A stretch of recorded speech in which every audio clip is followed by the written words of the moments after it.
In the world of Journey to the West, atop the majestic flower fruit mountain in the proud nation of Owli, there sat a golden-haired monkey, resting his chin on his hands, lost in a daze, muttering peculiar phrases. Indeed, this monkey was none other than the renowned stone monkey, Sun Wukong. At this moment, however, the consciousness controlling this form belonged to Wukong. Wukong, a promising young man of the 21st century, bore a rather unusual name, a blend of his father's surname, Wu, and his mother's surname, Kong. After a night of revelry, he had fallen asleep on the roadside, only to awaken transformed into this simian form. Since I am here, I shall embrace my fate. From now on, I shall be known as Sun Wukong. Wukong sighed within. He bore no psychological burden regarding his name change after all. He had traversed into the world of Journey to the West, which felt akin to living a second life. Who could guarantee that the name one bore in this new existence would mirror that of the past? Through fragmented memories of the former inhabitant, he discerned that the stone monkey had recently come into being. Ding! You have received a system notification, please bind it. As Sun Wukong grappled with his current predicament, a sudden synthetic voice echoed in his mind. Initially dismissing it as a figment of his imagination, he paid it no heed. Ding! You have received a system notification, please bind it. Moments later, the electronic voice resonated in his mind once more. Bind! Upon realizing this voice was not a mere illusion, Sun Wukong eagerly responded. A system.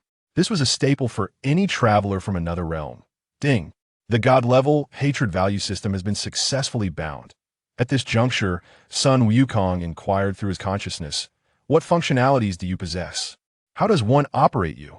Would the host like to open the novice gift pack? It contains a manual regarding this system. Quick, open the novice gift pack. Sun Wukong exclaimed, excitement bubbling within him. He had not anticipated that the system would be so meticulous as to include a manual. Ding. The host has successfully opened the novice gift pack, acquiring the 9 turns of Hunyuan skill, along with a system manual. Now stored in your system space, I wish to utilize the system manual. Sun Wukong commanded the system.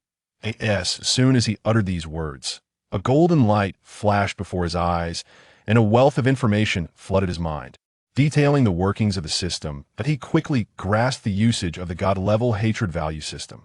Whenever someone harbored animosity towards him, he would receive rewards from the system, which could encompass divine abilities, magical artifacts, weapons, techniques, and cultivation levels, with the specifics being entirely random.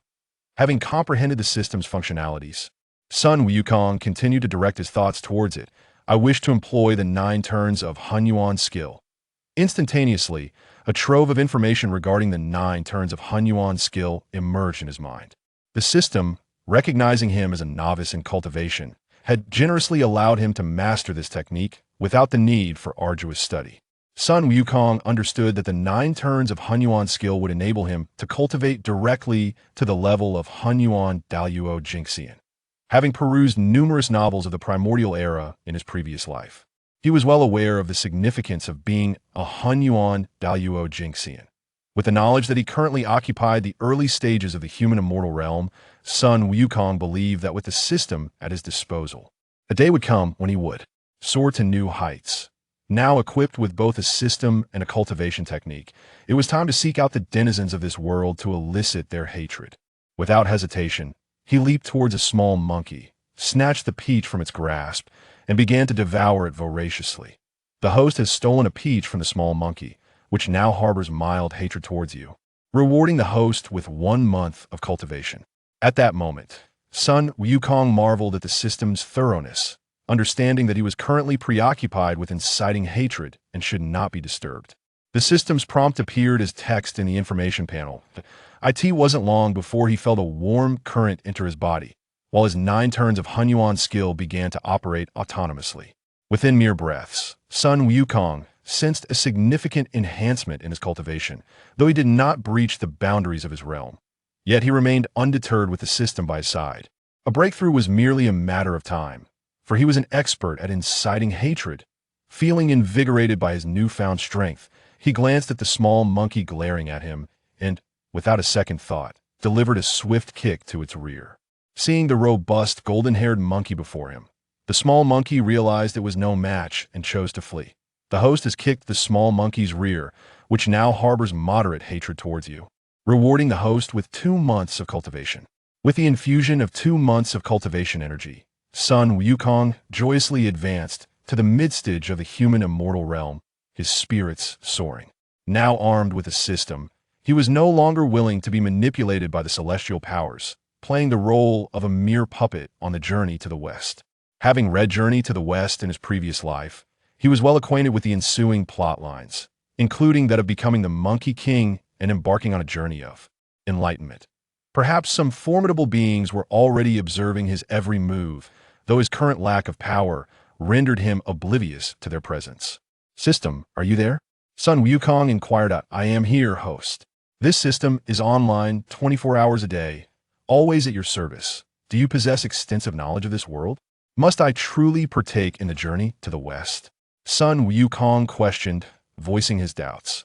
This world is on the brink of a calamity, and as the protagonist of this catastrophe, do you believe you can remain uninvolved? Is there no way to circumvent this fate? Sun Wukong pondered solemnly. The calamity is imminent. The Buddhist sect shall rise. The grand trend cannot be altered, but minor currents can be reversed. By altering the minor currents, you can influence the greater trend. If the greater trend shifts, do you think there remains a necessity for the pilgrimage? Sun Wukong comprehended the system's implications, which aligned perfectly with his aspirations. He realized that by maintaining a steady course and effecting small changes, he could reshape the grand narrative of this world, thereby liberating himself from predetermined destiny. Embracing the system's guidance, Sun Wukong began to formulate a preliminary plan for his future. He resolved to prioritize the enhancement of his own strength. If he were to possess the might of a Hunyuan Daluo Jinxian, who would dare compel him to escort a mere mortal on a pilgrimage to the west. Subsequently, he continued to seek out targets to incite hatred towards him, thereby augmenting his power. The host has stolen a banana from a white-haired monkey, which now harbors mild hatred towards you, rewarding the host with 1 month of cultivation. After gaining another month of cultivation, Sun Wukong gleefully delivered a slap to the rear of a nearby yellow-haired monkey. The host has flirted with a female monkey, which now harbors moderate hatred towards you, rewarding the host with 2 months of cultivation. The host has flirted with a female monkey, and the white-haired monkey now harbors high-level hatred towards you, rewarding the host with 3 months of cultivation and a set of ordinary clothing. Upon reading the system's notifications, he finally realized that the yellow-haired monkey was a female.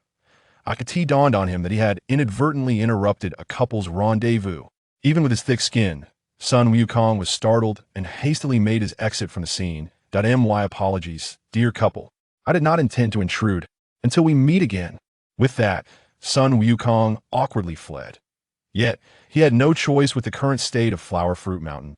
The only remaining inhabitants were likely the 72 Demon Kings. Given his present capabilities, provoking these Demon Kings could spell disaster for him. After all, a monkey's life is singular, and he was not willing to gamble with it. In his pursuit of strength, he felt compelled to temporarily tease these monkeys, vowing silently that once he attained sufficient power, he would protect them and provide them with a sanctuary for rest and rejuvenation. After a series of actions, Sun Wukong suddenly gained half a year's worth of cultivation, significantly enhancing his strength.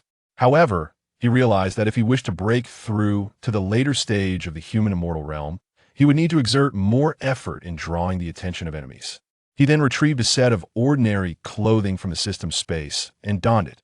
Previously, lacking suitable attire and finding leaves too abrasive against his skin, he had no choice but to run about in the nude. Now, with clothing at hand, not wearing it would be akin to indecency. At that moment, a monk appeared, riding on clouds above Flower Fruit Mountain. This monk, with a head shaved to a gleaming shine, was particularly noticeable due to his long white eyebrows, which flowed gracefully in the wind. Indeed, this monk was none other than the long eyebrow arhat, one of the 18 arhats of the Western Buddhist sect. As the calamity of the journey to the west was about to unfold, and with the Buddhist teachings on the rise, Sun Wukong, a pivotal figure in this resurgence, attracted the attention of many powerful beings from the Buddhist realm. As soon as he was born, to ensure that the journey to the west proceeded without a hitch. The Buddha, Tefgada, specifically dispatched long eyebrow arhat to Flower Fruit Mountain. His purpose was twofold: to monitor the movements of the clever stone monkey and to guarantee the safety of the monkey, ensuring that he would not be prematurely eliminated by other unruly demon kings, as Flower Fruit Mountain was home to numerous such beings. Although the long eyebrow arhat was merely an arhat of the Buddhist realm, he possessed the strength of a nascent Tai golden immortal, making him comparable to an average bodhisattva. Thus, he was entrusted with the responsibility of safeguarding the monkey in its early stages.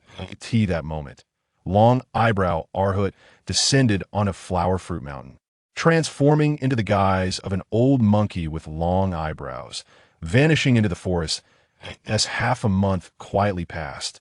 Sun Wukong successfully elevated his power to the pinnacle of the human immortal realm. However, he felt disheartened as it seemed that, despite all his antics, the group of monkeys had begun to develop a resistance to him, becoming less inclined to harbor animosity towards him. Today, for reasons unknown, the monkeys began to make their way toward the Water Curtain Cave. A time traveler, Sun Wukong, had previously explored Flower Fruit Mountain, including the location of the Water Curtain Cave, but he had refrained from entering it recklessly. Before long, the group of monkeys arrived near the Water Curtain Cave. Sun Wukong followed them from a distance, hoping to seize the opportunity to provoke their animosity once more. The monkeys gathered in small clusters before the waterfall at the cave's entrance. This moment, he saw an old monkey with white long eyebrows pointing at the waterfall and addressing the group. "Whoever can enter the waterfall and come out again, we shall make him our king." The old monkey's words garnered the approval of the others. Yet, none of the monkeys dared to venture into the waterfall to investigate. Observing this scene, Sun Wukong knew that the show was about to begin. The story of a journey to the west was set to unfold the moment he entered the Water Curtain Cave and ascended to the position of Monkey King. Curious about how the narrative would progress if he chose to abstain from participation today, he waited. After about 10 minutes, not a single monkey stepped forward. Just as the monkey group was about to leave in impatience, the long eyebrow old monkey seemed to notice Sun Wukong and rushed over. "Stone Monkey, you are the most mischievous among us. Why not go into the waterfall and see what lies beyond? If you can get in and out, we shall gladly make you our great king," the long eyebrow old monkey said kindly upon reaching Sun Wukong. Sun Wukong, taken aback, never anticipated that this old monkey would approach him despite his attempts to keep his distance, that he vaguely suspected that this long eyebrow monkey had an extraordinary identity, likely linked to the Buddhist realm or the heavenly court. However, with his current strength at the pinnacle of the human immortal realm, he could not discern the true identity of the long eyebrow old monkey. Meanwhile, far away in the Western Paradise, within the grand hall of the Great Thunder Sound Temple, the Buddha sat atop a nine-nepedal golden lotus, surrounded by numerous Buddhas and Bodhisattvas, all attentively observing the scene of the long eyebrow old monkey speaking to Sun Wukong. The journey to the west was of immense significance to the flourishing of the Buddhist teachings, and the clever stone monkey was a crucial element that could not be overlooked in the heavenly court's Lingshao Palace. The Jade Emperor led the deities in observing the situation in Flower Fruit Mountain through the Outwitting mirror. At that moment, Flower Fruit Mountain became the focal point of attention for countless celestial beings. Unbeknownst to Sun Wukong, he had already attracted the gaze of many powerful entities. "Host, please be aware that you're currently under the scrutiny of numerous powerful beings." The system reminded him in his mind. "Since you all enjoy the spectacle of monkey antics, I shall gladly perform for you." Sun Wukong mused internally. Subsequently, he swaggered over to the long eyebrow old monkey and, with remarkable speed, plucked one of his long eyebrows. "Your eyebrows are quite impressive, old monkey. I have long desired one," Sun Wukong proclaimed with a feigned innocent expression, grinning widely to this moment. The long eyebrow arhat, now transformed into the old monkey, finally realized that his prized eyebrow had been plucked by a mere monkey, and in front of many powerful beings at that. How dare he? The long eyebrow arhat felt an intense loathing towards the monkey before him. Had this monkey not been the protagonist of the journey to the west, he would have surely skinned him alive. For the sake of the Buddhist resurgence, he chose to temporarily swallow his anger. The host has plucked the eyebrow of the long eyebrow arhat, causing the long eyebrow arhat to to harbor moderate hatred towards the host. The host receives a reward of 10 years of cultivation, a low-grade postnatal spiritual treasure, the Qian Kuan purple gold staff, and a volume of Qian Kuan staff techniques. Upon reviewing the system's rewards, Sun Wukong's heart soared with joy. Indeed, one must seek out the firmest fruits to squeeze. Due to the current circumstances, shall the 10 years of cultivation reward be delayed? The system kindly inquired. Delay it. Sun Wukong instructed the system in his heart. Although he had come to understand the true identity of the long eyebrow monkey, he chose not to expose it.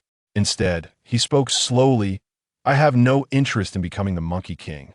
Besides, that waterfall appears rather perilous. He had resolved that since the Buddhist realm was so intent on making him the Monkey King, there must be some ulterior motive at play, likely one that targeted him directly.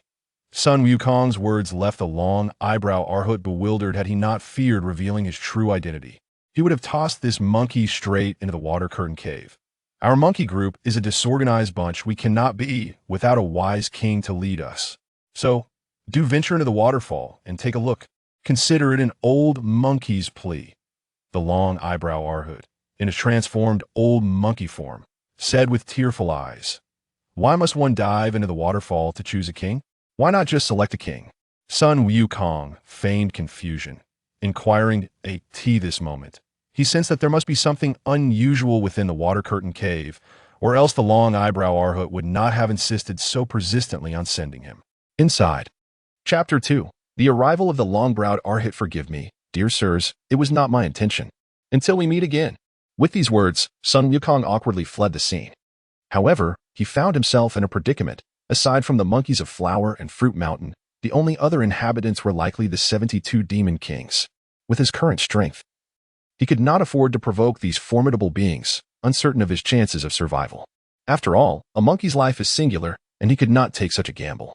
In pursuit of enhancing his powers, he had no choice but to toy with the monkeys for the time being. He silently resolved that once he gained sufficient strength, he would undoubtedly protect these monkeys, providing them with a sanctuary for rest and rejuvenation. Through these recent endeavors, Sun Wukong had managed to amass 6 months' worth of cultivation, significantly boosting his abilities. Yet, to break through to the late stage of the human immortal realm, he still needed to attract more resentment.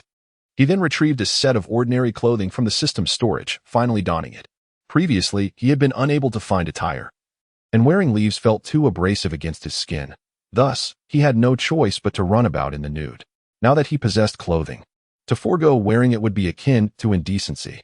At that moment, a monk soared through the clouds, appearing above Flower and Fruit Mountain. This monk, with a head as smooth as polished jade, was most remarkable for the 2 long white eyebrows, each over a foot in length, that fluttered in the wind. Indeed, this monk was none other than the long-browed arhat from the 18 arhats of the Western Paradise.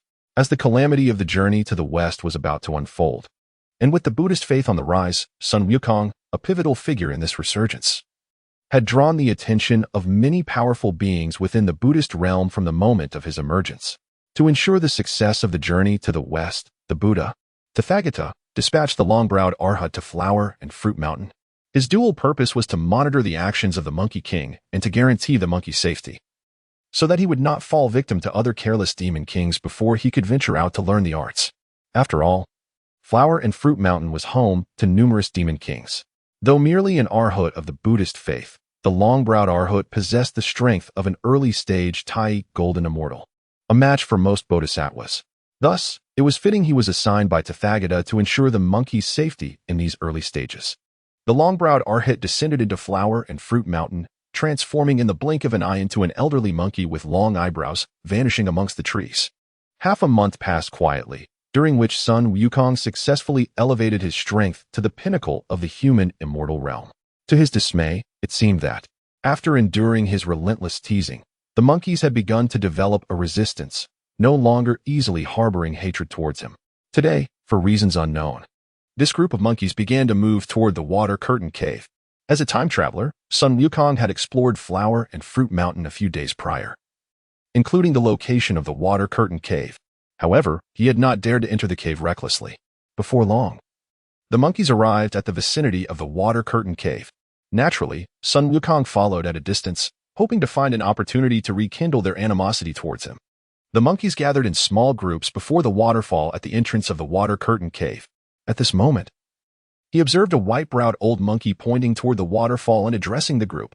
"If anyone can enter and exit the waterfall, we shall crown him as our king. What say you?" The old monkey's words garnered unanimous approval from the gathered monkeys. Yet, none dared to venture into the waterfall to investigate. Seeing this, Sun Wukong knew the spectacle was about to commence. The tale of the journey to the west would unfold from the moment he entered the water curtain cave and ascended as the Monkey King. He was now curious how the story would unfold if he chose not to participate today. After waiting for about 10 minutes without a single monkey stepping forward, the old monkey seemed to notice Sun Wukong rushing toward him. "Stone Monkey, you are the most mischievous of them all. Why not dive into the waterfall and see what lies within? If you can enter and return, we shall gladly make you our great king," the old monkey said kindly upon reaching Sun Wukong. Sun Wukong was taken aback. He had been keeping his distance, yet this old monkey approached him so willingly. He suspected that the long-browed monkey's identity was significant, likely connected to the Buddhist realm or the heavenly court. However, with his current strength at the pinnacle of the human immortal realm, he could not discern the true identity of the long-browed arhat. Meanwhile, far away in the Western Paradise, within the great Thunder Sound Temple's Maviro Hall, the Buddha sat upon a 9-tiered golden lotus, surrounded by numerous Buddhas and Bodhisattvas, all attentively observing the scene of the long-browed monkey's words to Sun Wukong. After all, the journey to the West was crucial for the revival of Buddhism, and the stone monkey was the most essential element within it. In the heavenly court's Lingshao Palace, the Jade Emperor, alongside the assembly of deities, surveyed the events unfolding in Flower and Fruit Mountain through the Haotian mirror. At that moment, Flower and Fruit Mountain had become the focal point of celestial attention. Unbeknownst to Sun Wukong, he was now the subject of scrutiny by a multitude of powerful beings. "Host, be advised, numerous celestial powers are currently focused upon you." The system reminded Sun Wukong in his mind. "Since you all enjoy watching monkey antics, then I, old Sun, shall gladly put on a show for you." Sun Wukong mused inwardly. He then ambled over to the long-browed monkey, swiftly plucking one of his long eyebrows. "Your eyebrows are quite exquisite, old monkey. I have long desired one," Sun Wukong exclaimed, feigning innocence with a cheerful demeanor.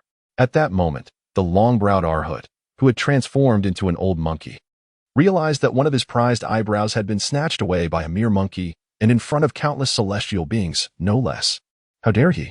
The long-browed arhat seethed with rage towards the monkey before him, knowing that if not for the fact that this monkey was the protagonist of the journey to the West, he would have skinned him alive. For the sake of the Buddhist revival, he chose to temporarily swallow his anger. The host has plucked the long-browed arhat's eyebrow, inciting moderate hatred from the long-browed arhat.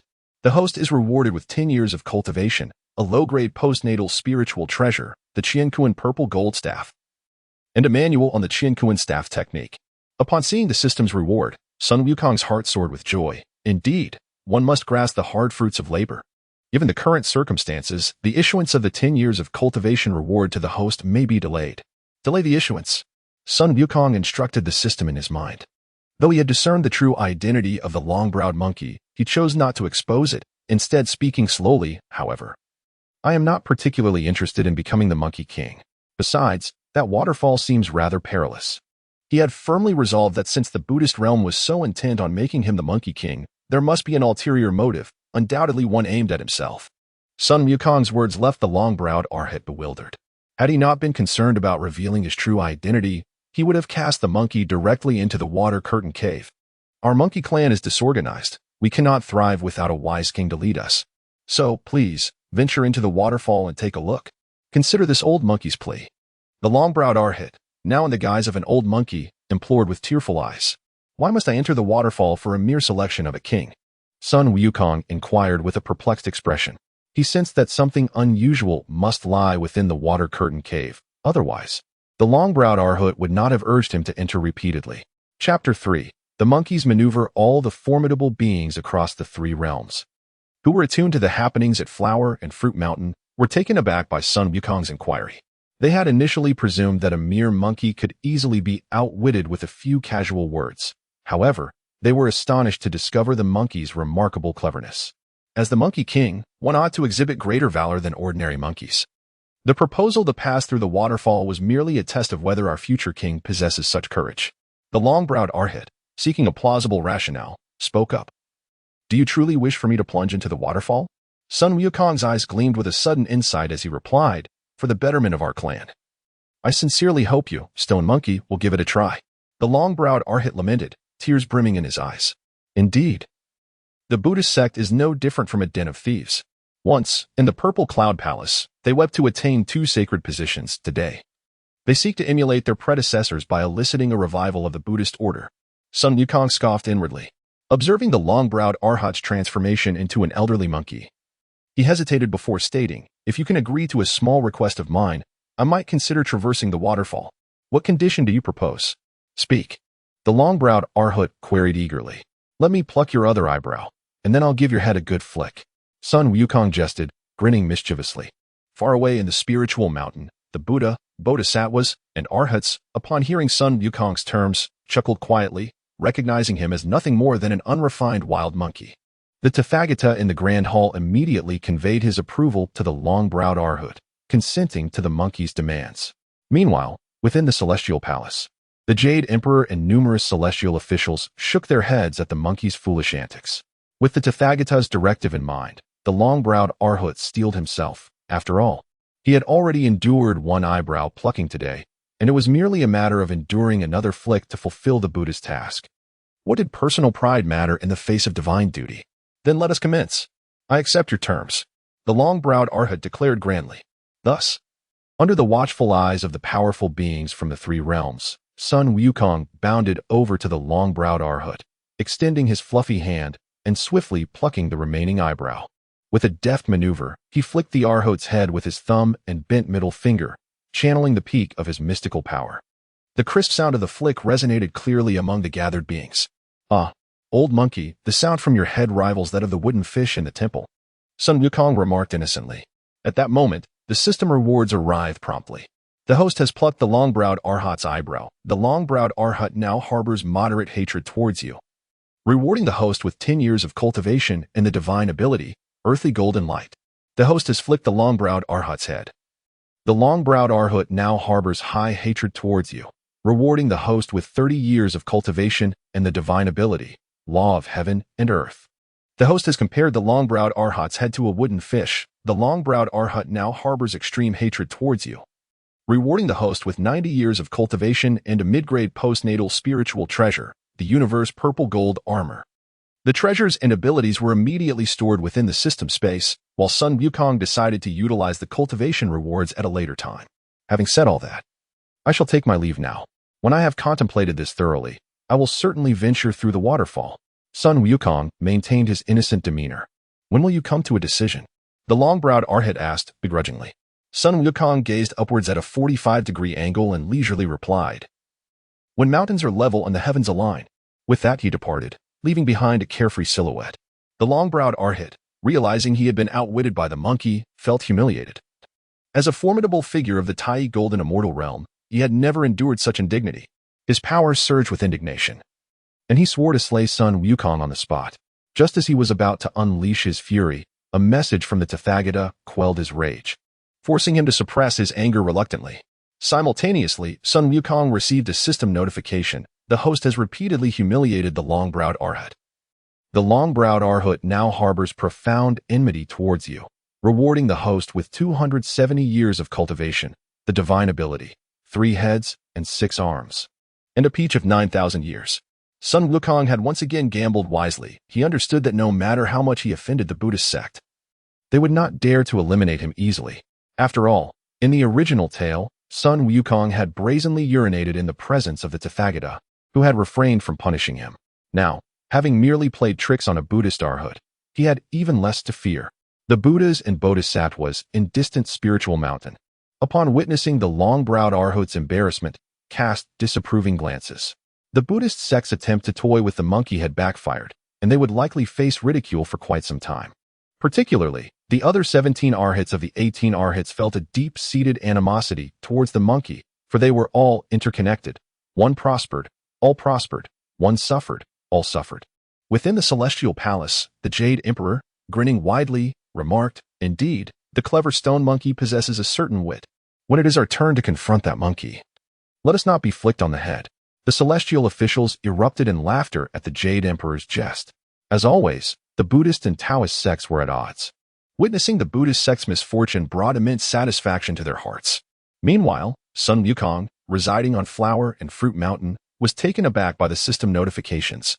The host has played tricks on the long-browed arhat. The dragon subduing arhat now harbors mild hatred towards you, rewarding the host with 3 years of cultivation and a low-grade postnatal spiritual treasure, the universe purple gold boots. The host has played tricks on the long-browed arhat. The tiger subduing arhat now harbors mild hatred towards you, rewarding the host with 3 years of cultivation and a low-grade postnatal spiritual treasure, the universe purple gold crown. The host has played tricks on the long-browed arhat. The deer-sitting arhat now harbors mild hatred towards you, rewarding the host with 3 years of cultivation and a peach of 3,000 years. Is this a collective grudge against me? Oh, the 18 arhats are truly something.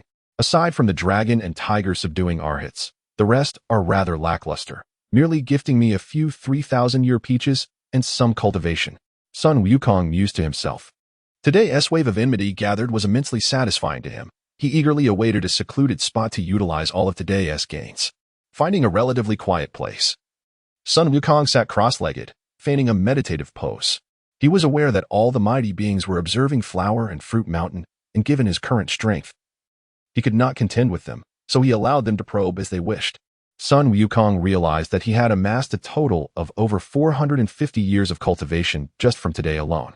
System: I will first utilize 10 years of cultivation. Sun Wukong instructed the system cautiously.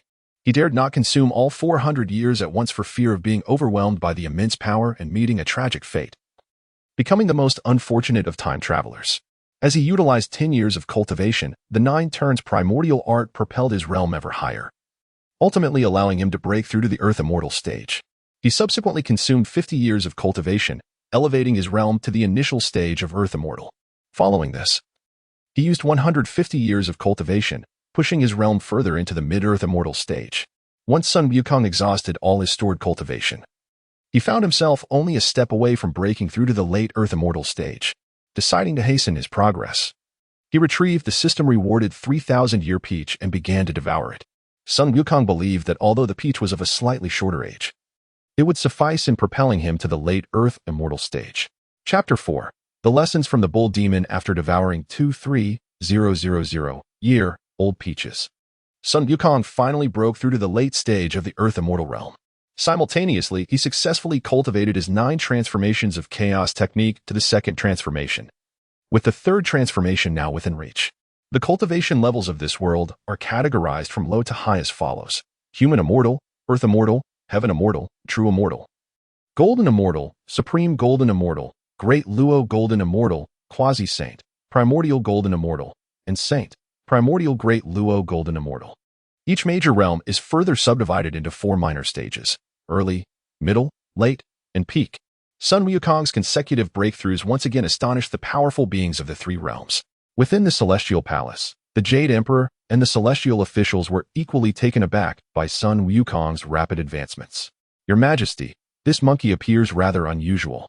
Could it jeopardize our subsequent plans? The Star of Venus promptly cautioned. No worries. After all, he is the stone monkey, born of heaven and earth, and possessing some extraordinary qualities is only to be expected. The Jade Emperor replied nonchalantly. But what about the 3,000-year-old peaches in your hand? The Star of Venus continued, visibly anxious. Upon hearing this, the Jade Emperor furrowed his brow slightly and then stated, Star of Venus, you shall investigate this matter thoroughly.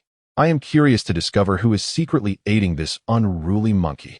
At the western heavenly spirit mountain, within the great Thunder Sound Temple, the Buddha remarked, that monkey's ability to easily procure 3,000-year-old peaches suggests there must be someone orchestrating events behind the scenes. We cannot afford to be complacent. After contemplating for a moment, the Buddha spoke calmly to Guanyin. The matters of journey to the west are of great significance. You must personally visit Flower and Fruit Mountain.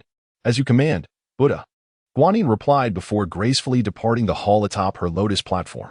Unbeknownst to Sun Wukong, his mere consumption of 3,000-year-old peaches had incited such outlandish speculations among the powerful beings of the 3 realms. System: I wish to learn earthly golden light. Sun Wukong commanded. In a mere quarter of an hour, with the system's assistance, he successfully mastered this divine ability, followed by the techniques of heaven and earth, 3 heads and 6 arms. In the Qian Kuan staff method, after an hour, Sun Wukong slowly rose, feeling a surge of newfound power that finally brought him a semblance of security. Now at the late stage of the Earth Immortal Realm, Sun Wukong contemplated whether he should provoke the 72 demon kings of Flower and Fruit Mountain for some hatred points. He reasoned that, given the constant scrutiny of the celestial beings, they would not allow any of the demon kings to harm him. After all, he was still lively despite the long-browed arhat's intense resentment towards him. With a thought, Sun Wukong donned his full set of gear, a Qian Kuan purple gold crown on his head, Qian Kuan purple gold armor enveloping his body, Qian Kuan purple gold boots on his feet, and a Qian Kuan purple gold staff in his hand. He felt that this attire was not inferior to that described in the original tale, albeit of slightly lower quality. The system seemed to have sensed Sun Wukong's musings and spoke up. There is no need for despair, host, as long as you diligently draw the enmity of others. It will not be long before you acquire innate spiritual treasures. At that moment, Sun Wukong suddenly realized that he was still unaware of the precise locations of the 72 demon kings and thus decided to inquire with the system. The system generously provided him with a map detailing the distribution of demon kings in Flower and Fruit Mountain, clearly marking their respective strengths and locations. With that, Sun Wukong activated the earthly golden light technique, transforming into a beam of golden light and vanishing from sight. To the powerful beings observing from above, this only reinforced their belief that the monkey was concealing the influence of some formidable entity. The one most incensed by this development was the Buddha of the Spirit Mountain. Although his expression remained unchanged, he was seething with rage internally. The Buddhist sect had prepared meticulously for the journey to the west, and the monkey's master had already made arrangements. It was infuriating to see another seize the initiative. After pondering for some time, the Buddha was unable to discern who was manipulating events from the shadows. This frustration was compounded by the fact that their 2 saints had committed numerous offenses against others. In contrast to the Buddha's ire, the Jade Emperor within the Celestial Palace was rather at ease, recognizing that in this journey to the West calamity, the Buddhist sect was the primary force, while the Heavenly Court merely played a supporting role, trailing behind to earn some merit. As for Sun Wukong, his destination was the water-stinking cave of the Great World Demon King. His choice was straightforward. The cave was the nearest to him, and the Great World Demon King was merely at the early stage of the Heaven Immortal Realm, making him an ideal target for Sun Wukong to hone his skills. Before long, Sun Wukong arrived at the cave entrance, where 2 minor demons were stationed as guards. "Hey, which monkey dares to approach? Leave this place at once," shouted one of the bull-headed minor demons upon seeing him. Unperturbed, Sun Wukong advanced and delivered a kick to the demon's rear, sending him sprawling into the mud. Hostess kicked the bull demon's backside, causing the bull demon to harbor moderate resentment towards you. Reward: 1 year of cultivation, the technique spirit communication, and 1 3,000-year-old peach. Stunned by the system's reward, Sun Wukong was taken aback. He had not expected this minor bull demon to be so generous. He resolved to visit the underworld once he learned the spirit communication technique. Since the bull demon was so bountiful, Sun Wukong decided to continue toying with him. He approached the bull demon and, controlling his strength, gently flicked the demon's forehead. Given the demon's weak constitution, he was cautious not to accidentally inflict fatal harm, as he needed to accumulate hatred. Host has flicked the bull demon's forehead, causing the bull demon to harbor intense hatred towards you. Reward: 3 years of cultivation, the technique Divine Drive, and 1 6,000-year-old peach. Sun Wukong was now even more elated, as he had acquired a highly practical technique. He flicked the bull demon's forehead once more. Host has flicked the bull demon's forehead again, causing the bull demon to harbor extreme hatred towards you. Reward: 9 years of cultivation, the technique Stasis, and 1 3-turn golden dan. This was one of the earthly fiend's 72 techniques, along with a 3-turn golden dan. Sun Wukong was filled with joy. Today he would test if he could gather all 72 techniques from the bull demon. He then reached out and tugged at the bull demon's ear. Host has tugged the bull demon's ear, causing the bull demon to harbor deep-seated hatred towards you. Reward: 27 years of cultivation, the techniques Mountain Lifting and Great Strength, and 2 3-turn golden dawn. This bull demon certainly holds a grudge, Sun Wukong remarked before tugging at the other ear. Host has tugged the bull demon's other ear, causing the bull demon to harbor immense hatred towards you. Reward: 81 years of cultivation, the techniques Wind Control, Illusory Form, and Clone, and 3 3-turn golden dawn. With this bounty, Sun Wukong was now reluctant to deal a fatal blow to the little bull demon. However, no matter how he continued to tease the bull demon afterwards, it seemed as if the bull demon had entered a cool-down period, no longer able to provide him with additional hatred. Upon inquiring with the system, he received a response confirming his suspicions. Each individual could only contribute varying degrees of hatred once per day. His gaze then shifted to the nearby, dazed pig demon. Chapter 5. The Chaos Demon King. Without hesitation, Sun Wukong approached the pig demon and delivered a swift kick to its ample rear. Following that, he unleashed a flurry of punches and kicks. Perhaps his luck had run out, for he only managed to extract 4 or 5 decades of cultivation from the pig demon. With no magical powers, elixirs, or spiritual fruits to show for it, it seemed that acquiring valuable treasures also relied heavily on fortune, Sun Wukong mused. Creating quite a commotion at the entrance of the water-soiled cave, the Chaos Demon King, alerted by the noise, emerged with a large blade in hand, leading several hundred minor demons. Upon spotting Sun Wukong, the Chaos Demon King was immediately struck by the latter's eye-catching attire. "Who dares to cause a ruckus at my eastern gate? You shall taste my blade," he bellowed, his fury ignited by the sight of Sun Wukong bullying his gatekeeper demons. Before Sun Wukong could retort, the Chaos Demon King had already begun to harbor animosity towards him. The host has oppressed the gatekeeper demon. The Chaos Demon King has developed mild hatred towards you, rewarding the host with 5 years of cultivation. Seeing the Chaos Demon King brandishing his sword in attack, Sun Wukong did not dare to underestimate him. He raised his Qianquan purple gold staff and engaged in battle. Although the Chaos Demon King was at the early stage of the celestial realm, far surpassing Sun Wukong in cultivation, he was ultimately a wild creature, and his blade was of lesser quality compared to Sun Wukong's staff. Moreover, Sun Wukong not only had the advantage in weaponry but also wielded the Qianquan staff technique with exceptional skill. The two clashed for 30 rounds without a clear victor. After a fierce exchange, Sun Wukong gained a comprehensive understanding of his own strength and resolved to conclude the fight. Following another collision, he swiftly retreated, simultaneously chanting a spell to invoke the magical ability of heaven and earth. In the blink of an eye, his form swelled to that of a mountain, and he swung his now magnified Qianquan purple gold staff down upon the Chaos Demon King. As a mere wild beast, the Chaos Demon King had never encountered such a terrifying ability. With no time to evade, he braced himself and lifted his blade to block Sun Wukong's colossal strike. However, he had gravely overestimated his own power. Upon impact, his sword shattered into 2 pieces, while the force of Sun Wukong's staff remained largely undiminished, poised to land upon his head. Just as the staff was mere inches from the Chaos Demon King's skull, it abruptly halted. After all, there was no enmity between them. Sun Wukong merely sought to accrue some animosity. If he were to strike him down, how could the Demon King harbor any hatred? The host has defeated the Chaos Demon King. The Chaos Demon King has developed moderate hatred towards you, rewarding the host with 15 years of cultivation. Sun Wukong found this reward quite unsatisfactory and, in a fit of anger, kicked the Chaos Demon King in the rear. The host has kicked the Chaos Demon King's rear. The Chaos Demon King has developed intense hatred towards you, rewarding the host with 45 years of cultivation, the magical ability of true fire, and 2 peaches of 6,000 years. Quite splendid. Sun Wukong rejoiced, realizing the alchemical prowess he had unlocked. Had he known it would yield such results, he would have kicked him much earlier. He delivered another kick to the Chaos Demon King's backside. But this time the system offered no notification. Since kicking was no longer effective, Sun Wukong resorted to flicking the Chaos Demon King's forehead.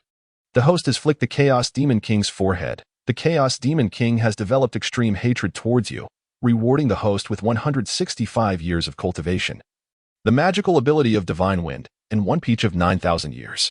Sun Wukong had discerned a pattern each time he kicked or flicked. The likelihood of receiving valuable rewards was considerably high.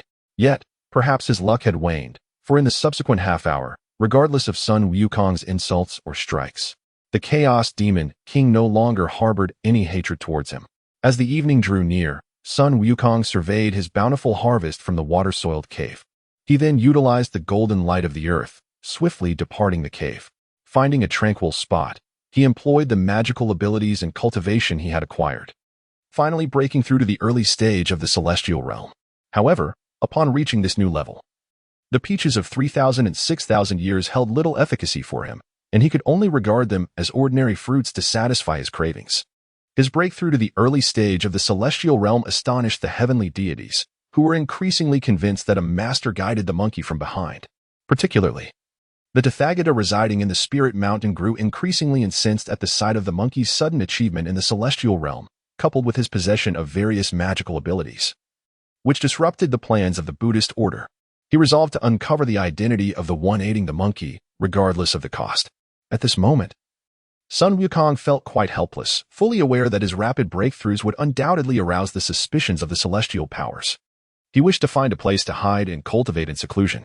Yet, with his meager strength at the early stage of the celestial realm, it was no jest to attempt to go missing beneath the watchful eyes of the great Luo Golden Immortals and Quasi-Saints. He sought assistance from the system, which suggested that by engaging in acts to provoke hatred, there was a chance he might obtain treasures that could conceal heavenly secrets. Ultimately, he resolved that since hiding was not an option, he would face the situation with courage. After all, he was the protagonist of the journey to the west. As long as the calamity persisted, few would dare to take his life. With that, he retrieved a 9,000-year peach from the system's space and boldly began to consume it. The Buddhas and Bodhisattvas of the Western Spirit Mountain watched in envy and resentment as Sun Wukong indulged in the peach.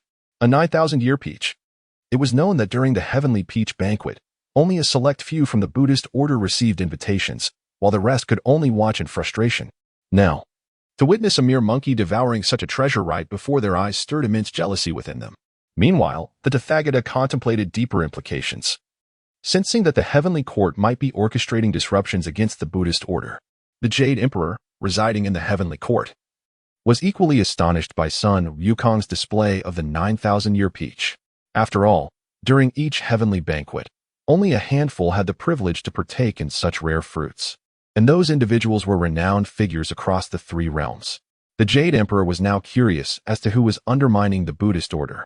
At this moment, Sun Wukong remained blissfully unaware that merely consuming a peach had drawn the attention of countless powerful beings across the realms. Upon finishing the 9,000-year peach, his cultivation surged from the early to the mid-stage of the celestial realm. A night passed quietly. Today, Sun Wukong set his sights on the Tiger Demon King, another of the 72 demon kings of Flower and Fruit Mountain. Given that he was still in the mid-stage of the celestial realm, his strength felt somewhat inadequate. Thus, he decided to first accumulate hatred points from his neighboring demon kings. His goal was straightforward, to methodically provoke each of these demon kings to raise their animosity towards him. Chapter 6. The arrival of Guanyin. Sun Wukong, inspired by a sudden idea, unleashed the golden light of earth and headed towards the Tiger King's den. The Tiger King, a formidable foe, possessed strength equivalent to that of a mid-level celestial being. However, with his own mid-level celestial prowess and an array of divine abilities, Sun Wukong felt no trepidation facing the Tiger King. Yet, as he neared the Tiger King's lair, before he could even admire the surroundings, an old white-haired monkey obstructed his path. The old white-haired monkey, with a solemn expression, inquired, "Pray tell, from whence do you hail, and to where do you venture?" Sun Wukong, taken aback by the monkey's demeanor, hesitated to respond, sensing something amiss about this venerable creature. After a moment of contemplation, he realized that the old monkey's excessive gravity felt out of place. After all, he, too, was a monkey, accustomed to the lively antics of the monkeys of Flower Fruit Mountain, both young and old alike. Instantly, Sun Wukong speculated that this white-haired monkey might be a powerful being in disguise. Understanding this, he approached the old monkey and said, "Old monkey, I hail from Flower Fruit Mountain." The old monkey listened intently to Sun Wukong's reply. However, in an unexpected turn of events, Sun Wukong abruptly struck the old monkey on the head. In that moment, he was oblivious to the identity of the white-haired monkey. He only recognized the animosity that existed between them and felt compelled to retaliate first. He was confident that even if he stirred up trouble, the Buddhist order would not forsake him. Host has struck Guanyin, leading to mild animosity.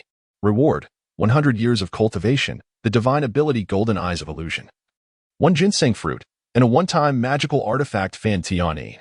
Indeed, Guanyin was quite magnanimous. Sun Wukong rejoiced inwardly, relieved that he would no longer have to consume peaches. He pondered, "System, can this one-time magical artifact be used only once?" "Yes, host, but do not be disheartened. If one-time rewards have appeared, permanent ones cannot be far behind," the system encouraged him. Upon hearing this, Sun Wukong dismissed further contemplation. Though the Fan Tianyin was a one-time item, if wielded wisely, it could yield unexpected results. Meanwhile, numerous powerful beings observing Sun Wukong were left utterly astounded by his audacity, After all, this was Guanyin, a being on the brink of sanctity, being struck by a mere celestial monkey. At this moment, Guanyin seethed with fury, unable to fathom that she had been struck in front of so many mighty beings of the three realms. Although the act was not severely damaging, it was profoundly insulting. Guanyin felt an overwhelming desire to strike the monkey down, tasked by the Tathagata to investigate the monkey's background. She had transformed into a white-haired monkey and even sealed her own cultivation to avoid arousing suspicion, ultimately allowing the monkey to gain the upper hand. Once she regained her composure, Guanyin prioritized the Buddhist mission, choosing to let this audacious monkey go for the time being. Given that Guanyin did not reveal her true identity, Sun Wukong regarded her as an ordinary white-haired monkey. He stepped closer, asking, "Why do you inquire, old monkey?" As soon as he uttered these words, he suddenly kicked the white-haired monkey's rear. To him, this was no Guanyin, merely a white-haired monkey. Now on guard, Guanyin evaded the monkey's kick, realizing that if this raucous monkey were to strike her again, she would become a laughingstock among the three realms. At this moment, a profound sense of murderous intent began to brew within her. Host's kick at Guanyin failed, resulting in moderate animosity. Reward: 300 years of cultivation. The divine ability Great Escape of the 5 elements, and 2 ginseng fruits. Though he lost the chance to claim a one-time magical artifact, the rewards were still substantial. Sun Wukong exclaimed, "System, your reward mechanism is rather capricious. After pushing Guanyin's animosity to moderate levels, why is the reward less than that of the mild level? Host, get accustomed to it. The type of reward is ultimately left to your fortune." At that moment, Guanyin suppressed her anger, forcing a smile as she addressed Sun Wukong. "I perceive that your bones are remarkable, indicative of a well-practiced celestial monkey. I merely wish to inquire where you encountered your celestial fortune, for I too wish to seek such opportunities." Upon hearing Guanyin's words, Sun Wukong realized her intentions were to probe into his background. "By the way, do not refer to me as monkey, I have a name, Sun Wukong," he declared nonchalantly. As soon as he introduced himself, far away in the western Bulhazhou, within the Ling Taifang Siyuan Mountain, in the slanted moon 3-star cave, the Bodhi Patriarch, who had been sitting in meditation, suddenly opened his eyes. Once a celestial being of the highest order, he had been observing Sun Wukong's actions. Upon hearing the name Sun Wukong, he sensed a subtle shift in the cosmic connection between the Buddhist realm and the stone monkey.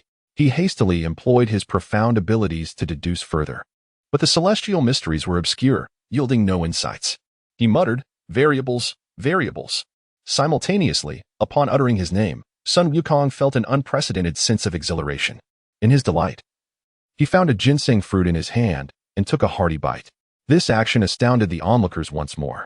The rare peach of immortality, cultivated over 9,000 years, was hard to come by, but ginseng fruits were even scarcer, maturing only 30 fruits every 10,000 years, each capable of prolonging one's life by 47,000 years.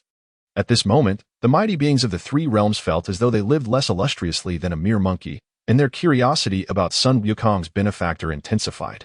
Even Guanyin, presently disguised as an old white-haired monkey, fixated her gaze on the ginseng fruit in Sun Wukong's hand. Noticing Guanyin's attention, Sun Wukong extended the half-eaten ginseng fruit towards her, casually offering, "Old monkey, care to join me for a bite?" His words left Guanyin, the observing powerful beings, and even the Tathagata in Lingshan momentarily stunned. At that moment, Sun Wukong caught sight of the boundless fury in Guanyin's eyes. Host's flirtation with Guanyin has resulted in heightened animosity. Reward: 900 years of cultivation, the divine ability star shifting, and a drop of the blood essence of the Monkey King. Upon receiving the system's notification, Sun Wukong grasped the reason behind Guanyin's intense hatred.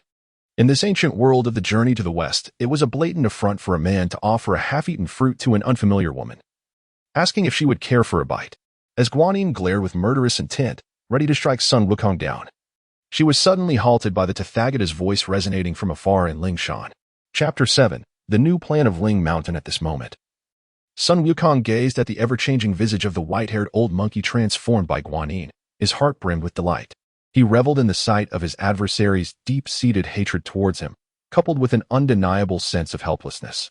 Adopting a nonchalant demeanor, he continued to nibble on the ginseng fruit in his grasp, while his 9 turns of primordial energy automatically circulated, transmuting the immense energy of the fruit into his own magical power. Upon finishing a single ginseng fruit, his cultivation level surged to the later stage of the celestial immortal realm. Ultimately, Guanyin cast a resentful glance at Sun Wukong before vanishing into the forest. having received the decree from Tathagata to return to Ling Mountain. Seeing Guanyin truly depart, Sun Wukong secretly breathed a sigh of relief. He had indeed feared that she might recklessly attempt to end his life. With Guanyin gone, he resumed his journey towards the Tiger King Cave. For his purpose for visiting this place remained unfulfilled. In a short while, Sun Wukong arrived at the entrance of the Tiger King Cave. Perhaps due to his misfortune for the day, Sun Wukong relentlessly pummeled the Tiger Demon King, causing it to wail in despair. Although he amassed considerable hatred points, he only gained a mere century of cultivation, with nothing else to show for his efforts.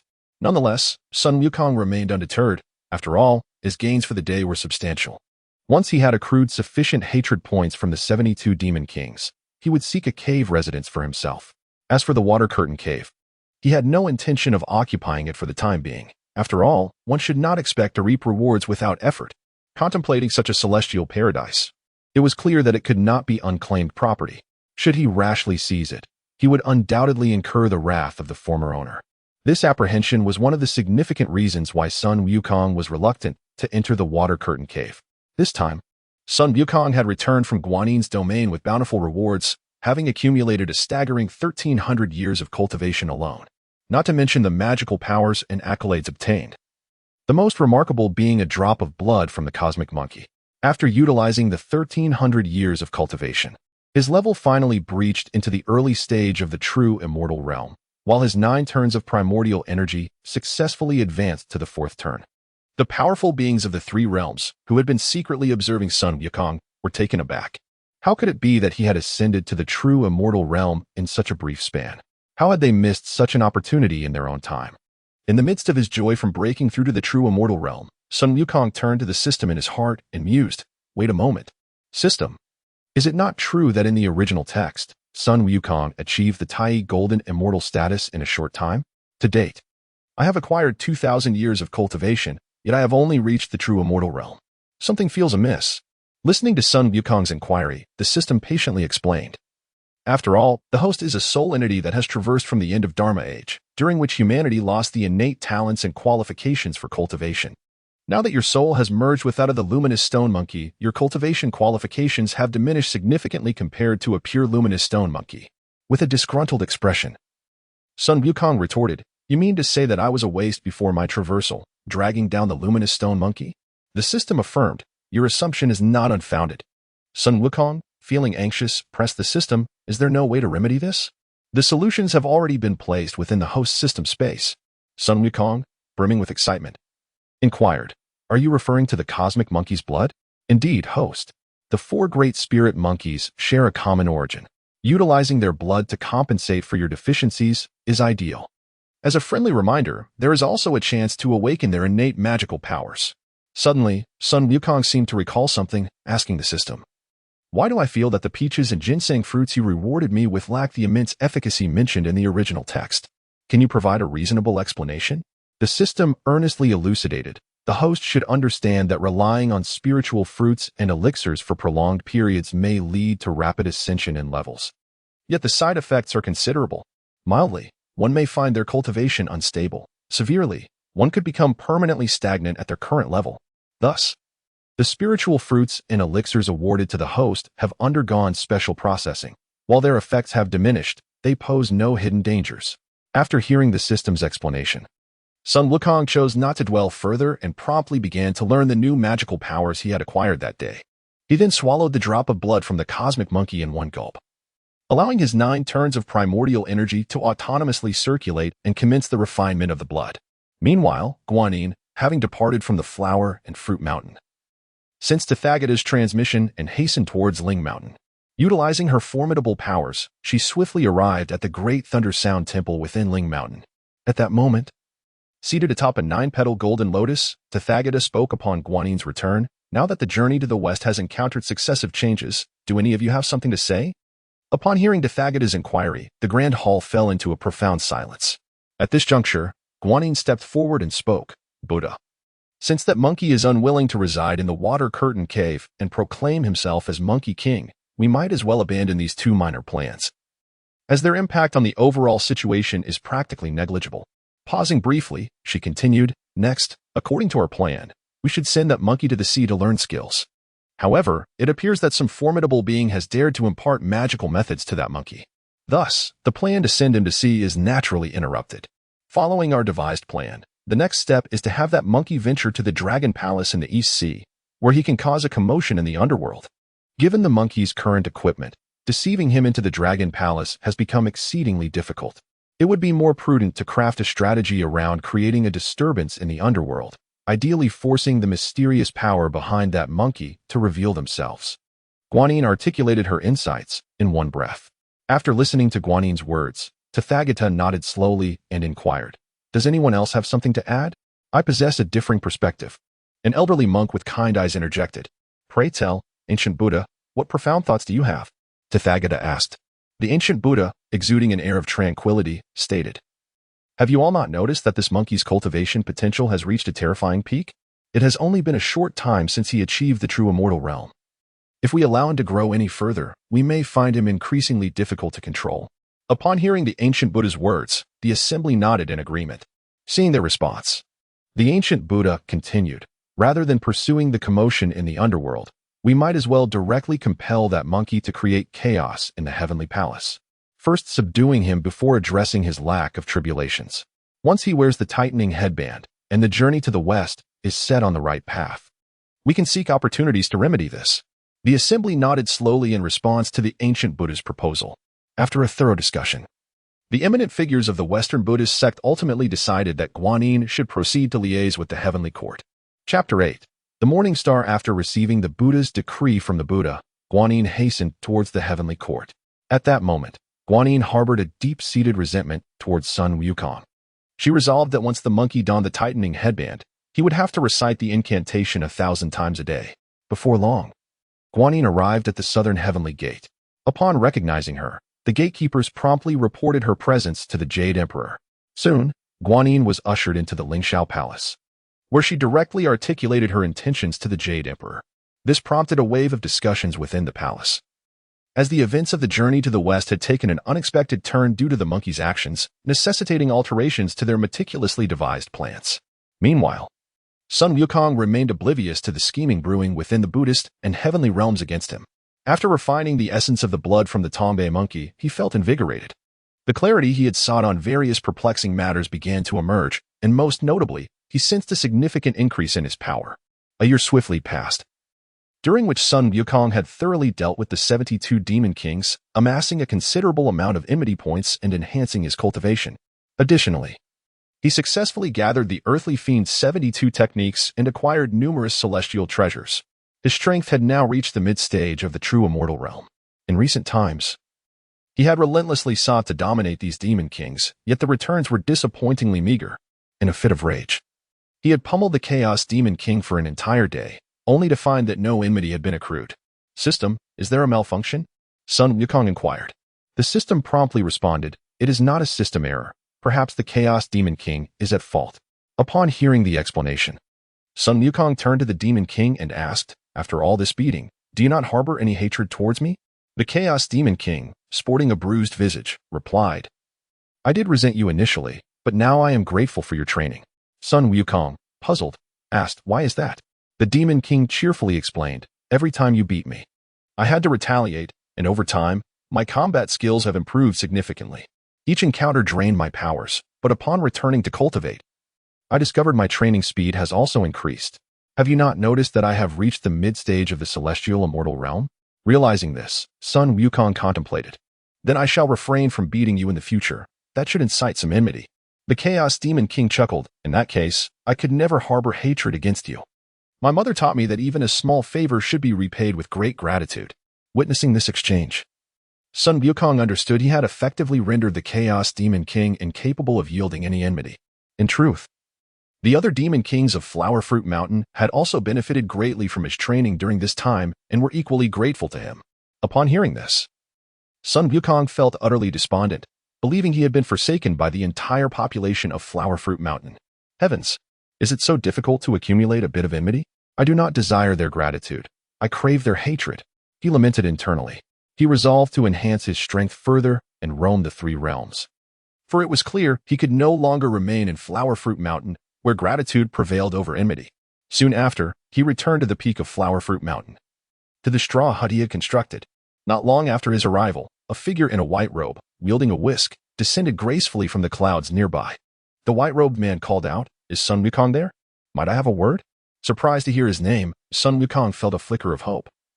For this unfamiliar voice suggested the possibility of gaining some enmity.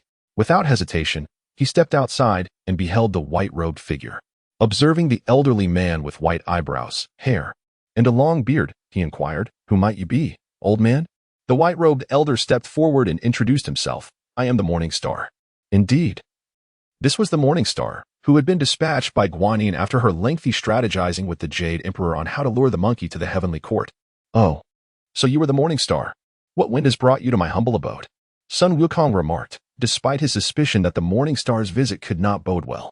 Simultaneously, he approached and attempted to flick the Morning Star's forehead with a playful gesture, but the latter, being a powerful figure, easily evaded the attempt. The celestial beings observing from the heavens felt a tinge of regret witnessing the Morning Star's effortless dodge. Retreating a step, the Morning Star chuckled, "Wukong, let us not engage in mischief. I am not so foolish as to fall for your tricks." Just then, a notification from the system reached Sun Wukong. The Morning Star has mocked the long-browed arhat as foolish, causing the arhat to harbor moderate enmity towards the host, rewarding the host with 10 years of cultivation, a martial technique, and a 3-turn golden elixir. The Morning Star has mocked Guanyin, causing her to develop a high level of enmity towards you, rewarding the host with 900 years of cultivation, a divine ability, a 1x9 curved yellow river formation diagram, and 2 drops of Tongbei monkey essence. Surprised to discover that the Morning Star was also adept at provoking enmity, Sun Wukong felt a surge of delight. He found the Morning Star increasingly agreeable. Unaware of Sun Wukong's inner thoughts, the Morning Star continued, "I am here on the Jade Emperor's orders to invite you to take up a position in the heavenly court." "A position? What sort of position? Surely not a Grand Marshal?" Sun Wukong replied nonchalantly. The Morning Star elaborated, "Are you familiar with the title of Baima 1? Feigning ignorance." Sun Wukong inquired, "Baima 1? Is it a significant position?" The Morning Star, maintaining an air of mystery, responded, "Permit me to clarify. The Grand Marshal oversees all heavenly soldiers, while Baima 1 governs all heavenly steeds. Would you not agree that it is a noteworthy title?" Upon hearing this, Sun Wukong secretly cursed, "You cunning Morning Star. How skillfully you deceive. Were I not a traveler from another realm, I might have fallen for your ruse." Yet, he feigned delight, saying, "Thank you for your kind recommendation. I am most grateful." He then embraced the Morning Star and exclaimed, "Come, let us go inside for tea." Seeing Sun Wukong's demeanor, the Morning Star felt relieved and thought to himself, "They say this monkey is troublesome. It appears he is not as formidable as rumored." Chapter 9. Angered Taibai. As Taibai Jinxing reveled in his impending success, Sun Wukong abruptly rose and delivered a forceful kick to his backside. Caught off guard, Taibai Jinxing stumbled forward several paces, nearly losing his balance despite his status as a great Luo Golden Immortal. After landing the kick, Sun Wukong swiftly retreated, exclaiming, "Oh, Taibai Jinxing, do you truly believe I am a fool? Do you think I am unaware? The position of the horsekeeper is merely a trifling post." At this moment, Taibai Jinxing finally registered the insult, his face flushed with fury as he glared at Sun Wukong. Despite his numerous precautions, he had failed to anticipate the monkey's sudden attack. The host has kicked Taibai Jinxing, who now harbors moderate resentment toward you. The host is rewarded with 150 years of cultivation. Sun Wukong cast a discontented glance at Taibai Jinxing, contemplating, "This old man is remarkably stingy. Not even a single divine ability as a reward." He addressed Taibai Jinxing, saying, "This old Jade Emperor is excessively miserly, resorting to these trivial officials to deceive us. Leave now. I have no intention of ascending to the heavenly court." Realizing his scheme had been uncovered, Taibai Jinxing was unwilling to linger, and he departed on his cloud. The host criticized the Jade Emperor for his stinginess, resulting in mild resentment from the Jade Emperor. The host is rewarded with 150 years of cultivation. Upon seeing the system notification, Sun Wukong grumbled, "Indeed. He is quite miserly, not even willing to part with a single peach tree." He then returned to his humble abode to tally the day's gains and unhesitatingly utilized the over 1,000 years of cultivation he had just acquired. After refining this cultivation, he naturally progressed to the late stage of true immortal.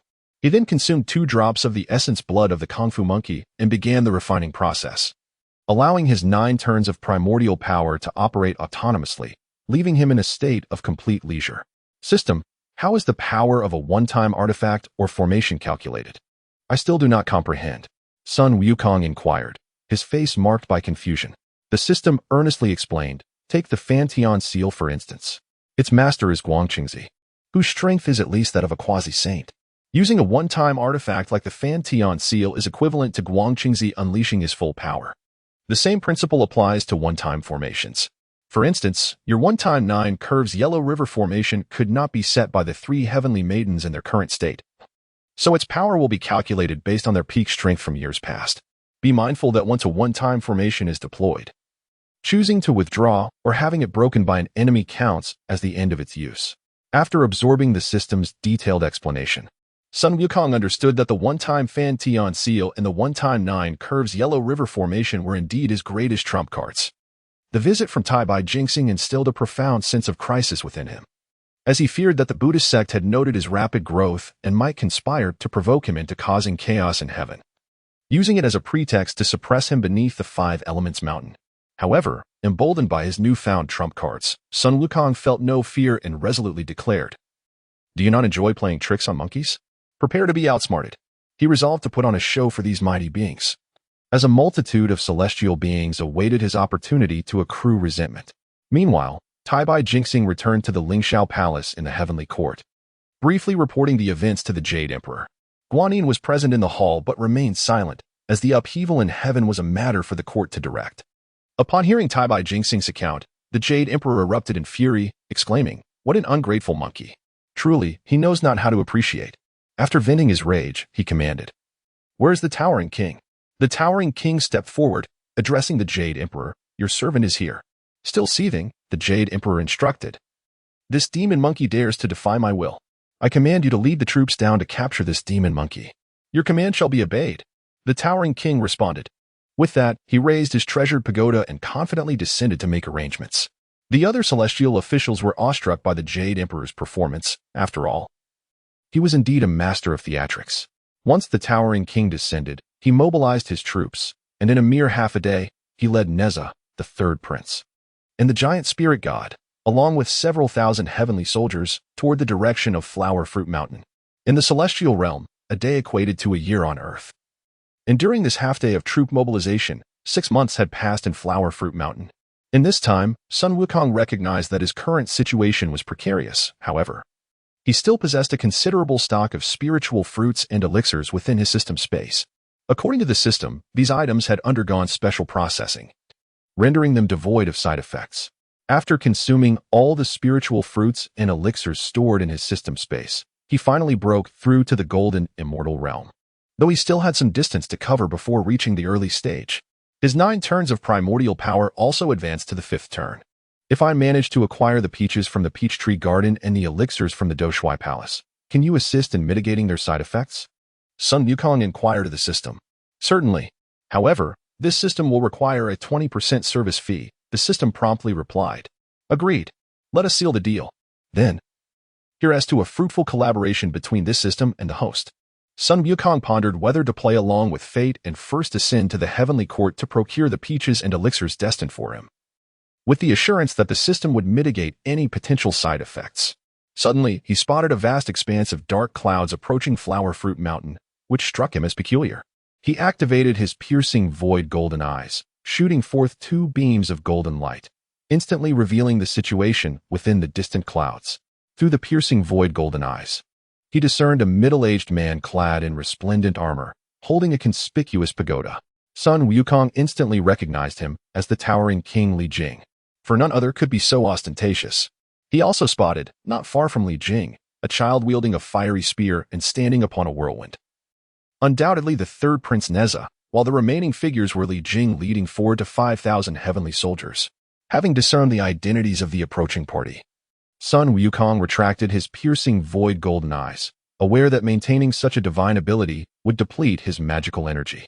Understanding that a performance was about to unfold, he retrieved his Qiankuan purple gold staff from his system space, preparing for battle at a moment's notice.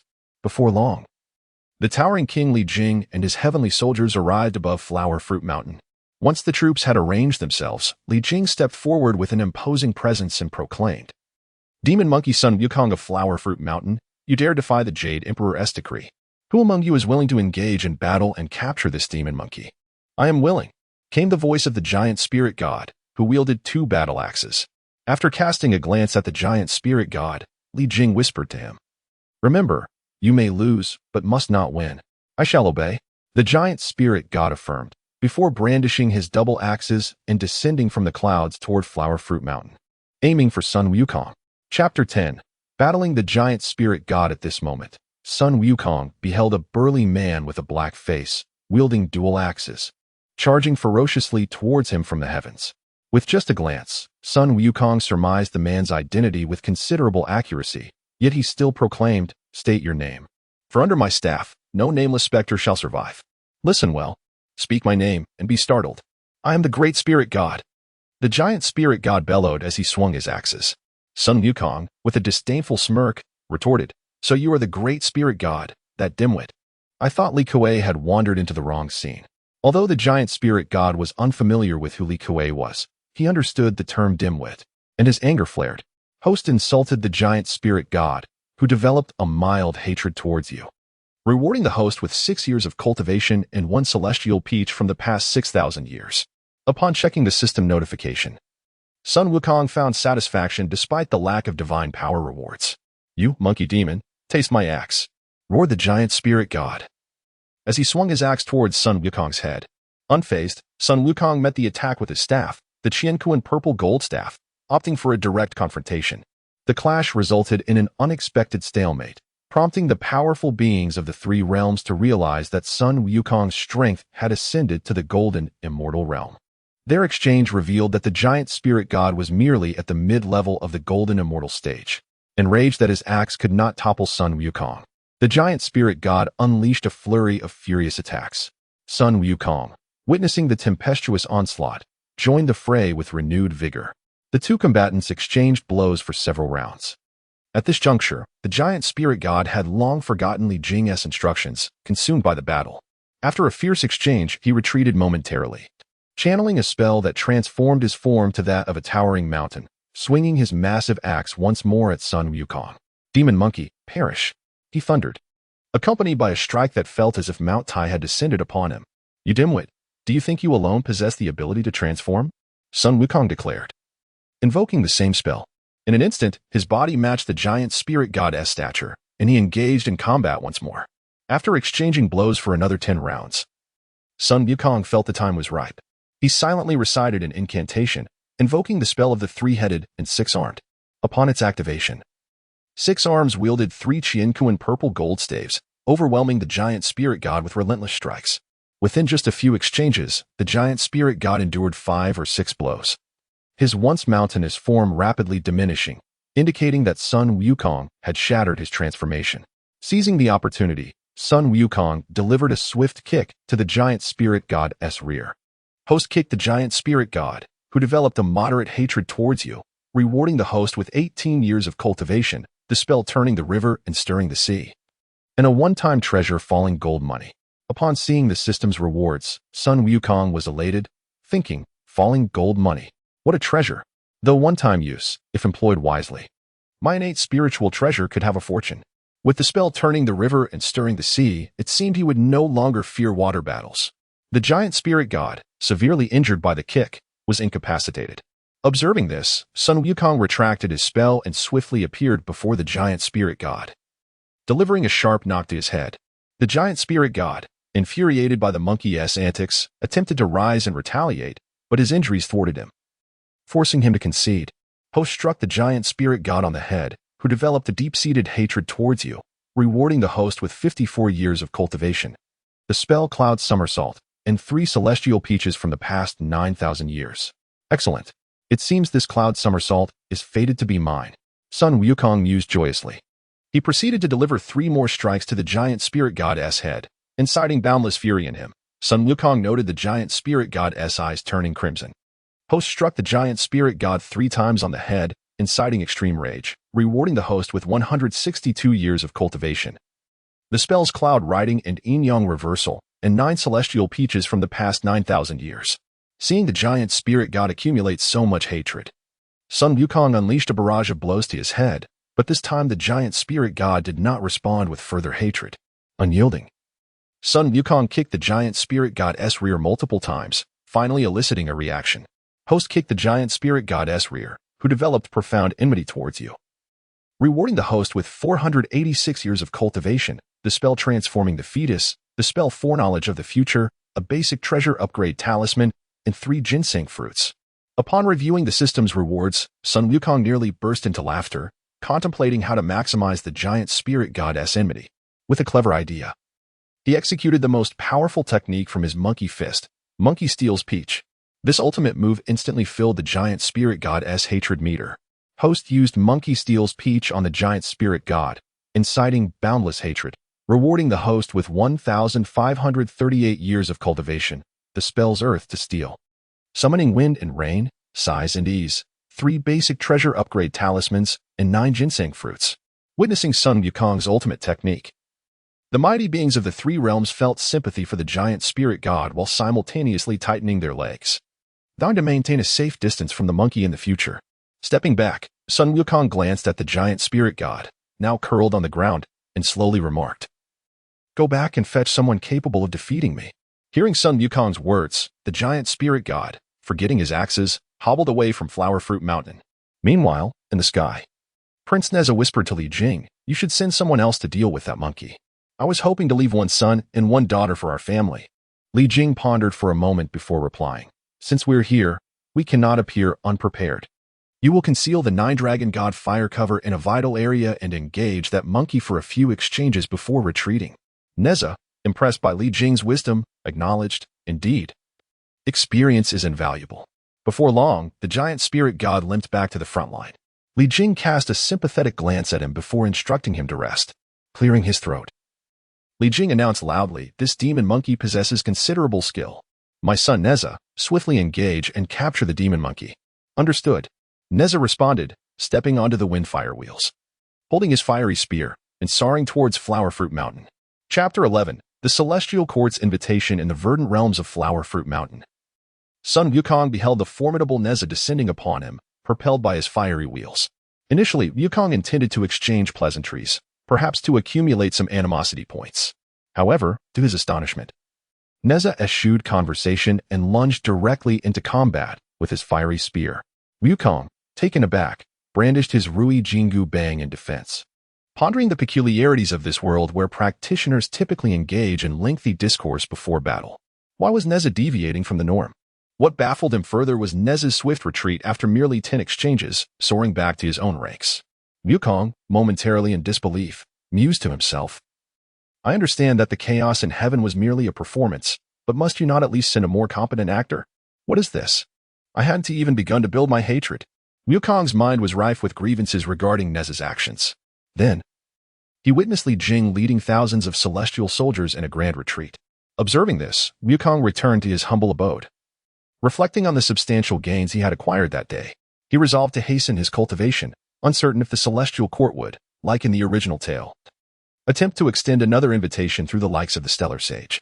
This time, Wukong had amassed over 2,000 years of cultivation from the giant spirit god. Upon exhausting this newfound power, combined with the heavenly peaches and ginseng fruits he had procured, he finally achieved a breakthrough to the mid-stage of the golden immortal realm. Meanwhile, after returning to the celestial court, the great king Li Jing proceeded to report to the Lingxiao Palace. Upon his arrival, the Jade Emperor and the assembly of celestial officials donned solemn expressions, instantly immersing themselves in their roles. Li Jing approached the center of the hall and, with a countenance of shame, addressed the Jade Emperor, "Your humble servant has failed. The Flower Fruit Mountain's demon monkey, Sun Wukong, is extraordinarily powerful, rendering even young Neza incapable of contending with him. I beseech your majesty to dispatch reinforcements immediately." The celestial officials, upon hearing Li Jing's words, feigned expressions of horror, as if they were genuinely at a loss against Wukong. At this moment, Guanyin, present in the Lingxiao Palace, breathed a sigh of relief, noting that the plan had unfolded without unforeseen complications. The Jade Emperor observed the officials' performance with satisfaction, nodding approvingly. He then turned to the assembly, his demeanor grave. "Given this demon monkey's formidable prowess, is there anyone among you willing to descend and subdue him?" As the Emperor's words echoed, he exchanged glances with the stellar sage, who promptly understood the unspoken message and stepped forward, declaring, "Your servant has something to say. Speak freely, my dear Tai, the emperor encouraged. I believe we should prioritize persuading the monkey to submit. Is he not discontent with his previous appointment? Let us offer him a substantial position," Tai suggested. "But he has yet to accomplish anything significant. If we bestow upon him an important title, I fear the other celestial officials may not acquiesce." The emperor expressed his concerns. "Your Majesty need only grant him an honorary title without a salary, and I believe the celestial officials will have no objections," Tai replied, stroking his beard thoughtfully. "Very well. If that is the case, I entrust you, Tai, to once again visit Flower Fruit Mountain and inquire what position he desires. As long as it is not excessively outlandish, we shall grant his request." The emperor continued in a serene tone. "Your servant shall obey." Tai acknowledged and took his leave, making his way toward Flower Fruit Mountain. On that day, Sun Wukong found himself languidly basking in the sun before his humble dwelling. The 72 demon kings of Flower Fruit Mountain had ceased to harbor animosity towards him. Just the day before, he had mercilessly demonstrated his skill in the art of monkey stealing peaches against the Chaos Demon King, yet he had not evoked any hatred from him. Thus, today, Wukong resolved to abandon his plans to subjugate the demon kings, choosing instead to enjoy a day of rest under the sun. "Greetings, Wukong, my friend. How do you fare?" The sudden voice broke his tranquility. Lifting his gaze, he saw Tai flying towards him. Tai alighted before Wukong with a genial expression, inquiring, "How do you fare, Wukong?" "Get to the point," Wukong replied nonchalantly. "I do not fancy meandering conversations." "Ah, my friend, you may not be aware, but since your last display of prowess, the emperor has regarded you with newfound esteem," Tai remarked, stroking his beard mysteriously. "Enough with the preamble. Speak plainly," Wukong urged. Unperturbed, Tai continued, "Thus, the emperor has graciously sent me to inquire what position you desire. As long as it is not too outrageous, the emperor will surely acquiesce. Any position I can request?" Wukong pondered thoughtfully. Tai stepped closer, saying, "As long as it is not at the level of the celestial emperor. Positions of the first or second rank should pose no issue." Wukong erupted in laughter. "Oh, how embarrassing. You offer me the liberty to choose my position. It puts me in quite the awkward predicament. Fear not, Wukong. The emperor holds you in high regard. Speak freely of your desires." "I am certain the emperor will be most agreeable," Tai encouraged, feeling confident that his mission was nearing completion. With a mock-serious demeanor, Wukong finally declared, "Then I shall be straightforward. What do you think about me becoming the emperor's son-in-law?" In Wukong's eyes, assuming the role of the heavenly prince seemed far more appealing than merely being the great sage equal to heaven. At the very least, he would secure a wife. The celestial beings observing intently were utterly taken aback by Wukong's audacious request. They had never anticipated such a position would be desired by the monkey, a role they themselves coveted. The host has flirted with the emperor's daughter, inciting a profound hatred from the emperor, rewarding the host with 900 years of cultivation and a one-time formation of the extermination sword array. The host has flirted with the Queen Mother's daughter, inciting extreme hatred from the Queen Mother, rewarding the host with 2,700 years of cultivation, a one-time formation of the myriad celestial array, and 300 heavenly peaches. Why does it always come back to flirting? Am I really so unscrupulous? Wukong grumbled internally, though the rewards were indeed enticing. System, do not jest with me. The myriad celestial array requires at least 10,000 celestial beings. Where shall I find them? The host need only locate a place to activate the array, and the rest shall be taken care of. Upon hearing this, Tai stood frozen for a moment before regaining his composure. "My friend, you jest. The position of the heavenly prince is not within my authority to bestow," Tai stammered, caught off guard by the rapid turn of events after his earlier boast. Chapter 12. The arrival of the seventh princess. Sun Wukong cast a glance at the Tai jinxing and leisurely remarked, "Did I authorize you to take charge? I instructed you to seek someone who could. Are you serious?" Tai jinxing inquired with a grave expression. Stepping back, Sun Wukong replied with utmost seriousness, "Do you not perceive the gravity of my expression?" Observing the unwavering determination on Sun Wukong's face, Tai jinxing could only sigh in resignation and slowly depart from Huagua Mountain. Just as he contemplated forcibly taking Sun Wukong to the heavenly court, an inexplicable sense of trepidation washed over him. He vaguely sensed that Sun Wukong was not as simple as he appeared. As Sun Wukong watched Tai jinxing's retreating figure, he called out, "Should the Jade Emperor consent to make me the prince consort, do ensure that he issues a divine decree. Otherwise, I fear you may resort to trickery." Tai jinxing, hearing Sun Wukong's words, nearly lost his balance and almost fell from the clouds. in a bid to garner animosity points. Sun Wukong audaciously declared his desire to become the prince consort of the heavenly court, driven by a simple motive, to provoke the Jade Emperor and seek rewards from him. As for actually becoming the prince consort, he deemed that an absurdity, it was merely idle banter. Once Tabai Jinxing had departed, Sun Wukong continued to ponder over the rewards bestowed upon him by the system. It was undeniable that the Jade Emperor and the Queen Mother were exceptionally affluent, having accumulated over 3,000 years of cultivation. Tabai Jinxing returned to the Lingxiao Palace in the Heavenly Court, his steps heavy with regret. He merely recounted his visit to Huagua Mountain in a perfunctory manner. At this moment, the Jade Emperor furrowed his brow and spoke, "My esteemed ministers, do share your insights." The celestial officials exchanged glances, each one at a loss for words, as selecting a prince consort was a matter that fell squarely within the Jade Emperor's domain. Why the silence? You are usually quite loquacious. The Jade Emperor expressed his dissatisfaction. Choosing a prince consort is a matter of your majesty's household, as your subjects. We ought not to intrude. Tabai Jinxing ventured to speak. The matter at hand is how to capture Sun Wukong. The Jade Emperor's voice brimmed with ire. Guanyin, observing the Jade Emperor's indecision, internally scoffed, thinking, what could be simpler? Simply acquiesce to the monkey's demands and lure him to the heavenly court. Perhaps we should entertain the monkey's request, Tabai Jinxing suddenly suggested. What do you mean by that? The Jade Emperor queried, visibly displeased. Your Majesty, consider this. That mischievous monkey has surely never encountered the 7 princesses. Within the heavenly court, there are numerous celestial maidens. We could easily find one to pacify him.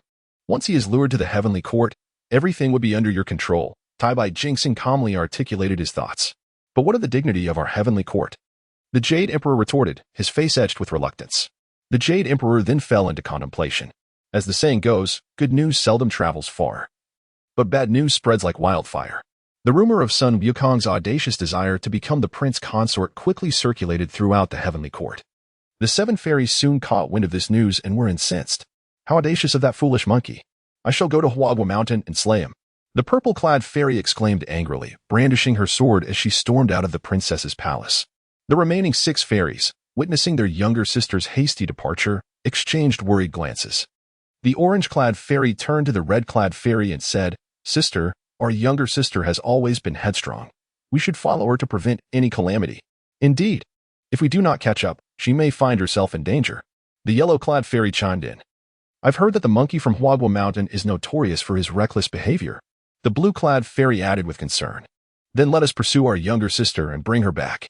The red-clad fairy decisively declared. The 6 of them immediately set off in the direction the purple-clad fairy had taken. Meanwhile, at Huagua Mountain, Sun Wukong found himself surrounded by a throng of monkeys. Ever since his defeat by the giant spirit god, he had been frequently invited to assume the role of king among the monkeys. Naturally, Sun Wukong had no interest in such a position, given that he could barely ensure his own safety. To accept the kingship would only endanger these monkeys. And he was all too aware of the grim fates that befell ordinary monkeys in the original tale. Sun Wukong, come forth. Just as the incessant chatter of the monkeys became unbearable, a woman's voice rang out, interrupting their conversation. Turning to the source of the voice, Sun Wukong saw a stunning maiden in purple attire, standing atop the clouds, sword in hand, glaring down at him. The ordinary monkeys, upon seeing a celestial being, were terrified and scurried away. In their eyes, such a plain fairy must possess great power. The purple-clad fairy glared at Sun Wukong, clad in his Chinquan armor, and said angrily, You are Sun Wukong, are you not? Indeed, I am. Sun Wukong replied nonchalantly, noting her mere celestial realm cultivation. Then prepare to meet your end. The purple-clad fairy declared, lunging at him with her sword. At that moment, having harnessed the cultivation he received from the Jade Emperor and Queen Mother, Sun Wukong had reached the late stage of the golden immortal realm. Observing that the purple-clad fairy only possessed the strength of a celestial being, he could not be bothered to retaliate. He stood still, silently reciting a spell, and shouted, Freeze. As the immobilization spell took effect, the purple-clad fairy became as still as a statue, her body frozen mid-attack. Unable to utilize her magical power, she began to plummet from the sky. Seeing this, Sun Wukong thought to himself, how careless. He swiftly ascended and caught the falling purple-clad fairy, gently bringing her down to the ground. Sun Wukong vowed he had no intention of taking advantage of her. His sole concern was that she might injure her face upon landing, and he feared being unjustly blamed. Meanwhile, in the Lingxiao Palace of the Heavenly Court, The Jade Emperor was engaged in discussions with the celestial officials about how to entice Sun Wukong to the heavenly court. Your Majesty, Guanyin urgently requests an audience. An anxious messenger announced. Let him enter, the Jade Emperor replied, his brow furrowed with a foreboding sense of impending trouble. Before long, Guanyin rushed into the hall, his appearance unmistakable, with two brilliantly shining eyes resembling lanterns. Without waiting for the Jade Emperor to inquire, Guanyin blurted out, Your Majesty, I just witnessed the 7 princesses heading towards Huagua Mountain. Upon hearing this report, the courtiers were astounded. Just as that audacious monkey had proclaimed his desire to become the prince consort, the 7 princesses had unwittingly walked into a trap. What incredible fortune had befallen this monkey? Chapter 13. 3 years as my handmaid. Upon hearing the report from the all-seeing eye, the Jade Emperor was taken aback and promptly summoned the Haotian mirror to examine the situation concerning Sun Wukong. In the mirror, a scene unfolded, depicting Sun Wukong employing a binding technique on the purple-clad fairy and landing with her in his arms. Witnessing this, the Jade Emperor's fury ignited, and he bellowed, Li Jing, where are you? Mobilize the troops at once. I shall raise Huagua Mountain. Your Majesty, please temper your wrath. The greater good must prevail, urged the Star of Venus, stepping forward to counsel him. How can I calm down? This audacious monkey dares to insult the princess of the heavenly court. His crimes are beyond measure. The Jade Emperor retorted, unable to contain his rage. The celestial officials were equally indignant at Sun Wukong's actions, never anticipating that the monkey would act so swiftly. It was not that the Jade Emperor was particularly concerned for his daughter's safety. Rather, he was incensed at the monkey's affront to his dignity. However, as time passed, his fury began to abate. At this juncture, the Star of Venus whispered to the Jade Emperor, Since the matter has transpired, why not turn this to your advantage? Lure the demon monkey to the heavenly court under the pretense of the 7th princess, and perhaps you can extract some benefits from the Buddhist realm. The Jade Emperor, upon hearing this, nodded slightly in agreement. Meanwhile, Sun Wukong, situated on Huagua Mountain, promptly received a notification from the system. Host has provoked the 7th princess of the heavenly court. She now harbors profound animosity towards you, rewarding the host with 45 years of cultivation and 63000-year-old peaches. Host has provoked the 7th princess of the heavenly court. The Jade Emperor now holds moderate hatred towards you, rewarding the host with 300 years of cultivation, a momentary blossoming of divine abilities, and 1 upgrade talisman for a basic magical artifact. Host has provoked the 7th princess of the heavenly court. The Queen Mother now harbors deep animosity towards you, rewarding the host with 900 years of cultivation and 109,000-year-old peaches. As Sun Wukong gazed at the beautiful face of the 7th princess in his embrace, he mused to himself, Should I keep the 7th princess? That way, I could continually receive the Jade Emperor and Queen Mother's ire. Robe monkey, release our sister at once. A chorus of feminine voices interrupted his reverie. Only then did Sun Wukong notice 6 maidens racing towards him from the sky. Clad in red, orange, yellow, green, blue, and indigo, they completed the group of 7. It was indeed the 7 fairies gathered. It seemed he would once again delight in harvesting the wrath of the Jade Emperor and Queen Mother. Noticing the furious expressions of the 6 fairies, Sun Wukong remarked, It's fine. Holding her is not burdensome. At his words, the 6 fairies' anger intensified, and they brandished their swords, aiming at Sun Wukong. Despite their stunning beauty, he remained unmoved and callously employed the binding technique. In an instant, the 6 fairies found themselves immobilized and plummeting from the sky. Swiftly, Sun Wukong utilized his clone technique, sending 6 identical monkeys soaring to catch the fairies and gently lowering them to the ground. Meanwhile, the Jade Emperor, observing through the Haotian mirror, was incensed. This audacious monkey was openly challenging the dignity of the heavenly court. With his daughter insulted, how could he maintain his authority over the 3 realms? In the Lingxiao Palace, the Jade Emperor erupted. What an insolent monkey! I shall tear you to shreds one day.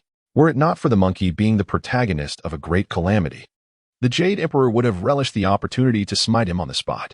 The celestial officials, witnessing the Jade Emperor's fury, also condemned Sun Wukong's behavior, as if he had insulted their own daughters.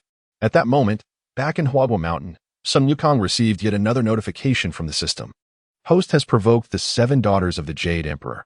He now harbors extreme hatred towards you, rewarding the host with 700 years of cultivation, 10 ginseng fruits, and 3 upgrade talismans for basic magical artifacts. Isn't the ginseng fruit from Jin Yuanzi still untouched? Sun Wukong thought to himself, bemused. Host has provoked the 7 daughters of the Queen Mother. She holds deep animosity towards you, rewarding the host with 100 years of cultivation and 10 drops of the 3 lights divine water. The 3 lights divine water is a precious item. I can use it for healing in the future. Sun Wukong thought, his face lighting up with joy. The only disappointment for Sun Wukong was that he had yet to receive any rewards in the form of innate spiritual treasures. Host has provoked the Great Fairy. She now harbors extreme hatred towards you, rewarding the host with 165 years of cultivation and 5 transformation golden pills. Host has provoked the Second Fairy. She now harbors extreme hatred towards you, rewarding the host with 165 years of cultivation and 5 year-old peaches. Host has provoked the Third Fairy, she. Upon seeing the system notifications, he suddenly realized he was still holding the 7 fairies in his arms. Reluctantly, Sun Wukong set the 7 fairies down and commanded his clones to place the 6 fairies on the ground before retracting them. At this point, he silently recited the incantation and released the binding technique on the 7. Behave yourselves around me, or I shall bind you once more. Upon hearing his words, the fairies turned pale, huddling together in fright. Observing the trembling figures of the 7 fairies, Sun Wukong sighed inwardly. Why does it feel as though my actions are increasingly villainous? Now, tell me, why have you all come to trouble me? Sun Wukong inquired nonchalantly, his gaze sweeping over the 7. The purple-clad princess, mustering her courage, spoke up. You were the one who expressed a desire to become the prince consort of the heavenly court, thus offending our sisterhood first.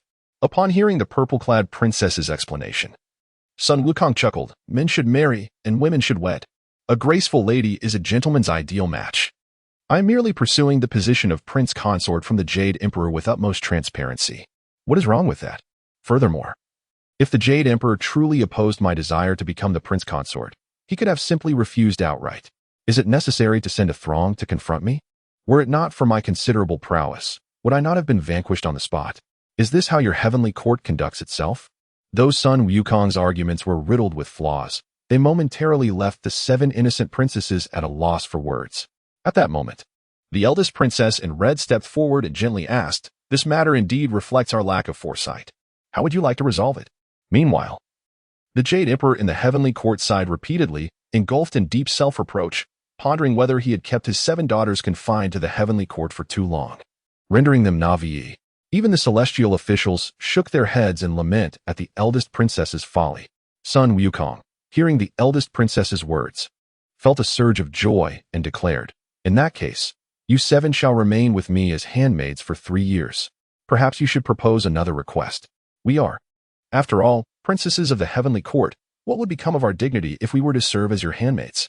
The eldest princess firmly rejected Sun Wukong's proposal. Sun Wukong, unfazed, replied, "In my presence, your identities as heavenly court princesses hold little weight." Stepping closer to the eldest princess, he continued, "Moreover, my own status is not insignificant." Chapter 14. The monkeys planned. You are just an ordinary monkey from Flower Fruit Mountain. What noble lineage could you possibly have? The 7th princess exclaimed, her face flushed with indignation. With a devilish grin, Sun Wukong replied, "Listen well. I am the spirit Brightstone Monkey." At that moment, the powerful beings of the 3 realms, who had been attentively observing the happenings of Flower Fruit Mountain, were taken aback by Sun Wukong's revelation. They could hardly fathom that this monkey was now aware of his own origins. This was a significant twist, a monumental variable. Sun Wukong's intentions were quite straightforward. He aimed to convey to those scheming against him that he was not to be underestimated. Although one should not overly alarm the snake while disturbing the grass, a judicious display of power was certainly warranted. Moreover, with the formidable one-time extermination array and the 10,000 immortals array at his disposal, who would dare provoke him? What is so remarkable about being a spirit Brightstone monkey? You are still just a monkey. The 7th princess scoffed. But I possess another identity. Sun Wukong maintained his calm demeanor as he spoke. The 7th princess, still unconvinced, retorted, "You boast too much. Do you really believe you can relate to the sages?" Sun Wukong leaned closer to the 7th princess with a playful smile, declaring, "Congratulations, you guessed correctly. I was born from the stones crafted by Lady Nuwa during her efforts to mend the heavens. It would not be an exaggeration to say that I am akin to those in Nuwa Palace." Upon hearing Sun Wukong's words, the 7th princess muttered indignantly, "What a boast."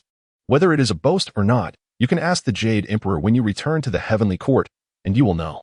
Sun Wukong replied nonchalantly, When Sun Wukong mentioned Lady Nuwa's name, she, far away in the chaos within Nuwa Palace, felt a stirring. Upon realizing that the one speaking was the small stone she had casually forged long ago, her heart was filled with clarity. Lady Nuwa then employed her divine powers to deduce Sun Wukong's past and future fate, only to find nothing conclusive. Coupled with Sun Wukong's unusual behavior, she ultimately concluded that he would be the greatest variable in this impending calamity. The protagonist of the calamity is the greatest variable. I hope this monkey does not disappoint me, Lady Nuwa sighed softly, brushing her hair. Were it not for the Tao ancestors' decree that sages must not interfere in the affairs of the three realms, Lady Nuwa would have long since intervened to bring the monkey back to Nuwa Palace. At this moment, Sun Wukong remained blissfully unaware that he had inadvertently drawn Lady Nuwa's attention simply by mentioning her name.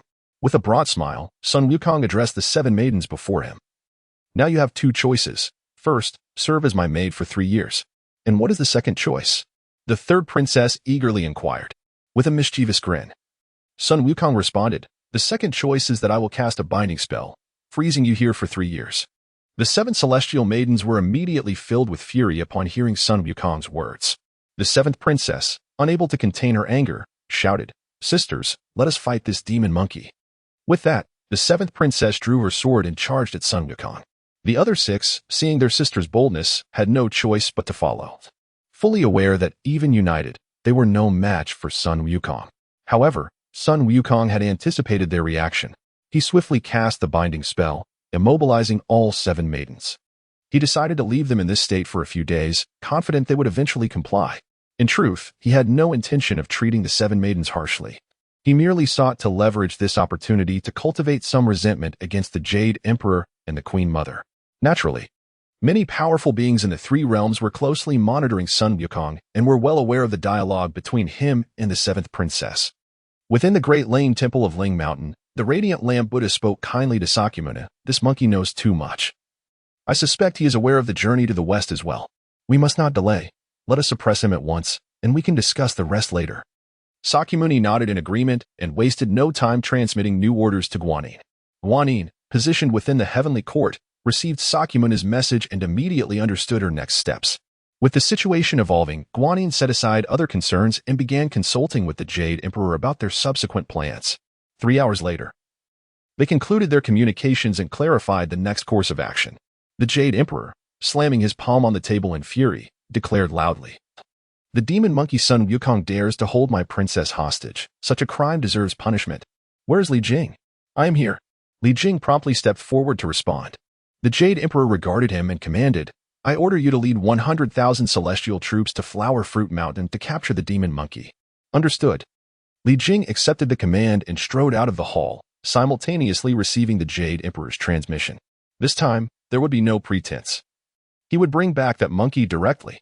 Li Jing nodded silently to the Jade Emperor, affirming his understanding. The Jade Emperor was serious this time, and Li Jing dared not be lax. Accompanied by Neza, he led 100,000 celestial troops toward Flower Fruit Mountain with great determination. In Li Jing's eyes, the monkey was merely a golden immortal. With his son Neza's presence, capturing the monkey would be a matter of moments. After all, his son was now a peak Tai golden immortal. What Li Jing did not realize was that Sun Wukong's strength had transformed significantly since then. In the span of a single day in the heavens, over a year had passed on Earth. While the Jade Emperor and Guanyin plotted their next moves for over 3 hours, Sun Wukong had leisurely spent more than 3 months on Flower Fruit Mountain. With the nearly 10,000 years of cultivation rewards bestowed by the Jade Emperor and the Queen Mother, Sun Wukong easily elevated his realm to the initial stage of Tai Golden Immortal. In the realm of cultivation, the distinction between Golden Immortal and Tai Golden Immortal is a pivotal watershed. Prior to Tai Golden Immortal, cultivation primarily involved refining one's magical powers and elevating one's realm. However, after reaching Tai Golden Immortal, one must not only enhance their cultivation but also cultivate the 5 energies within, achieving the 5 energies returning to origin, thus preparing for the Triflower gathering at the apex of Deluo Golden Immortal. Simultaneously, his 9 turns primordial skill successfully reached the 6th turn.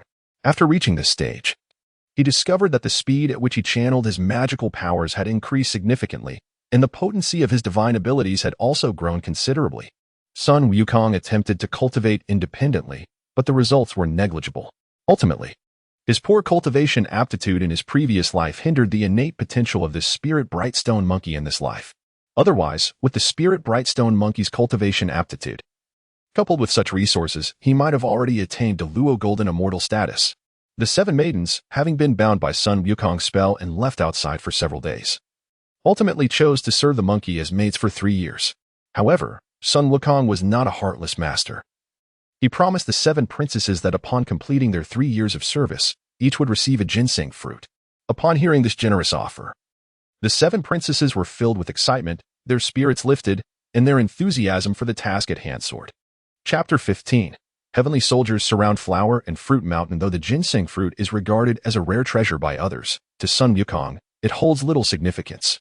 Perhaps due to his excessive consumption of the ginseng fruit, his body has developed a certain resistance. Now, aside from extending his lifespan by several millennia, the fruit's magical potency has become negligible for him. It would be more fitting to distribute it as remuneration to the 7 princesses of heaven. Recently, he had utilized 5 primary magical artifact upgrade talismans to elevate his Rui Jingu Bang to a middle-grade postnatal spiritual treasure. According to the system, each talisman possessed only a 20 success rate. However, Sun Wukong boldly used all 5 at once, achieving a 100 success rate in upgrading his staff to a middle-grade postnatal spiritual treasure.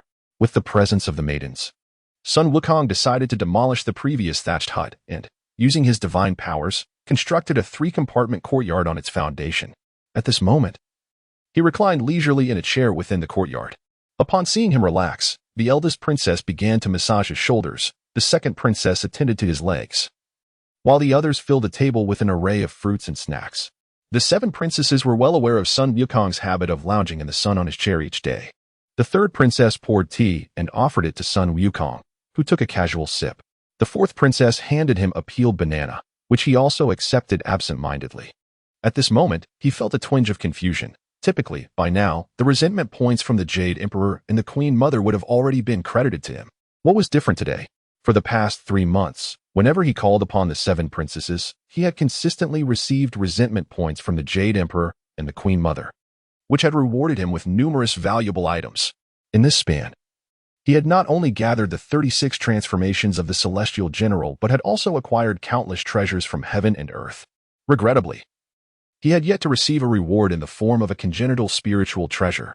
However, as the day wore on without any points being awarded, he felt increasingly uneasy and contemplated taking bolder actions.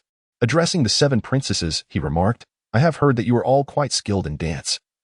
I have yet to witness your talents." "Absolutely not," the 7 princesses replied in unison. After 3 months of interaction, the princesses had gained insight into Sun Wukong's temperament. Aside from his occasional flippancy, he was generally quite amiable, which is why they could refuse him so readily. "Very well, then, you shall warm my bed tonight," Sun Wukong declared with a stern expression. "Of course," they responded, unfazed. They had lost count of how many times Sun Wukong had used the excuse of warming his bed to threaten them, and they were no longer intimidated. Seeing their reaction, Sun Wukong nonchalantly retrieved a ginseng fruit from his system space and began to savor it.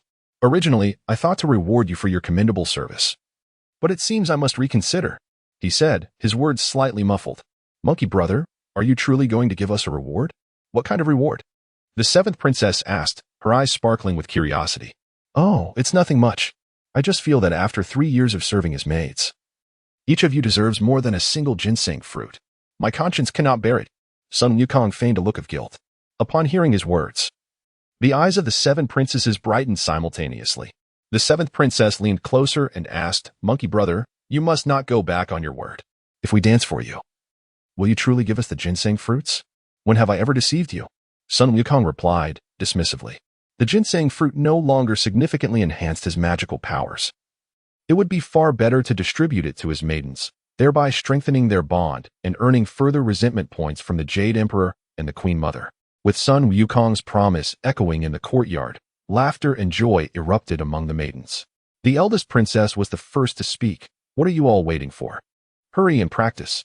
In an instant, the courtyard was filled with song and dance, leaving Sun Wukong dazzled.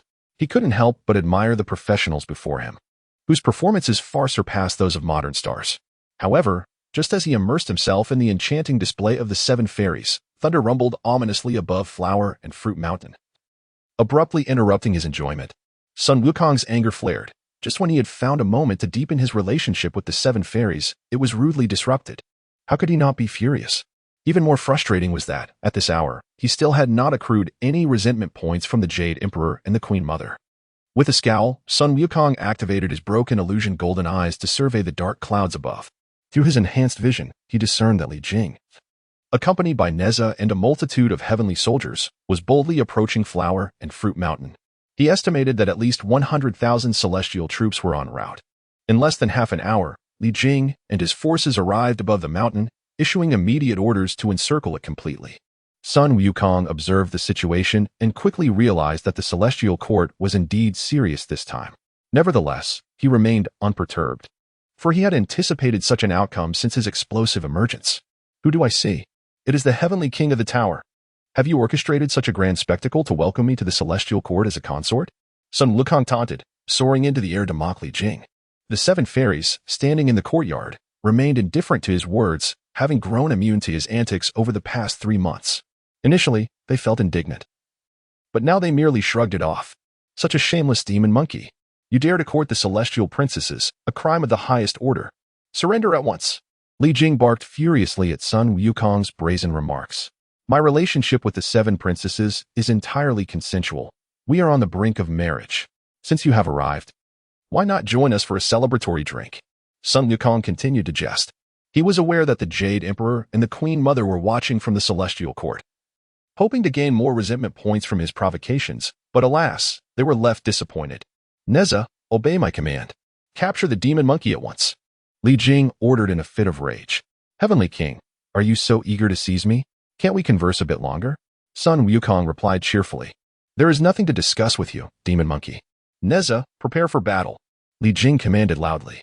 Neza had no choice but to comply, knowing well that his father's Linglong pagoda was not to be trifled with. Upon hearing Li Jing's words, Sun Wukong understood that the celestial court and the Buddhist order were resolute in their intention to capture him, and a confrontation was unavoidable. Now that he had reached the early stage of the Tai Golden Immortal Realm, along with his myriad of divine abilities, defeating Neza would pose no significant challenge. Yet, a thought struck him, given how drastically he had altered the storyline of Journey to the West. What if Laozi descended with his golden ring to intervene during his battle with Neza? After all, the narrative had been irrevocably changed by his actions, and it was entirely possible that Laozi might preemptively strike. Chapter 16. The Great Formation emerges, shocking the three realms to avoid capsizing in the mire. Sun Wukong adjusted his equipment, brandishing the Qianquan golden cudgel in his hand, and spoke leisurely. Throughout my life, I, Sun Wukong, have always been benevolent and have never enjoyed competing in valor or ferocity. Today, I shall set up a formation. Who among you dares to break it? Upon hearing Sun Wukong's proclamation, Li Jing nearly burst into laughter. The audacity of this monkey to set up a formation before him was akin to the old immortal consuming arsenic, as if seeking to extend his lifespan. Having come from the period of the investiture of the gods, he had certainly encountered formidable formations set by disciples of the Intercept School. Although he had never personally broken a formation, he had gleaned considerable insights from observing others. Very well, I shall grant you, this mischievous monkey, an opportunity. Even if you were to set forth the sword formation of the extermination of immortals, I would shatter it before your eyes. Li Jing declared with an air of arrogance. Clearly, he regarded the monkey before him as a mere wild creature. Even if he possessed some knowledge of formations, the one he crafted was likely to be trivial. At that moment, be they from the Buddhist sect or the heavenly court, many felt Li Jing's words were somewhat inappropriate. However, they too believed that the monkey was merely seeking to attract attention. They would not object to him pilfering a peach, but as for formations, they doubted his capability. Sun Wukong, upon hearing Li Jing's words, could not help but chuckle coldly, responding, I hope you can maintain such arrogance shortly. Without further ado, he retrieved a palm-sized formation plate from his system space and unhesitatingly tossed it into the air. The plate transformed instantaneously into a magnificent and overwhelming formation, enveloping the entirety of Flower Fruit Mountain. Above the formation hovered a radiant golden dipper, which was none other than the primordial golden dipper. When the mighty beings of the three realms beheld the formation set by Sun Wukong on Flower Fruit Mountain, their eyes widened in disbelief. Their mouths agape as if a chicken egg could fit within. They were all too familiar with the formation, recognizing it as the infamous Nine Curves Yellow River formation from the investiture of the gods era. They had never anticipated that Sun Wukong possessed such a trump card. Now, even if 100,000 heavenly soldiers were summoned, it would be of no avail. It appeared that this matter had become rather complicated. Particularly, the Buddhist practitioners wore grim expressions, remaining silent. Upon witnessing the monkey's deployment of the 9 curves Yellow River formation, they understood that the situation had spiraled beyond their control. Meanwhile, upon seeing Sun Wukong's formation, the Jade Emperor felt not anger, but rather a sense of delight. After all, with the rise of Buddhism following the journey to the West, the Taoist sect would inevitably decline. Now that uncertainties had arisen concerning the monkey, the Jade Emperor was more than pleased. Standing within the 9 curves Yellow River formation, Sun Wukong called out to Li Jing, kingly, "Why are you dawdling? Come in and break the formation. I assure you, I won't harm you." At that moment, Li Jing felt a pang of bitterness welling within him, his complexion shifting from pale to flush. The slap to his face had come too swiftly. Just a moment prior, he had confidently claimed that even if the monkey set forth the sword formation of extermination of immortals, he would not be afraid. Yet the next moment, the monkey had laid down the formidable 9 curves Yellow River formation. Naturally, Li Jing dared not attempt to break the formation. For who could be unaware of the notorious reputation of the 9 curves Yellow River formation from the investiture of the gods? Even 100 of them combined would be incapable of breaching it. "Oh dear, I am feeling unwell. I shall return another day to break the formation," Li Jing exclaimed hastily before retreating, prioritizing his own life above all else. The host has deployed the 9 curves Yellow River formation, slapping Li Jing's face. Li Jing harbors extreme hatred towards you, rewarding the host with 90 years of cultivation, the 9 turns primordial art, and 3 ginseng fruits. System. Is there a difference between the 9 turns primordial art and the 9 turns primordial skill? The names are quite similar, Sun Wukong queried, perplexed. The system promptly clarified. The 9 turns primordial art is a body-refining technique. Before Sun Wukong could respond, a series of notifications from the system appeared once more. The host has disrupted the Buddhist plan, resulting in an intense hatred from the Buddha of compassion, rewarding the host with 2,700 years of cultivation, 5 drops of the blood essence of the Monkey King, and 1 year of earth elemental energy. The host has disrupted the Buddhist plan, leading to extreme hatred from the ancient Buddha of light, rewarding the host with 2,700 years of cultivation, 1 drop of the blood essence of the 6-eared macaque, and 1 year of water elemental energy. The host has disrupted the Buddhist plan, causing Maitreya Buddha to harbor profound hatred towards you, rewarding the host with 2,700 years of cultivation and 1 year of earth elemental energy. The host has disrupted the Buddhist plan, leading to extreme hatred from the great Sun Tathagata, rewarding the host with 2,700 years of cultivation and 1 year of fire elemental energy. Due to Sun Wukong's deployment of the 9 curves Yellow River formation, the Buddhist plan had been thoroughly disrupted, inciting deep-seated animosity towards him. However, given Sun Wukong's status as the protagonist of the calamity, and with the calamity yet to commence, none dared to take his life just yet. They could only seethe in frustration.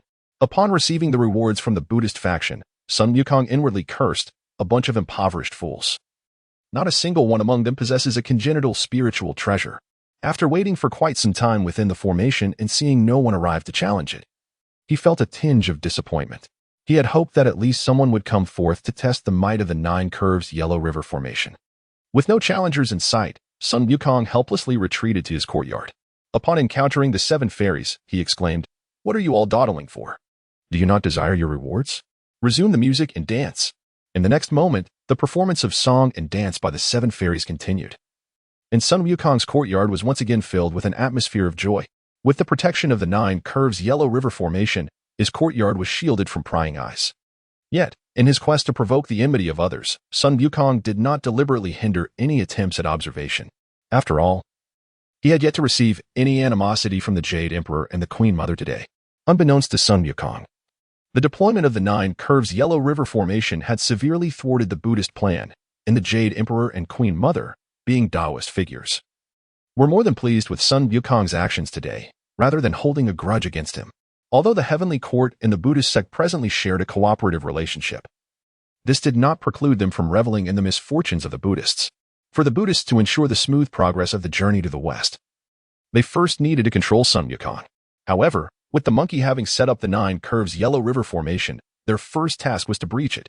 In the Jade Emperor's view, the 9 curves Yellow River formation passed down by the celestial sage to the three heavens fairies, was not an easy formation to dismantle. If it were so simple, the likes of Lao Jun and Yuan Shi Tianzuan would not have struggled to break it in the past. Upon this realization, the Jade Emperor suddenly comprehended, since Sun Wukong could deploy the 9 curves Yellow River formation. It indicated that he had received guidance from a high-ranking figure of the Intercept School. Ever since the investiture of the gods, the Intercept School had been in decline. And now, the only one capable of quietly imparting such skills to Sun Wukong under the noses of the mighty beings of the 3 realms could only be a saint. Could it be that the figure behind Sun Wukong is the celestial sage? The Jade Emperor marveled within his heart.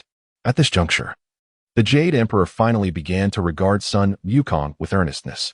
Initially linked to the goddess Nuwa, the monkey now had the celestial sage as his backing, which was truly a source of deep concern. What the Jade Emperor could conceive, the mighty beings of the 3 realms also swiftly realized. They were astounded that a mere monkey could forge connections with 2 saints. No wonder he was so audacious. Chapter 17. The secret discussion in the Purple Cloud Palace. The commotion stirred by Sun Wukong was considerable, inevitably drawing the attention of the 6 saints residing in the chaos. Upon witnessing the 9-bend Yellow River formation laid out by Sun Wukong, the Buddhist figures of Guanyin and Guanyin were instantly incensed. Guanyin, unable to contain his fury, exclaimed, "This Tongdian truly has an audacious scheme. We shall confront him for an explanation." With that, Guanyin soared towards the direction of the Purple Cloud Palace, closely followed by Guanyin, who feared that his disciple would be no match for the leader of the Tongdian sect. The fierce battle during the investiture of the gods had escalated to such intensity that the saints engaged in direct combat, shattering the primordial realm into the 4 continents we know today. Ultimately, it was the Tao ancestor Hongjun who intervened to halt the fighting among the saints, compelling the 3 pure ones to ingest the saintly demise pill, while the Tongdian sect leader was taken back to the Purple Cloud Palace for confinement. As Sun Wukong set the 9-bend Yellow River formation in motion, the Tongdian saint, present in the Purple Cloud Palace, immediately sensed the disturbance.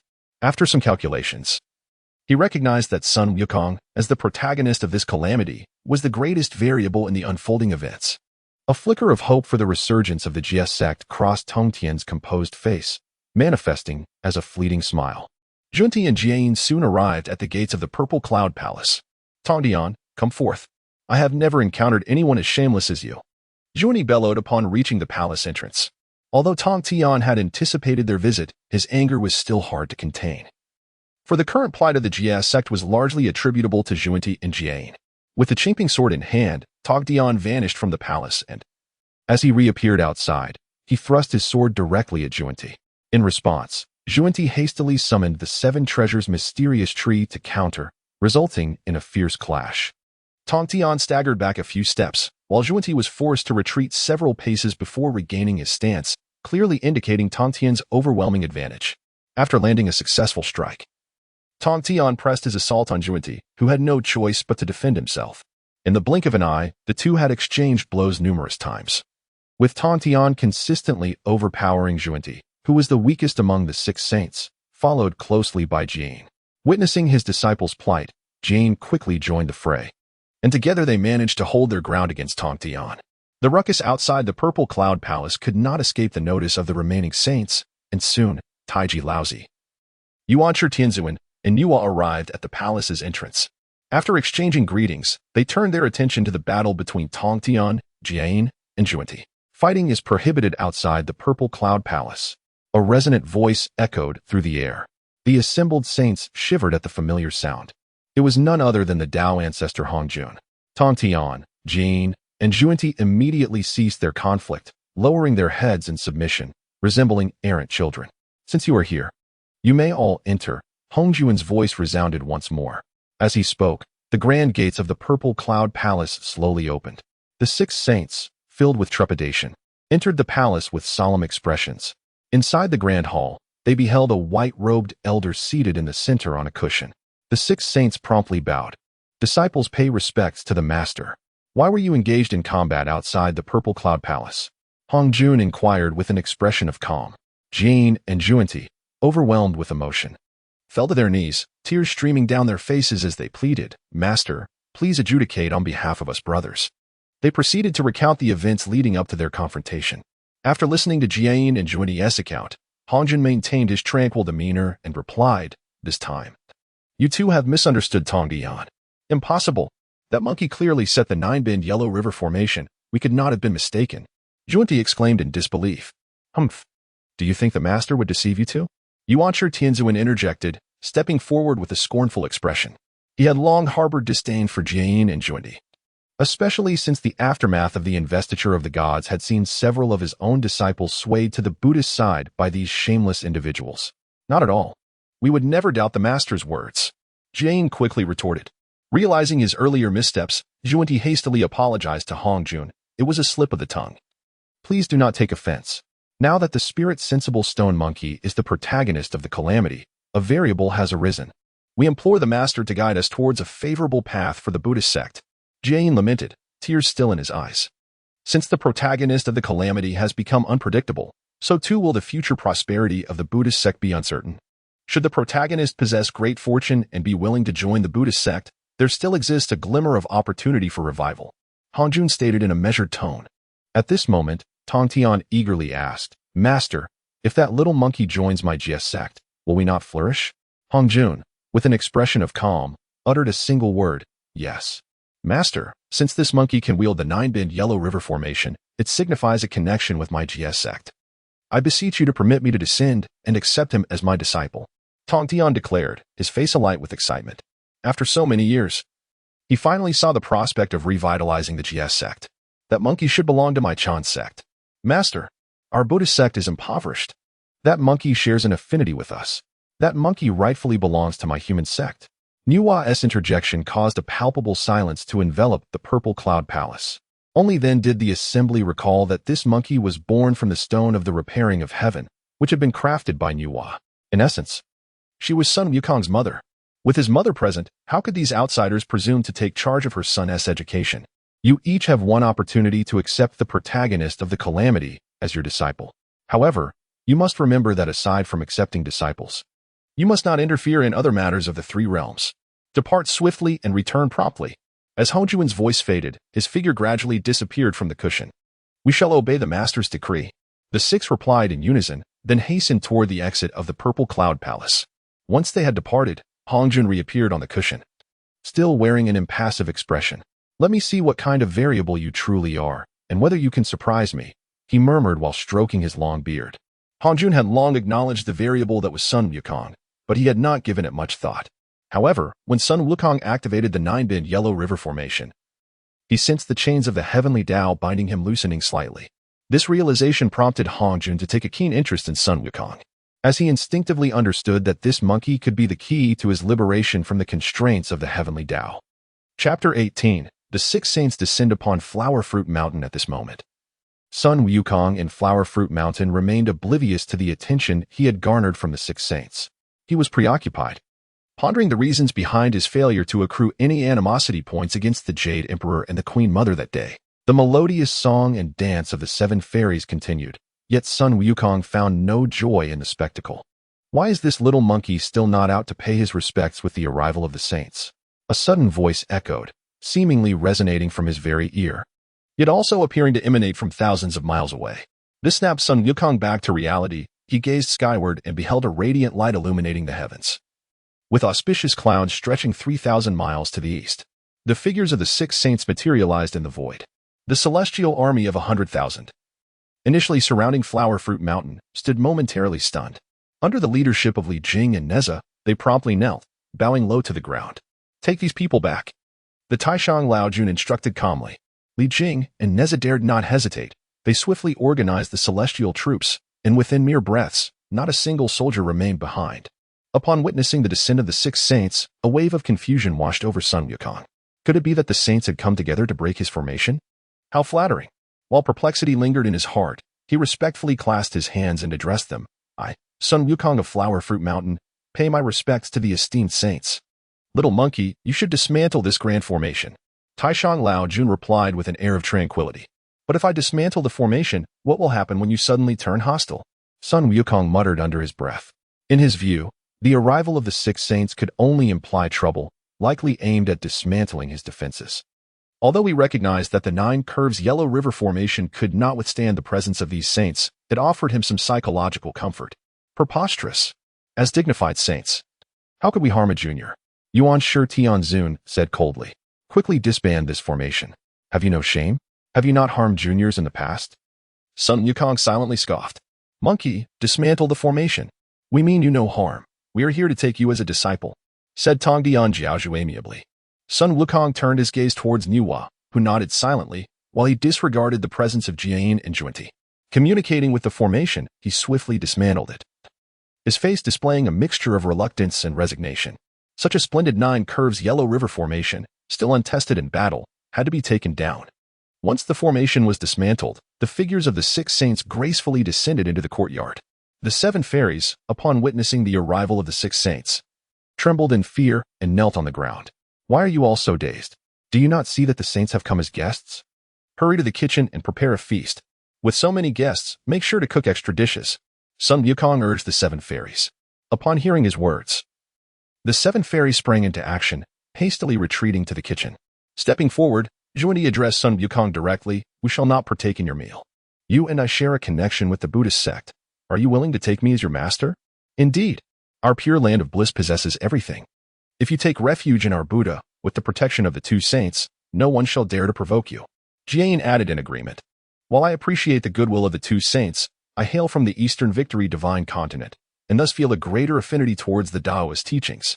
Sun Wukong responded, maintaining his dignity as he declined. Did you hear that? He is unwilling to join your Buddhist sect, yet you 2 remain here waiting for a meal. Tongdian Jiaozhu retorted coldly.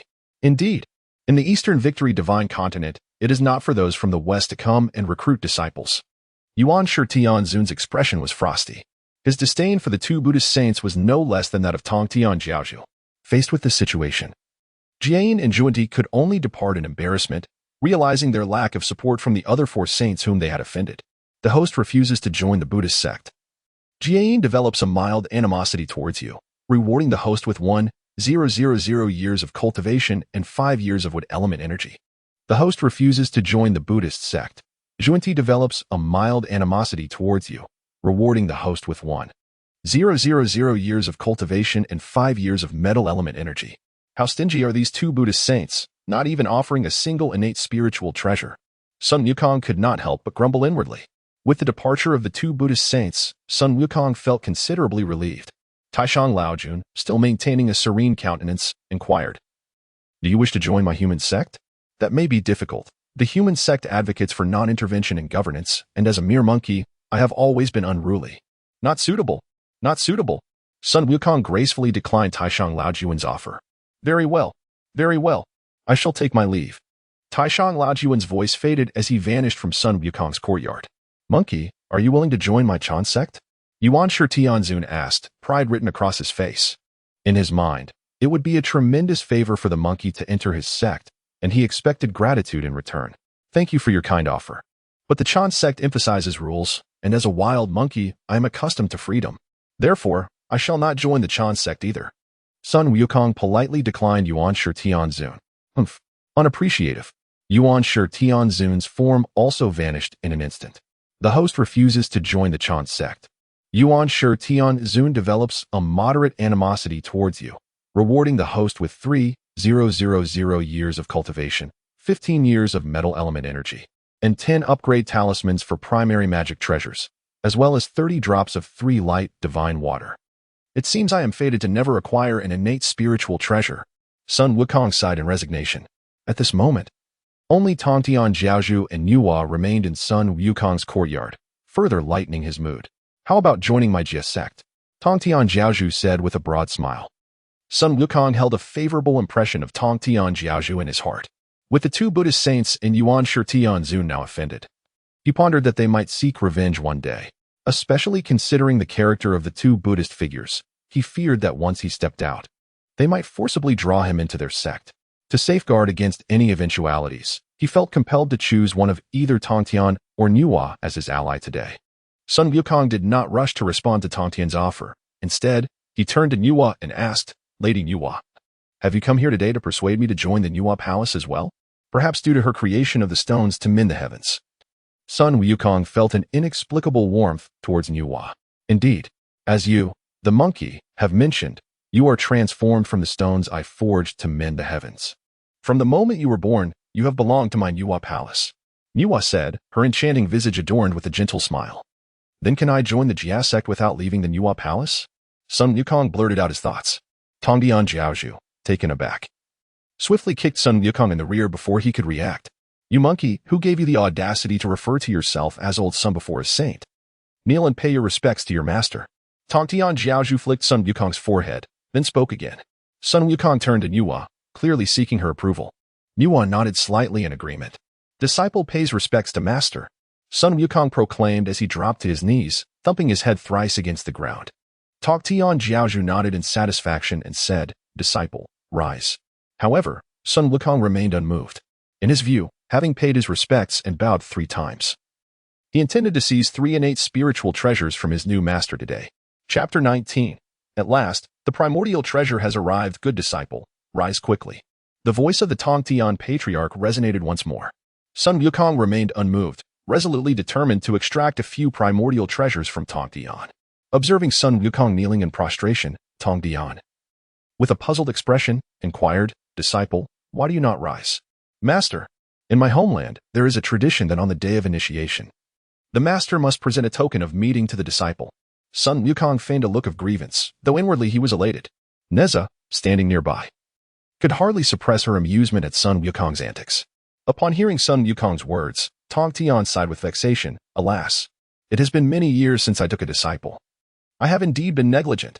Sun Wukong, seeing the expression on Tongtian's face, believed that the primordial treasures were soon to be his. Tongtian continued. According to the customs of my sect, new disciples are required to pay tuition to their master. Sun Wukong was taken aback, bewildered that this differed from the tales he had read. In those stories, if a protagonist kneels before Tongtian, it was almost certain they would receive treasures. Why was it different for him? Sun Wukong turned to Neza, asking, Your Highness, is this true? Neza smiled and replied, Indeed. In the past, your master's sect attracted countless celestial beings. Even the saints could not possibly offer thousands of treasures to their disciples at once. Thus, your master devised the method of collecting tuition from new disciples to present as gifts to those who follow. Neza unveiled the truth of the matter. After hearing Neza's explanation, Sun Wukong couldn't help but admire Tongtian. Master, actually, I could forego the gift. I was only joking with you. Sun Wukong said, his face flushed with embarrassment.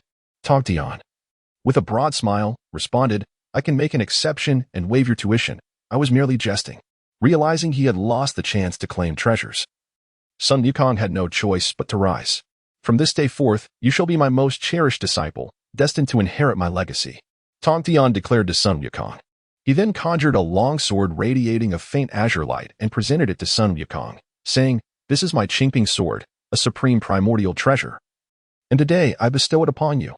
Elated at the prospect of receiving the Qingping sword, Sun Wukong hurriedly stepped forward to accept it. Disciple, do consider carefully. Once you accept this Qingping sword, you shall become the leader of my sect, bearing the responsibility of its revival. Tongtian's expression turned serious. Upon hearing Tongtian's words, Sun Wukong fell into contemplation. When the 6 saints descended upon Huagua Mountain, vying to take him as their disciple, he had surmised there must be something extraordinary about him that captivated even the saints, otherwise they would not have fought for him. Master, if I become the leader of can it flourish? Sun Wukong asked with a beaming smile. You know this well? Neza replied, somewhat surprised. If there were nothing remarkable about you, would the 6 saints contend to take you as their disciple? Sun Wukong chuckled. Indeed. The Tao ancestor has proclaimed, you are the protagonist of the calamity, and you represent the greatest variable in this tribulation. Should you join it shall thrive. If you enter the Buddhist sect, that too shall flourish. Tongtian divulged without reservation, echoing Hongjuan's words. At this moment, Sun Wukong was astounded. He had not anticipated that he had drawn Hongjuan's attention. After all, in his previous life, Hongjuan often appeared as an antagonist. Now that I have the support of a master and a goddess, can I avoid the journey to the west? Sun Wukong finally voiced his most pressing concern. You are mistaken. As the protagonist of the calamity, born for it, you must inevitably embark on that journey to the west.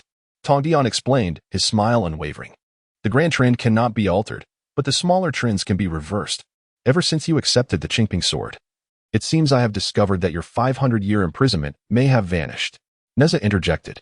Upon hearing Neza's reminder, Sun Wukong felt a weight in his heart, quickly piecing together the preceding events. Although he had the system's assistance and possessed many hidden cards, such as the one-time extermination array, He had previously believed he was invulnerable. Now it appeared otherwise. If he angered the heavenly court, and they dispatched a great army to besiege him, he would have no choice but to employ the one-time extermination sword array, although the array could not be broken except by the four saints. Would the heavenly court not try to break it? They could simply send powerful beings to encircle the formation, effectively trapping him. However, things were different now. From the moment he accepted the Qingping sword from Tong Tian, he had become the leader of the. Who would dare to imprison the leader of the? Moreover, many of the heavenly officials hailed from the. Would they stand idly by as their leader was detained? Having clarified the intricacies of the situation, Sun Wukong felt immense relief for having made the right choice. Subsequently, he inquired further about the calamity, and Tong Tian and Neza patiently elucidated the matter. Tong Tian imparted his lifelong knowledge to Sun Wukong in an enlightening manner, leaving Sun Wukong's head aching for over an hour to process the vast information. As a denizen of the Nuwa Palace, how could you not possess its legacy? Neza's words landed, subjecting Sun Wukong to yet another wave of enlightenment. Once more, his head throbbed for over an hour. Though Sun Wukong suffered greatly, he gained immensely and felt profound gratitude toward Tong Tian and Neza. Afterward, Tong Tian wasted no time. Lifting the monkey into the sky. Master, why are you taking me up high? I can fly by myself. Sun Wukong protested, struggling. You are now the new leader of the. I must inform your senior brothers and sisters. Otherwise, what if they do not accept you? Tong Tian chuckled. Sun Wukong marveled at Tong Tian's thoroughness. Tong Tian, holding Sun Wukong aloft, radiated the aura of a saint and proclaimed loudly, Today, I, Tong Tian, wish to pass the position of leader of the Sun Wukong of Huagua Mountain. All members of the must not defy this. With this declaration, Tong Tian returned to the courtyard with a calm demeanor, carrying Sun Wukong. Meanwhile, the Taiji Laozi, Yuan Tianzuan, and the other four saints had already returned to the Purple Cloud's palace. Upon witnessing that Tong Tian had bestowed the leadership of the upon Sun Wukong, they each wore expressions of discontent. Master, you have previously stated that saints must not interfere in the affairs of the three realms. Tong Tian is openly defying your decree and deserves severe punishment. Yuan Tianzuan exclaimed indignantly towards Hong Jun, who was seated above. Chapter 20. A deities of the Purple Cloud Palace do not speak too much. Do you not have any contingency plans left in the three realms? Hong Jun remarked, his expression unwavering.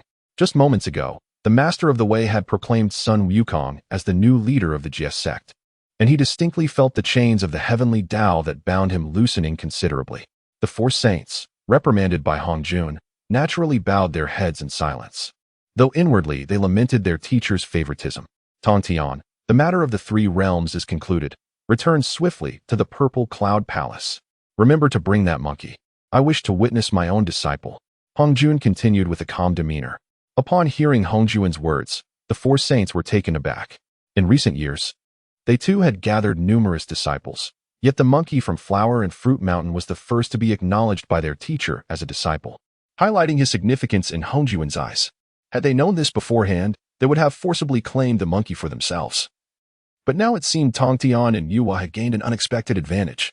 Despite the neutrality in Hong Jun's tone, it resonated distinctly in Tong Tian's ears. Sister Yuwa, we must hurry back to the Purple Cloud Palace. Our teacher wishes to summon this monkey. Tong Tian exclaimed with evident joy.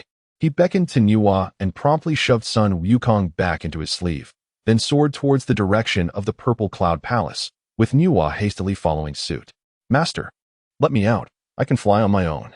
Sun Wukong protested vigorously from within Tong Tian's sleeve. Very well. The chaos outside the Purple Cloud Palace is rife with violent winds. If you, a mere Tai golden immortal, are unafraid of being ground to dust, I shall release you. Tong Tian replied with a smile. Then I shall remain obediently in my master's sleeve. Sun Wukong retorted, feeling somewhat embarrassed. Before long, Tong Tian and Yuwa had entered the Purple Cloud Palace. Both bowed respectfully to Hong Jun, seated at the head of the Great Hall. With a wave of Tong Tian's sleeve, Sun Wukong's figure appeared instantly in the hall. Curiously, he surveyed his surroundings and soon noticed Hong Jun, who sat cross-legged at the highest position. Is that old man Hong Jun? He indeed resembles the descriptions in the novels. Sun Wukong mused. Tong Tian, seeing Sun Wukong's wide-eyed wonder, could not contain his irritation and kicked him from behind. Hurry and pay your respects to your grandmaster. He chided. Humph, just a wild monkey, lacking even the basic etiquette. The primordial supreme being scoffed from the side. In his view, such a creature, had it not been for the pivotal role it played in the tribulation, would have been crushed long ago. Prompted by Tong Tian's reminder, Sun Wukong quickly regained his composure. He stepped forward and knelt down. Bang, bang, bang. He struck his head thrice against the ground, remaining in a deep bow. In his mind, having banged his head, he thought it only fitting for his grandmaster to bestow upon him a few innate spiritual treasures as a token of recognition. Otherwise, his gesture would have been in vain. My good disciple, rise.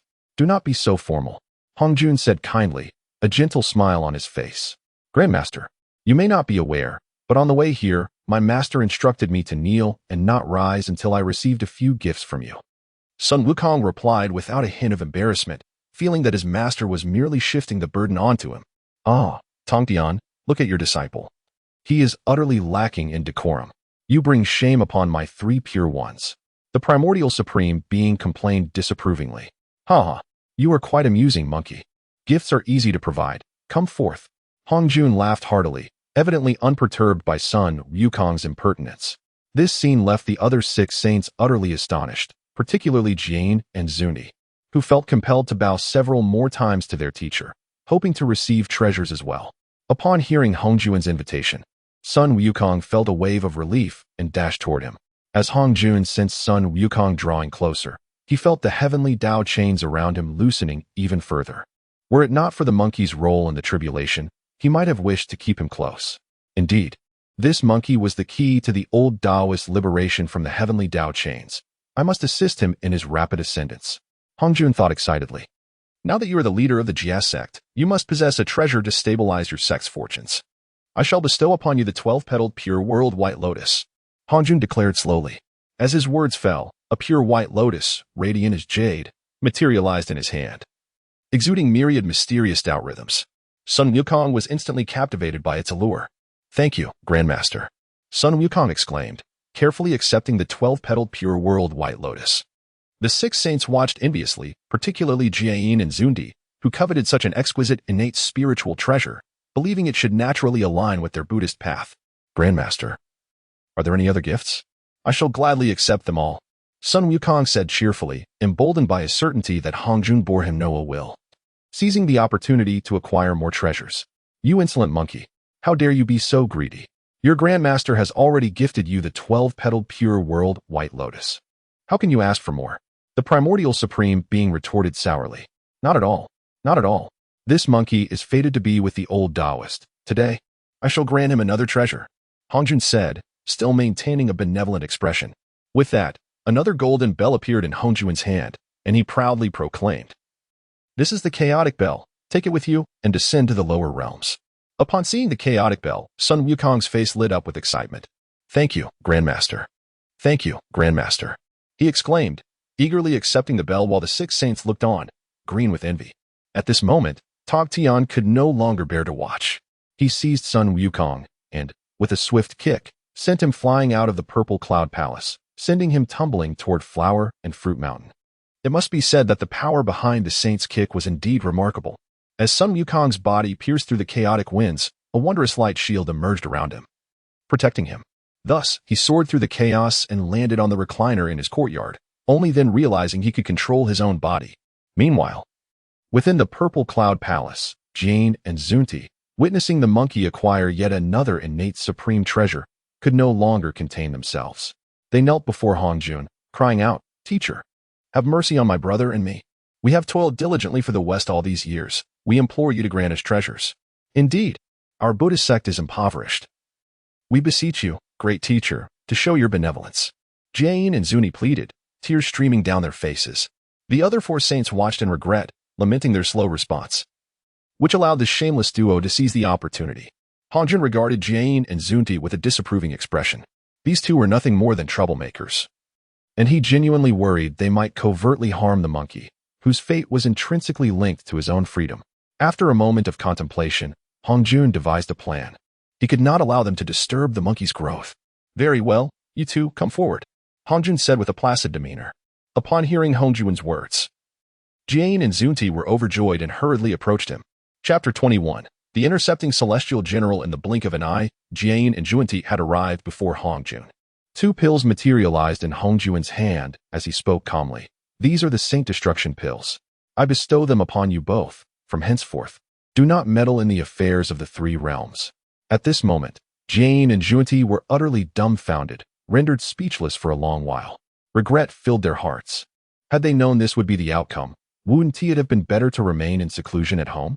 Now they had stirred up trouble. What are you two dawdling for? Be quick, or shall we feed you? Chuckled Yuan Shi Tianzun, reveling in their misfortune. Do you need me to pry open your mouths? Added Tong Tian Jiaozhu, grinning. Ever since he took Sun Wukong as his disciple, his spirits had soared. Exchanging glances, Jane and Junti reluctantly accepted the Saint Destruction pills from Hongjun and closed their eyes to consume them. The taste of the Saint Destruction pills is rather pleasant, I assent it? Yuan Shi Tianzun taunted with a cold smile.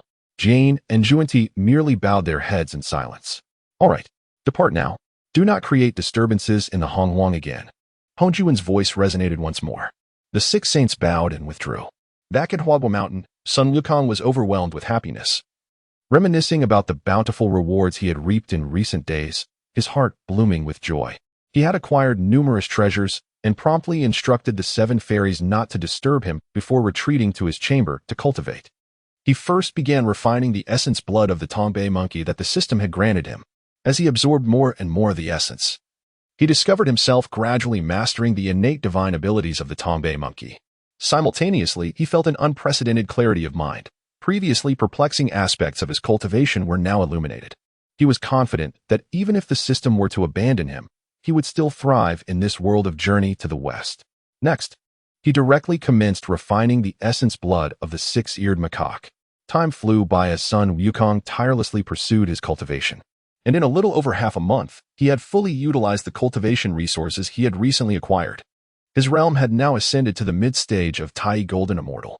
The only regret was that the 5 elements chi he had obtained was still too sparse. Far from the threshold of the 5 chi returning to origin. However, his equipment had all been upgraded to the mid-grade post-heaven spiritual treasures using the equipment upgrade talismans.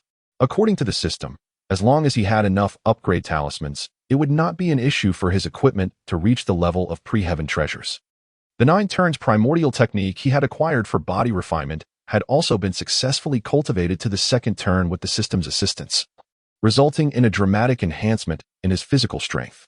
As for the Qingping sword bestowed upon him by Tong Tian Jiaozhu, and the 12th rank Pure World White Lotus and Chaos Bell granted by Hongjun, he could only rely on his own efforts to gradually refine them. System. You say I've maxed out my animosity value with certain individuals, yet why do I still fail to receive good rewards? Sun Wukong inquired of the system. The host must understand that you have traversed into the world of journey to the west, and as the calamity has not officially begun, the rewards are not particularly favorable at this moment. After all, the main act of journey to the west has yet to commence. For instance, once the calamity is fully underway, the animosity you accrue from the Bone Demon will yield rewards far superior to what you currently receive from the Jade Emperor. The same holds true. The calamity of journey to the west has not yet fully initiated. After listening to the system's explanations, Sun Wukong gained clarity. It seemed that whether as the protagonist of the calamity or to accumulate more animosity for better rewards, he would need to traverse the journey to the west. Sun Wukong felt it was time to discuss matters of the journey to the west with the Jade Emperor and the Buddha. He then ceased his musings and, under the guidance of the 7 fairies, began to ascend towards the southern heavenly gate. I truly do not wish to return to the heavenly court after staying at Huabo Mountain for so long, lamented the 7th princess, clad in purple. Indeed. The heavenly court is dreadfully dull, echoed the 5th princess. What if we serve you as maids for another 3 years? The 3rd princess said innocently. Sun Wukong could only helplessly reply. Being a maid seems to have become an addiction. Whether this happens depends on the wishes of the Jade Emperor and the Queen Mother. After all, you are their daughters. As they conversed and laughed, they soon arrived at the southern heavenly gate. Currently, the gate was guarded by the great king of the 4 heavenly kings, Enlisting, the eldest of the 4 generals of the demon clan during the Fengshan War. Holding the Qinyan sword, Enlisting spotted Sun Wukong, particularly noticing the Qingping sword at his waist. Disciple of the GS sect, Enlisting pays his respects to the master. He quickly bowed towards Sun Wukong, acknowledging the striking Qingping sword at his side. Thank you. Please send someone to notify the Jade Emperor that the GS sect master wishes to see him. Sun Wukong replied, his expression calm. Although the GS sect had lost its former glory, its presence must not be diminished. Enlisting casually assigned a celestial soldier to relay the message, while he engaged in conversation with Sun Wukong. Shortly thereafter, the messenger returned with news that the Jade Emperor had agreed to the meeting. Please guide me to the Lingxiao treasure hall. Sun Wukong instructed the 7 fairies, his face devoid of emotion. The 7 fairies nodded silently and obediently led the way. Inside the Lingxiao treasure hall, upon learning that Sun Wukong sought an audience, the Jade Emperor was taken aback but chose to receive him nonetheless. As Sun Wukong was approaching in the capacity of the GS sect master, such courtesy must be extended. Although Sun Wukong had undergone numerous experiences at Huagua Mountain, only a few hours had passed within the Lingxiao treasure hall, and thus, Guanyin was still present. Although she was aware that Sun Wukong was now the master of the GS sect, she still harbored resentment over the incident where he had struck her on the head and resolved to seize this opportunity to assert her authority. Consequently, Guanyin secretly relayed instructions to the celestial soldier captain stationed at the main hall's entrance. Moments later, Sun Wukong, accompanied by the 7 fairies, arrived at the entrance to the Lingxiao treasure hall. As the daughters of the heavenly court, the 7 fairies faced no opposition in entering. However, when it was Sun Wukong's turn to enter, he was obstructed by the celestial soldier captain. Weapons are prohibited within the Lingxiao treasure hall. If you wish to enter, leave your weapon behind. The captain glared sternly at the chinking sword at Sun Wukong's waist. Just moments ago, Guanyin had personally instructed him to prevent Sun Wukong's entry, promising him 5 third-turn golden pills upon success. The unfolding scene at the hall's entrance was clearly visible to the Jade Emperor and the celestial officials present. Yet no one intervened. Everyone was curious to see how Sun Wukong would respond, especially the Jia sect members within the hall, who, although infuriated by the captain's actions, were even more intrigued by their new master's next move. Are you certain you want me to relinquish my weapon? Sun Wukong inquired, his voice steady as he unsheathed the chinking sword, grasping it in hand. Yes, you must leave this sword outside. The captain insisted. Do you truly wish for me to relinquish my weapon at the cost of your life? Sun Wukong replied, his expression unwavering. Indeed, unless I perish. You must leave your weapon, the captain declared, brimming with arrogance. In his view, the monkey before him was merely attempting to intimidate him. Who would dare to strike within the Lingxiao treasure hall? Then perish, Sun Wukong declared, and in an instant, he drew his sword, unleashing a flash of azure light that swiftly severed the captain's head from his body, leaving him lifeless on the ground. Chapter 22, Mocking Guanyin at this moment. Sun Wukong stood resolutely with his sword, coldly declaring, Is there anyone who can compel this master to lower his weapon? Feel free to come forth and try. Host kills the heavenly army leader. Guanyin harbors moderate hatred towards you, rewarding the host with 300 years of cultivation, 30 drops of 3 light divine water, and 3 years of golden qi. It seems that the system's rewards are becoming increasingly arbitrary. Sun Wukong sighed in resignation. However, thanks to the system's prompt, he came to understand that the obstruction posed by the heavenly army leader was entirely orchestrated by Guanyin behind the scenes. Just wait.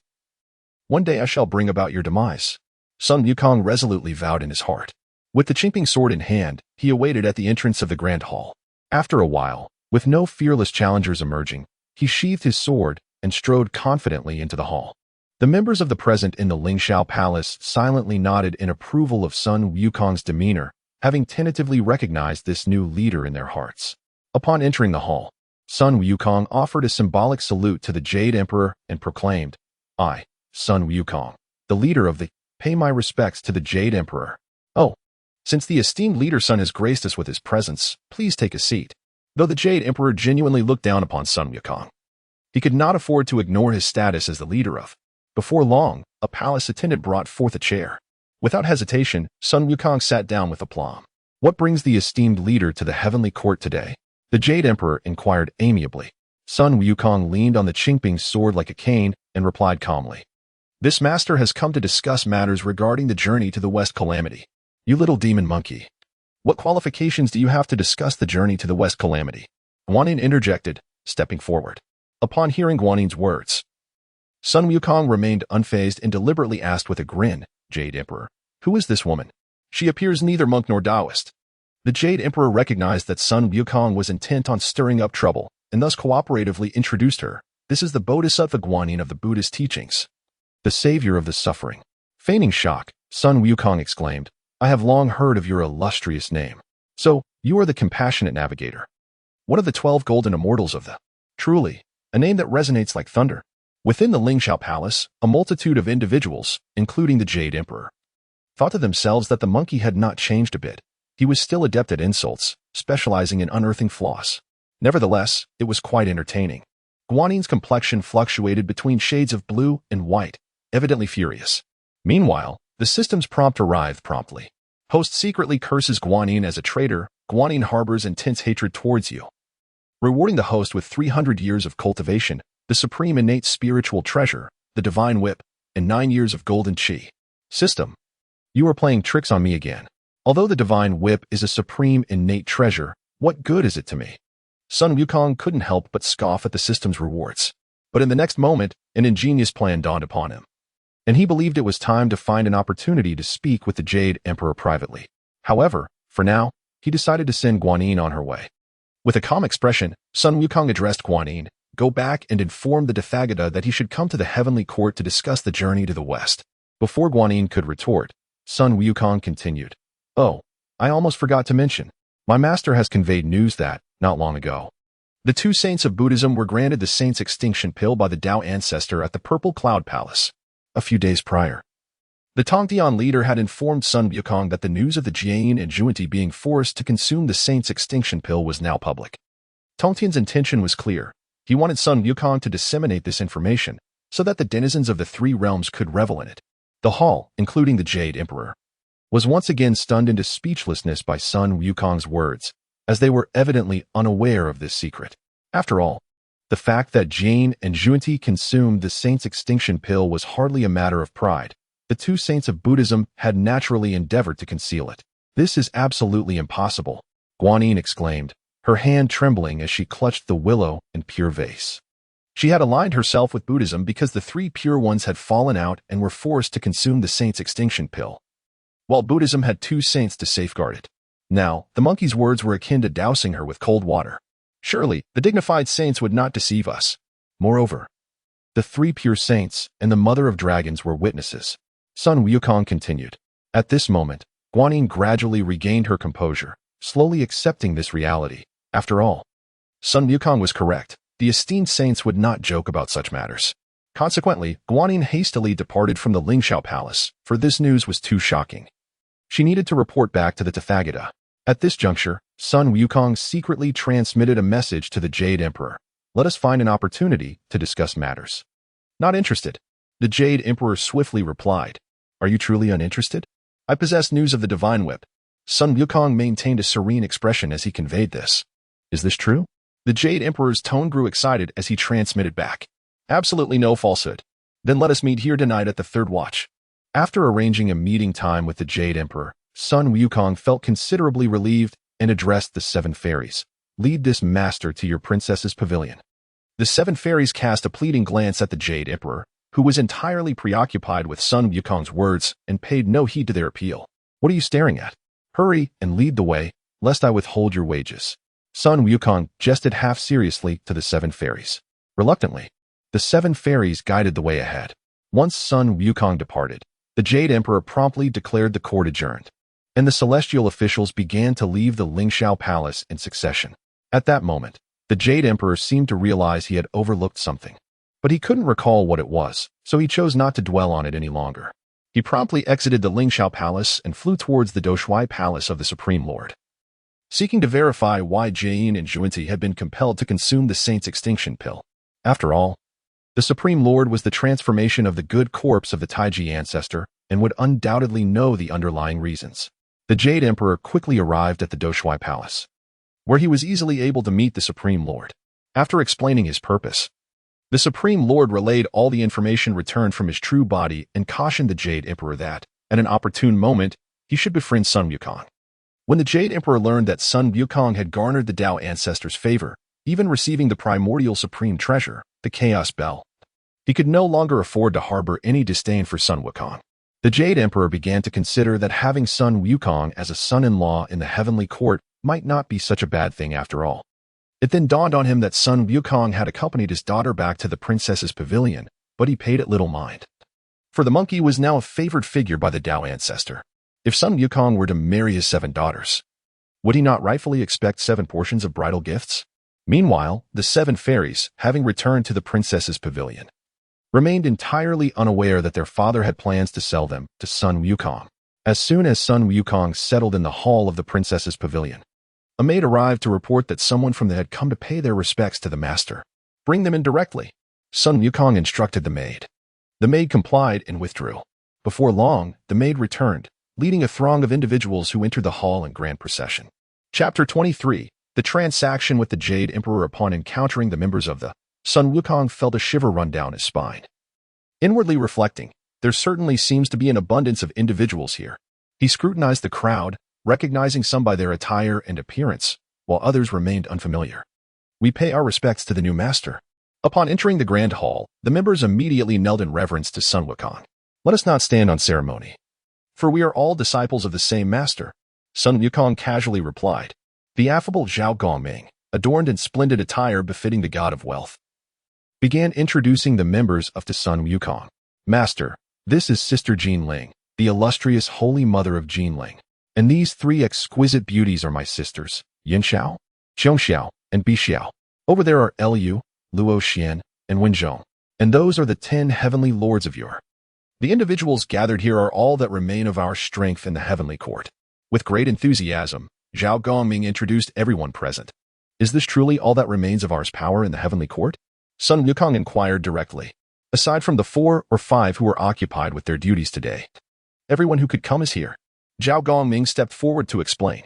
Without hesitation, Sun Wukong instructed the servants of the princess's residence to prepare a banquet. The feast continued from noon until dusk, with most guests reluctantly departing as the sky darkened. In the hall, only the holy mother of Jinling, Zhao Gongming, the 3 sisters, Lu, Luo Xian, and other core members of remained. Observing this, Sun Wukong understood they had matters to discuss and boldly asked, brothers and sisters, feel free to speak your minds. The holy mother of Jinling, sensing the need for discretion, cast a spell to shield the hall from prying eyes. Once assured of their privacy, she inquired, what are your plans, master? Hearing her question, Sun Wukong realized it was time to reassure them. Once I settle the current matters, I shall reopen the Bo Palace and subsequently extricate you from the list of deities. He stated with a calm demeanor. Could it be that the master has found the god-slaying whip? The holy mother of Jinling gasped, her expression shifting. She was aware that since Jiangxia's completion of the divine ordination, the list of deities had fallen under the Jade Emperor's control, while the god-slaying whip had vanished. To think it now rested in the hands of their new master. If that were the case, liberating them from the list would surely not pose a challenge. To further assuage their concerns, Sun Wukong briefly withdrew the god-slaying whip from his system space, only to quickly return it. The others, their primordial spirits shackled by the list of deities, felt a rush of exhilaration upon witnessing the whip, realizing Sun Wukong's words bore truth. He then outlined his plan succinctly, and the group departed with joy, their faith in the new master strengthened, especially since he had found the god-slaying whip, an artifact even their teacher had failed to uncover. After engaging in light-hearted conversation and inquiring about the latest news concerning Tongtian, they finally took their leave. Sun Wukong discerned that while many from had attended, genuine concern for their cause was scarce, apart from those who had just departed. Noticing the time drawing near for his appointment with the Jade Emperor, he resolved to proceed directly to the Lingxiao Hall. As he stepped out of the princess's residence, he was greeted by a familiar face, none other than the Star of Venus. Tai Bai, has the Jade Emperor sent you? Sun Wukong inquired knowingly. Ha. His Majesty feared you might dispatch the gatekeeper, so he sent this old man to guide you. Tai Bai jested. Even you, old fellow, dare to jest with me? Since you are here, lead the way. Sun Wukong replied straightforwardly. Under Tai Bai's guidance, it wasn't long before Sun Wukong arrived at the entrance of the Lingxiao Hall without hindrance. I must say, your status is quite advantageous, Sun Wukong teased. With your current standing, a little tribute would surely secure you a position in the heavenly court. Tai Bai replied with a twinkle in his eye. Please, go right in. His Majesty awaits you. Tai Bai continued. Why does this scene remind me so much of when Lin Jietu accidentally stumbled into the White Tiger Hall? Sun Wukong muttered before pushing open the doors to the Lingxiao Hall. Tai Bai was left bewildered, unable to grasp the reference. Upon entering the hall, Sun Wukong found the Jade Emperor seated regally in imperial garb. Speak freely. No one else can hear us. The Jade Emperor beckoned as he approached Sun Wukong. I shall get straight to the point. Today, I seek to borrow the list of deities, Sun Wukong declared. Retrieving the god-slaying whip from his system space and displaying it before the Jade Emperor, the Jade Emperor's heart raced at the sight of the whip. Since Jiangxia's divine ordination, While he had gained possession of the list of deities, the whereabouts of the god-slaying whip had remained a mystery. Without the whip's deterrent, the celestial officials often disregarded his commands. Few would dare defy him if he held the whip in hand. "What are your intentions?" the Jade Emperor inquired, suppressing his excitement. He had considered forcibly seizing the whip, but ultimately dismissed the impracticality of such an endeavor, given Sun Wukong's backing from the two revered saints, Tok Tian and Enwa. To ensure the resurgence of, Sun Wukong affirmed with unwavering conviction. Upon hearing this, the Jade Emperor began to grasp Sun Wukong's intentions. "What do I stand to gain from lending you the list of deities?" he asked. "My master has stated that upon completion of the task, you may exchange a treasure of equal standing for the god-slaying whip in my possession." Sun Wukong replied confidently. He was certain the Jade Emperor would acquiesce, as the list without the whip was rather ineffectual. Only their combination could unlock its full potential. "Is this true?" the Jade Emperor asked, visibly agitated. "Do you doubt the words of a saint?" Sun Wukong retorted. The Jade Emperor, caught off guard, could only respond with an awkward smile before declaring, "I would never question the words of a saint." With that, the list of deities materialized in his hand. Sun Wukong promptly accepted it, expressing, "Thank you, Your Majesty. There is no need for gratitude. We simply require what the other possesses. But tell me, how long do you intend to borrow the list?" the Jade Emperor inquired with a cheerful demeanor. Sun Wukong, unfazed, replied, "As Jiangxia could achieve divine status as the protagonist of this calamity, so too can I, being equally a protagonist. Once this calamity has concluded, I shall return the list to you." Chapter 24. Journey to the Palace of Nuwa. At this moment, the Jade Emperor, having listened to Sun Wukong's words, was secretly astonished, pondering to himself, "It seems that this Sun Wukong harbors grand ambitions." With his objective for the night accomplished, Sun Wukong bid farewell to the Jade Emperor and soared through the clouds towards the princess's residence. By the time he returned to the princess's abode, it was already late at night. Choosing not to disturb anyone, he retreated to his chamber and absorbed all the rewards he had garnered from Guanyin that day. With over 500 years remaining until the journey to the west commenced, possessing the god-slaying whip and the list of deities, it was imperative for him to strategize meticulously in order to maximize his benefits. Not long after dawn, a maid announced the arrival of the Golden Spirit Mother, accompanied by Zhao Gongming and a dozen others from the sect, who came to pay their respects. Sun Wukong was aware that their visit must pertain to significant matters, so he instructed the maid to escort the Golden Spirit Mother and her companions to a discreet room. "How did the conversation go last night? Did things come to fruition?" the azure-clad Bixiao inquired eagerly upon confirming that no outsiders were present. Sun Wukong, with a proud expression, declared, "With this master present, what matter cannot be resolved?" The Golden Spirit Mother glanced at Bixiao with a resigned shake of her head, then proceeded without delay to cast a spell, sealing the room to prevent any eavesdropping. "Master, now that you possess the god-slaying whip and the list of deities, it is time to release our primordial spirits," Bixiao said with sparkling eyes, brimming with anticipation. "Not yet," Sun Wukong replied with a look of helplessness. "Why not? Please clarify." Bixiao pressed forward, her voice raised. Sun Wukong, with a playful grin, explained, "Now that I have the god-slaying whip, erasing your names from the list of deities would be easy. However, once your names are completely removed, the divine forms you have cultivated over the years will inevitably dissipate into nothingness." Pausing for a moment, he continued, "Thus, the priority now is to find new physical vessels before we discuss anything else." Upon hearing Sun Wukong's explanation, the group finally exhaled in relief, having feared that their freedom might encounter unforeseen complications. As prominent figures of the sect, none would wish for their primordial spirits to be casually seized by another upon their release. A mismatch between body and spirit would render your future cultivation efforts futile. Sun Wukong stated calmly. "What does the master suggest?" Zhao Gongming inquired promptly. Sun Wukong contemplated for a moment before responding. "I wish to emulate the method employed by Lady Nuwa in creating humanity, utilizing the three luminaries divine water and the nine heavens earth to forge new bodies for you. However, the nine heavens earth is still unaccounted for. That should not pose a challenge, given your status at the Palace of Nuwa. Surely you can procure some of the nine heavens earth?" Bixiao urged eagerly. Sun Wukong, considering Bixiao's words, found them sensible after all. With his identity as a member of the Palace of Nuwa, he might indeed be able to obtain the nine heavens earth from Nuwa herself. Without further hesitation, he lit the incense and received a reply from Nuwa shortly thereafter, indicating that the nine heavens earth was indeed available. but he would need to retrieve it personally from the palace of Nuwa. You all heard that. Who is willing to accompany me to the palace of Nuwa amidst the chaos? Sun Wukong said with a bitter expression, aware that he was still merely at the Tai Golden Immortal realm. Even with the protection of the Chaos Bell, he could not guarantee safe passage through the chaotic winds of the void. What if an accident occurred? Stepping forward, the Golden Spirit Mother offered, perhaps I should escort the master. Sun Wukong glanced at the Golden Spirit Mother and nodded in silent agreement. He then instructed the others, saying, with senior sister Jinling accompanying me, the journey should be relatively safe. You all may resume your tasks.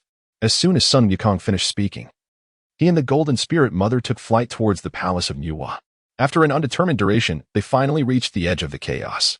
Master, the next step is up to you, the Golden Spirit Mother said calmly. Then I shall rely on you, senior sister Jinling. Sun Wukong replied courteously. Upon finishing his words, he retrieved the Chaos Bell from his system space and handed it to the Golden Spirit Mother. With this, navigating through the chaos will be much safer, Sun Wukong remarked casually. The Golden Spirit Mother wasted no time, activating the Chaos Bell with her powers, and within moments, a golden bell-shaped illusion enveloped them both. With that, the Golden Spirit Mother led Sun Wukong towards the palace of Nuwa, and as they traversed the tumultuous winds of chaos, Sun Wukong observed that not a single ripple disturbed the illusion of the bell, which put him at ease. After an indeterminate period of traversing through the chaos, they finally glimpsed a magnificent palace, with the words Palace of Nuwa inscribed on its plaque. Finally, we have arrived. Sun Wukong exhaled in relief. As Sun Wukong and the Golden Spirit Mother approached the grand entrance of the Palace of Nuwa, the doors swung open automatically before he could speak. Sun Wukong stepped inside the palace, with the Golden Spirit Mother following closely behind him. Upon entering the main hall, Sun Wukong beheld Nuwa seated at the head of the room. Greetings, Lady Nuwa, Sun Wukong said casually, bowing slightly. The Golden Spirit Mother, however, remained respectful. Kneeling on the ground and addressing her, Golden Spirit pays respects to the sage. Nuwa waved her hand dismissively, signaling for the Golden Spirit Mother to rise. What brings you to the palace of Nuwa? Although Nuwa was already aware of Sun Wukong's intentions, she still inquired. Sun Wukong did not shy away from the truth, clearly articulating the purpose of his visit. I possess some of the 9 heavens earth and the 3 luminaries divine water necessary for forging bodies. But if I hand these over to you, what benefits would I receive in return? Nuwa remained composed, responding to Sun Wukong's inquiry. As long as you are willing to assist, I, the sect, shall owe you a favor. Sun Wukong offered. I do not require favors from the sect, Nuwa replied indifferently. Then what must I do to gain your assistance? Sun Wukong asked, a look of confusion crossing his face. Nuwa's expression turned serious as she stated. The next time you meet the Tao ancestor, you must help me procure a treasure from him. What treasure might that be? Please clarify, Lady Nuwa. Sun Wukong inquired solemnly. The Kong seal, Nuwa whispered. Do you mean to say Sun Wukong began, but was interrupted by Nuwa? Ever since Sun Wukong acquired the inheritance of the Tong Dian, he had grown knowledgeable. Yet, upon hearing the name Kong seal, he instantly grasped Nuwa's intentions. Given the events at the Zixio Palace, she had perceived that the Tao ancestor held a special favor for Sun Wukong. It had been many years since she had witnessed someone daring enough to repeatedly seek treasures from the Tao ancestor. Yet, Sun Wukong had done just that. And to his success, most importantly, the Tao ancestor seemed quite pleased. Nuwa felt that if anyone in this world could procure the Kong seal from the Tao ancestor, it would undoubtedly be Sun Wukong standing before her. After pondering for a moment, Sun Wukong finally spoke. Very well. When next I encounter the Tao ancestor, I shall inquire on your behalf, but I cannot guarantee success. Chapter 25, The Golden Spirit's Departure from the Investiture of the Gods. Whenever you next encounter the Tao ancestor, make every effort to navigate the situation. Even if the outcome is not as hoped, I shall lay no blame upon you, spoke Nuwa, exhibiting great magnanimity. Sun Wukong understood that Nuwa sought the Kong seal, likely for the sake of her brother, Fushi's freedom. In the past, upon ascending to his position as one of the 3 sovereigns, Fushi discovered that the precious Kong seal had mysteriously vanished. To prevent the decline of the human race's fortunes, he chose to remain eternally within the Fire Cloud Cave, using his own essence to stabilize the fate of humanity. Subsequent sages of the human race followed his example. It was precisely due to the presence of numerous sages, including the 3 sovereigns and 5 emperors, that the human race's fortunes were preserved. Nuwa, having attained sainthood, could not bear to witness her brother's prolonged confinement within the Fire Cloud Cave. After extensive searching, she finally confirmed that the Kondong seal had been taken by the Dao ancestor Hongjun. Despite her repeated requests to Hongjun for the return of the seal, she was met with no success. Now, seeing Sun Wukong favored by the Dao ancestor, Nuwa set her sights upon him. With the agreement in place, Sun Wukong cheerfully remarked, "As the saying goes, a guest should not trouble two hosts. Therefore, it would be best for you, dear goddess, to directly forge the physical body. I have brought Sister Jinling with me." Nuwa, though momentarily speechless at his words, had anticipated such a response from Sun Wukong. With a casual wave of her hand, 10 formless bodies appeared in the hall, devoid of features or gender. Sun Wukong gazed in astonishment at this manifestation. "What are you waiting for? Quickly release the little girl's primordial spirit," Nuwa reminded him. Without further hesitation, Sun Wukong retrieved the investiture of the gods and the god-slaying whip from his system space. He opened the investiture of the gods, located the name of the golden spirit mother, and infused his magical energy into the god-slaying whip. He then wielded the whip to erase the name of the golden spirit mother from the investiture. Upon touching the words golden spirit mother, he felt an overwhelming force emanating from the whip, which drained him of all his magical energy. Exhausted, he collapsed onto the ground and looked up to find the name of the golden spirit mother had vanished, leaving a blank space. As her name disappeared from the investiture, the golden spirit mother's ethereal form disintegrated, leaving only her primordial spirit behind. Quickly select a body to merge with, Nuwa urged. Without hesitation, the golden spirit mother chose one of the bodies and began the merging process, as all 10 bodies were crafted from the same material, leaving little room for preference. As her primordial spirit fused with the physical body, her facial features and feminine traits gradually became more pronounced. Sun Wukong, seated on the ground regaining his magical energy, watched the transformation with intrigue. Seeing this, Nuwa swiftly conjured a barrier of light to envelop the golden spirit mother, obstructing Sun Wukong's view. "What are you doing? As a man, how can you shamelessly gaze upon her pure form?" Nuwa admonished. Sun Wukong snapped back to reality, internally justifying. "I am merely curious about how the primordial spirit and the physical body merge. My intentions are not to ogle the golden spirit mother. However, you, my monkey friend, are indeed fortunate. It is only due to your status as the protagonist of this tribulation that you can erase this girl's name from the investiture. Others in your place, even with the god-slaying whip and the investiture, would be unable to achieve such a feat," Nuwa continued. "Such matters are trivial. It is merely luck," Sun Wukong humbly replied. 3 whole days passed before the golden spirit mother successfully merged her primordial spirit with her physical body. Clad in a flowing golden gown, she stood before Sun Wukong, leaving him awestruck by her beauty. With matters settled, Sun Wukong stored the remaining 9 bodies in his system space, bid farewell to Nuwa, and set off towards the heavenly court with the golden spirit mother. Once again, she wielded the chaos bell, guiding Sun Wukong in the direction of the heavenly court. "Sister Jinling, how does it feel to have just merged with your physical body?" Sun Wukong inquired, seeking to pass the time. "Thank you for your concern, Master.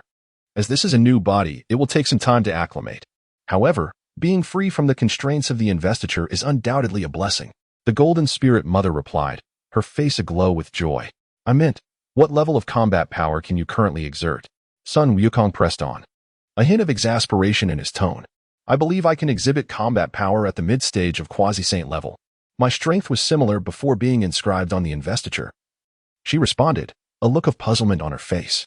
"Mid-stage quasi-saint? Excellent," Sun Wukong exclaimed, his joy evident. "May I ask why you're inquiring about this, Master?" the golden spirit mother asked, confusion etched upon her features. Sun Wukong replied candidly, "Sister Jinling, you have now escaped the investiture, yet a position has opened up. I am contemplating whose name to inscribe there. Once the journey to the west commences, we can place that individual upon the list." Time passed once more before their figures finally appeared outside the southern heavenly gate of the heavenly court. The gate was currently guarded by Malashu, one of the 4 heavenly kings who had the pleasure of meeting Sun Wukong during a previous visit. "Master, you have just returned. Please come inside," Malashu greeted warmly. After exchanging a few pleasantries, Sun Wukong and the golden spirit mother entered the southern heavenly gate and proceeded toward the princess's residence. In no time, they arrived at the chamber where discussions had previously taken place, only to find it empty. As Sun Wukong was about to send someone to notify Zhao Gongming and others, a maid arrived to announce that they sought an audience. He instructed the maid to escort them in. Before long, Zhao Gongming and the others entered the chamber. Master, how did it go? Was the task accomplished? Bai Xiao, with her bright eyes, inquired immediately upon entering. Mission accomplished, I am pleased to report. Sun Wukong replied with a relaxed expression. At this moment, the Golden Spirit Mother used her divine power to shield the room, preventing any prying eyes. Given my current limited magical power, I can only release one of you from the investiture each day. Who shall be first? Sun Wukong addressed the group before him. Perhaps it would be best for my younger sister to go first. I suggest it should be our elder brother. In my opinion, it should be Brother L. After a round of polite refusals, they ultimately decided on Bai Xiao. Seeing that a consensus had been reached, Sun Wukong wasted no time. He retrieved a body from his system space, followed by the investiture and god-slaying whip. He then wielded the whip to eradicate Bai Xiao's name from the investiture, causing her divine form to dissolve into nothingness. Next came the merging of her primordial spirit with her physical body, prompting Sun Wukong to lead all the men present out of the room. The Golden Spirit Mother, along with Yun Xiao and Xiong Xiao, remained behind to guard Bai Xiao. 3 more days passed, and Bai Xiao successfully merged her primordial spirit with her physical body. Chapter 26. The arrival of Tathgata in heaven. As Bai Xiao stepped out of the room, the onlookers noted that she appeared unchanged from before, save for the added warmth in her smile. Had they not witnessed the disappearance of her name from the list of deities, they might have thought it mere illusion. Thank you, Master. From now on, I, Bai Xiao, shall assuredly follow your lead, she declared earnestly. After years of being bound to the list of deities, any lingering doubts about her newly appointed master had vanished. No need for such formality. Although I now hold the title of master, I am still your junior. Sun Wukong responded graciously. The admiration in the eyes of the others towards him deepened. In the following days, Sun Wukong assisted Zhao Gongming and others in liberating themselves from the constraints of the list of deities. Within a few days, the incident involving the 2 saints of Buddhism, Jane and Zhuanti, being forced to consume the death of Saints Pill in Zixiao Palace had spread throughout the 3 realms. The entire realm erupted in fervor, as these 2 saints were notorious for their disdain among the powerful beings of the 3 realms. The populace understood that when in the presence of the 3 pure ones in Yuhua, a modicum of humility and politeness would suffice to avoid conflict. Yet, encountering Jane and Zhuanti meant misfortune. Not only would one's treasures be lost, but one could even find oneself transformed and sent to the West. There is a saying that losing wealth can avert disaster, but with the 2 saints, even financial loss did not guarantee safety. Their status as saints left most to accept their unfortunate fates. It could be said that the current turmoil within Buddhism was entirely attributed to the shamelessness of Jane and Zhuanti. Upon hearing of their plight, the denizens of the 3 realms rejoiced with glee. However, within the great thunder sound temple of Ling Mountain, a shadow of despair loomed. The Buddha, Bodhisattvas, and arhats within the Mahavira Hall remained silent, clearly aware of the unfortunate circumstances of their 2 saints. At that moment, the Tathgata sat in solemnity upon the 9-tiered lotus platform, silent and contemplative.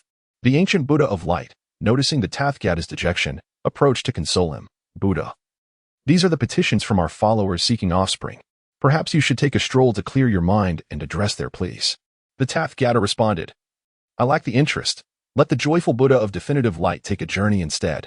His heart was heavy, having been informed by the 2 saints of the entire episode that transpired in Zixiao Palace.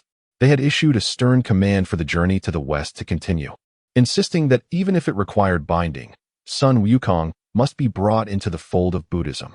To this end, they had bestowed upon him the golden, tightening, and restricting bands to control Sun Wukong. With the 2 saints having spoken, the Tathgata could only comply, though he was the visible leader of Buddhism. Defying the 2 saints could lead to dire consequences, possibly resulting in the ascension of the future Buddha. The Tathgata dared not take that risk. Since that monkey wishes to discuss matters of the journey to the West, I shall visit the heavenly court to see what tricks he has up his sleeve, he declared with a calm facade. To those watching, it seemed the once self-assured Buddha had returned. Please wait here for a moment. I shall return shortly, the Tathgata proclaimed, then took flight towards the heavenly court, with Ananda and Kasyapa following closely behind. As a pinnacle being of quasi-saint rank, his speed was remarkable, and before long, he reached the southern heavenly gate, where he soon encountered the Jade Emperor. Upon hearing the Tathgata's purpose, the Jade Emperor cooperatively dispatched the stellar official of Taibai to inform Sun Wukong, as it was Sun Wukong who had initially proposed the renegotiation of the journey to the West. Meanwhile, Sun Wukong was seated within the princess's palace. meditating to restore his powers. Today, he had just erased Lu's name from the list of deities. Taibai, under the Jade Emperor's orders, smoothly entered the palace and, guided by the maidservants, arrived at Sun Wukong's door. Hearing the commotion outside, Sun Wukong called out, "Who was making such a racket?" He was not in a deep meditation, but merely restoring his powers, so he was not overly concerned about the disturbance. "My friend, I have been sent to escort you to the Lingxiao Palace. The Tathgata has also arrived," Taibai replied. Recognizing the voice, Sun Wukong responded directly. "I am currently in the midst of urgent cultivation. It would be best if you could wait a moment. Feel free to take your time. I can wait." Taibai replied courteously, aware that interrupting someone's cultivation was a grave transgression. Within his chamber, Sun Wukong resumed his practice of the 9 turns of primordial unity to restore his powers. Although he possessed numerous elixirs and spiritual fruits for restoration within his system space, he deemed it unnecessary to waste them, allowing the Tathgata to wait a while longer. 2 hours later, Sun Wukong finally opened the door. "You certainly made me wait," Taibai remarked as he led Sun Wukong toward the Lingxiao Palace. Their passage was unobstructed, and upon entering the palace, Sun Wukong found only 2 occupants, the Jade Emperor and the rotund Tathgata. Upon seeing Sun Wukong, the Jade Emperor spoke first. "Master Sun, you have kept me waiting." After their last encounter with the Supreme Lord Lao Jun, the Jade Emperor's attitude had shifted significantly towards Sun Wukong, especially given their collaborative relationship. So he bore no ill will for the delay. "I had a moment of insight during my cultivation, which understandably took some time," Sun Wukong replied graciously. "I presume this is Brother Duobao?" Sun Wukong continued, addressing the Tathgata. "Amitba, Duobao is the Tathgata, but the Tathgata is not Duobao. I hope Master Sun will not mistake our identities," the Tathgata responded with a benevolent expression. Sun Wukong understood the implication. Though he hailed from me, he had long dissociated himself from it. "In that case, all the better. Let us discuss the journey to the west," Sun Wukong stated. "What insights does Master Sun possess?" The Tathgata inquired, curiosity etched upon his visage, eager to discern what distinguished Sun Wukong so greatly as to catch the attention of the Dao ancestor. Sun Wukong replied candidly, "Was it not your original design to suppress me for 500 years, merely awaiting the onset of calamity?" The Jade Emperor and the Tathgata were taken aback by his words, yet soon reconciled themselves to the revelation, for Sun Wukong was indeed backed by 2 revered saints. Such knowledge was hardly surprising. The Tathgata regained his composure first and addressed Sun Wukong with an unflinching demeanor. "Now, Master Sun, as the leader of the your esteemed status necessitates that you cannot be treated with the same casualness as before. Are you not also considering placing a tightening spell upon me?" Sun Wukong replied, his countenance remaining tranquil. The Tathgata was utterly stunned. The knowledge that the 2 saints had bestowed upon him the golden, tightening, and restricting bands while cloaking their intentions was remarkable. Given the chaos of impending calamity, even the Dao ancestor might not have been privy to such secrets. The Tathgata's astonishment was palpable. He could no longer afford to underestimate the monkey before him. Chapter 27. Discussing the journey to the west. Although his innermost thoughts had been exposed by Sun Wukong, the Buddha still maintained a serene composure and replied, "What a notion! How could we, followers of the Buddha, ever descend to such baseness?" Upon hearing this, Sun Wukong inwardly scoffed. "Every single one of you in the Buddhist realm is shameless." Since the Buddha refused to acknowledge the matter, Sun Wukong saw no reason to press him further. He directly stated his terms. "I have no objections to the journey to the west. 500 years hence, I shall await the arrival of the scripture seeker near the 2 Realms mountain to fulfill this calamity." After all, his system had indicated that obtaining the ire of those notorious demons along the journey would yield bountiful rewards. Thus, he did not harbor excessive disdain for the expedition. The Buddha, sporting a gentle smile, responded warmly, "That is splendid news. I trust that you, Master Sun, will not go back on your word."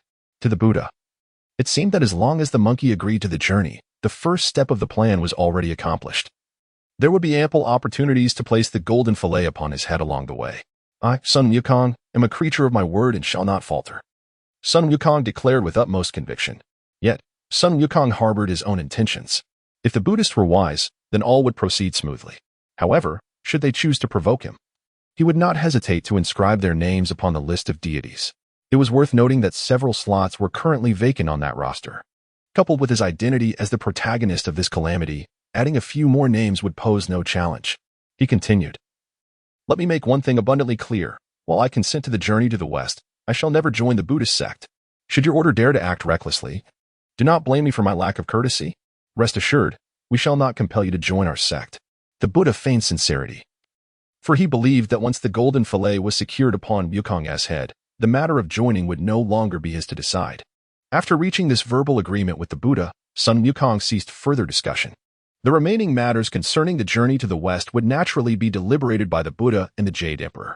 As expected, the outcomes of their discussions and the trials arranged along the journey bore a striking resemblance to the original narrative.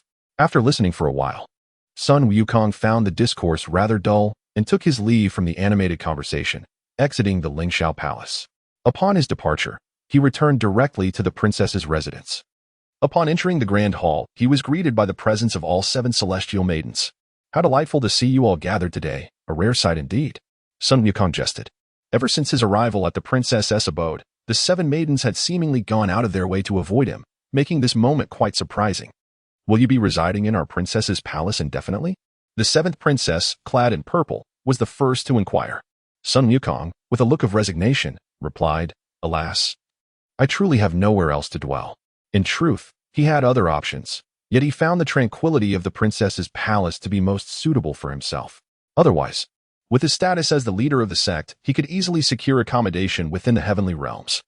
He was well aware that Zhao Gongming had extended multiple invitations for him to stay at the wealth god's residence, yet he had politely declined. Do you not have any future plans? The 7th princess asked, her curiosity evident. As the leader of my next step is to reopen the Golden Horn Island. He replied candidly. Years prior, when Tongtian Jiazhu had retreated to the Zixiao Palace for introspection, he had grown despondent and subsequently sealed off the Biao Palace. The Golden Horn Island, sealed by the power of a sage, was not easily accessible to ordinary individuals. But was Sun Wukong an ordinary individual? Clearly not. The Qingping sword, as the token of the leader, would allow him to effortlessly locate and unlock the Golden Horn Island. Will you truly be reopening the Golden Horn Island? Might I join you for a visit? The 7th princess asked, her eyes sparkling with longing. The other 6 princesses echoed her sentiments, their faces reflecting eager anticipation. Since childhood, our father rarely permits us to venture out. The 3 realms are vast, and I yearn to explore. The 7th princess lamented. Upon hearing her words, Sun Wukong sighed inwardly, realizing why this 7th princess would later descend to the mortal realm to marry Dong Yang, a mere mortal. Very well, as long as the Jade Emperor consents. You may accompany me to the Golden Horn Island. Sun Wukong finally acquiesced, seeing the pitiful expressions on the faces of the celestial maidens. Oh, splendid. We have already enlisted the help of the Tai Bai Jinxing to gauge our father's stance. The 7th princess exclaimed, her eyes shimmering with excitement. Days swiftly passed. During this interval, Sun Wukong erased the names of Zhao Gongming, Yunxiao, Qiongxiao, Bixiao, Liu, and Luo Xian from the list of deities. With the previous removal of the Golden Spirit Mother, 7 individuals had now been liberated from the list. Today, the group habitually congregated once more. Master, I have a request that I hope you will grant. The Golden Spirit Mother proclaimed earnestly. Speak freely, my dear disciple. Sun Wukong replied courteously. I trust the master is aware of my disciple Wen Zhong's plea to have his name removed from the list and to be granted a physical body. The Golden Spirit Mother stated with utmost seriousness. Indeed. Please, master, grant this request. Although Wen Zhong is my nephew, he is a person of loyalty and righteousness. I assure you he harbors no ulterior motives toward our sect. Zhao Gongming interjected. If it concerns Wen Zhong, we 3 sisters have no objections. Chimed in Yunxiao. Clad in white. Naturally, it is only fitting that Wen Zhong be freed from the list. Via concurred. Indeed, if it involves Wen Zhong, I am the first to express my agreement. Luo Xin added, raising his voice. Sun Wukong, taken aback by the goodwill Wen Zhong enjoyed among the followers, soon came to understand. After all, during the great battle of deities, many had rallied to support Wen Zhong. Although there were elements of deception involved, if Wen Zhong had been utterly despised, none would have come to his aid. Very well, let us summon Wen Zhong. Sun Wukong ultimately decided. Excellent. I shall inform my nephew Wen Zhong at once. Zhao Gongming declared before hastily departing to find him. With Zhao Gongming's efforts, Wen Zhong was swiftly brought before Sun Wukong. Disciple Wen Zhong of the pays his respects to the master. Wen Zhong bowed deeply upon entering. No need for such formalities, Wen Taisher. Sun Wukong replied amiably. After all, individuals of loyalty and integrity like Wen Zhong are rarely met with disdain. I assume Brother Gongming has briefed you on the purpose of my summons. What is your perspective? Sun Wukong inquired. It was imperative for him to seek the consent of the individual whose name was to be erased from the list, after all. What if Wen Zhong wished to remain on it? The chance to escape the constraints of the list was undoubtedly Wen Zhong's fervent desire. However, I have one more request, which I hope the master can accommodate, Wen Zhong stated with unwavering resolve, showcasing the staunch integrity of the former Grand Minister of the Shang Dynasty. Chapter 28. Meeting with King Zhou Master 1. If you have something to say, please speak frankly, inquired Sun Wukong, his face brimming with curiosity. I, once the Grand Master of the Shang Dynasty, failed to assist the king in becoming a wise ruler. Thus, I have not fulfilled my duty as a subject. I hope the master can erase the king's name from the list of deities. At this moment, Wen Zhong stepped forward, clasping his fists together, his expression earnest. Consider this carefully.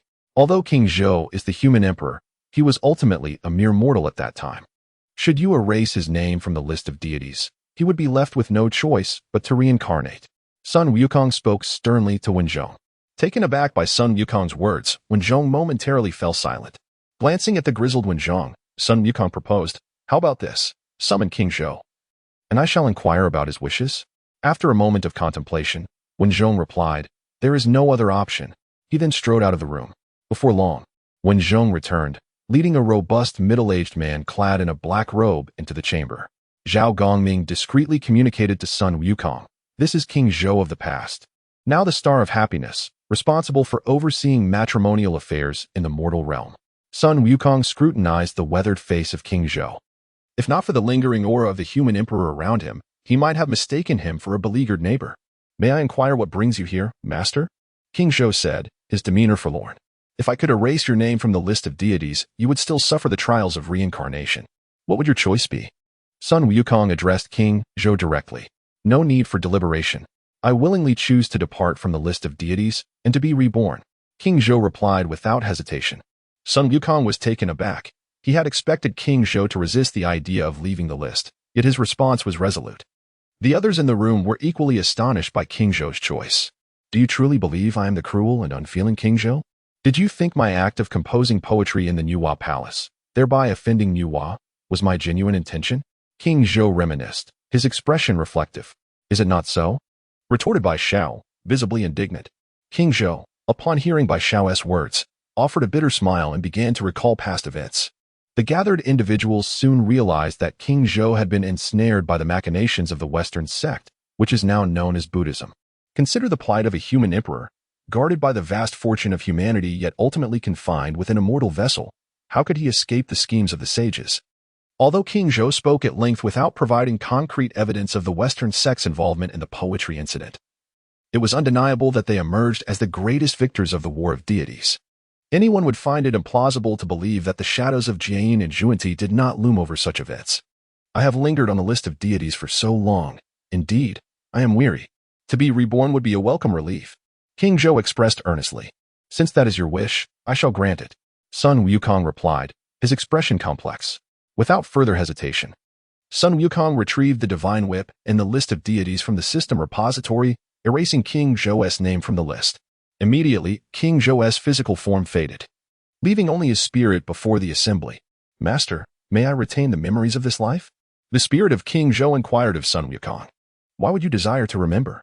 Would it not be better to forget the troubles of this existence upon reincarnation?" Sun Wukong asked, perplexed. "Though I am willing to be reborn, how could I easily forgive the unjust machinations of the Buddhist sect?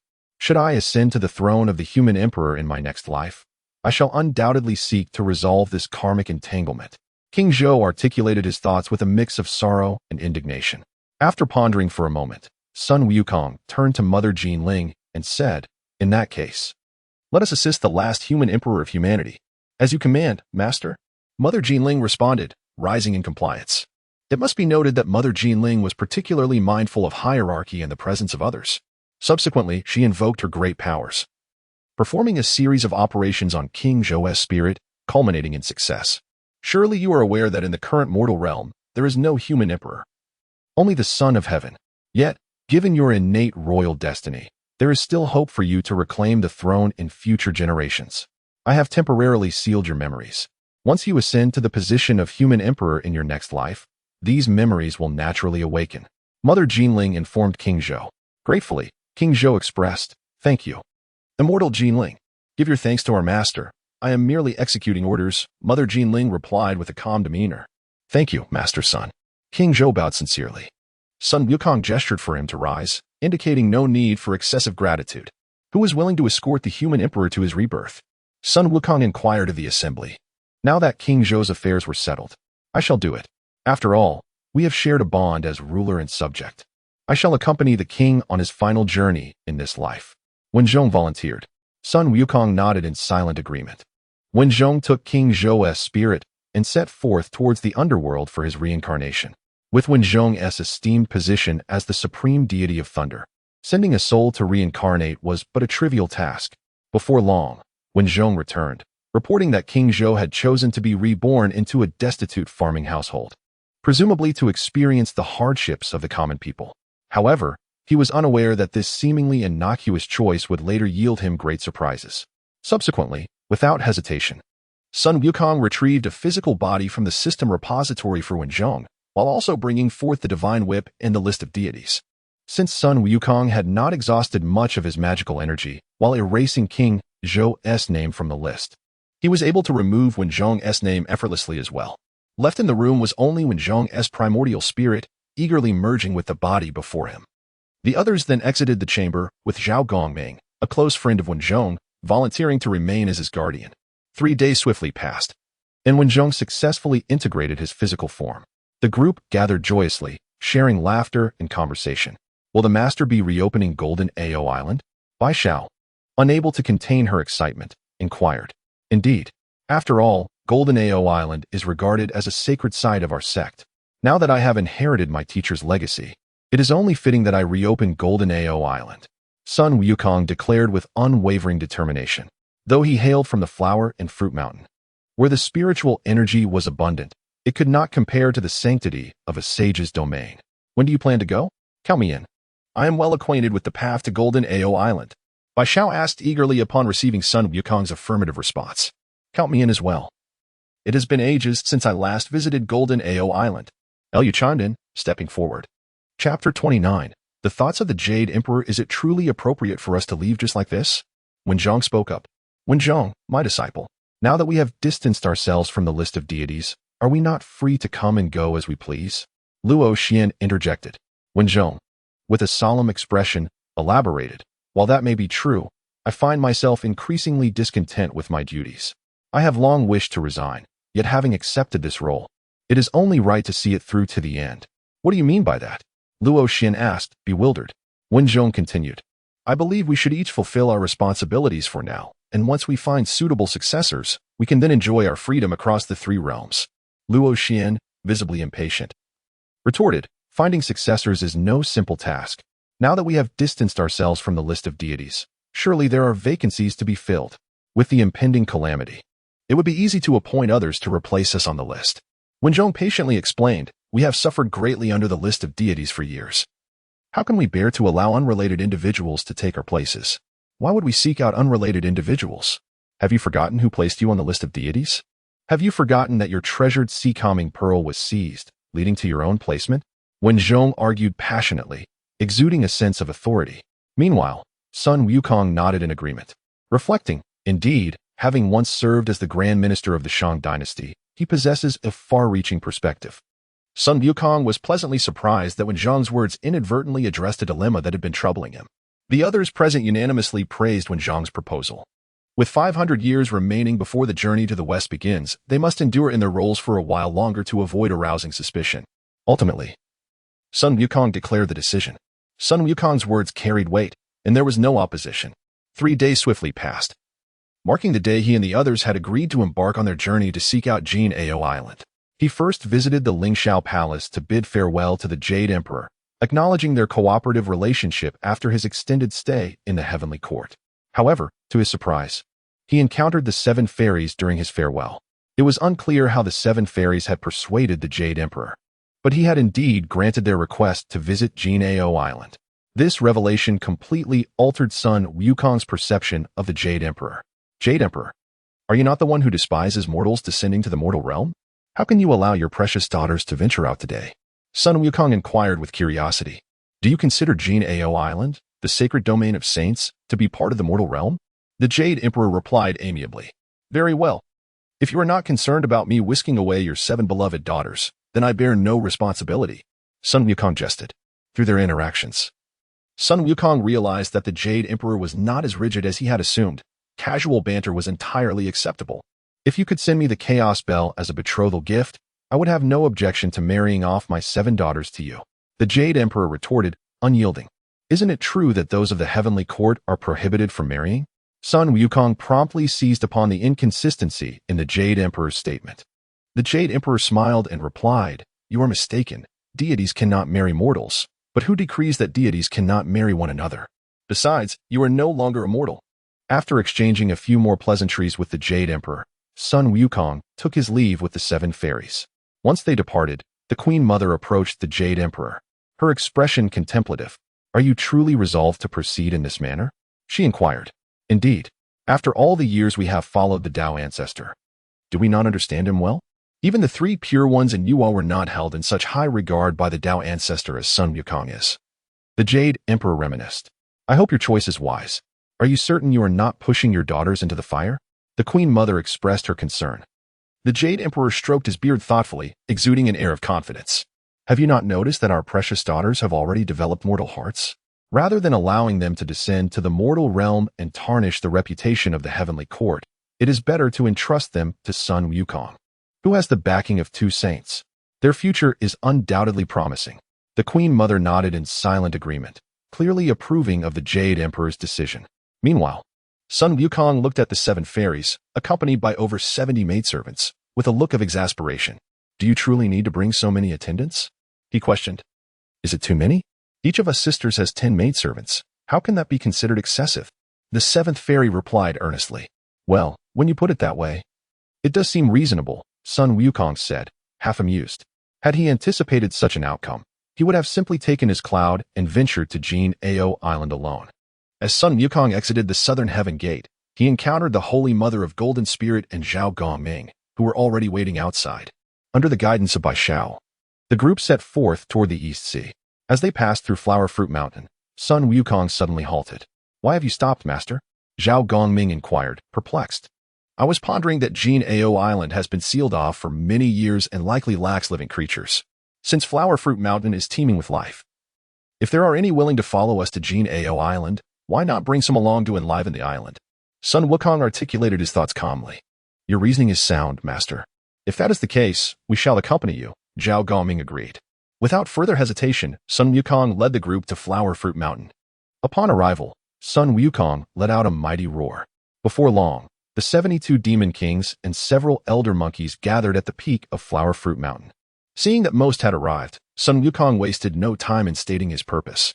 To his surprise, the elder monkeys hesitated, offering numerous excuses and expressing their reluctance to lead the monkey clan to Jin-Ao Island. Sun Wukong did not press the issue, acknowledging that he was not the king of the monkeys and their safety was not his primary concern. Besides, with the journey to the west already unfolding, none would have the leisure to trouble the monkeys. Conversely, the 72 demon kings expressed their gratitude and eagerness to follow Sun Wukong to Jin-Ao Island. Since you have decided to accompany me to Jin-Ao Island, you have 1 hour to gather your belongings and make arrangements, Sun Wukong announced to the excited demon kings. With that, the 72 demon kings dispersed in a flurry, eager to prepare for their departure. Chapter 30. The reopening of Golden Tortoise Island. Sun Wukong did not have to wait long before the 72 demon kings arrived before him. He gazed helplessly at the distant monkey horde and sighed. What is destined must come to pass, and what is not cannot be forced. It is indeed a pity that these monkeys lack such an opportunity. Indeed, Golden Tortoise Island is a sacred ground, far superior to Flower Fruit Mountain. It is surprising that this group of monkeys has missed such a chance. Zhao Gongming, standing nearby, echoed with a sigh. Once the group had gathered, they set off towards Golden Tortoise Island. With Bixiao, a seasoned disciple of the leading the way, they drew ever closer to their destination.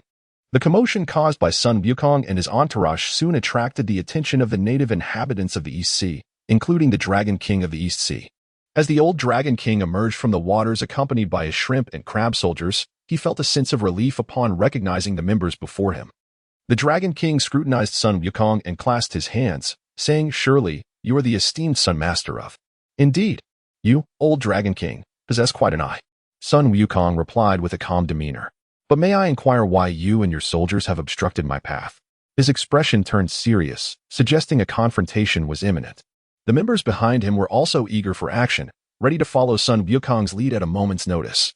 Seeing that Sun Wukong had misunderstood his intentions, the Dragon King hurriedly bowed his head and pleaded, Master Sun, this is a mere misunderstanding. I received reports from the Night Patrol, stating that a group of unidentified individuals was causing chaos above the East Sea, prompting me to investigate. Had I known of your esteemed presence, I would never have mobilized my forces. I promise to bring gifts to express my apologies in the future. Upon hearing the Dragon King's explanation, Sun Wukong felt a sense of relief, realizing he had been overly suspicious. Master, I believe the Dragon King speaks the truth.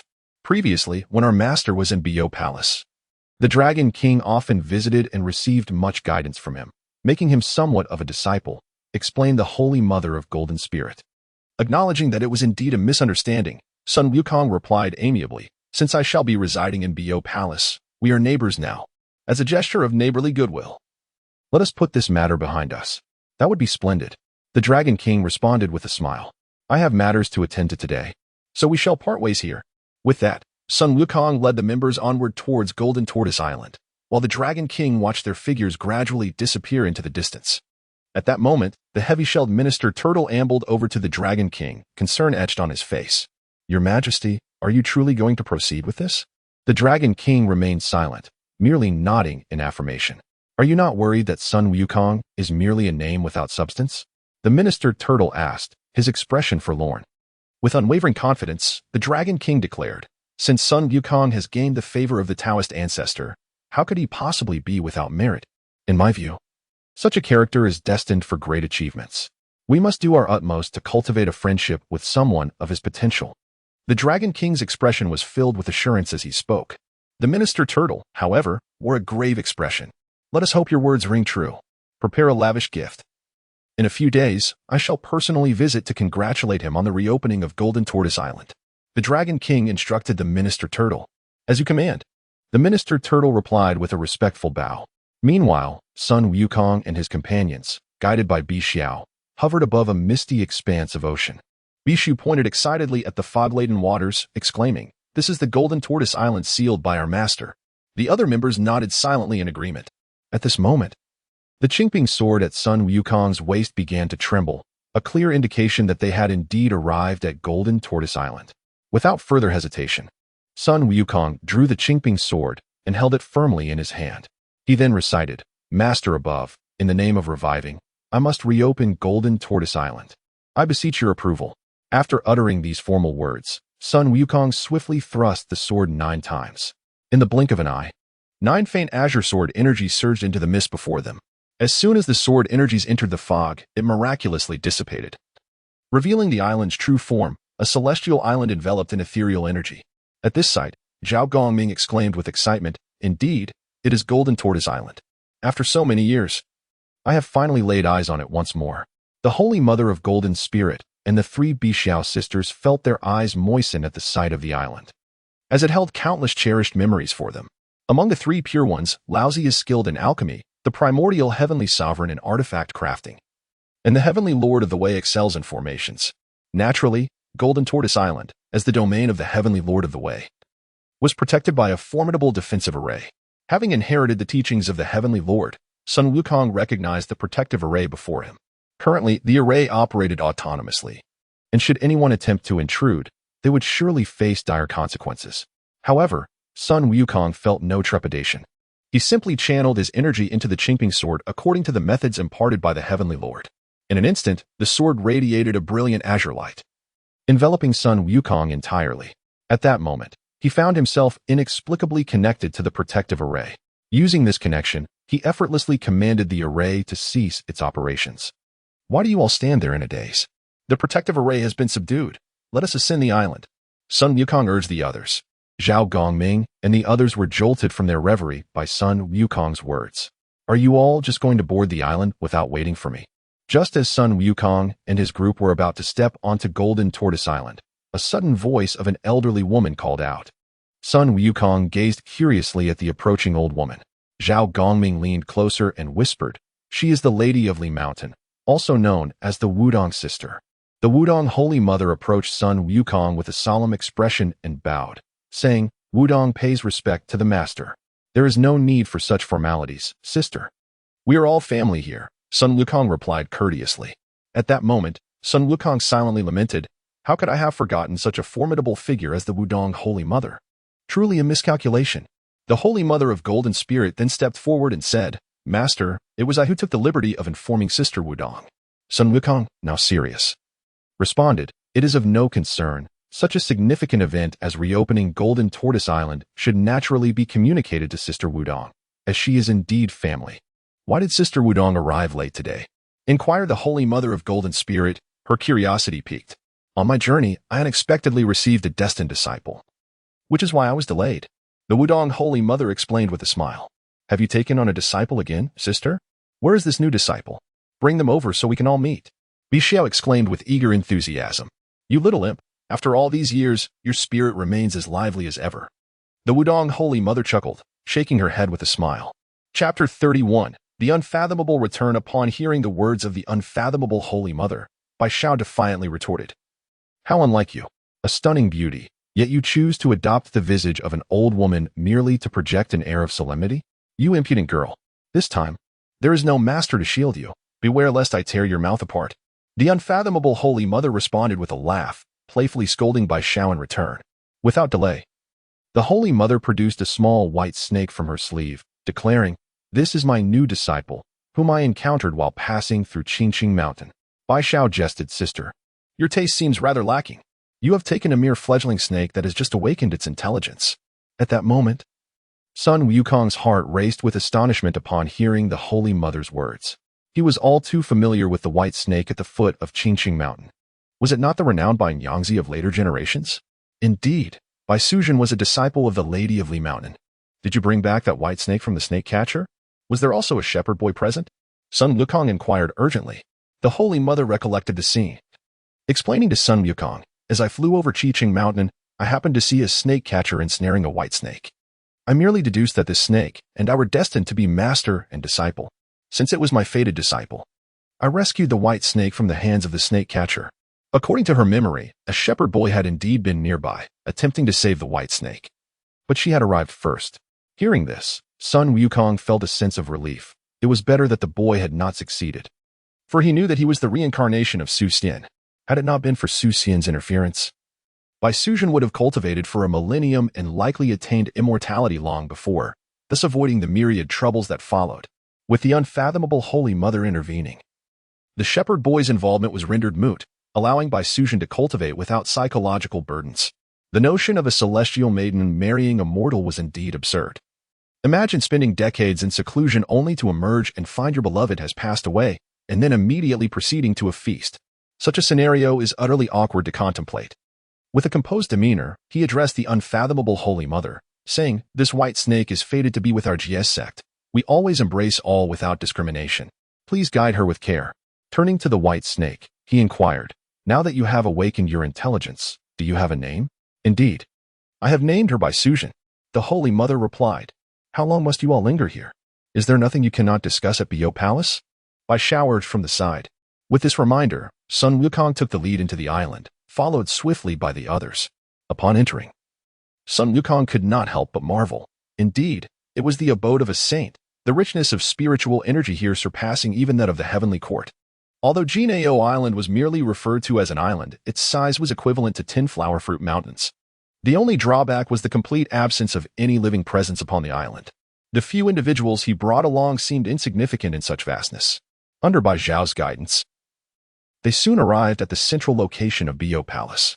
Gazing at the grandiose palace before him, even Sun Wukong was taken aback. This was the estate left to him by his master, the Tongtian Jiuzhu, and it was indeed formidable. Without hesitation, he stepped into Biao Palace, feeling a surreal sense as he beheld the resplendent hall. Despite being sealed for countless years, Biao Palace remained immaculate, untouched by time. He proceeded to take his place at the head of the hall, seated upon the mat designated for the leader, while the others settled into their respective positions from years past. Sun Wukong addressed the 72 cave kings. The spiritual energy on Jinao Island is abundant. Feel free to find a suitable place to settle. The 72 cave kings exchanged grateful glances with Sun Wukong before departing Bo Palace to arrange their belongings. They silently rejoiced at their wise decision to follow Sun Wukong to this place. Once the cave kings had left, the unfathomable Holy Mother spoke. Since today the Master has reopened Jinao Island, I, the unfathomable, shall formally return. As she spoke, she instantly transformed back into the visage of a youthful woman, shedding her previous frail appearance. Initially, Sun Wukong had dismissed Bai Zhao's claims of the Holy Mother's beauty. But now he realized her looks rivaled even those of the Golden Spirit Holy Mother, now that our Jia sect is in dire need of revival.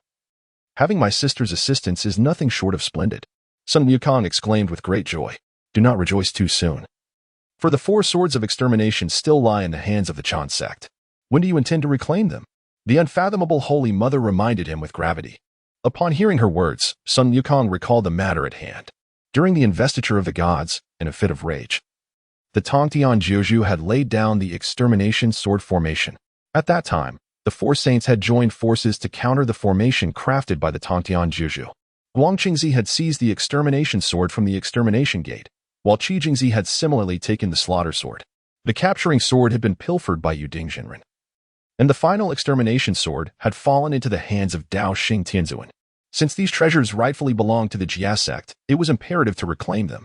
Suddenly, Sun Wukong remembered that he still possessed a disposable extermination sword formation and a disposable 10,000 immortals formation within his system space, yet to be utilized.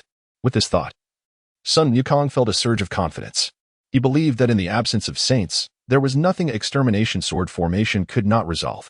With a serious expression, Sun Wukong declared, since the 4 swords of extermination are with the Chan sect, I, the Master, have decided to retrieve them 7 days hence.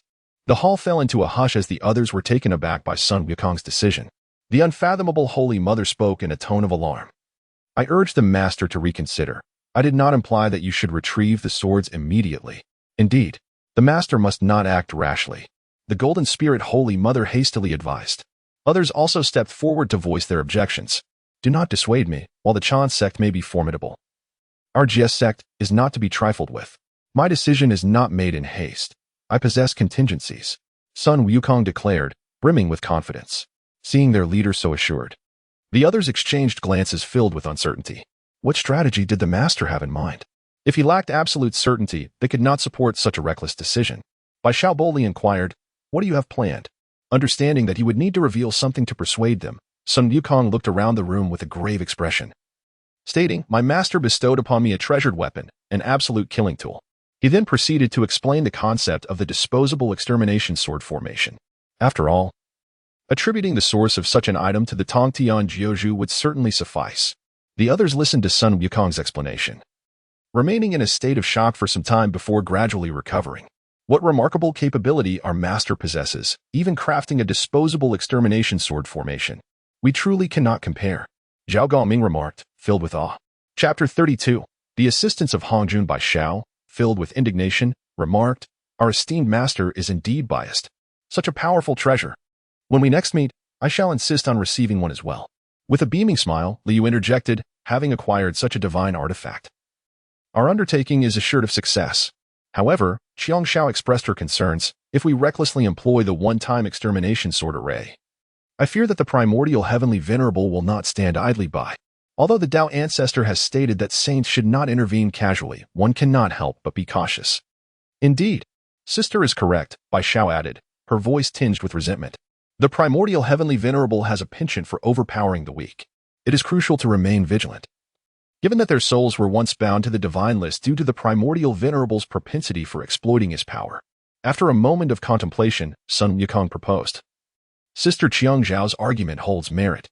Perhaps I should reach out to our master and request his intervention to deter the primordial venerable. The others nodded in agreement. And without hesitation, Sun Wukong ignited the communication incense to contact Tongtian Jiuzhu. As the incense flared, the ethereal figure of Tongtian Jiuzhu materialized. What brings you to seek me? Disciple? Do not forget that I am in the Purple Cloud Palace, and do you believe you can disturb the Tao ancestors' meditation without consequence? Tongtian Jiuzhu's tone carried an air of impatience, and Sun Wukong quickly grasped the underlying message. You two have already intruded upon the old Tao's meditation. Suddenly, Hongjuan's voice resonated within the purple cloud palace, startling Tong Tian Jiaozhu. Hongjuan's voice also traversed through the incense, reaching Baiyu Palace, where Zhao Gongming and others fell to their knees in awe. Sun Wukong, maintaining his composure, clasped his hands and greeted, "I bow before my esteemed ancestor. You certainly share a profound bond with your master. It has only been a few days since our last encounter, and here you are, playing these trivial tricks under the old Dao's watchful gaze." Hongjuan's voice continued, "I merely wish to inquire about my master's well-being."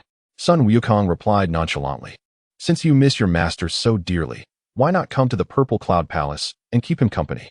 Hongjun suggested, his tone neutral, unable to contain himself. Tong Tian Jiaozhu interjected, "You rebellious disciple, speak plainly. Are you attempting to conceal something from your ancestor?" Sun Wukong hesitated, aware of the delicate situation before Hongjun.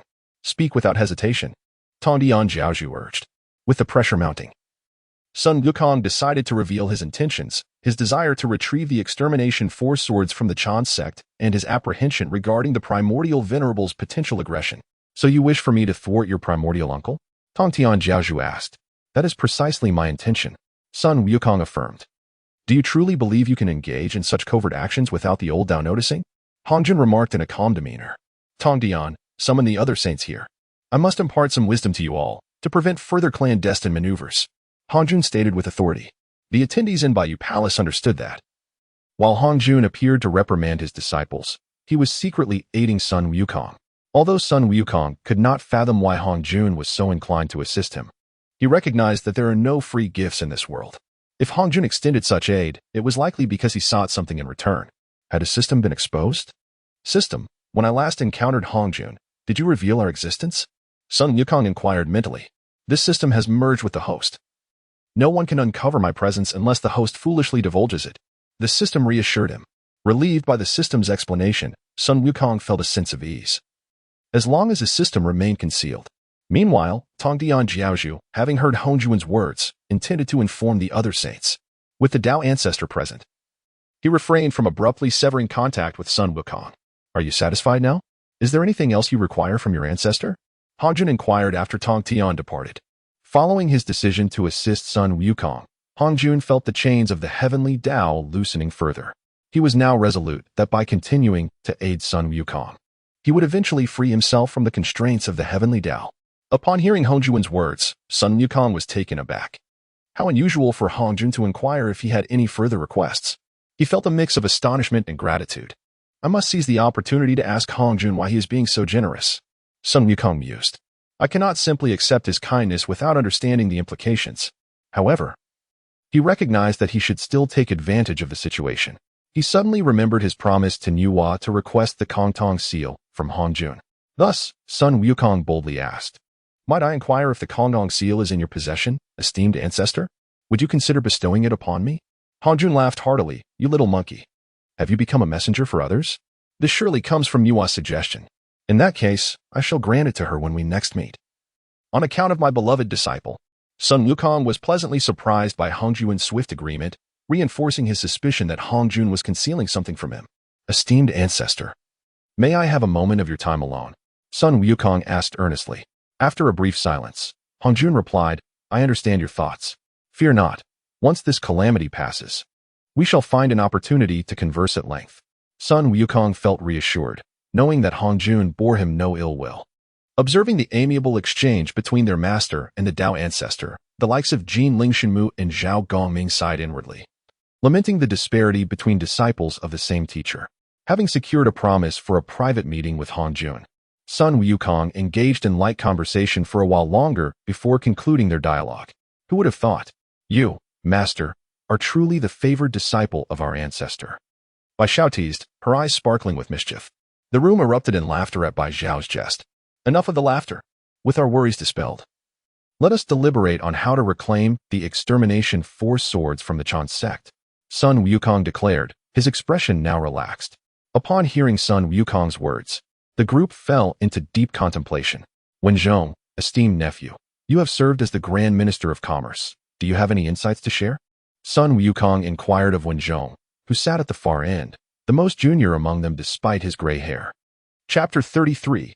Teasing Guangqingzi. Upon hearing his master's inquiry, Wenzhong did not dare to be negligent. After a moment of contemplation, he spoke. I believe that those from the Chan sect place great importance on their reputation. We shall exploit this as our point of leverage. And I am confident they will take the bait. Intrigued by Wenzhong's words, Sun Wukong swiftly interjected, elaborate on your thoughts. Wenzhong then expounded upon his ideas with great fervor. The others nodded in agreement upon hearing his suggestions. With no dissenting voices, Sun Wukong ultimately declared, let us proceed according to Wenzhong's proposal. In the blink of an eye, 7 days had elapsed. Today, Sun Wukong, accompanied by the Golden Spirit Mother, the Wudong Mother, Zhao Gongming, and Yunxiu, soared towards the Peach Blossom Cave at Nine Immortals Mountain. Since the Battle of the Gods, aside from the Tongtian Patriarch, who remained in seclusion at the Purple Cloud Palace, the other saints had relocated their sanctuaries to the chaos, strictly prohibited from interfering with the matters of the three realms by the Tao ancestor. Naturally, Yuanshi Tianzuan was no exception, having also moved his Jade Void Palace into the chaos. Presently, the de facto leader of the Chan sect was Guangqingzi, the foremost among the 12 Golden Immortals, whose sanctuary was the Peach Blossom Cave at Nine Immortals Mountain. Though Sun Wukong was unfamiliar with the path to Nine Immortals Mountain, the others had had ample dealings with the Chan sect in years past and were well acquainted with the route. Before long, Sun Wukong and his companions arrived at Nine Immortals Mountain. Sun Wukong observed that the mountain was shrouded in a thin veil of mist, indicating that the protective formation was already activated. After a mere glance, he lost interest. The protective formation laid by Guangqingzi was lackluster compared to the formidable barrier surrounding the Golden Ao Island of the Jia sect. Guangqingzi, why do you not come out to greet the new leader of the Jia sect? Sun Wukong called towards the mountain summit. Who dares to make such a commotion outside? Do you not understand a modicum of decorum? A haughty voice soon echoed from within the mountain, followed by a middle-aged man in white robes striding forth from Nine Immortals Mountain. Although his pace seemed slow, he had arrived before Sun Wukong and the others in the blink of an eye. This was none other than Guangqingzi. Zhao Gongming leaned closer to Sun Wukong and whispered, this is Guangqingzi. Sun Wukong nodded silently. Humph, truly a brash individual. Dare you whisper in my presence? Guangqingzi proclaimed, his demeanor exuding arrogance. As Wenzhong had pointed out, Guangqingzi had always held himself in high regard. While he may have learned much from Yuanshi Tianzuan, he had undoubtedly inherited his temperament in full. Sun Wukong, eyeing Guangqingzi's insufferable expression, remarked, Brother Gongming, what did you just say? What is this fellow's name? I did not quite catch it. Zhao Gongming dutifully responded, he is Guangqingzi. Speak louder. What was that name again? Sun Wukong feigned ignorance. He is Guangqingzi. Zhao Gongming raised his voice further. What did you say? Guangcheng something? Sun Wukong continued to play along. I said Guangqingzi. Zhao Gongming almost shouted, his voice echoing throughout the three realms. Sun Wukong persisted. What was that about Qingzi? Zhao Gongming, still serious, reiterated. He is the Guangqingzi of the 12 Golden Immortals of the Chan sect. At this moment, Jinling, Wudong, and Yunxiu could no longer contain their laughter, thoroughly entertained by Sun Wukong's antics. Sun Wukong, wearing a grave expression, exclaimed, oh, so he is Guangqingzi. Well then, let us take our leave. With that, he feigned turning to depart. At this point, Guangqingzi was nearly apoplectic, unable to contain his fury. Since joining the Chan sect, he had never been subjected to such mockery.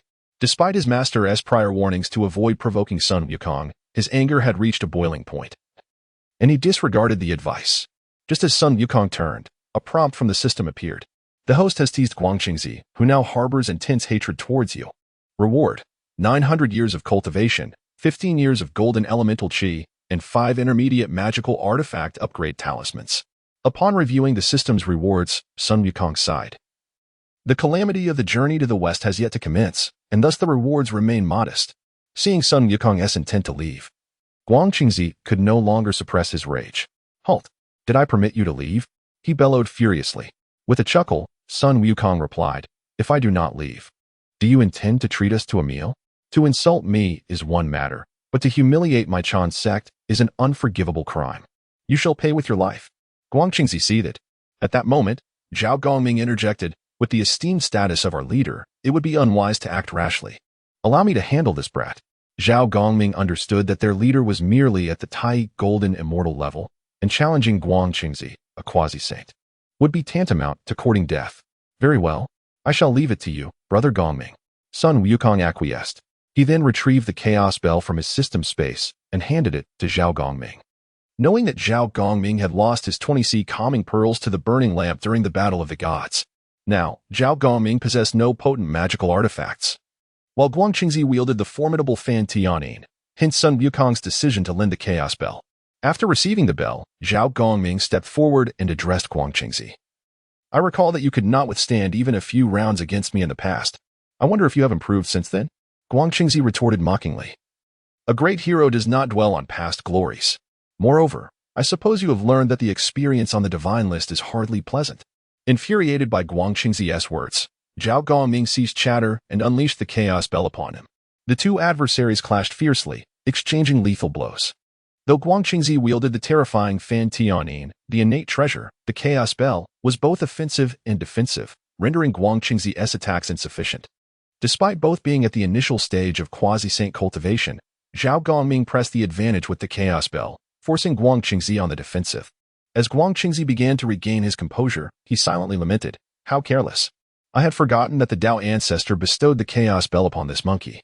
If this continues, I may not leave here alive." Meanwhile, Zhao Gongming reveled in his advantage, thinking that had Guang Qingzi been mortal, he would have dispatched him already. The plan devised by Wen Zhong was to besiege a key figure of the Chan sect and beat them severely, prompting a distress signal to be sent to their comrades, allowing them to set a trap with the disposable extermination of a mortal sword formation.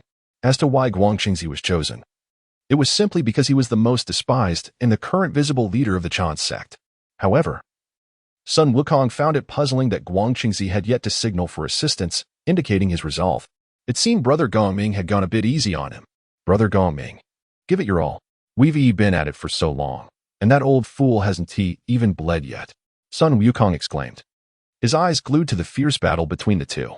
Chapter 34. The turmoil between the in the hands of Zhao Gongming, Guang Qingzi, who was struggling under immense pressure, could no longer suppress his injuries upon hearing Sun Wukong's words. Forgetting all sense of dignity, he spat out a mouthful of blood. This is utterly intolerable. The conflict between my and your will not cease until one of us is vanquished. With that, Guang Qingzi produced a pale green jade tablet in an instant, shattering it without hesitation. The broken tablet transformed into numerous beams of light, dispersing in all directions. I have already summoned the other disciples of you, mere mortals clad in fur and armor. Today marks your demise, Guang Qingzi proclaimed with maniacal laughter. Come on, Brother Gongming. Show him what you've got. Look at how animated he is while speaking. He hardly seems injured, Sun Wukong called out, reveling in the chaos. Subsequently, Guang Qingzi was struck repeatedly by Zhao Gongming, causing him to vomit blood once more, this time evidently gravely wounded. Before long, Sun Wukong sensed the arrival of several formidable auras rushing towards them from all directions, realizing that Guang Qingzi had called for reinforcements. In mere moments, several figures appeared before Sun Wukong and his companions, unable to discern their origins at first glance. The nearby Jinling Xingmu introduced them. That one clad in a crimson robe is Qi Jingzi from the Yundong Cave on Mount Taiwa. The one in black is Daoxing Tianzuan from the Yuwu Cave on Jiningshan. The venerable figure in a white robe with white hair is Tai Yizhenren from the Jingguang Cave on Qianyuan Mountain. The one in green is Yuding Zhenren from the Jinxia Cave on Yuquanshan. The figure in yellow is Huanglong Zhenren from the Magu Cave on Erxianshan. And the one in blue, farthest from us, is Yun Changzi from the Yuzhu Cave on Zhongnanshan. Seeing that all the prominent figures had assembled, Sun Wukong inquired, why has T. Nanji Xianwen arrived? After all, the large head of Nanji Xianwen was quite conspicuous, and it was easy for Sun Wukong to notice his absence. However, he deemed it insignificant. As long as Guang Qingzi, Qi Jingzi, Yuding Zhenren, and Daoxing Tianzuan were present, his objective of retrieving the four swords of Zuzhen was achievable. Who knows? Perhaps he is lurking in some corner, waiting to ambush us, Jinling Xingmu remarked casually, with the one-time Zuzhen sword array on their side. The current foes hardly posed a threat. As Jinling Xingmu suggested, Nanji Xianwen was indeed hiding in the shadows, plotting an ambush. Have you remnants of finished your chatter? Can't you see that our celestial beings have gathered? Come forth and pay your respects, Qi Jingzi boasted haughtily. In terms of arrogance, he was no less than Guang Qingzi from earlier. Sun Wukong resolved that once he set up the Zuzhen sword array, he would personally deal with Qi Jingzi. Brother Gongming, keep attacking Guang Qingzi. Do not relent, Sun Wukong instructed Zhao Gongming, dismissing Qi Jingzi's words with disdain. He then addressed Qi Jingzi with a scoff. Are you certain all the members are here? Why do I not see the likes of Ran Deng Daoren, Wenshu Guangfa Tianzuan, Sihong Daoren, Pu Xianjinren, and Lingbao Dashi. Upon hearing Sun Wukong's words, Qi Jingzi nearly exploded with rage. These individuals were traitors to the greatest shame of their sect. For Sun Wukong to mention them was tantamount to slapping their face. "You insolent monkey! Today, I shall capture you alive," Qi Jingzi declared, charging towards Sun Wukong. However, he was intercepted by the poised Wudong Xingmu. As one of the four most esteemed disciples of Tongtian Jiaozhu, Wudong Xingmu was among the few disciples who emerged unscathed from the Fengshan War. With years of cultivation, she had reached the pinnacle of quasi-saint strength. In contrast, Qi Jingzi was merely at the initial stage of quasi-saint.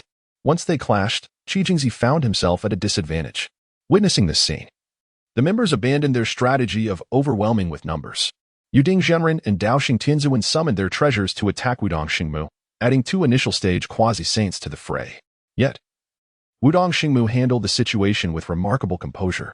Sun Wukong was secretly astonished. This was indeed the strength of one of the four esteemed disciples of, comparable to Daobao Daoren. Even if Daobao Daoren, transformed into Buddha Tathagata, were to arrive personally, he might not guarantee victory over Wudong Xingmu. Qingshu Daojinjuan and Tai Yizhenren chose to besiege Zhao Gongming instead. With their arrival, Guangqingzi, who was already in a dire state, felt a sense of relief as he rallied his spirits, determined to eliminate Zhao Gongming. Yet, Zhao Gongming was protected by the innate treasure, the Chaos Bell, and could withstand the trio's assault for a time. Meanwhile, Yanxiao observed her elder brother's battle closely. Should she notice any sign of him faltering, she would not hesitate to assist. At this moment, only Yun Changzi and Huanglong Zhenren from the side had yet to engage in combat. As the battle intensified, despite the numerous treasures wielded by Qi Jingzi, Yuding Zhenren, and Daoxing Tianzuan, Wudong Xingmu, being one of the four disciples of Tongtian Jiaozhu, possessed her own considerable arsenal. With all her might, she fought against the three, managing to gain a significant upper hand. Sun Wukong was left dumbfounded, utterly unprepared for the ferocity exhibited by Wudong Xingmu, who had scarcely appeared during the Fengshan War. Observing her prowess, Huanglong Zhenren from the side brandished a long sword of unknown material and swiftly attacked Wudong Xingmu. At this moment, Yun Changzi, the last remaining figure from the, felt an unsettling panic. He sensed something amiss with the individuals today. Normally, after besting Guangqingzi and summoning help, the members would retreat. Yet today, they did not withdraw. Yun Changzi speculated two possibilities. Either these individuals were fools, or they possessed a hidden trump card capable of defeating their side. Realizing this crucial insight, he deliberately distanced himself, prepared to flee at the slightest hint of danger. Despite his desire to alert Qi Jingzi and the others, he had never been taken seriously within. Huanglong Zhenren had become one of the 12 golden immortals, while he, who was no less powerful than Guangqingzi, held no significant status in. Thus, he abandoned the thought of warning them, even if he did. Given Qi Jingzi's arrogant demeanor, it was unlikely they would heed his words. He feared that doing so would only bolster their morale while diminishing his own. As Yun Changzi observed the battle reaching a stalemate, he instinctively retreated further, harboring no intention of intervening. Meanwhile, Zhao Gongming's battle was beginning to falter. Although he wielded the Chaos Bell, he faced three opponents, all initial-stage quasi-saints, equally matched to his strength. Chapter 35. The thoughts of the South Pole immortal. Upon witnessing his elder brother's predicament, Yunxiao was eager to lend assistance. Sun Wukong quickly interjected, "Sister Yunxiao, please hold on." Confused, Yunxiao turned to Sun Wukong, who retrieved the 12th grade Pure World White Lotus from his system space and handed it to her. Nodding in understanding, Yunxiao summoned the lotus to aid her brother. With the inclusion of this early-stage quasi-saint powerhouse, Zhao Gongming felt an immediate alleviation of pressure. Though the Chaos Bell possesses formidable power, it is ultimately ill-suited for me. Had my Ding-Eye Pearl still been in my possession, I would not find myself in such a passive state today, Zhao Gongming remarked to the assisting Yunxiao. Indeed, while the 12th grade Pure World White Lotus is excellent, it cannot compare to the convenience of the primordial Golden Dipper, Yunxiao replied with a gentle smile. Sun Wukong understood that both Zhao Gongming and Yunxiao were speaking the truth. Magical treasures are most effective when attuned to their wielder. Yet, he was perplexed as to why the South Pole immortal had yet to appear amidst the chaos of battle. Surely he was lurking in the shadows, observing the battlefield. Attempting to utilize the breaking illusion Golden Eyes for a probe yielded no results. Consequently, he resigned himself to the fact that despite the extraordinary prowess of the Golden Eyes, his current strength as a Tai Golden Immortal was insufficient to detect the presence of a quasi-saint like the South Pole Immortal. Suddenly, Sun Wukong pondered. Could it be that the South Pole Immortal's target is to ambush me? The more he considered it, the more plausible it seemed. The South Pole Immortal aimed to strike him, while the Golden Spirit Holy Mother remained vigilant beside him. It was likely the South Pole Immortal had refrained from appearing due to this. Sun Wukong communicated his thoughts to the Golden Spirit Holy Mother through a sound transmission. Determined to draw the snake from its hole, he resolved to use himself as bait. Sister Golden Spirit, while the South Pole Immortal has yet to arrive, quickly assist Sister Wudong in subduing those from the Chan sect. Understood. The Golden Spirit Holy Mother replied obediently, grasping her sword and proceeding to support the Wudong Holy Mother. Presently, the long sword she wielded was borrowed from the Wudong Holy Mother, as her own treasures had been lost after her primordial spirit ascended the investiture of the gods. At that moment, the South Pole Immortal, hidden in the shadows, rejoiced upon seeing that Sun Wukong was now unprotected. He had waited so long for the opportunity to capture the so-called leader of the Jia sect, Sun Wukong forcing him to kneel before him and surrender the Tamping sword at his waist. Thus, his mission would be deemed a complete success. Without further hesitation, the South Pole Immortal manifested before Sun Wukong. "Ha! You reckless monkey, now you have nowhere to escape," he boasted, his arrogant demeanor combined with the conspicuously swollen forehead rendering him quite comical. Upon seeing the South Pole Immortal's appearance, Sun Wukong finally exhaled in relief. "And who might you be? What is with that swollen head? Did someone give you a beating?" His barrage of 3 questions left the South Pole Immortal bewildered. Furious, the Immortal retorted, "If you kneel and kowtow 3 times, then hand over the Tamping sword, I shall spare your life." Meanwhile, the observing Yunzongzi sighed at the sight of the fearless monkey, realizing that he intended to take down the Chan sect members entirely. Without hesitation, he discreetly retreated a few steps to ensure a safe escape in case of unforeseen circumstances. "Fellow disciples, hold your ground for now. Once I capture this monkey, victory shall be ours," he declared loudly to the Chan sect members. Sun Wukong found it baffling how these antagonists always engaged in so much meaningless chatter. Could they not discuss matters after apprehending him? Was it simply because the South Pole Immortal was a quasi-saint, and he was merely a tiny golden immortal that he deemed himself above Sun Wukong? Today would be a lesson for him on the folly of underestimating others. "Have you come to a decision? Then kneel and kowtow quickly." The South Pole Immortal continued to taunt, blissfully unaware of the impending danger. "Very well. Since you were so interested in my treasures, allow me to present you with something," Sun Wukong said with a calm demeanor. Upon hearing Sun Wukong's words, the South Pole Immortal's face lit up with anticipation. "What is it? Hurry up and show me." Seeing the South Pole Immortal's eagerness, Sun Wukong suppressed his urge to laugh and pulled out a disposable extermination array plate from his system space. Without hesitation, he activated the disposable extermination sword array. As the adage goes, those involved are often oblivious, while observers can see clearly. From a distance, Yunzongzi sensed the imminent danger upon witnessing Sun Wukong produce the extermination array plate. Decisively, he retreated, managing to escape the array's coverage due to his distance from Sun Wukong. However, the remaining members of the Chan sect were not so fortunate, as they were ensnared within the extermination sword array without a single escapee. Witnessing this, Sun Wukong expressed surprise that Yunzongzi had managed to evade the array's grasp. Truly, he is the foremost fortune deity of the Chan sect. Even he could escape.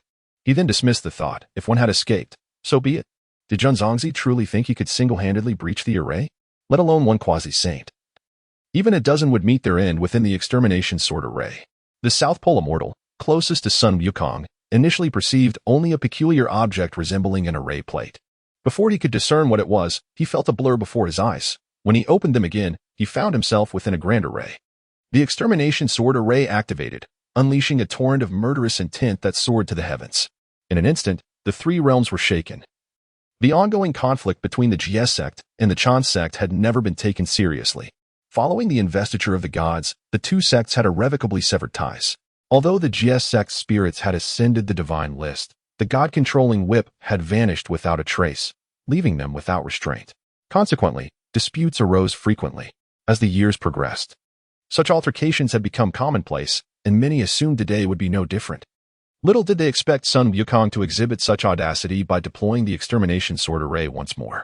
Though the powerful beings of the 3 realms could not fathom how the 4 extermination swords had fallen from the Jia sect's control, they recognized that this was indeed the extermination sword array. After all, they had once witnessed the formation laid down by the Tongtian teacher. On this day, the 6 saints gathered in the Zixiao Palace, undergoing a lecture from the Taoist patriarch Hongjun. In this moment, The 6 saints obediently bowed their heads, akin to children who had erred. Yet, Yuan Shi Tianzun felt somewhat distracted, sensing that something significant was about to transpire, though he could not ascertain what it was. Only after Sun Wukong activated the disposable extermination sword array did he realize the gravity of the situation. The remaining saints also sensed the resurgence of the extermination sword array within the 3 realms. With events now set in motion, Yuan Shi Tianzun cast a glance towards the direction of the 3 realms, comprehending the unfolding circumstances. How dare you, Tongdian? You allow your disciples to engage in such ruckus, permitting them to set up this vile array. Now that the master is present, you best clarify the situation. Yuan Shi Tianzun exclaimed, unable to contain his fury. Chapter 36. The extermination formation shakes the 3 realms upon hearing the words of the primordial heavenly venerable. The Lord of the Heavenly Way merely snorted dismissively, showing no interest. Although he too harbored questions about the origin of the extermination sword formation set by Sun Wukong. He felt that the matter bore no relevance to him, and he doubted anyone would believe otherwise. Seeing the Lord of the Heavenly Way's indifference, the primordial heavenly venerable's fury escalated. In his eyes, Sun Wukong's audacity to ensnare his disciples within the extermination sword formation was undoubtedly instigated by the Lord of the Heavenly Way. After all, what havoc could a mere monkey of the Tai Golden Immortal Realm wreak? Thus, the primordial heavenly venerable's animosity toward the Lord of the Heavenly Way deepened. In this time, Sun Wukong did not attract the ire of the saints. Observing the Lord of the Heavenly Way's impervious demeanor, the primordial heavenly venerable turned to the Tao ancestor Hongjun, pleading, "My disciples are trapped within the extermination formation set by Sun Wukong. I beseech you, Master, to intervene on behalf of my teachings." Hongjun, seated in the position of honor, responded with neither joy nor sorrow. What comes today is the result of what was sown yesterday. In the past, you 4 saints united to dismantle the extermination sword formation laid by the Lord of the Heavenly Way. Yet your disciples should have never succumbed to greed and taken the extermination 4 swords. These swords were destined to belong to thee. And the tribulations faced by your disciples stem from their desire for that which was not theirs. The primordial heavenly venerable appeared to absorb Hongjun's words, yet he pressed on. I believe my disciples now understand their errors. I implore you to grant me permission to descend and rescue them from the extermination formation. He recognized that the extermination sword formation appeared to be a consumable artifact. While he could not dismantle it single-handedly, extracting his disciples from within should pose no significant challenge. If the Lord of the Heavenly Way were personally overseeing the formation, he might have exercised caution, but against a mere monkey. What potency could the extermination sword formation truly manifest? Have you forgotten my previous admonition, Primordial? The saints are prohibited from intervening within the 3 realms. Hongjun chastised. He had summoned the 6 saints out of concern that someone might disrupt Sun Wukong's actions, and he would not permit the primordial heavenly venerable to descend so easily. While my disciples may have coveted the extermination 4 swords, their offenses do not warrant death. The primordial heavenly venerable exclaimed anxiously. Hongjun, remaining composed, replied, although your disciples find themselves ensnared, their lives are not in jeopardy. Let us hope that is indeed the case. After his desire to act was rebuffed by his master, the primordial heavenly venerable could only sigh in resignation. With Hongjun's watchful presence, even the 6 saints dared not act recklessly, merely observing the unfolding situation. As Sun Wukong's extermination sword formation ensnared the disciples of the 3 realms gained a renewed understanding of Sun Wukong. No one dared underestimate him any longer. For the formation he had set posed a genuine threat to their safety. Meanwhile, within the heavenly palace, the Jade Emperor felt a swell of relief. Grateful for the current alliance with Sun Wukong, the days ahead may prove troublesome for the Buddhist sect, he mused excitedly. In the western Lingshan's great Thunder Sound Temple, the Buddha sat upon his central lotus platform, his expression grim. He quietly congratulated himself for not hastily confronting Sun Wukong. Had he done so, he might well have found the extermination sword formation encircling him. Observing the commotion caused by Sun Wukong, Guanyin, with a face of discontent, inquired, Buddhas, must the formation set by that monkey truly require the combined efforts of the 4 saints to dismantle? After a moment's contemplation, the Buddha replied, in my estimation, the formation wielded by Sun Wukong is likely a one-time artifact forged by the Lord of the Heavenly Way. Yet, despite its single-use nature, it possesses formidable powers akin to a true extermination sword formation. Should we attempt to breach it using quasi-saint power, the losses could be catastrophic. Having been a disciple of the Buddha possessed a profound understanding of the formation's might.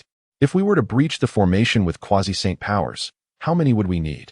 Guanyin pressed on, her determination unwavering. The Buddha, perceptive of Guanyin's sentiments, chose not to confront her directly but continued, if the Lord of the Heavenly Way were to personally control the formation, no number of quasi-saints would suffice. However, should Sun Wukong be at the helm, deploying 20 quasi-saints might just allow us to break through. Upon hearing this, Guanyin fell silent. Her ambition to confront Sun Wukong momentarily quelled. Since wielding the single-use extermination sword formation, Sun Wukong had been able to control the entire array with his mind, perceiving every subtle movement within. The disciples of the ensnared within the formation were consumed by dread as they recognized the extermination sword formation set by Sun Wukong. Their faces reflected despair. Had they known it would come to this, they would have cared little for the fate of Guangqingzi. Even the most naive among them understood they had been ensnared in a scheme orchestrated by Sun Wukong. You cannot kill us. Otherwise, our master will not spare you. He will surely obliterate you and your remnants. Guangqingzi, trapped within the formation, shouted defiantly, still believing his master would come to his rescue. The other disciples looked at Guangqingzi with exasperation. Even in this dire moment, he dared to threaten Sun Wukong. Should he provoke that monkey, they would all suffer dire consequences. Brother Gongming, punish him, Sun Wukong commanded. He was astonished at Guangqingzi's audacity in such a dire situation. With a swift motion, Sun Wukong manipulated the extermination formation to seal the magical powers of the disciples. Brother Gongming, I have sealed everyone's powers. This will surely make the beating more painful, Sun Wukong announced, as the formation echoed with the anguished cries of the members. The trapped disciples glared at Guangqingzi in fury. If not for him, they would not be enduring such suffering today. Outside the extermination sword formation, Yun Zhangzi, who had narrowly escaped, could not bear to witness the suffering of his fellow disciples. He contemplated that if he left now, he would be unable to face his master and brothers in the future. Although he could not breach the formation, he could at least speak on behalf of his comrades. Resolving to act, Yun Zhangzi rushed to within 10 meters of the formation, calling out urgently, Sun Wukong, hold your hand. I have something to say. Within the formation, Sun Wukong, connected to its core, sensed Yun Zhangzi's approach and heard his plea. Yun Zhangzi, having narrowly escaped calamity, why do you return? Do you wish to enter the formation? Sun Wukong asked in a calm tone. Chapter 37. Incitement of Yun Zhangzi. Upon hearing Sun Wukong's words, Yun Zhangzi remained unfazed, his countenance still amiable as he replied, my humble abilities are insufficient to breach the formation. I merely wish to plead for my trapped fellow disciples. In a fleeting moment of inspiration, Sun Wukong transformed the Zhuxian sword formation into a transparent guise, allowing Yun Zhangzi to clearly perceive the dire straits of Nanji Xianwing and his companions. Inside the formation, the disciples of the Changjiao, having been sealed by Sun Wukong's powers, were being thoroughly beaten by Zhao Gongming. They felt an immense sense of humiliation, and being exposed to the eyes of the three realms only exacerbated their despair. Seeing the plight of his fellow disciples, Yun Zhangzi could not help but implore, I beseech you, Master Sun, to cease your actions. Let us speak amicably. Sun Wukong gestured for Zhao Gongming to halt, and he complied without delay. The formidable beings of the three realms observing the scene shook their heads in dismay at the misfortune befalling the disciples of Changjiao. Unbeknownst to Sun Wukong, his inadvertent revelation of Changjiao's disgrace garnered him a significant wave of animosity. The host has caused Nanji Xianwing to suffer humiliation before the beings of the three realms, resulting in heightened hatred towards you. Reward: 900 years of cultivation, 15 years of wood elemental qi, and 5 intermediate magical artifact upgrade talismans. The host has caused Guangqingzi to suffer humiliation before the beings of the three realms, resulting in extreme hatred towards you. Reward: 2,700 years of cultivation, 45 years of gold elemental qi, and 5 intermediate magical artifact upgrade talismans. The host has caused Qijingzi to suffer humiliation before the beings of the three realms, resulting in heightened hatred towards you. Reward: 900 years of cultivation, 15 years of fire elemental qi, and 5 intermediate magical artifact upgrade talismans. The sudden influx of rewards from Changjiao left Sun Wukong elated, for with these upgrade talismans, he could finally elevate his equipment to the status of superior postnatal spiritual treasures. However, he recognized that addressing the situation with Changjiao was of utmost importance. Casting a glance at Yun Zhangzi, a brilliant idea began to form in his mind. With a serious expression, Sun Wukong remarked, I have long heard of your esteemed name, Yun Zhangzi, the foremost true immortal of fortune in Changjiao. Truly, you command great respect. Yet, I lament one aspect on your behalf. Yun Zhangzi, perceiving Sun Wukong's courtesy, responded kindly. Merely a hollow title, how can it compare to Master Sun? I wonder what it is that you find regrettable? Sun Wukong replied earnestly. I lament the injustice Chanjiao has shown you. Consider this. In terms of strength, you are undoubtedly on par with Guang Chengzi. What is Huang Longzhenren worth? Yet he occupies a place among the 12 golden immortals, while you remain without a title. Is this fairness from Chanjiao? Yunzongzi retorted loudly, since joining Chanjiao. My master has treated me with profound kindness. Not being among the 12 golden immortals is due to my own lack of virtue. How can I blame my master for any injustice? Though Yunzongzi harbored grievances regarding his master's inequitable treatment, he could not voice them in front of the beings of the three realms, as that would be tantamount to betraying his lineage. Having followed Yuanshi Tianzuan for many years, he understood his master's character well. If his master were to hear Sun Wukong's words, he would surely be reprimanded for it. However, he was unaware that the 6 saints were observing the situation from Zixiao Palace, and they happened to overhear Sun Wukong's remarks. With a smile, Tongtian Jiaozhu said, Second brother, what were your considerations? Huang Longzhenren was accepted among the 12 golden immortals, yet Yunzongzi surpasses him by many folds. Why then is he excluded from their ranks? If you truly think little of Yunzongzi, he is welcome to join my Jiejiao. We embrace all without discrimination. Tongtian continued with mirth. Indeed. If Yuanshi Daoist finds any disciple unworthy, just let me know, and I assure you, I will facilitate their transition to the Buddhist path. Junti chimed in to agree. Humph. Matters of Chanjiao do not permit interference from outsiders. Yuanshi Tianzuan replied coldly, subsequently ignoring the two. Sun Wukong, with a jovial tone, added, During the Fengshan War, Yunzongzi, you effortlessly evaded the calamity of the 9 Curves Yellow River Formation, while the 12 golden immortals suffered the loss of their 3 flowers and 5 qi. Yet today, it is the 12 golden immortals who are ensnared, while you remain unscathed. Thus, I assert you are indeed Chanjiao's foremost true immortal of fortune. As Sun Wukong's words echoed, a profound silence enveloped the space. The gazes of Chanjiao's disciples towards Yunzongzi turned increasingly hostile. How dare you, Yunzongzi? We are bound by the ties of brotherhood. And though the events of the Fengshan War are long past, they need not be revisited. Yet today, you must clarify this matter. Since you have discerned Sun Wukong's machinations, why did you not warn us? Guang Chengzi, known for his fiery temper, was the first to question. Are you truly envious of our positions among the 12 golden immortals, as Sun Wukong suggests? If that is the case, you could simply state your desire, and I would gladly relinquish my position to you, rather than ensnare us in such a predicament. Shi Jingzi added, his expression sour. Indeed, we have been brothers for many years. To descend into such discord over a mere title is truly unworthy. Tai Zhenren also voiced his concerns. At this moment, Yunzongzi, confronted by the skepticism of his peers, anxiously asserted, Do not fall for Sun Wukong's divisive tactics. He seeks to undermine our brotherly bonds. Regret flooded Yunzongzi's heart. Had he known the outcome would be like this, he would have chosen to remain distant rather than return. Very well, let it be said that Sun Wukong is sowing discord. But you must explain. We were all engaged in battle, yet you stood by, watching from a distance, knowing that Sun Wukong had devised a trap for us. Why did you not offer a warning? Nanji Xianwing pressed him. Yunzongzi felt the weight of unspoken burdens. How could he express, I wish to warn you? Yet could you have heeded my words in your arrogance? Sun Wukong observed Yunzongzi's silence and continued to fan the flames. Perhaps Yunzongzi merely lacked the opportunity to alert you all, while you had already fallen into the snare. In that moment, Yunzongzi felt a deep sense of helplessness, aware that his own self-interest had led to this calamity. If only he could have mustered the courage to advise them, the outcome might have been different.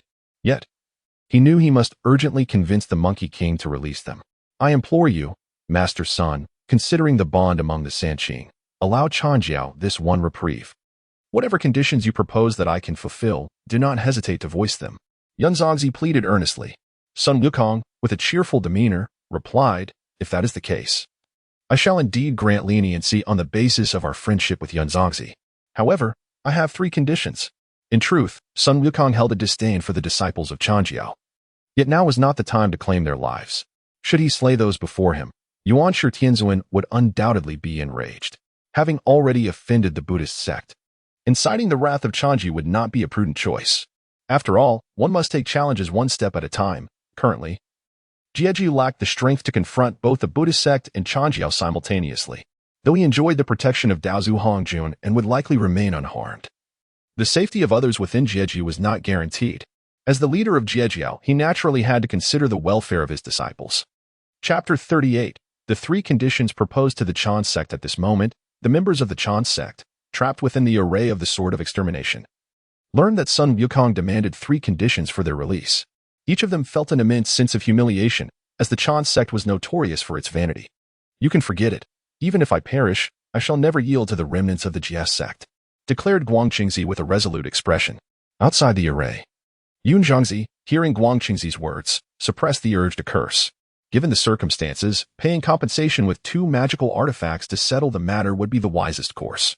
Even if revenge were necessary, one must first escape from the array of extermination. Not far away, the real man of Jade Ding stepped forward and covered Guangqingzi's mouth, whispering, "Preserving the Green Hills ensures we will not worry about firewood. Our foremost priority is to get out." The others exchanged resigned glances with Guangqingzi, thinking it wise to keep their distance from him in the future, lest they all suffer the same fate. "What conditions does the sect leader wish for us to agree to? Could you kindly elucidate?" inquired the Southern Polar Immortal directly. "Indeed, we would rather perish than agree to conditions that violate our principles and betray our ancestors," echoed Qi Jingzi. Sun Wukong looked at Qi Jingzi and replied, "It is not as complicated as you imagine, merely a few simple requests." He then articulated his first condition: "All magical artifacts that you seized from my GS sect during the War of the Gods must be returned in full." After a brief discussion, the Southern Polar Immortal and the others, though reluctant, unanimously agreed to Sun Wukong's demand. After all, these artifacts were never theirs to begin with. Returning them did not cause excessive heartache. However, the artifacts we return are limited to those in our possession. We cannot possibly demand back those bestowed upon our disciples. The Southern Polar Immortal stated, "Do not concern yourselves with those insignificant gifts. If you refuse to reclaim them, then compensate with artifacts of equal value from your own." Sun Wukong insisted with an unyielding tone. The members of the Chan sect exchanged glances, ultimately left with no choice but to acquiesce to Sun Wukong's request. "State your second condition," the Southern Polar Immortal said, his expression grim. Sun Wukong leisurely declared, "The second condition pertains to compensation, as it was your wrongdoing. Each of you must compensate my GS sect with 1 magical artifact." "This is unacceptable. You are being overly unreasonable," Guangqingzi protested. Sun Wukong coldly responded, "You, Guangqingzi, still refuse to acknowledge your misdeeds? Today, my fellow disciples, and I came here with the intention of visiting you. I have no desire to associate with the GS sect." Guangqingzi retorted immediately, "If you dislike my GS sect so much, you are free to drive us away. Yet, you cannot brazenly insult us. Know that my GS sect cannot suffer humiliation," Sun Wukong asserted with righteous indignation. Upon hearing Sun Wukong's words, Guangqingzi found himself momentarily speechless, as he recognized the truth in them. Since Guangqingzi is at fault, he alone should compensate for the artifacts. Why must the rest of us be implicated? Qi Jingzi countered. In his view, Guangqingzi's artifacts were as good as forfeited. He preferred to save what he could. This situation arose due to Guangqingzi's mistakes. Had any of you taken the time to understand the circumstances, we would not be in this predicament, Sun Wukong argued assertively. The members of the Chan sect exchanged glances, rendered speechless as Sun Wukong's assertions rang true. After a hushed discussion, they ultimately agreed to Sun Wukong's second condition. "Let us hasten to hear the third condition." Guangqingzi spoke with an icy tone. Sun Wukong, no longer concerned with Guangqingzi's rudeness, stated, "The third condition is equally simple. For a millennium, none of you shall provoke my GS sect. When encountering members of my sect, you must retreat a great distance." Considering that the GS sect was in a state of disrepair, securing a millennium of peace for recovery was a considerable advantage. As a monkey with a system, failing to achieve something significant in a millennium would be akin to taking my own life with the Qingping sword. Upon hearing Sun Wukong's demand, the Chan sect members perceived it as an affront to their reputation. However, upon further reflection, if they were to retreat into seclusion for a millennium, this third condition would become irrelevant. A millennium was but a blink of an eye for them. "Very well. We agree to the third condition," the Southern Polar Immortal proclaimed. At this juncture, Sun Wukong smiled and said, "In that case, surrender your artifacts. Once you have done so, you shall be free. Senior Brother Gongming, I entrust the task of collecting the artifacts to you." Sun Wukong instructed Zhao Gongming. "Rest assured, leader," Zhao Gongming replied, a wicked smile spreading across his face as he approached the Chan sect members with a hefty ledger in hand. "Tai real man, it is time to return the magical artifacts you seized from my sister, Shiji, including the 8 trigrams Cloud Light Scarf and the 8 trigrams Dragon Whisk Scarf." Zhao Gongming boldly declared. Let me remind you, Tai, I have recorded every misdeed you committed in my ledger. Should you attempt any tricks, I will not hesitate to retaliate. Zhao Gongming threatened, shaking his ledger. Hearing Zhao Gongming's words, Tai's lips twitched, but he nodded in acquiescence. After all, his powers were sealed, and his life and death were entirely at the mercy of the others. Witnessing this, Sun Wukong felt a flicker of compassion and lifted a minor seal from Tai, allowing him to access his celestial power to retrieve his belongings. Sun Wukong had no intention of forcibly seizing their items, as he had no desire to create unnecessary enemies, especially considering the looming threat of the Buddhist sect. In comparison, he found the Chan sect far more tolerable than the Buddhist sect, which he detested. Tai, trembling, retrieved the artifacts he had taken from Shiji and handed them over to Zhao Gongming. And what of the artifacts you took from Sun Tianjin when you breached the 10 Absolute Formation? Zhao Gongming pressed relentlessly. With no other option, Tai rummaged through his bag once more and surrendered the artifacts acquired from Sun Tianjin to Zhao Gongming. Zhao Gongming continued, Very well.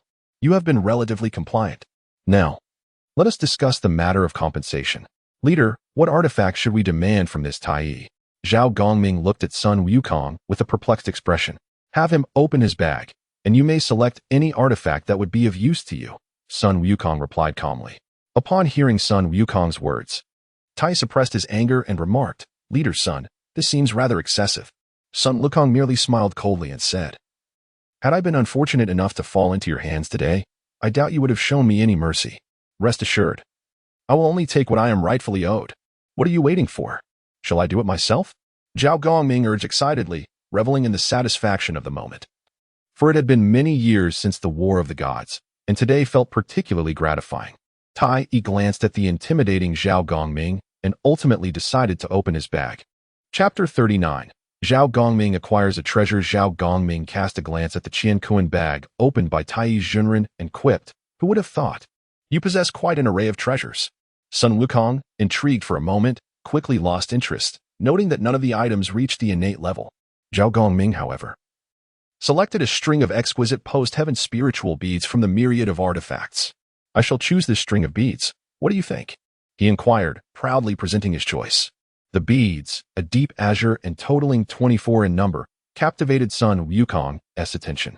Although he was unaware of their true power, their aesthetic alone was undeniably impressive. Observing Zhao Gongming's selection, Tai Junren exhaled with relief. Although the beads were gifted by his master and classified as top-tier post-heaven treasures, they had not suited his own style of use, leading to their infrequent employment. Tai Junren swiftly retracted his Qiankuan bag and explained, These treasures are known as the Songhai Pearls, personally forged by my master after observing the Dinghai Pearl. Consider yourself fortunate today. Upon hearing this explanation, Sun Wukong's interest was piqued. It was well known throughout the three realms that Yuan Shitianzun excelled in crafting artifacts, suggesting that the Songhai Pearls possessed formidable power. At that moment, Zhao Gongming, akin to a child who has just acquired a delightful new toy, began to experiment with the Songhai Pearls. The onlookers beheld the mesmerizing sight of 24 Songhai Pearls swirling around him, each exuding a force capable of stirring the seas and rivers, leaving them in awe. When his own master had successfully forged the Songhai Pearls, the results had been less than favorable. Otherwise, Tai Junren would not have regarded the treasure as a relic. Now, in Zhao Gongming's hands, the pearls exhibited power rivaling that of the Fantian seal wielded by Guanyin. Was this truly the potential of a top-tier post-heaven treasure? Sun Wukong murmured to himself, My brother possesses an innate talent for wielding bead-type treasures.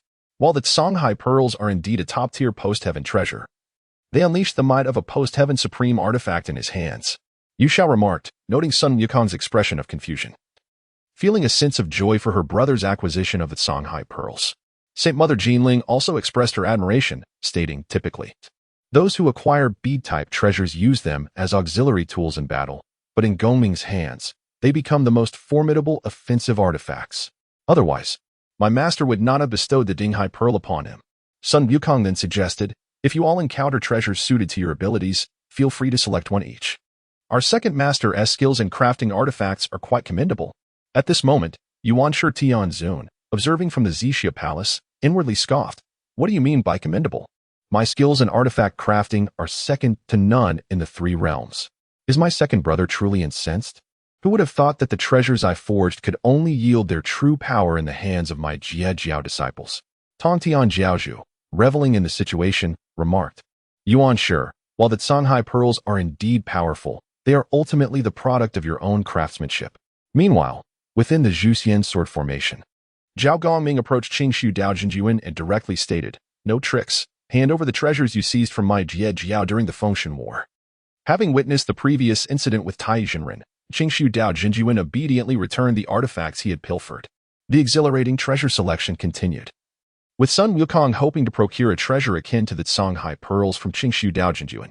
It's worth noting that despite his name containing the characters for virtue, Qingshu Dao Jinjuan's actions were far from virtuous, practically establishing himself as the progenitor of human trafficking. Unlike Tai Jinren, who politely introduced Neza to Li Jing, Qingshu Dao Jinjuan had clandestinely abducted the young Huang Tianhua, leading his parents to believe their son had been kidnapped by traffickers. Had he not been a disciple of Yuan Shi Tianzun, he would have likely faced dire consequences long ago. Undeniably, Yuan Shi Tianzun, as a distinguished sage, had bestowed numerous artifacts upon his disciples, most of which were post-heaven crafted but undeniably potent. Ultimately, Zhao Gongming discovered a pair of emerald green scissors, a high-grade post-heaven treasure within Qingshu Dao Jinjuan's Qian Kuan bag. Master, what do you think of these scissors? I am certain that Bishu would adore them, Zhao Gongming exclaimed with excitement. This is the Biyun scissors, also a treasure personally forged by the sage, Qingshu Dao Jinjuan declared with pride. Zhao Gongming retorted, what is there to be proud of? In the end, you still must part with your treasures to save your life. After this remark, he approached Yuding Jinren directly. Yuding, it's your turn. Do you require a reminder? Zhao Gongming stated plainly. Yuding Jinren, with no choice, surrendered the treasures he had obtained from the Jie Jiao disciples, deliberately omitting the Xianjian. Zhao Gongming merely glanced at Yuding Jinren's artifacts and remarked, why is the Xianjian missing? It seems you are not being forthright. Why bother conversing with him? Just give him a good beating, and he'll be compliant. Sun Wukong suggested, observing Yuding Jinren's reluctance to yield the Xianjian. He had gone to great lengths to reclaim it. Wait, don't act hastily. I'll retrieve the Xianjian. Yuding Jinren, resigned, produced the Xianjian for Zhao Gongming. Since the moment he acquired the Xianjian, he had attempted to erase the spiritual imprint left by Tongtian Jiaozhu. However, erasing a sage's spiritual imprint was no simple task. After years of struggle, he had finally diminished the imprint significantly, yet now he was compelled to return it, leaving him with a sense of bitterness. Nevertheless, to escape his predicament, he had no choice but to relinquish the Xianjian. Subsequently, under Zhao Gongming's insistence, Yuding Jinren begrudgingly opened his Qian Kuan bag. This time, the treasures did not present anything particularly striking. Zhao Gongming chose a longsword of high-grade post-heaven quality. Influenced by Tongtian Jiaozhu, the Jie Jiao disciples had honed their swordsmanship. So Zhao Gongming's selection of a longsword did not surprise Sun Wukong. Having witnessed Yuding Jinren's predicament, Shijingzi and Daoxing Tianzuan also dutifully surrendered the Vexian sword and Jiueshen sword. Yunchao and Saint Mother Jinling each acquired a commendable longsword from Shijingzi and Daoxing Tianzuan. I say, Guangqingzi, you owe the most on this ledger. Are you planning to willingly present your treasures, or shall I beat you before you do? Zhao Gongming said with a smile. In his eyes, Guangqingzi was the most detestable figure in the Chan sect. Guangqingzi shot Zhao Gongming a cold glance and promptly surrendered the treasures he had acquired from Jie Jiao, not daring to conceal the Zhuxian sword. Following this, he obediently opened his Qian Kuan bag, allowing Zhao Gongming to select from his artifacts. Sun Wukong watched this scene with amusement. Chapter 40. Return to Golden Turtle Island. It must be said that Guangqingzi, being the most favored disciple of the primordial lord, possessed an abundance of treasures within his cosmic bag, leaving Sun Wukong feeling somewhat dazed by the sheer variety. Master, that Rui looks quite impressive, spoke the Holy Mother of Golden Spirit. Humph, you do have an eye for quality. This Rui is crafted by my master, modeled after the three treasures Jade Rui, a postnatal supreme spiritual treasure of gold, Guangqingzi proclaimed with a proud countenance, a habit he had cultivated over the years, always beaming with pride when mentioning the primordial lord. It occurred to Sun Wukong that in the original text, the Holy Mother of Golden Spirit indeed possessed a treasure named the Dragon Tiger Rui. Thus, it was no surprise to see her choose this golden Rui. Why doesn't T-Sister Wudong select a treasure? Sun Wukong inquired, casting a glance at the Holy Mother of Wudong. I do not currently lack treasures, she replied with a gentle smile. In the past, during the battle of the 10,000 immortals, She was the only one among the many disciples of the to escape calamity. Whenever she recalled this event, despite the orders of the Heavenly Lord at the time, she felt a profound guilt for her fellow disciples who had perished.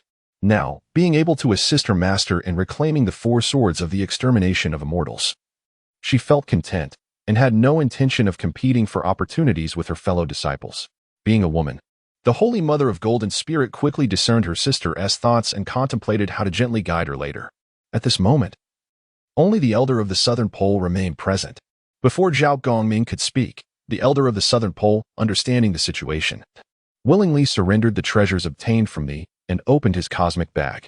This time, the Holy Mother of Golden Spirit took the initiative, selecting a supreme postnatal spiritual treasure sword from among the many. She approached the Holy Mother of Wudong and forcefully handed her the sword. Sister Wudong, we have all chosen our treasures. How can you leave empty-handed? She insisted. But Master has been busy and has selected a treasure yet. The Holy Mother of Wudong protested. The Holy Mother of Golden Spirit chuckled. What more does our Master need to select? The four swords of extermination already belong to him. Would he covet this postnatal spiritual treasure? Upon hearing this, the Holy Mother of Wudong ceased her objections and quietly accepted the sword. Master son, may we now be released? Spoke Taizhenren. I swear before heaven that I shall avoid thee for 1,000 years after my release. The others from the echoed their agreement. In their view, they had returned the treasures owed and compensated for their actions. It was time to grant them their freedom. Sun Wukong smiled lightly. Do not rush. Although the main business is concluded, I still have some personal matters to attend to. With that, his gaze shifted to the Elder of the Southern Pole. Elder, did you not say I should kneel and knock my head 3 times and offer a treasure? Sun Wukong remarked with a grin. It was all a misunderstanding. A misunderstanding. The Elder of the Southern Pole exclaimed in panic, wishing he could slap himself for speaking so recklessly.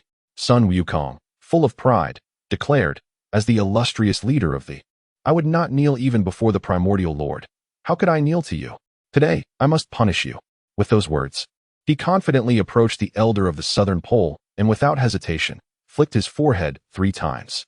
The Elder, with his powers sealed, could do nothing but watch as Sun Wukong's fingers struck his forehead, helpless to resist. All he could do was glare at Sun Wukong with resentment. The host flicked the Elder of the Southern Pole's forehead, and the Elder now harbors a deep-seated grudge against you. The host is rewarded with 100 years of cultivation, 135 years of golden energy, 15 intermediate treasure upgrade talismans, and the innate treasure, the celestial mechanism plate. Sun Wukong glanced at the system's message, his heart swelling with joy. The celestial mechanism plate, as its name suggests, is a treasure for calculating or concealing celestial mechanisms, although it is merely an auxiliary type. It was the first innate-level treasure bestowed upon him by the system. Without hesitation, he kicked the Elder of the Southern Pole a few times on the backside. But he could no longer accrue any hatred from him. Perhaps for the Elder, being kicked was more infuriating than being flicked on the forehead. Sun Wukong, emboldened by his actions, decided to flick a few more foreheads of the remaining members and gave them a few kicks as well. In an instant, he received a long string of system notifications, all rewards of cultivation, treasure upgrade talismans, and spiritual fruits, though no innate treasures were forthcoming. He contemplated using his ultimate move. The monkey steals the peach on the members, but seeing the presence of the Holy Mother of Golden Spirit and others, he ultimately refrained. After all, he was now the leader of the and needed to maintain a certain image, since he could no longer gain any hatred from them. Sun Wukong wisely decided to cease his antics.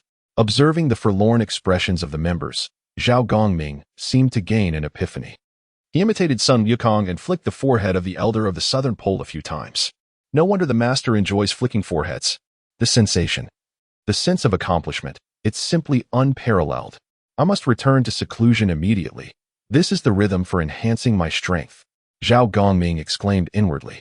Seeing that his purpose for this journey had been fulfilled and he had reaped numerous rewards, Sun Wukong resolved to return to Golden Turtle Island. The extermination sword array will dissolve in half an hour, and then you shall be free, Sun Wukong declared, leaving the extermination sword array and soaring towards Golden Turtle Island, indifferent to the reactions of the members. Meanwhile, within the Purple Cloud Palace, the primordial lord glared angrily at the heavenly lord, saying, Tontian, what sort of disciple have you taken? Their character is so base. If my disciples cannot escape within half an hour, I shall personally raise your Golden Turtle Island. In the primordial lord's eyes, Sun Wukong's audacity to humiliate his disciples was undoubtedly instigated by Tong Tian. Otherwise, even with 1,000 lives, he would not dare treat the members in such a manner. Humph, do you think I fear you? The heavenly lord retorted coldly. At this moment, the Tao ancestor Hongjun, seated at the head of the table, interjected, Tong Tian, you are no longer the leader of the extermination sword array is no longer your concern. You shall descend to the mortal realm and hand over the extermination sword array to Sun Wukong. Master, this is absolutely out of the question. Sun Wukong is inherently unruly. If he were to possess the extermination sword array, it could bring calamity to the 3 realms. The primordial lord quickly kneeled, pleading to prevent this. Fearing that if Sun Wukong obtained the extermination sword array, his disciples would have no place to stand in the 3 realms, and upon encountering members, they would surely flee in terror. Master, primordial brother speaks with reason. Sun Wukong is wild and untamed. If he gains control of the extermination sword array, it would spell disaster for the 3 realms. Jinghai also knelt with a face full of grievance, pleading earnestly, prepared to weep if Hongjun did not retract his order. Chapter 41. The Celestial Palace bestows treasures at this moment. Jane spoke, as the journey to the west is about to commence. If we were to bestow the diagram of the slaying immortals upon Sun Wukong now, how could he fulfill his role as the seeker of enlightenment if he were to deploy the slaying immortals sword array on the journey? Upon hearing Jane's words, Hongjun replied directly, in that case, let it be decreed that he shall not casually set down the slaying immortals sword array on his path to the west. I trust that the old Taoist words will resonate with him to some extent. At this time, the 3, the primordial supreme being, Jane, and Jundi, all harbored grievances about their master's favoritism. Ever since their master acknowledged Sun Wukong as his disciple, they had scarcely received a glance. Meanwhile, Taiji Laozi remained silent, observing the unfolding scene, unwilling to intervene until he fully grasped his master's intentions.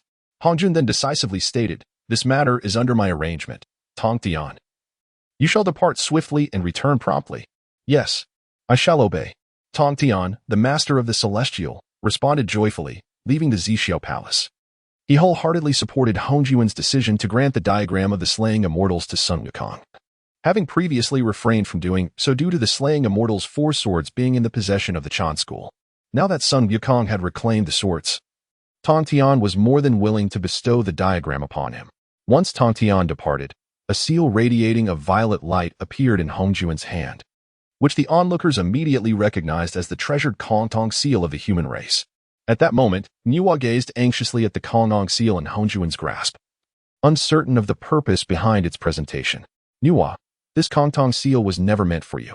However, upon the request of my disciple, I shall grant it to you today. I hope you will use it wisely. Hongjun spoke to Niwa with an expression of neutrality.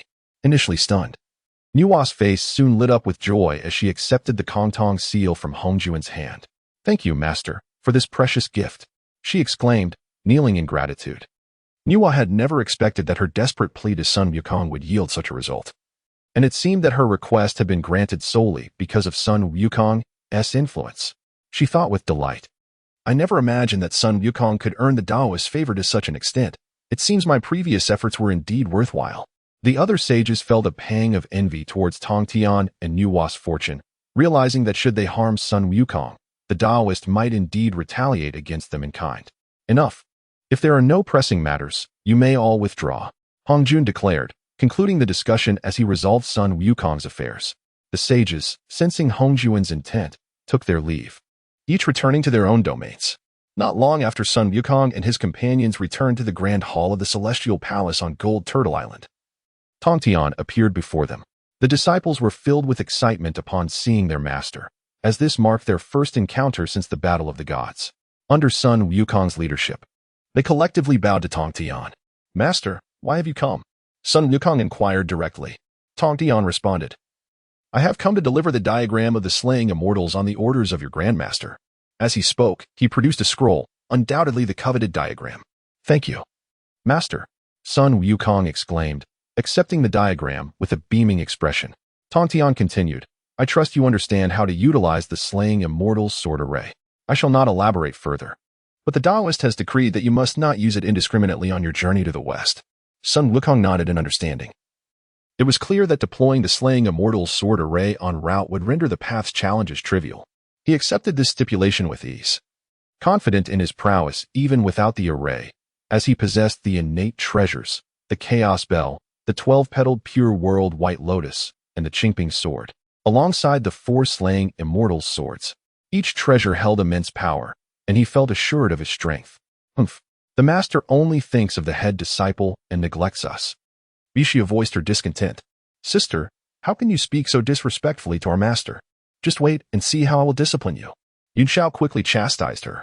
You've remained willful all these years. Tong Tian remarked with a resigned expression, acknowledging that he had indulged her. Bishia, feeling wronged, pleaded, Master, I have just escaped from the function list, yet I possess no worthy treasures. If I venture out, others will mock my sect. Tong Tian sighed. I truly have no treasures to spare. Surely you jest. The gourd by your waist is a refined treasure, not to mention the purple lightning hammer and the heart-piercing lock. I won't even mention the others, lest I expose your entire hoard. Bishia teased, her face full of playful defiance. Sun Wukong had previously believed that Tong Tian was destitute after the Battle of the Gods.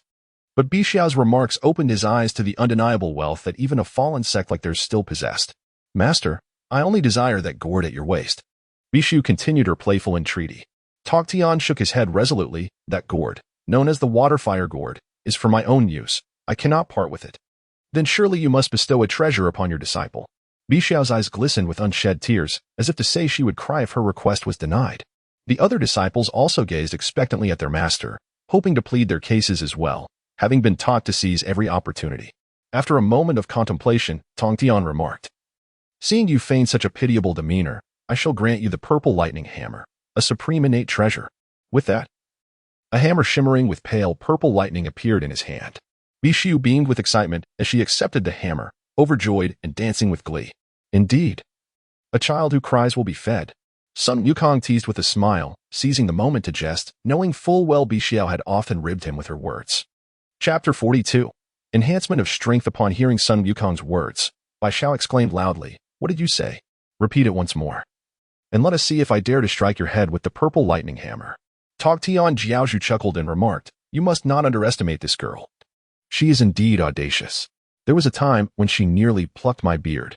He continued, But do not mock her.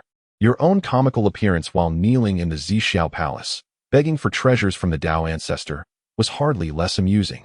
It was evident that Tong Tian Jiaozhu was genuinely delighted to see his disciple liberated from the Fengshen Bang.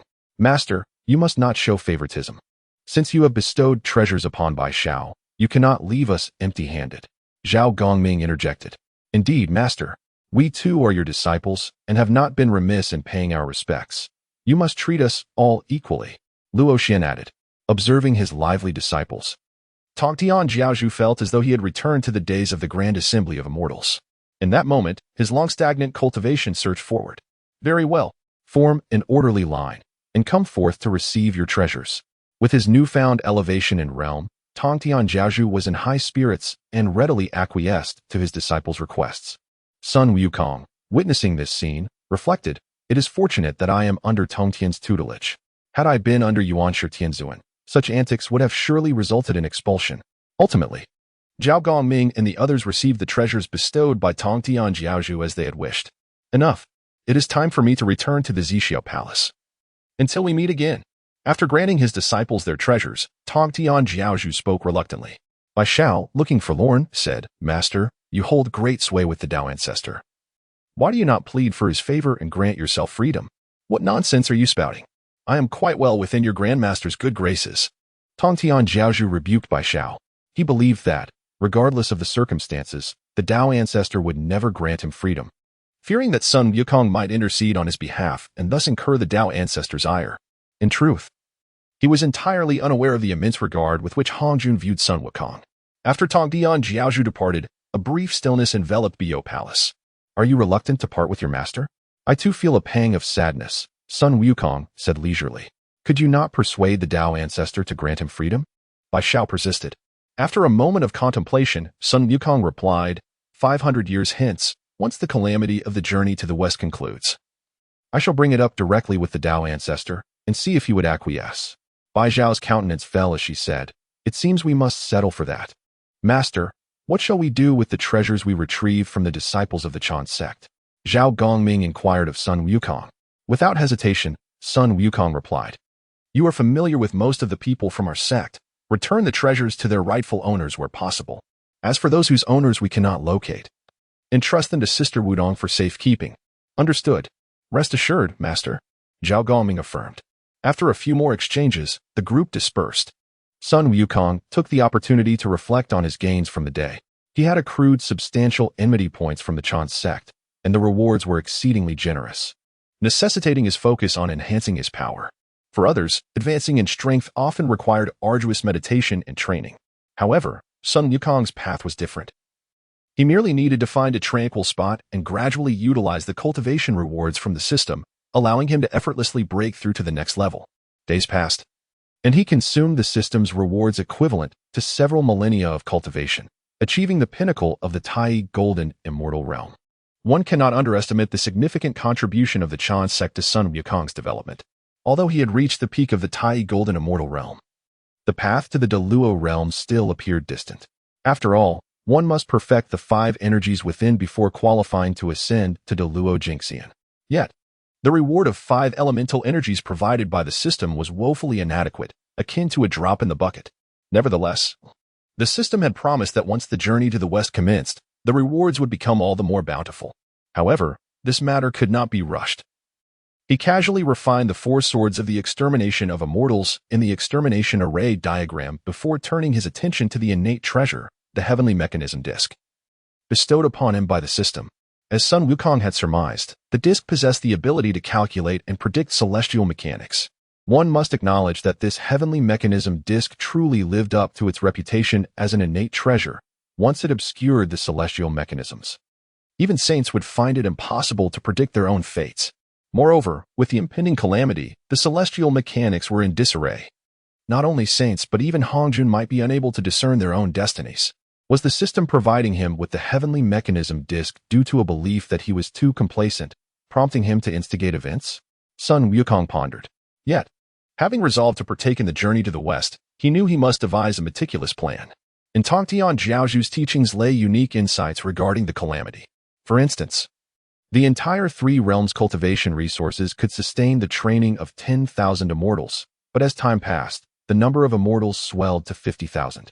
Thus, the resources of the 3 realms would inevitably fall short for the burgeoning population of immortals, necessitating drastic measures from the world to address the surplus of immortals. This was the fundamental cause of the calamity.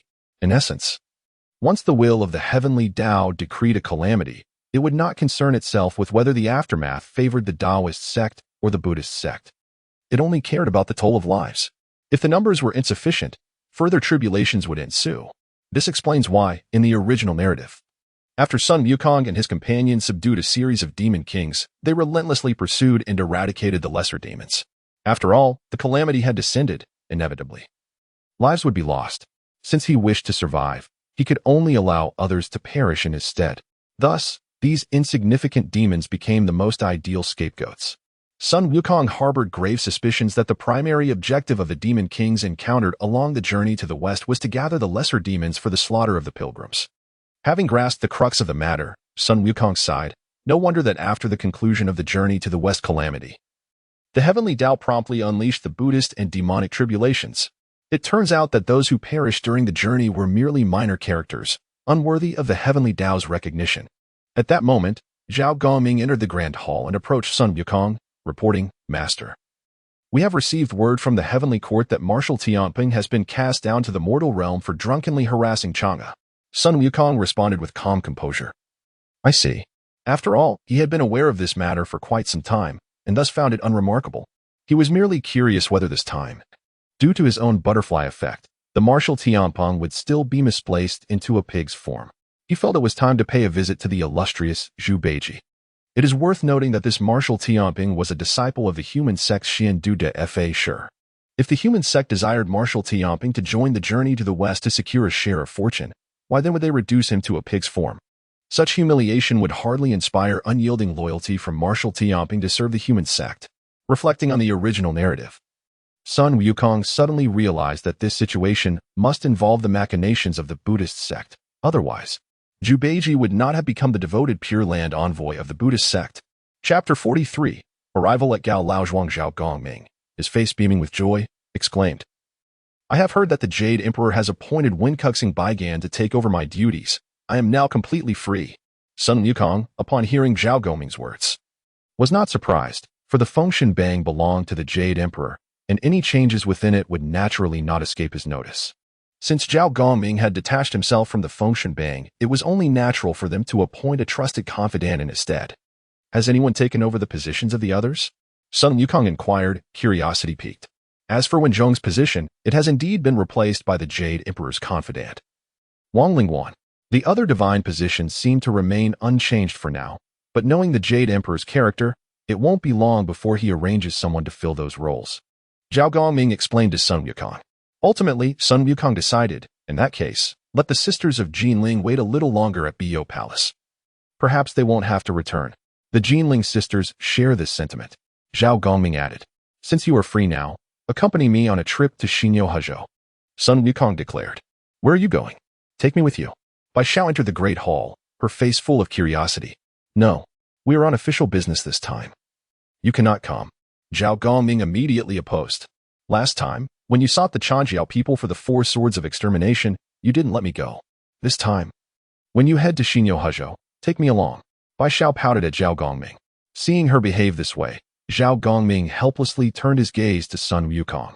After a moment of contemplation, Sun Wukong replied, this trip to Xinyo Hezhou requires discretion. There is not much danger, so bringing you along is permissible. But you must heed our arrangements along the way. That is no problem. I will follow your lead. Besides, I am a Deluo Jinxian. What danger could I possibly encounter? Bai Xiao readily agreed. Upon hearing Bai Xiao's words, Sun Wukong suddenly realized that this little girl, despite her carefree demeanor, was indeed a Deluo Jinxian. He then summoned the others, issued a few instructions, and departed from Jinao Island, heading towards Xinyo Hezhou. Once the trio exited Jinao Island, Sun Wukong transformed into a dashing Taoist holding a whisk. Zhao Gongming followed suit, adopting the appearance of a middle-aged Taoist with flowing whiskers. To avoid arousing suspicion, you should transform into a young Taoist boy, Sun Wukong instructed Bai Xiao. Why must I become a young boy? I can change into a Taoist. Bai Xiao protested with wide eyes. She was unwilling to take on the guise of a mere child. Before we left, you promised to listen to us. It is not too late to adhere to that promise now. Sun Wukong teased, believing that Bai Xiao's character suited the guise of a child to avoid detection. Humph. Who is backing out? Bai Xiao retorted, and with that, she transformed into a 10-year-old boy, a delicate little Taoist. Due to Sun Wukong's Heavenly Secrets plate concealing their intentions, no one paid any attention to their actions. Next, he was eager to meet Marshal Tamping. His reasoning was simple. Since this Marshal Tamping was a member of the pilgrimage team, he must possess profound fortune. If he could be drawn into the ranks of the Jia sect, it would be even more advantageous. The trio moved swiftly and soon arrived near Fuling Mountain in the Wu Sikhang kingdom of Xinyo Hezhou, where they indeed discovered a place called Gao Laozhuang. Why did you bring us to this desolate mountain village? Had I known, I would not have accompanied you. Bai Xiao, in her form as a young Taoist, expressed her disappointment. We are here to find an acquaintance. Sun Wukong responded, with the Heavenly Secrets plate in his possession. He felt assured that conversations within a 100-meter radius would not be overheard by any eavesdroppers. What acquaintance? Do I know them? Bai Xiao inquired curiously. Sun Wukong smiled gently as he gazed upon Gao Laozhuang from 500 years ago, saying, Marshal Tamping. But Marshal Tamping was recently reborn after teasing Chang'e. Are you implying that he will be reborn nearby? Bai Xiao immediately questioned. Sun Wukong nodded silently. Marshal Tamping is a disciple of the Yuan Du of the Rinqiao. I wonder what the master seeks from him? Zhao Gongming asked, perplexed. This Tamping possesses great fortune. It is only natural to draw him into our GS sect. Sun Wukong replied nonchalantly. He then stepped into a small tavern at the entrance of Gao Laozhuang, followed by Zhao Gongming and Bai Xiao. Waiter, bring forth the finest wine and dishes. We will settle the bill later. Sun Wukong commanded as he casually chose an empty table to sit at. The waiter, noticing Sun Wukong's lavish demeanor, approached with a grin, eager for his order. What would the 3 Taoists like to order? The waiter inquired, his face beaming with eagerness. Sun Wukong, appearing relaxed, replied, do not rush to order the dishes. I have some inquiries to make first. If you provide satisfactory answers, I shall reward you handsomely today. Ask away, Taoist. There is nothing in Gao Laowang that I do not know. I am aware of every grain of rice in every household. And I know which wives are straying. I am well informed. The waiter boasted confidently. Sun Wukong directly asked, has anything unusual occurred in Gao Laozhuang recently? Also, tell me which family is raising sows and how many have given birth lately, or if any have already farrowed. Are you inquiring for roasted piglet? I can arrange that. The waiter cheekily suggested. Sun Wukong, displeased, retorted, just answer my questions. Do you not wish for a reward? The waiter, sensing Sun Wukong's displeasure, finally said. As for recent happenings in Gao Laozhuang, everything seems normal, with no unusual occurrences. However, I have heard that the sow raised by the family of Gao Lao is about to give birth in the next few days. Is that the only family raising pigs? Sun Wukong probed further. Daoist, you may not know, but in all of Gao Laozhuang, only Gao Lao's family has a few pigs. The waiter explained. If you wish to eat roasted piglet, you should hurry. Their sow is about to give birth. He continued. Tell me the location of Gao Lao's house, and you shall receive your reward. Sun Wukong replied, still smiling. The clever waiter promptly provided the location of Gao Lao's household, then looked expectantly at Sun Wukong. Sun Wukong was aware that the waiter was waiting for a tip. Although he had no money, Zhao Gongming, having served as the god of wealth for so long, surely had some. Sun Wukong merely glanced at Zhao Gongming, who immediately understood and pretended to rummage through his waist, pulling out a fist-sized gold ingot from his Qin Kuan bag and placing it before the waiter. The waiter stood in stunned silence, having never seen so much money in his life. After a long moment, he finally regained his composure and knelt before Zhao Gongming, bowing 3 times in gratitude. Thank you, God of Wealth, for your generous gift. Thank you, God of Wealth, for your generous gift. Chapter 44. The birth of Zhu Beiji. Upon witnessing the unwavering respect shown by the innkeeper, Zhao Gongming felt a surge of delight. You possess great discernment. Take this. With that, he tossed several fist-sized gold ingots before the innkeeper. The latter, overwhelmed with excitement, hurriedly gathered the gold. Feeling as though he had reached the pinnacle of his existence, he envisioned using this fortune to construct a residence in the heart of Gao Laozhuang, acquire dozens of acres of farmland, and purchase several oxen. Would he not then be addressed as Master Gao by the townsfolk? Observing this spectacle, Sun Wukong could no longer contain himself and remarked, Brother Gongming, I merely suggested you offer a modest tip. This is rather ostentatious. Ostentatious? To me, these gold ingots are but pocket change, Zhao Gongming retorted. Sun Wukong chose to say no more. Once the innkeeper had served the food and drink, they indulged in a lavish feast, for it had been many years since they had savored such delicacies. After their meal, the trio sauntered towards the residence of Gao Laozhuang's second son. I say, Master, are we not in search of Marshal Tamping? Why then are we pursuing a pig? Bi Xiao inquired, her brow furrowed in confusion. Sun Wukong smiled lightly and replied, if we find the pig, we shall find Marshal Tamping. Do you believe it? You mean? Bi Xiao gasped, struggling to accept this notion. After all, he was a prominent disciple of the human sect's 3rd generation. It seemed implausible that he could be reborn as a pig. Let us wait and see. Sun Wukong responded, his confidence unwavering. Before long, they reached the vicinity of Gao Laozhuang's home. With a mere glance through his magical eyes, Sun Wukong surveyed the situation, confirming that the innkeeper's words were true. Indeed, several pigs were being raised, and among them was a sow about to give birth. He even noticed a faint aura of celestial energy surrounding one of the piglets within the sow's womb, realizing that his journey had not been in vain. Sun Wukong understood that Marshal Tamping had not escaped the fate of being reborn as a pig. With this confirmation, he resolved to remain there for a few days. 7 days passed, and on the 8th day, the sow finally began to deliver her piglets. The first 7 were perfectly ordinary, but the 8th was remarkably large. This hefty piglet stood frozen in place, and upon regaining its senses, it ferociously attacked its mother and siblings before making a hasty escape towards the depths of Fulling Mountain. Hidden in the shadows, Sun Wukong observed quietly, unfazed by the scene unfolding before him. It mirrored the narrative of Zhu Beiji's original tale. He followed the piglet's retreating form. At this moment, Zhao Gongming and Bi Xiao harbored no doubts regarding Sun Wukong's assertions. Just moments ago, they had sensed the unmistakable aura of Marshal Tamping emanating from the piglet, having encountered him in the heavenly realm. Meanwhile, Tamping found himself within a dense thicket. Although he possessed the essence of a great Luo golden immortal, his reincarnation had severely diminished his strength, and his current form was that of a recently born piglet. Exhausted from the ordeal, he sought refuge in the underbrush, but was soon surrounded by 3 figures, Sun Wukong, Zhao Gongming, and Bi Xiao. Sun Wukong spoke.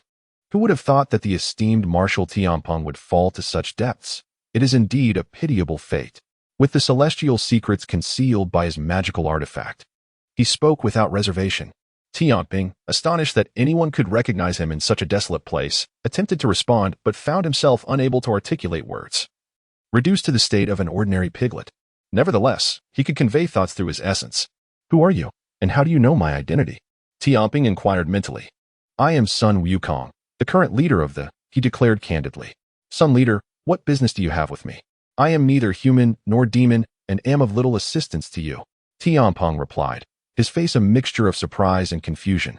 For Sun Wukong's reputation had recently spread throughout the realms.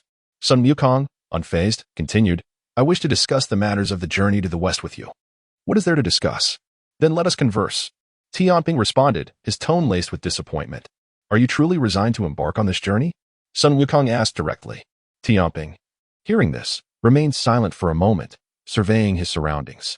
Realizing Tamping's intent, Sun Wukong assured him, I possess a treasure that conceals celestial secrets. You may speak freely. For even the saints cannot eavesdrop. Tamping, reassured, thought it reasonable that someone favored by both Neza and Tok Tian would possess such a treasure. Who wishes to embark on the journey to the west? The suffering is mine, while the merit belongs to another. It would be far better to reign as a demon king in the mortal realm.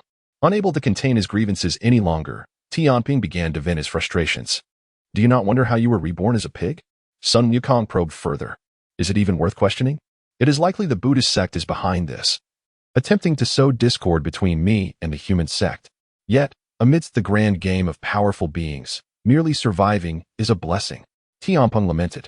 Sun leader, I suspect your intentions extend beyond mere conversation, Tamping continued, his curiosity piqued. Sun Wukong, taken aback by Tamping's perceptiveness, thought. Is this still the same Zhu Beiji from the original tale, the lazy and gluttonous figure? What if I were to invite you to join the? Sun Wukong proposed directly. Join the? What benefits would that bring me? Tamping inquired. What benefits do you seek? Sun Wukong replied calmly. Since Sun leader has put it thus, I have two conditions. Tamping declared. Pray, share them with me, Sun Wukong urged, intrigued by Tamping's demands.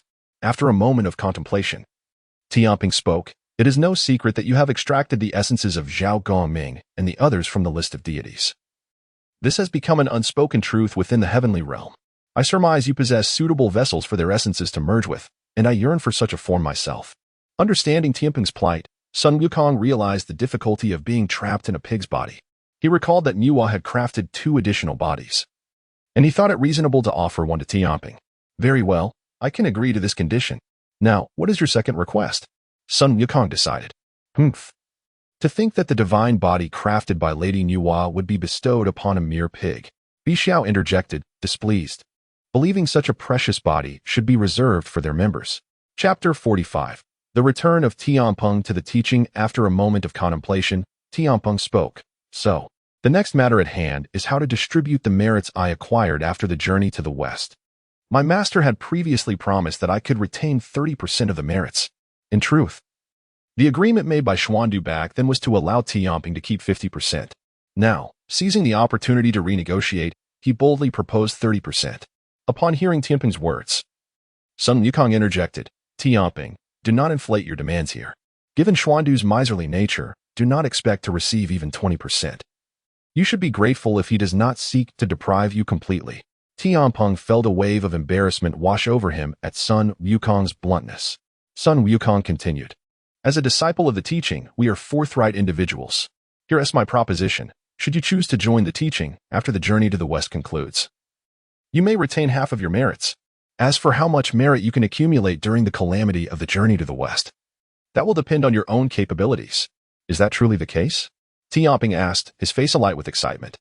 He had initially thought that after Sun Wukong exposed his ulterior motives, he might only receive 20%, but the prospect of keeping half of his merits was simply unbelievable.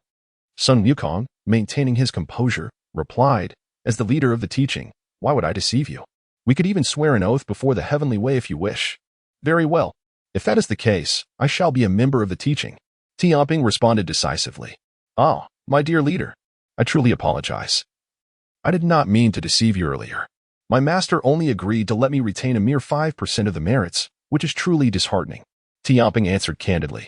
Upon hearing Tamping's explanation, Sun Wukong finally understood why Zhu Beiji, in the original text, was so indolent and unproductive. After all, no matter how much merit he accrued, it would all be surrendered to Xuandu.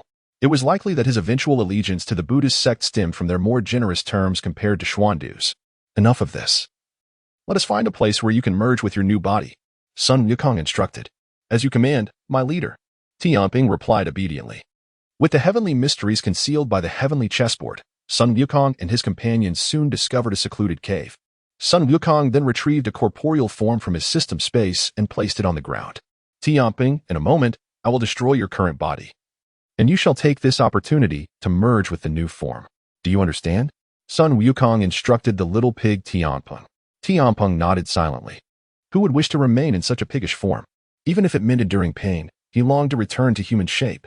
Without hesitation, Sun Wukong struck the little pig's head with a resounding slap. The little pig's head shattered, and it perished instantly. Before long, Tamping's primordial spirit floated out from the remains. Tamping's spirit then entered the newly prepared body, which began to change as it fused with his essence. Sun Wukong and Bixiao exited the cave, leaving Zhao Gongming inside to guard Tamping. My leader, do you not enjoy roasted suckling pig? There is a piglet right here in the cave. Bixiao teased Sun Wukong. You cheeky girl, do you seek a fight? Sun Wukong retorted with irritation. Bixiao, with an air of pride, replied, but you are merely a Tai golden immortal, whereas I am a Deluo golden immortal. You cannot possibly defeat me. Do you think I am powerless against you? Do not forget, I am the protagonist of this calamity, and I possess the authority to confer deification. Do you believe I will not inscribe your name on the deification list and use the god-slaying whip to punish you? Sun Wukong stated confidently. Humph, how dull. If you have the ability, do not resort to the deification list. Let us duel one-on-one. Bixiao pouted, expressing her dissatisfaction.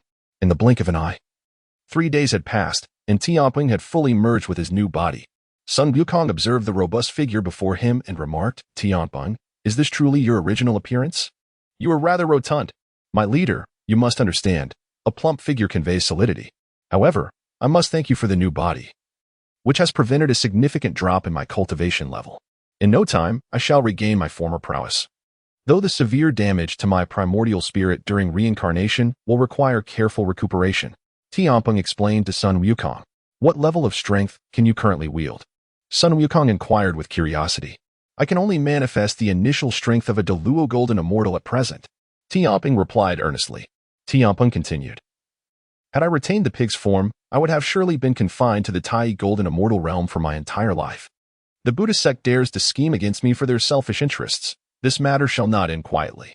Tamping declared with determination. Good. Such ambition is commendable. Sun Wukong praised. Tamping then raised his voice. Heavenly Way, today I, Tamping, vow to join the teaching. Should I betray this oath, may I be reduced to ashes and my soul scattered. Seeing Tamping's solemn vow to the Heavenly Way, Sun Wukong felt a sense of relief wash over him. He then elaborated on the details of the journey to the west before preparing to depart from Fulling Mountain. I trust it will not be long before the Buddhist sect attempts to recruit you. With your intelligence, you should be able to navigate this situation adeptly. Yes? Sun Wukong remarked to Tamping. Tamping nodded in silent understanding. Sun Wukong then departed Fulling Mountain with Zhao Gongming and Bixiao. At this moment, Bixiao, still in the guise of a young Taoist, asked with confusion. I fail to understand how you could promise Tamping that he could keep half of the merits after the journey to the west. This seems a significant loss for our teaching. With a cheerful smile, Sun Wukong replied, Oh, my dear girl, you misunderstand. What have I said that is incorrect? How could you call me my dear girl again?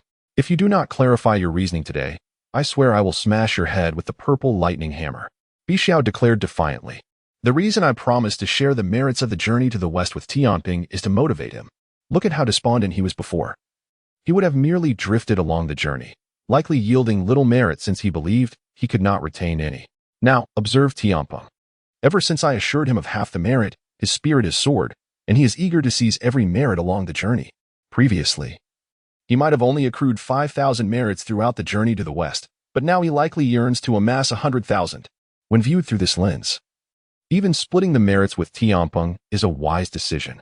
Sun Wukong's words left Bixiao speechless. Impressive, truly impressive, Zhao Gongming exclaimed, giving a thumbs up in admiration. Having spent considerable time with Sun Wukong, Zhao Gongming had inevitably adopted some of his expressive mannerisms. Humph. You crafty monkey. You sold him out. And yet he is still counting your money. Bi Xiao began to tease him, adopting Sun Wukong's signature phrase. With unwavering confidence, Sun Wukong stated, "This is a calculated strategy. Even if Tamping learns the truth, he will still feel grateful to me." Chapter 46. The fate of the curtain-raising general as Sun Wukong and Bi Xiao engaged in light-hearted banter. Zhao Gongming stood frozen in place, slowly regaining his composure. With a serious expression, he informed the leader, "Master, our informants have relayed news that the curtain-raising general has been banished to the mortal realm for accidentally shattering a glazed lamp." Understanding Zhao Gongming's earlier peculiar behavior, Sun Wukong abruptly altered his course, veering westward. "Are we not returning to Bo Palace, Master?" Bi Xiao asked, her tone laced with reluctance. She had anticipated a thrilling adventure alongside her master, only to find the outing rather dull. "We are headed to the flowing sand river," Sun Wukong replied leisurely. In his view, having successfully persuaded Tamping to join it would be remiss not to seek out the curtain-raising general. Given that Tamping was affiliated with the human sect, it stood to reason that the curtain-raising general would be from the Chan sect. Sun Wukong felt no moral qualms about undermining the Chan sect, as he had already incurred the ire of many within. "What do we intend to do at the flowing sand river, catch loaches?" Bi Xiao asked, puzzled. "Could it be, Master, that you aim to recruit the curtain-raising general into our—" Zhao Gongming speculated, aligning with his master's characteristic approach. Sun Wukong nodded in approval at Zhao Gongming's insight. "Let us hasten, then. Our master possesses an uncanny knack for persuading others to turn against their own," Bi Xiao exclaimed boldly.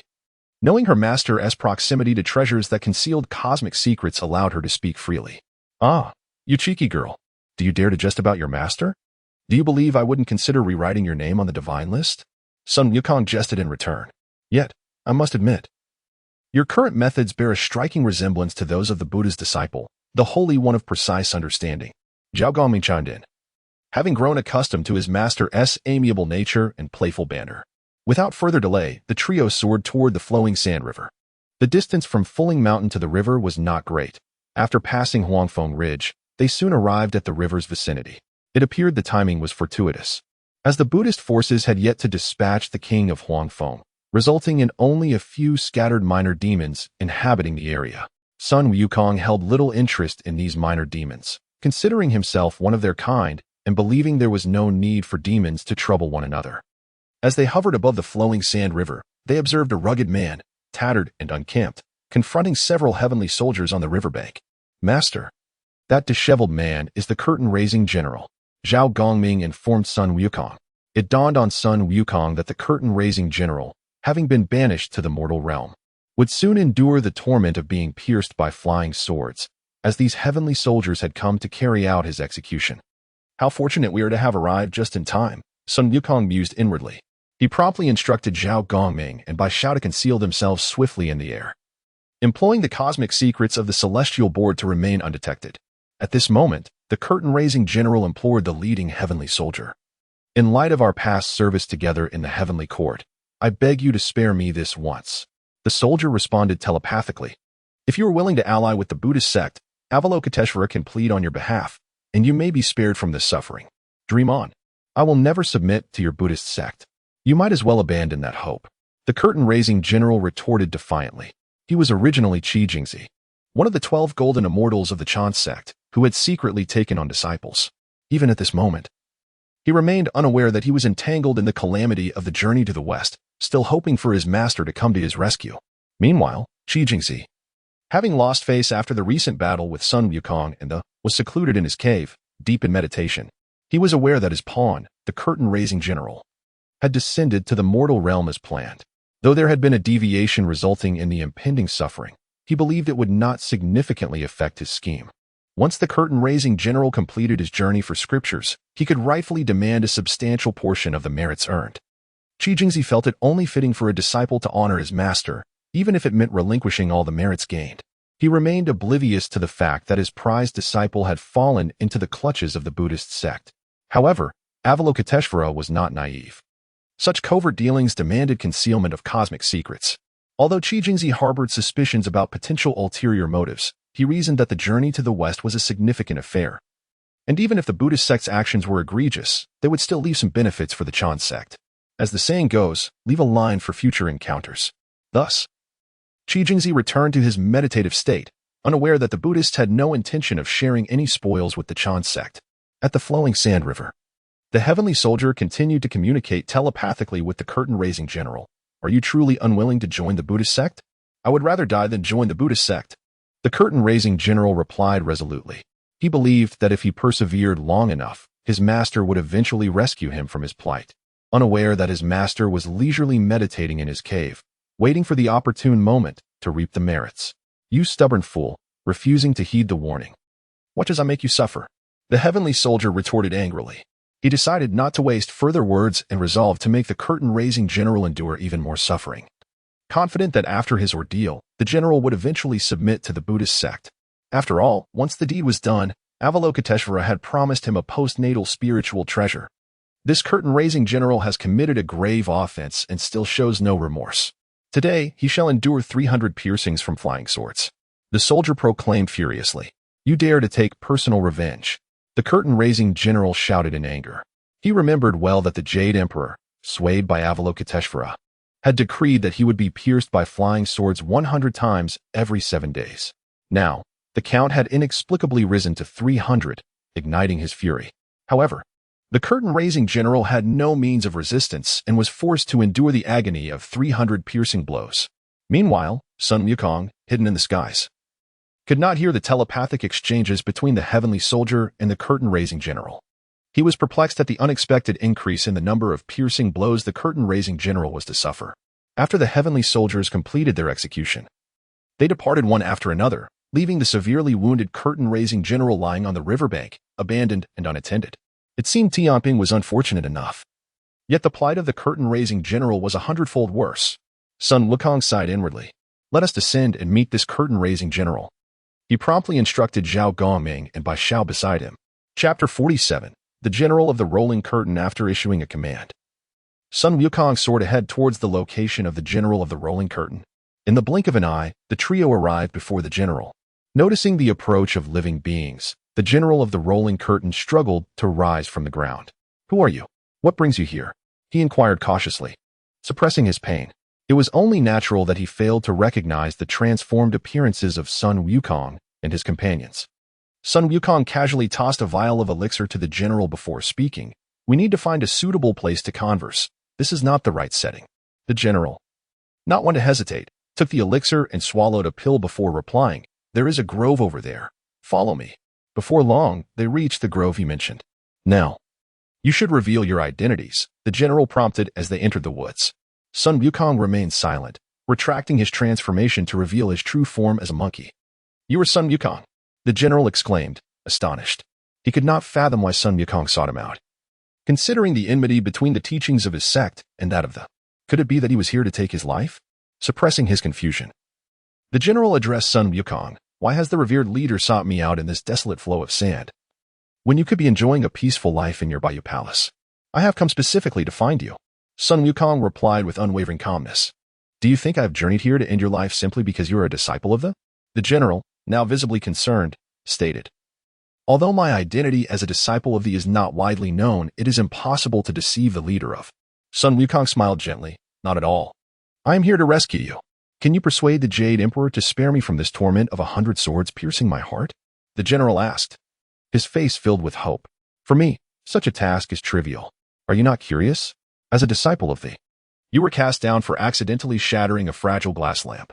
Surely, this decision must have been made with the consent of your master. Why has your master tacitly accepted this fate?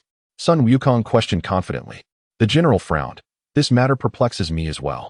I expected my master to come to my aid in times of peril, yet he has not appeared. Sun Wukong realized that the disciples of the had been kept in the dark regarding the true reason for the general's descent to the mortal realm. This was indeed characteristic of this approach. Since the general was still unaware of the underlying circumstances, Sun Wukong patiently recounted the events of the journey to the west, including the critical reasons behind the general's banishment. It took nearly an hour for Sun Wukong to summarize the journey to the west for the general. No wonder Avalokiteshvara has been so intent on pulling me into the Buddhist fold. It turns out she had her sights set on the virtues I would accumulate. The general exclaimed, filled with indignation. He recounted how, after breaking the glass lamp, the Jade Emperor feigned a desire to execute him. and the other celestial officials pleaded for his mercy. Ultimately, the Jade Emperor relented, deciding to cast him down to the mortal realm. However, Avalokitesvara intervened, ostensibly to plead for him, but secretly negotiating with the Jade Emperor, leading to the decree that he would not only be banished, but would also suffer 100 swords piercing his heart every 7 days. Surely, you have come to invite me to join you because you covet the virtues I possess, the general remarked bitterly. I am here to extend an invitation for you to join my. Regardless of whether you agree today, I will do everything in my power to persuade the Jade Emperor to lift your punishment. Sun Wukong declared earnestly. You wish for me to join? Do not forget. I am a disciple of the Red Essence, a disciple of the. How could I easily turn my back on my own sect? The general responded resolutely. Isn't it better than aligning yourself with those monks? Sun Wukong continued to persuade. Moreover, the 3 teachings are one. What is the distinction among us? Despite Sun Wukong's words, the general remained unmoved. It seemed the benefits offered were insufficient. Sun Wukong pondered for a moment before proposing. How about this? If you join my, you need only to offer half of the virtues you accumulate on the journey. This is my greatest concession. I must let you in on a secret.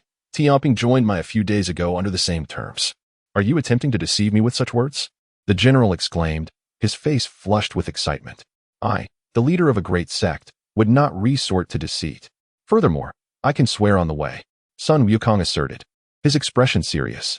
Out of respect for your position as the leader of, I will trust you this once. From this day forth, I shall consider myself a member of. The general declared joyfully. Without hesitation, he swore an oath to the way. By the way, today I, the general of the rolling curtain, willingly join. Should I betray this vow, may I be reduced to ashes in an instant. By the way, what is your true name? You have never mentioned it. I shall, seeing the general's acceptance into, inquired with a smile. The general, feeling somewhat embarrassed, replied, It is best not to disclose my true name. I fear it may anger some. What does it matter? It is merely a name. We promise we shall not be offended. Bai Shao assured him confidently. Sun Wukong, intrigued, gazed at the general. After all, Sha Wujing was merely the name bestowed upon him by Avalokitesvara after he entered the Buddhist fold. It was not his original name. Realizing he could not evade the inquiry, the general finally divulged. According to my master, I was abandoned as an infant and was found by my master on a beach. Hence I was given the surname Cheyenne named Tongdian. Upon hearing this, Bai Zhao's face flushed with anger. That Red Essence truly deserves punishment for such humiliation towards our master. One day, I will shatter his skull. Sun Wukong, hearing the general's account, found himself at a loss for words regarding the Red Essence, who had wronged his disciple. In this world, not everyone could bear the weight of a name as imposing as Sha Tongdian. It was no wonder that the original text never mentioned his earthly name. Sun Wukong advised the general, to prevent you from being mistakenly harmed by the disciples of. It would be prudent to continue using the name of the general of the rolling curtain. I wonder how deep your master's grudge runs to have dealt you such a fate. The general nodded silently, understanding that this was for his own good. At that moment, he began to doubt whether his master had given him such a name intentionally, hoping to see him harmed by the disciples of. Observing the general's eager demeanor, Sun Wukong knew that this journey to the west would be filled with excitement. He awaited the arrival of the heavenly soldiers who were to punish the general on the 7th day. Now that the general was a member of, Sun Wukong would surely assist him in confronting those heavenly soldiers. Chapter 48. Ascending to the celestial court in the blink of an eye, the 7th day had arrived. And the celestial soldiers indeed came as scheduled. The officer among them, who had been bribed by Guanyin, stood arrogantly at the forefront of the group. At that moment, he caught sight of Sun Wukong and his companions. Who are you? This is the forbidden ground for prisoners in the celestial court. Leave at once. The officer barked with an imposing demeanor. Feeling that he was now working for Guanyin, he spoke with newfound bravado. This general, we are friends of the curtain lifting. Might you grant us passage to the celestial court to plead for his mercy? We seek to request the Jade Emperor to spare him from punishment. Zhao Gongming interjected, his expression amiable. Sun Wukong and his companions had altered their appearances, thus the officer could not recognize them. Furthermore, if these individuals successfully pleaded for leniency, the benefits promised by Guanyin would surely vanish. The officer, indifferent to whether the trio was bluffing, was determined to thwart their intentions. Humph. You thieves must be allies of the curtain lifting. Everyone, seize them and bring them back for a reward. He commanded his soldiers without hesitation. The ordinary celestial soldiers, unaware of their officer's true intentions, brandished their weapons and charged at Sun Wukong and the others. Meanwhile, Xiao could no longer tolerate the officer's arrogance. She swiftly drew her sword from her cosmic bag and plunged into the fray. Though the officer appeared formidable, he was merely a minor celestial being. With a single stroke, Xiao severed his head. Upon witnessing this, the remaining celestial soldiers realized they had provoked a significant figure and fled in panic. Xiao, however, was not one to indiscriminately kill. She spared the ordinary soldiers. Younger sister, how could you act so recklessly? You cannot just kill without consideration. Who gave you the authority to decide? Zhao Gongming scolded Xiao sternly, concerned that her impulsive actions would anger their leader. Sun Wukong, unfazed, remarked, "Let them be slain. Otherwise, others might think our sect lacks the prowess for such deeds." Upon hearing Sun Wukong's words, Xiao gleefully replied, "See, the leader doesn't blame me. Why are you scolding me?" Sun Wukong then turned to the curtain lifting. "According to our previous agreement, you shall wait here for the journey to the west to commence. I shall ascend to the celestial court to plead for you now." The curtain lifting nodded silently in response. Without further ado, Sun Wukong, accompanied by Zhao Gongming and Xiao, soared towards the celestial court. In a discreet location, utilizing the concealment granted by the heavenly mechanism, they restored their original appearances. Before long, the trio arrived at the southern gate of the celestial court. On duty that day was the heavenly king, Mo Liqing. "Ah, the leader has arrived. It has been a while." Mo Liqing greeted Sun Wukong with great respect. The news of Sun Wukong and several renowned members of the emerging from the investiture of the gods was no longer a secret, and Mo Liqing admired him greatly, thus extending a warm welcome. Sun Wukong, sensing Mo Liqing's enthusiasm, replied with a gentle smile, "As long as you harbor loyalty to this, your aspirations will surely come to fruition one day." "Thank you, leader." "Thank you." Mo Liqing expressed his gratitude, understanding that by performing well, he could eventually escape the investiture of the gods. With that, Sun Wukong strode confidently through the southern gate. Having visited the celestial court before, he navigated it with ease. Soon arriving at the entrance of the Lingxiao treasure hall, the guarding celestial soldiers recognized Sun Wukong's identity and, recalling his previous act of defiance, dared not impede his passage. Instead, a soldier promptly entered to deliver the news. After a brief wait, the messenger returned, informing Sun Wukong, "Leader's son, the Jade Emperor requests your presence." Sun Wukong found this soldier pleasing, unlike the previous one who had been insufferable. He retrieved a 3,000-year-old peach from his system space and tossed it to the soldier, who eagerly caught it. "You are quite commendable," Sun Wukong remarked before stepping into the grand hall. The soldier, awestruck by the 3,000-year-old peach and the envy of his comrades, swiftly devoured it and began to absorb its inherent power. Once inside the hall, Sun Wukong saw the Jade Emperor seated regally upon the central dragon throne, with no one else present. "Your Majesty, why are you alone? Aren't you due for court this morning?" Sun Wukong teased, noting the tranquil atmosphere of the hall. "It's already afternoon. Why would I attend court?" The Jade Emperor replied, slightly irritated. With Sun Wukong's jest, the ambience in the hall lightened considerably. "Speak. What brings you here? Are you here to present a betrothal gift? Just so you know, it must be at least a primordial treasure," the Jade Emperor said with a smile. Sun Wukong shook his head. "I think that can be set aside. We wouldn't want to tarnish the reputations of the 7 princesses." At that moment, Sun Wukong dared not indulge in the Jade Emperor's seemingly playful banter. If he agreed, the next moment the Jade Emperor might demand a betrothal gift from him. Marriage? What marriage? Is it not better to wander freely in the realm? Sun Wukong quickly shifted the topic, stating, "The curtain lifting has now joined my." Upon hearing this, the Jade Emperor adopted a serious demeanor. "I shall instruct my subordinates to cease their actions."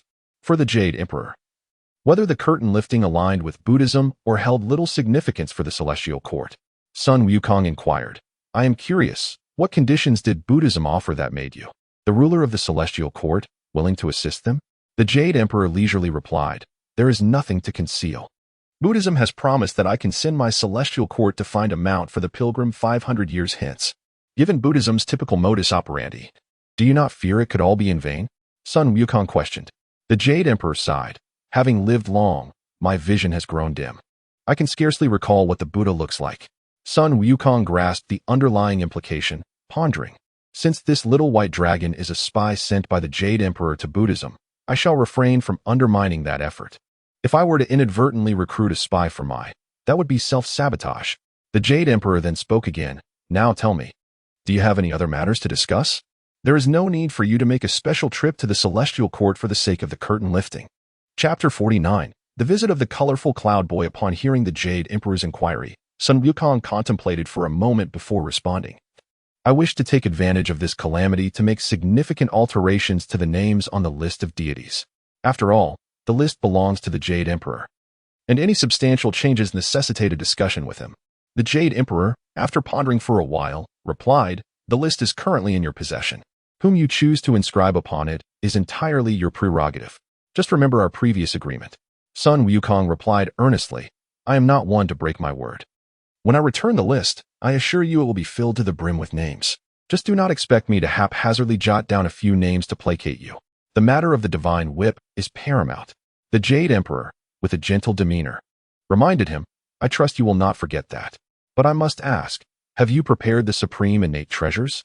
With a faint smile, Sun Wukong responded, "How about I offer my daughter to you for free in exchange for that supreme innate treasure?" The Jade Emperor teased, "I find myself increasingly admiring you, Sun Wukong. If you were to agree, I would not hesitate to marry my daughter to you at a moment's notice." He even contemplated discreetly asking the god of marriage to connect his daughter with Sun Wukong to alleviate his own worries. Sun Wukong chuckled and declined. "I am accustomed to a carefree life and truly have no time to waste on romantic entanglements. You were the one who proclaimed your desire to become the Prince of Heaven. How can you now backtrack? This is not in line with your usual steadfastness." The Jade Emperor remarked leisurely. Sun Wukong, feeling a bit embarrassed, replied, "Was that not just a jest? Besides, you conspired with the Buddhist sect against me. Surely, I can return the favor. However, you cannot play with your daughter's reputation. How will she marry in the future?" The Jade Emperor's expression hinted at tears. And had Sun Wukong not known his character, he might have been misled by the act. Sun Wukong smiled and said, "Jade Emperor, that is quite enough. You are quite determined to marry your daughter off to me." Realizing his thoughts had been exposed, the Jade Emperor could only manage a few awkward chuckles. Sun Wukong then engaged in light conversation with the Jade Emperor before taking his leave from the Lingxiao Palace. With this visit deemed a success, the three of them set off towards Golden Ao Island. "Master, do you truly have no intentions of marrying the Jade Emperor's daughter?" Zhao Gongming inquired curiously. Sun Wukong retorted, "Did I not make myself clear just now? Then that is splendid. The Jade Emperor's daughter is merely average in appearance and lacks noteworthy strength. How could she be worthy of you, master?" Zhao Gongming said with an air of mystery. "What do you mean by that? Gossiping is not your style." Sun Wukong questioned. Puzzled, "I speak the truth. If the master truly wishes to marry, I happen to have 3 beautiful sisters, graceful, gentle, and powerful, truly the perfect candidates for your wife," Zhao Gongming declared boldly. Sun Wukong was taken aback, thinking to himself, "What is it with today? My romantic luck seems extraordinarily high. First, the Jade Emperor wants to marry off his daughter to me, and now Zhao Gongming offers his sister. This cannot bode well. Sister, I have no intention of marrying anyone. If you say another word, I shall strike you with the purple lightning hammer." Bi Xiao exclaimed loudly, brandishing the exquisite innate treasure. "Quickly, put the hammer away. I am suggesting your 2 elder sisters marry." Zhao Gongming hurriedly replied to Bi Xiao. Sun Wukong interjected, "Brother Gongming, is this what you call graceful and gentle? Surely, you must be misunderstanding that phrase." Zhao Gongming, feeling a bit embarrassed, responded, "I retract my previous statement. However, Yin Xiao and Xiangxiu are indeed very gentle." Sun Wukong nodded in agreement. "Brother, are you implying that I am not gentle?" Bi Xiao questioned, shaking the purple lightning hammer. Zhao Gongming replied earnestly, "You, little sister, are the gentlest of all, more so than your 2 elder sisters." Pleased with his words, Bi Xiao nodded contentedly. She then turned her gaze to Sun Wukong and asked, "Master, do you think I am gentle?" Observing the hammer in her hand, Sun Wukong sighed, "Gentle? Yes, indeed.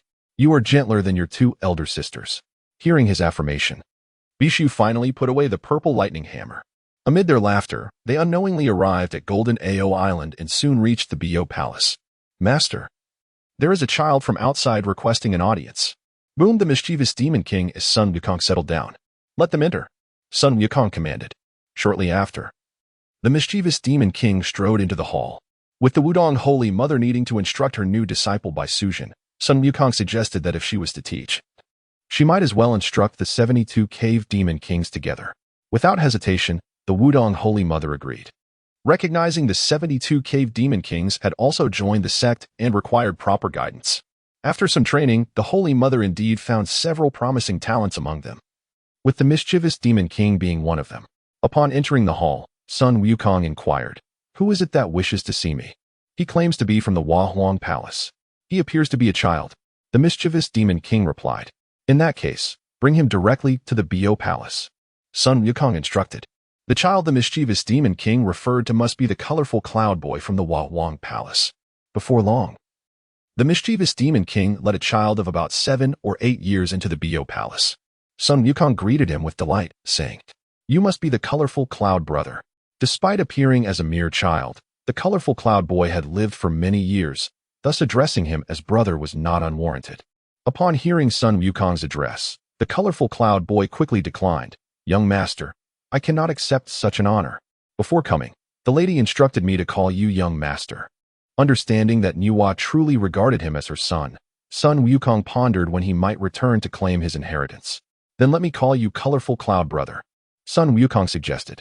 The colorful cloud boy reluctantly acquiesced. "I wonder, what business has the lady sent you for?" Sun Wukong inquired kindly. The colorful cloud boy, seeing that Sun Wukong was serious, spoke, "I have come at the behest of the lady to deliver this to you." As he spoke, he presented a Qianquan pouch to Sun Wukong. Without hesitation, Sun Wukong accepted the pouch, curious about what Neza had sent him. Chapter 50. The 7 fairies join thee. At this juncture, the child of colorful clouds spoke. "What lies within is the 9 heavens breath soil and the 3 light divine water. The lady has stated that this is to forge over 300 physical forms." Upon hearing this, Sun Wukong expressed his joy, saying, "I must extend my gratitude to the lady for this." At that moment, Sun Wukong was troubled by the matter, never anticipating that the lady would so promptly deliver the materials for creating physical bodies. The child of colorful clouds continued. "The lady also mentioned that she wishes to thank you for this matter." Sun Wukong, with utmost sincerity, replied, "Please convey to the lady that there is no need for such formality among family." He understood well that Neza was expressing her gratitude for the incident regarding the Confronting seal. He then commanded, "Prepare a lavish banquet, for I wish to indulge in a drink with my dear brother, the child of colorful clouds." Sun Wukong promptly instructed a nearby maid. The child of colorful clouds, witnessing this scene, quickly interjected, "Young master, that is quite unnecessary. I have fulfilled the lady's command and cannot linger here any longer. I must return to report." Seeing the earnest expression on the child of colorful clouds, Sun Wukong remarked, "If that is the case, I shall not insist on retaining you. Dear brother, take this. It will serve you well on your journey." With that, he unhesitatingly retrieved 5 ginseng fruits and several peaches, each around 9,000 years old, from his system space. The child of colorful clouds was profoundly astonished. He recognized these as ginseng fruits and peaches, and it was this recognition that left him in shock. The peaches were one thing, but the ginseng fruits, which took a millennium to yield merely 30, were a treasure. He was certain that even Jin Yuanzi would handle ginseng fruits with utmost care, savoring every bite. Who would have thought that Sun Wukong would be so magnanimous as to gift him 5 ginseng fruits? Reluctant to accept such a valuable gift, the child of colorful clouds firmly refused. "Young master, this is far too precious. I simply cannot accept it." Sun Wukong, feigning sternness, replied, "Since you call me young master, do you mean to disregard my wishes?" Faced with this, the child of colorful clouds felt compelled to accept Sun Wukong's gift, saying gratefully, "I shall indeed thank you for your generous gift, young master." After exchanging a few more pleasantries, the child of colorful clouds took his leave from Sun Wukong and departed from Golden Turtle Island. Upon returning to the Grand Hall, Sun Wukong immediately summoned the key members of the "May I inquire, master, why have you gathered us here?" Zhao Gongming asked, perplexed. Sun Wukong did not withhold the truth and shared the purpose of the child of colorful clouds' visit.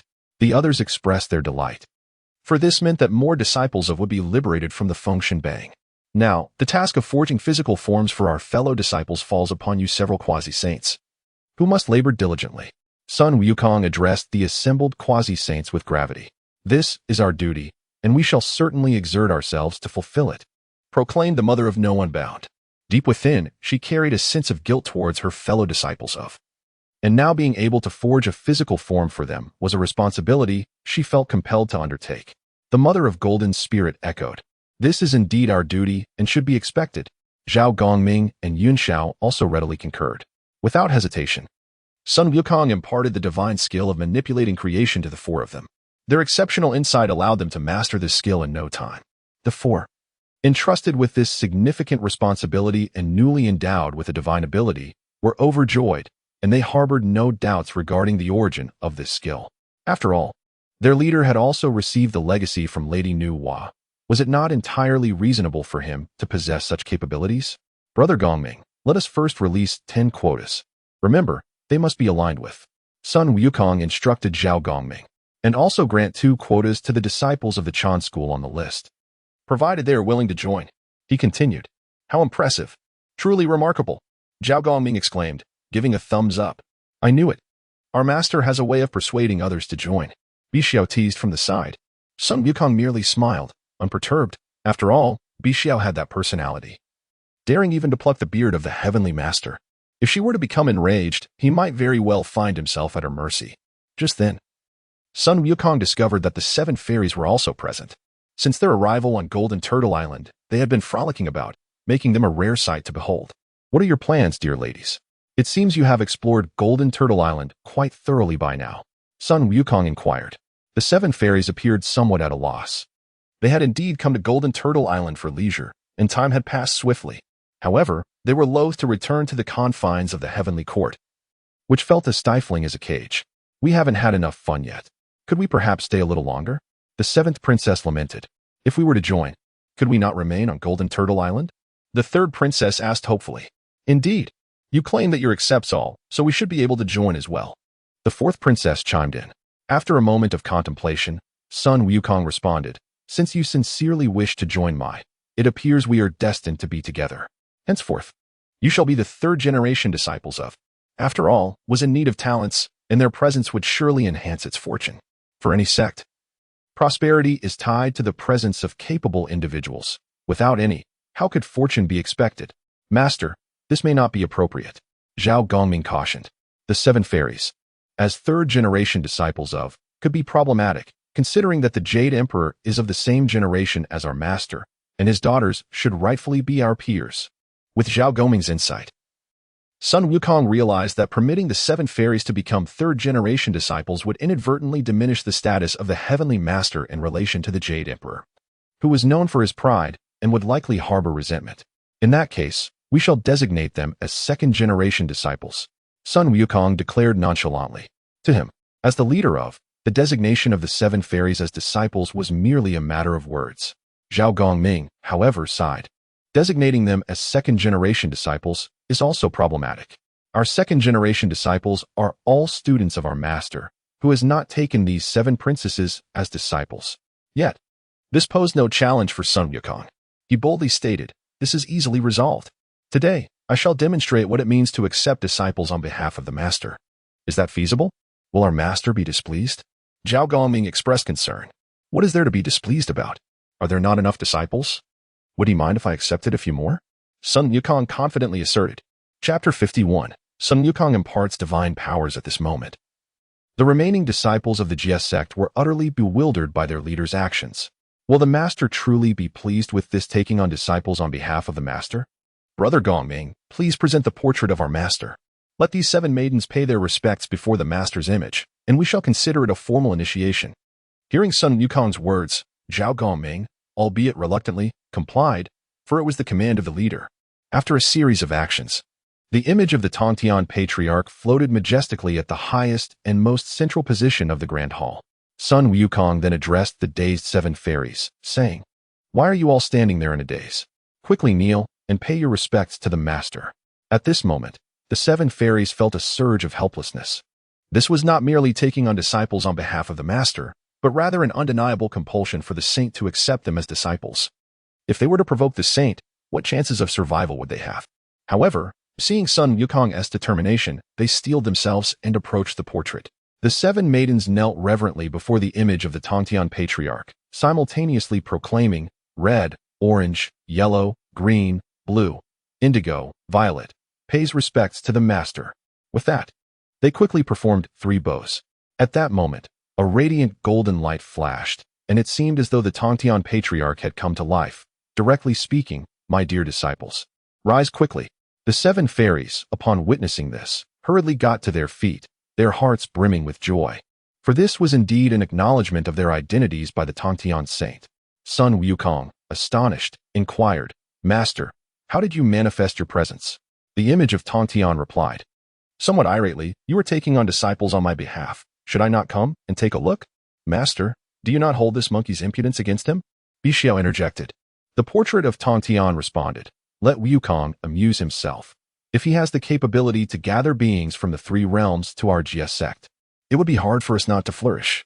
Tongtian then addressed Sun Wukong, "Since you have taken on disciples for me, you shall also bestow them the magical treasures on my behalf." After Tongtian's words, the portrait fell silent once more. However, this did not daunt Sun Wukong. He had previously acquired a plethora of treasures from the Chan sect. Although some had been returned to their rightful owners, most remained unclaimed. After all, during the glory of the GS sect, countless immortals had come to pay homage. Aside from those listed on the Fengshen Bang or forcibly converted by the Western sect, the rest had perished in battle. One could only imagine the abundance of unclaimed treasures. "Brother Gongming, please bring forth the surplus treasures from our last acquisition," allowing our junior sisters to choose for themselves. Sun Wukong commanded Zhao Gongming. After all, the current situation of the GS sect was one of scarcity in disciples but abundance in treasures, making it hard not to be extravagant. With a wave of his hand, Zhao Gongming summoned heaps of treasures into the grand hall, as if discarding refuse. "Junior sisters, feel free to choose whatever magical treasures you desire." Zhao Gongming kindly addressed the 7 fairies. Since the master had already acknowledged them, they were now his junior sisters, and his demeanor was significantly more amiable than before. Soon, the 7 fairies each chose their magical treasures, and upon witnessing this, Zhao Gongming collected the remaining items. Sun Wukong then spoke, "Brother Gongming, now that the 7 princesses of the heavenly court have formally become disciples of the saint, the customary gift of tribute cannot be overlooked. As the Jade Emperor is indeed a person of stature within the 3 realms, and he understands such protocols." Zhao Gongming, hearing Sun Wukong's words, could only smile wryly and nod. At this moment, the Holy Mother of Golden Spirit remarked, "Leader, I see that Sister Hong'er possesses an extraordinary innate strength. Should she cultivate the divine powers of heaven and earth, her progress will surely be swift." After casting a glance at Hong'er, Sun Wukong replied, "In that case, I happen to have the great and small Rui technique, which is perfect for her." With a flick of his finger, a stream of energy entered Hong'er's brow, clearly imparting the great and small Rui technique. "Leader, I did not expect Sister Qing'er to also possess remarkable talent. She is innately suited for the cultivation of ocular techniques." The Holy Mother of Golden Spirit exclaimed in delight. Everyone looked on in astonishment, realizing that under the Master's guidance, 2 of them were indeed gifted disciples. Sun Wukong, taken aback, muttered, "It is rare to find someone innately suited for ocular techniques. Leader, have you forgotten? Both Luo Xian and Wenzhong cultivated ocular techniques as well. How can that be considered rare?" Lu Yu interjected, clearly displeased. Upon noticing the vertical eyes on the foreheads of the 3, Sun Wukong could only shake his head in silence. "In that case, I have a technique called the Breaking Illusions Golden Eye that I can impart to Sister Qing'er," Sun Wukong continued, shifting the topic. Following that, Sun Wukong imparted the Breaking Illusions Golden Eye technique to Cheng. He couldn't help but marvel at the system's nature, which allowed him to impart divine powers to others without restriction. Leader, Sister Huang'er's talent is also commendable. Her physique is extraordinary, making her an excellent candidate for physical cultivation," Bixiu remarked cheerfully after examining Huang'er. Sun Wukong enthusiastically responded, "In that case, let her practice the 8-9 profound arts for now." Without hesitation, he imparted the 8-9 profound arts to Huang'er. After all, he had inherited the teachings of the Tongtian Patriarch. How could he be unfamiliar with such a technique? At that moment, Luo Xian, wearing a broad smile, suggested, "Why not let Sister Lur cultivate alongside me? She is innately suited for fire-based divine powers." "Oh, if that is the case, I shall leave it to you, Brother Luo Xian," Sun Wukong replied, understanding that while he could impart techniques, he was not well versed in the nuances of teaching disciples, preferring not to mislead them. "Leader, Sister Qing'er excels in water-based divine powers," the Holy Mother of Golden Spirit remarked with a smile. She had not anticipated that the 7 junior sisters casually accepted into the Jie sect would each possess extraordinary talents. At this juncture, all eyes turned to Lur, curious as to what divine powers she might be suited for. Bixiao approached Lur with a bright smile, and after examining her, declared, "Sister Lur is innately suited for stealth techniques." Upon hearing this, Sun Wukong was elated. She was indeed a promising candidate for ambush techniques. He promptly imparted the 5 elements Great Escape technique to Lur for her to begin practicing. This time, all eyes turned to Zir. Bixia walked slowly towards Zir, examining her once more. And with a face full of disappointment, she said, "I do not detect any innate talent in Sister Zir." Upon hearing Bixiao's words, Zir lowered her head in dismay. After all, her 6 sisters possessed distinct talents, while she seemed devoid of any, naturally leaving her in a melancholic state. "Bixiao, could it be you made a mistake in your assessment?" Sun Wukong interjected. Zir should not lack talent. He pondered inwardly. The Holy Mother of Golden Spirit stepped forward to reassess Zir, but could only shake her head in resignation. Chapter 52. Zir's gift. As the crowd lamented for Zir, Sun Wukong inadvertently noticed a small object tightly clasped in her hand. "Junior sister Zir, what is it that you hold?" Sun Wukong inquired with curiosity. Hearing his question, Zir slowly opened her palm, revealing a diminutive silver gourd, no larger than a palm's width. The onlookers soon realized that this modest gourd was merely a low-grade postnatal spiritual treasure. Sun Wukong, growing even more intrigued, asked with a hint of disbelief, "Junior sister, why do you choose such an inconspicuous gourd over the many high-quality spiritual treasures available?" Zir replied, "I can't explain it. The moment I laid eyes on this gourd, I felt an inexplicable attachment to it."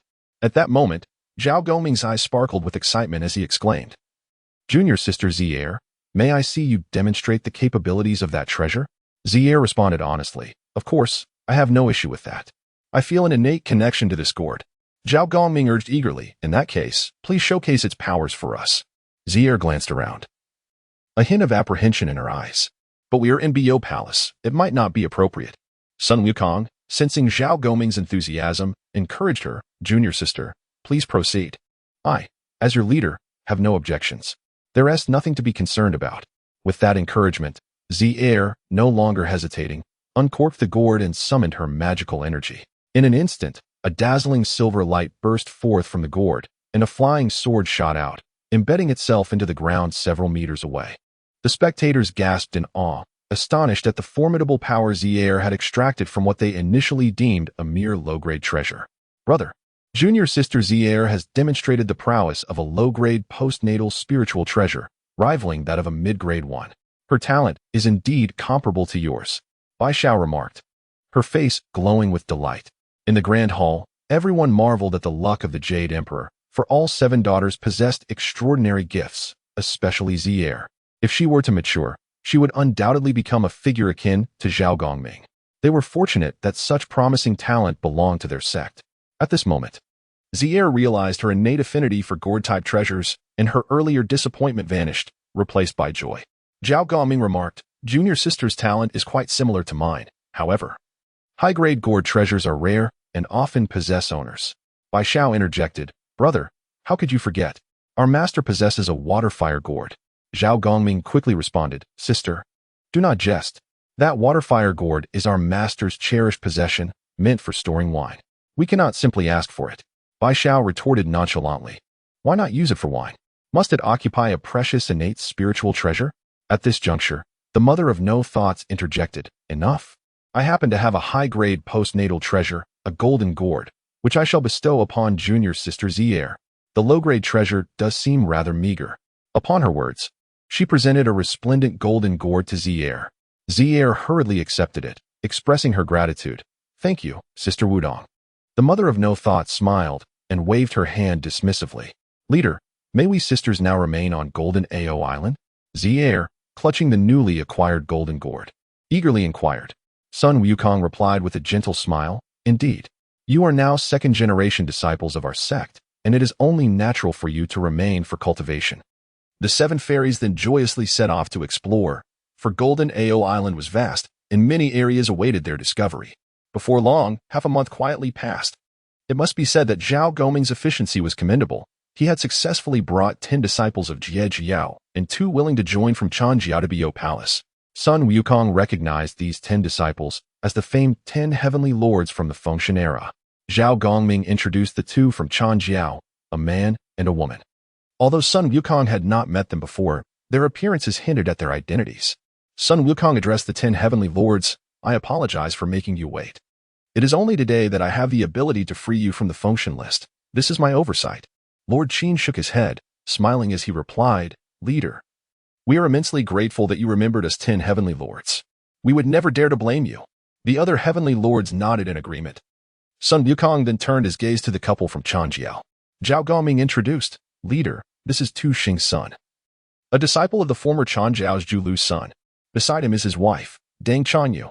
Tu Xing's son, Deng Chanyu, pays respects to the leader. They bowed respectfully, awaiting Sun Wukong's next command. Seeing this, Sun Wukong stepped forward, assisting Tu Xing's son to his feet. He smiled and said, Jiao. We are unrestrained and have no strict rules. You both may feel free. Sun Wukong understood that in Chanjiao, the primordial lord of heaven held rules in high regard, and thus, his disciples would follow suit. So, seeing Tu Xing's son and Deng Chanyu kneel before him was not surprising. Do you truly wish to join our Jiao? Sun Wukong inquired, looking at Tu Xing's Sunday. With a sorrowful expression, Tu Xing's son replied, I sincerely wish to join Jiao. I can swear an oath to the way. Deng Chanyu added, I too wish to follow my husband and join Jiao. She had heard from Zhao Gongming that the couple's post-function days had not been easy, and they were far worse off than others. After all, Tu Xing's son's master had joined the Buddhist sect, leaving him alone in the heavenly court. Sun Wukong, with a serious expression, stated, Since you both wish to join Jiao, you are now third-generation disciples. Given that Tu Xing's son was already a third-generation disciple in Chanjiao, it was only fitting he retained that status in Jiao. He did not want Chanjiao disciples to claim, Look, our third-generation disciples become second-generation disciples in Jiao. Does that mean we could become leaders? Sun Wukong was aware that a disciple of Chanjiao might indeed voice such sentiments to irritate him. Thus, he swiftly cut off their potential argument. He turned to the 10 heavenly lords with an apologetic expression. You will have to wait a little longer. I shall first remove their names from the function list before attending to you. The 10 heavenly lords were not foolish and recognized that their leader was consolidating his support. Thus, they bore no objections. Leader, please take your time. After all these years of waiting, what's a little longer? Lord Qin chuckled. Chapter 53, Preparations before the journey to the west. The master reassured, Rest easy. These 10 heavenly lords are my longtime friends. My presence here is sufficient. Zhao Gongming also spoke up. Witnessing this scene, Sun Wukong led the Earthwalker and Deng Chanyu into a secluded training chamber. Sun Wukong first retrieved 2 physical bodies from the system's space, followed by the investiture of the gods and the god-slaying whip. These bodies were naturally those of the Golden Spirit Mother and her fellow quasi-saints, recently refined. He located Earthwalker's name on the investiture of the gods, channeled his power through the god-slaying whip, and effortlessly erased Earthwalker's name. Consequently, Earthwalker's primordial spirit successfully detached from the investiture and merged into one of the physical bodies on the ground, now at the pinnacle of the Tai Golden Immortal Realm. Sun Wukong found that utilizing the god-slaying whip to erase Earthwalker's name required little effort. He then proceeded to erase Deng Chanyu's name from the investiture as well. With this, his task was accomplished. The next step was the merging of their primordial spirits with their physical bodies, and Sun Wukong vacated the training chamber. After all, this was the training chamber of Bo Palace. Ensuring their safety was unquestionable. Therefore, the absence of a guardian for the two was of little consequence. Sun Wukong arrived at the grand hall of Bo Palace, where Zhao Gongming was still engaged in lively conversation with the 10 heavenly lords. Master, you have emerged. Are they both well? Upon seeing Sun Wukong, Lord Qin inquired with enthusiasm. They are currently merging their bodies and will emerge in 3 days. Sun Wukong replied confidently. That is splendid news. Lord Qin responded. The following day, Sun Wukong similarly erased the names of 3 among the 10 heavenly lords from the investiture of the gods. Time swiftly passed, and half a month later, the 10 heavenly lords and Earthwalker and his wife had fully adapted to their new physical forms, liberating themselves entirely from the constraints of the investiture. Earthwalker took this opportunity to restore his height to that of an ordinary man. Upon seeing Earthwalker's current appearance, Sun Wukong remarked, I did not expect you to look even more handsome after regaining a normal height. Earthwalker sighed. It is all my fault for being foolish in my youth. My master advised me to restrict my height, believing it would facilitate the perfection of my earthwalking technique. I willingly complied. Only later did I realize that this height hindered my prospects in courting a wife. The crowd erupted in laughter at Earthwalker's words. Sun Wukong chuckled silently. realizing that Earthwalker's diminutive stature was indeed due to his master's influence. After all, those from the Chan sect had a penchant for such peculiarities. One merely needed to look at the strikingly handsome Lei Zhenzi, who had been altered by Yun Zhangzi. Sun Wukong then addressed the 10 heavenly lords and the couple. I assume most of you have lost your magical artifacts since the investiture. You may seek out Brother Gongming to select one to use for now. The 10 heavenly lords and Earthwalker expressed their gratitude to Sun Wukong. The second matter we must discuss, which I am sure you have all heard of, is the impending calamity of the journey to the west in 500 years. The purpose of gathering you all here is to inquire about your thoughts on this calamity, Sun Wukong stated leisurely. What is there to deliberate? They must pay for their blood debts. At worst, we die once more. Luo Xian proclaimed. Indeed, the defeat we suffered in that battle was utterly disgraceful. We must reclaim our honor. Lu Yu added. Ran Ding and Lu Yu must die. Bi Xiao exclaimed angrily. Seeing their fervor, Sun Wukong recognized their unwillingness to accept the defeat in the investiture war. The disciples of the Cut sect were evidently filled with fighting spirit. Sun Wukong resolutely declared, since you all harbor the desire to fight again, as your master, I too shall not shy away. He then produced the investiture of the gods and the god-slaying whip, stating, in that case, let us recommend individuals to be listed. Zhao Gongming, filled with indignation, spoke up, I care not for others. Lu Yu must be included.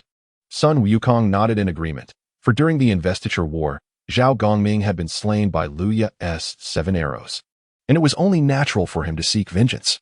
Without hesitation, Sun Wukong used his power to inscribe Lu Yu's name upon the investiture of the gods. Initially, he assumed that inscribing the name of a quasi-saint would be a taxing endeavor, requiring the expenditure of his powers. However, to his surprise, it demanded little energy. This left him with a sense of unreality. Ran Ding must also be included, Bi Xiao added. Sun Wukong looked at Bi Xiao and inscribed Ran Ding's name on the investiture. To his astonishment, through their discussions, all the names of the 12 golden immortals from the Chan sect were inscribed on the investiture, along with the name of the traitor, Long-Air Dingguang, who had long been recorded. The Jade Emperor, residing in the Lingxiao Treasure Hall, was acutely aware of the recent changes to the investiture. Having thoroughly refined it, upon sensing the name Sun Wukong had added to the investiture, he was momentarily stunned before regaining his composure. At that moment, the Jade Emperor experienced a mix of joy and concern. He was pleased that if Sun Wukong succeeded in this endeavor, he knew not whether the Buddhist sect would flourish, but the heavenly court would undoubtedly prosper. His concern lay in whether Sun Wukong's actions would provoke the ire of the Tao ancestor. Nevertheless, he resolved to assist Sun Wukong in this matter when necessary. Meanwhile, Sun Wukong glanced at the god-slaying whip in his hand, deciding that he would test its might against Guanyin when the opportunity arose. After all, during the investiture war, the lowly Zhangzia had wielded the god-slaying whip with great bravado. Numerous powerful beings had perished simply because their names appeared on the investiture, relentlessly suppressed by Zhangzia's whip. Now, with all preparations in place, the only thing left was to await the commencement of the journey to the west in 500 years. However, in the original tale, he had been trapped under the 5 Elements mountain for 500 years. Now, he would wait for that same duration. This 500 years of rest and recuperation was ideal for the Cut sect, and Sun Wukong resolved to remain discreet for a time. As 500 years swiftly passed, what may seem like several lifetimes to ordinary folk was but a mere period of seclusion for these mighty beings of the 3 realms. During these 5 centuries, the 3 realms enjoyed an extraordinary peace, and Sun Wukong understood that this tranquility was merely the calm before the storm. Throughout this time, Sun Wukong erased the remaining names of Cut sect individuals from the investiture, significantly boosting the reputation of Golden Ao Island. The disciples of the Chan sect who had previously been listed on the investiture gazed enviously at the benefits garnered by Earthwalker and his wife upon their joining the Cut sect. After much deliberation, these individuals concluded that being affiliated with the 3 Pure Ones, under the teachings of the Tongtian Saint, could hardly be deemed treachery. By lineage, these disciples of the Chan sect were, after all, to refer to the Tongtian Saint as their granduncle. With the perfect excuse at hand, they resolutely joined the Cut sect. Chapter 54, Journey to the 2 Realms Mountain. However, what brought great joy to Sun Wukong was the fact that the illustrious Huang Tianhua from the Fengshan era had chosen to join the. It was impossible to resist the allure of detaching from the Fengshan list for those who had been granted its recognition. Moreover, Huang Tianhua had been taken as a disciple by the esteemed Qingshu Daojinjuan, primarily as a pawn to shield his master from calamities. Although he was too young to comprehend his master's schemes at that time, after spending many years on the function list, he could now see that he had merely been used as a scapegoat. Thus, breaking away from his master now posed no psychological burden. While some sought to sever ties with the function list, others, such as the mortals Fei Zhong and Yu Han, were adamantly unwilling to do so. They understood that once they distanced themselves from the function list, their fates would inevitably lead them to reincarnation. The thought of possibly living a life devoid of wealth and prestige was simply too disheartening. However, this was beyond the control of the two. In Sun Wukong's eyes, these two treacherous officials had no right to be on the function list. Consequently, he directly erased their names from the list and instructed Wen Zhong to escort their souls to the underworld for rebirth. To prevent them from continuing their malevolent ways in the mortal realm, Wen Zhong deliberately placed them into the households of the impoverished. There is a saying, a leopard cannot change its spots. Sun Wukong never imagined that his seemingly innocuous actions would inadvertently give rise to two notorious figures in the future. One, a historical traitor who inflicted suffering upon loyal subjects, and the other, a gluttonous official whose wealth was said to rival nations. Of course, Sun Wukong did not treat all mortals on the function list like Fei Zhong and Yu Han. For those loyal ministers and valiant generals, he sought their opinions. If they truly wished to avoid reincarnation, he would honor their desires. Now, 500 years had passed, and only a few years remained before the journey to the west commenced. Today, he summoned the key disciples of the Bo Palace. With the journey to the west about to begin, as the protagonist of this tribulation, it was only natural for him to embark on this path. As Sun Wukong saw that everyone had gathered, he slowly began to speak. Master, why not let me accompany you? As the leader of our sect, one cannot go without attendance. You see how low-key our master is, yet he still has the 7 fairies by his side, does he not? How can you venture alone? At the very least, you should have someone with you. Zhao Gongming interjected. Although their leader had attained the pinnacle of Tai golden immortal power, he could hardly feel at ease traveling alone. Indeed, you could certainly use a maid to serve tea and water. Why not take me along? Bai Xiao chimed in. Sun Wukong cast a troubled glance at Bai Xiao, inwardly thinking, letting you serve me tea is out of the question. Ultimately, he conceded that Zhao Gongming had a point. After all, this journey would inevitably offend the Buddhist sect. Bringing along a few concealed allies might yield unexpected advantages. Very well. I shall take Brother Gongming and Sister Yu Xiao with me. The rest will remain at Jinao Island on standby. Sun Wukong decisively declared. Master, 2 people is rather few. Let me join as well. I assure you I will behave throughout the journey. Bai Xiao implored with a face full of eagerness. Sun Wukong, seeing her earnestness, resignedly nodded in agreement. If he refused, she would likely sneak away anyway. Then let Sister Qiangxiao join us as well. It would serve to keep certain headstrong individuals in check. Sun Wukong pondered for a moment before stating, after I depart, Jinao Island will rely on Sister Jinling and Sister Wudong for the time being. Sun Wukong said earnestly. The two nodded solemnly in response. Sun Wukong then recalled that he had a one-time use of the 10,000 Immortals array yet to utilize. He immediately inquired with the system. Can this one-time 10,000 Immortals array be entrusted to another for use? The items awarded to the host by the system belong solely to the host. Should the host wish for others to employ them, that is entirely permissible. After hearing the system's clarification, Sun Wukong felt considerably relieved. He retrieved the array plate from the system's space and solemnly handed it to the Holy Mother of Jinling. Sister Jinling, this is a one-time 10,000 Immortals array bestowed upon me by our master. In my absence, should formidable foes approach, you may exercise your own judgment. With a serious expression, Sun Wukong spoke. After all, any item whose origin could not be easily explained could always be attributed to Tongtian Jiaozhu. Understood. The Holy Mother of Jinling responded, her expression grave as she accepted the array plate, feeling that a single-use 10,000 Immortals array was insufficient for security. Sun Wukong also retrieved the 4 swords of Zuzhen and the Zuzhen array diagram from the system space, handing them to the Holy Mother of Wudong. Sister Wudong, our sect does not seek trouble, yet we are not afraid of it. Should any unwise individuals dare to disturb our, simply deploy the Zuzhen sword array and eliminate them without mercy. Sun Wukong declared resolutely.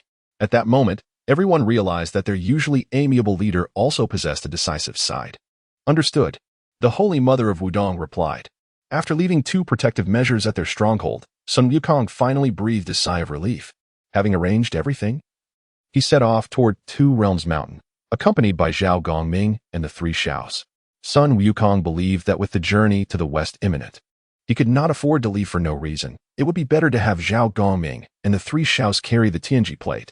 In this manner, they could conceal themselves in the shadows, and with the Tianji plate obscuring their movements, even the saints would be unable to detect their whereabouts. Sun Wukong handed the Tianji plate to Zhao Gongming, articulating his thoughts. Zhao Gongming accepted the celestial plate, and the four of them invoked an invisibility spell, entering a concealed state as they followed Sun Wukong. Their pace was swift, and it wasn't long before they reached Two Realms Mountain. Sun Wukong then positioned himself along the essential route of the journey to the west, waiting for Tang Seng's arrival. At this moment, upon seeing Sun Wukong reach the designated location, the Tathagata Buddha and Ling Mountain felt a wave of relief wash over him. He had been genuinely concerned that Sun Wukong might change his mind and remain hidden within Jinao Island. Meanwhile, a barely perceptible smile graced Guanyin's lips. For her enmity towards Sun Wukong ran deep. Recently, the Buddha had granted her 3 golden hoops, instructing her to find a way to place them on Sun Wukong's head, coaxing him to convert to Buddhism. She had heard the Tathagata hint that this was the will of 2 saints, and with the backing of these 2 powerful figures, Guanyin felt emboldened. Humph. You think you can rely on Toktian and Enwa, Sun Wukong? But I too have the support of Jian and Juanti. Guanyin thought excitedly. Yet, she remained unaware that only when Jian and Juanti combined their strengths could they stand on equal footing with Tongtian Jiaozhu. Of course, it was understandable that Guanyin was oblivious to this, as such a humiliating fact was not something Jian and Juanti would openly proclaim. The reason Jian and Juanti were considered the weakest among the 6 saints was that, after Enwa attained sainthood by creating humanity, Taiji Laozu, Yuanchi Tianzuan, and Tongtian Jiaozhu each established their own teachings and became saints. Jian and Juanti, following suit, swore an oath to the heavenly way to establish the Western teachings.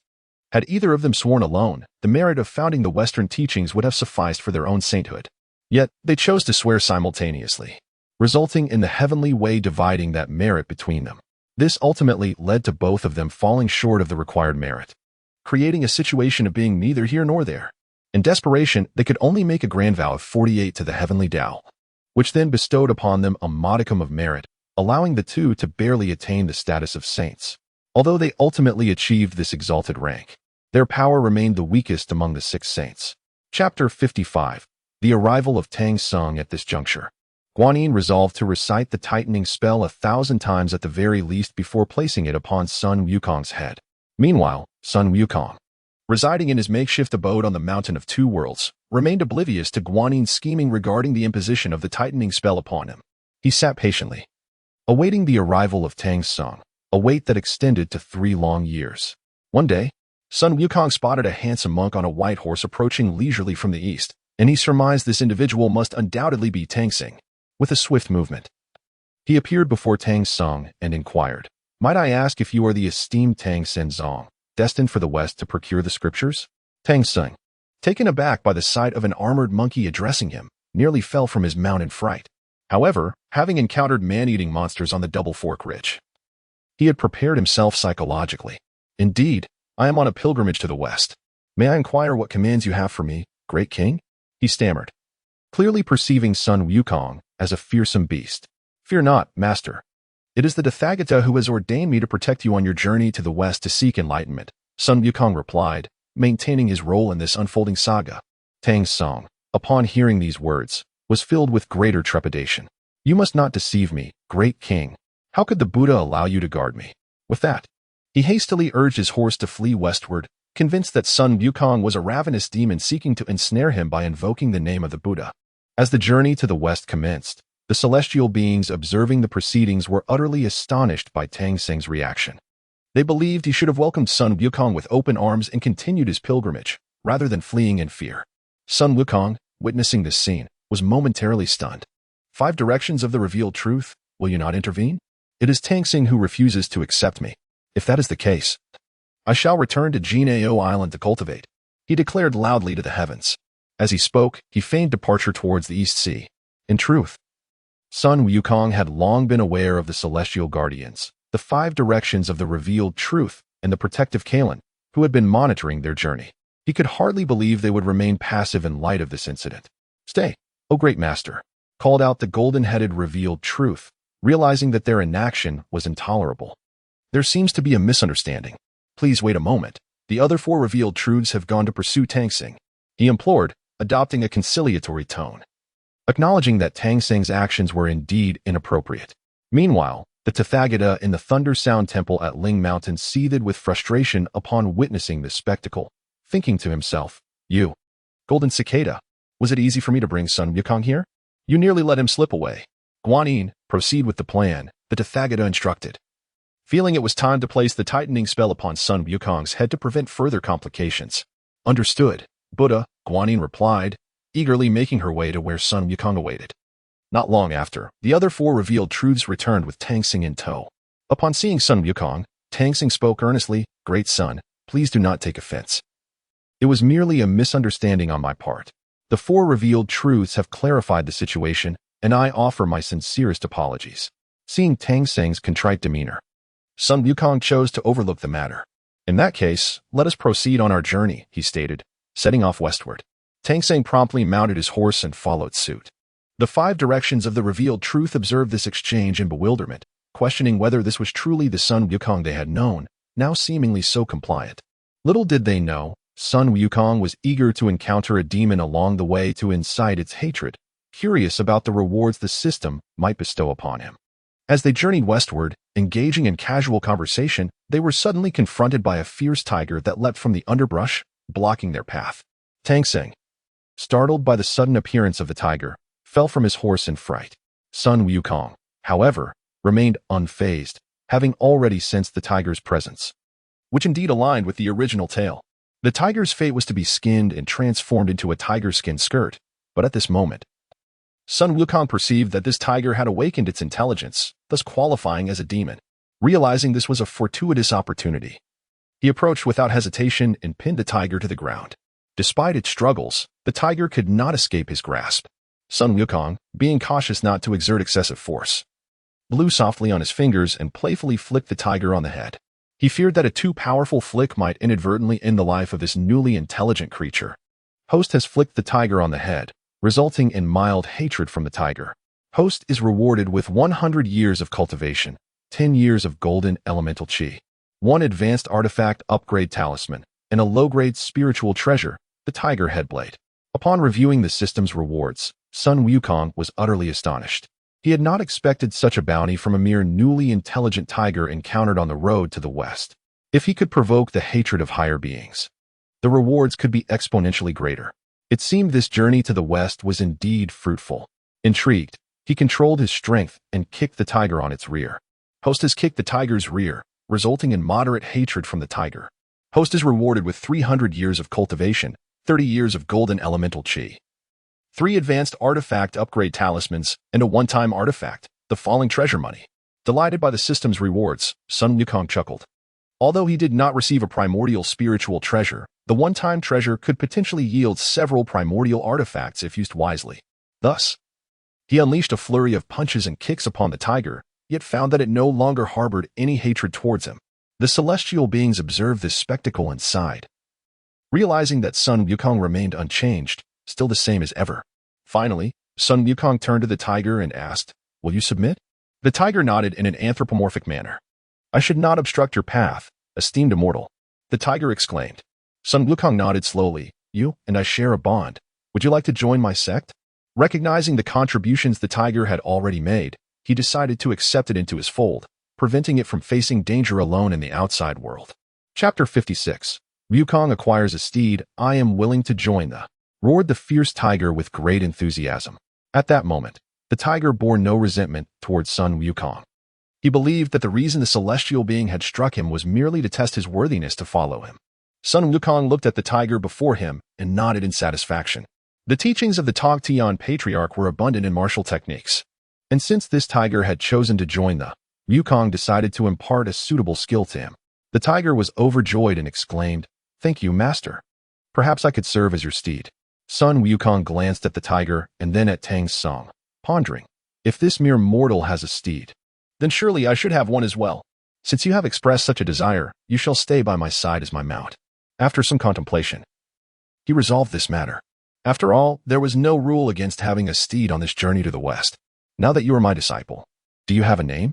Wukong inquired of the tiger. Reporting to the master, "I am called Hu Dali." The tiger replied with a roar. Sun Wukong nodded approvingly and remarked, A simple yet fitting name. You must be hungry, I presume? Hudali nodded humanely in response. Now that you are part of my, you must refrain from recklessly taking lives. Here, eat this. As Wukong spoke, he retrieved a 3,000-year-old peach from his system space and presented it to Hudali. The tiger eagerly devoured the peach. Seizing the opportunity, Sun Wukong turned to Tang Xing and declared, after my guidance, this tiger has agreed to join my. He is now considered my steed. Tang Xing, observing Hudali relishing the peach, exclaimed, Amatba, it is indeed a remarkable virtue for you, Master Sun, to lead the tiger towards goodness. Seeing the tiger so engrossed in his meal, Tang Xing firmly believed in Wukong's words. In his view, it was inconceivable that a tiger would willingly consume vegetarian food without Wukong's influence. After consuming the 3,000-year-old peach, Hudali's strength surged dramatically, and most notably, he gained the ability to speak. This astonished Tang Xing greatly. Subsequently, Sun Wukong and Tang Xing, one riding the tiger and the other on horseback, continued their journey westward. In the Grand Thunder Sound Temple of Lingshan, the Buddha observed Sun Wukong acquiring a mount and could only acquiesce to the situation. All that mattered was that he safely delivered Tang Xing to the temple. At that moment, Sun Wukong tested the system with his thoughts, saying, System, look, I have acquired a steed today. Shouldn't you offer me a reward? After a prolonged silence, the system responded, Certainly.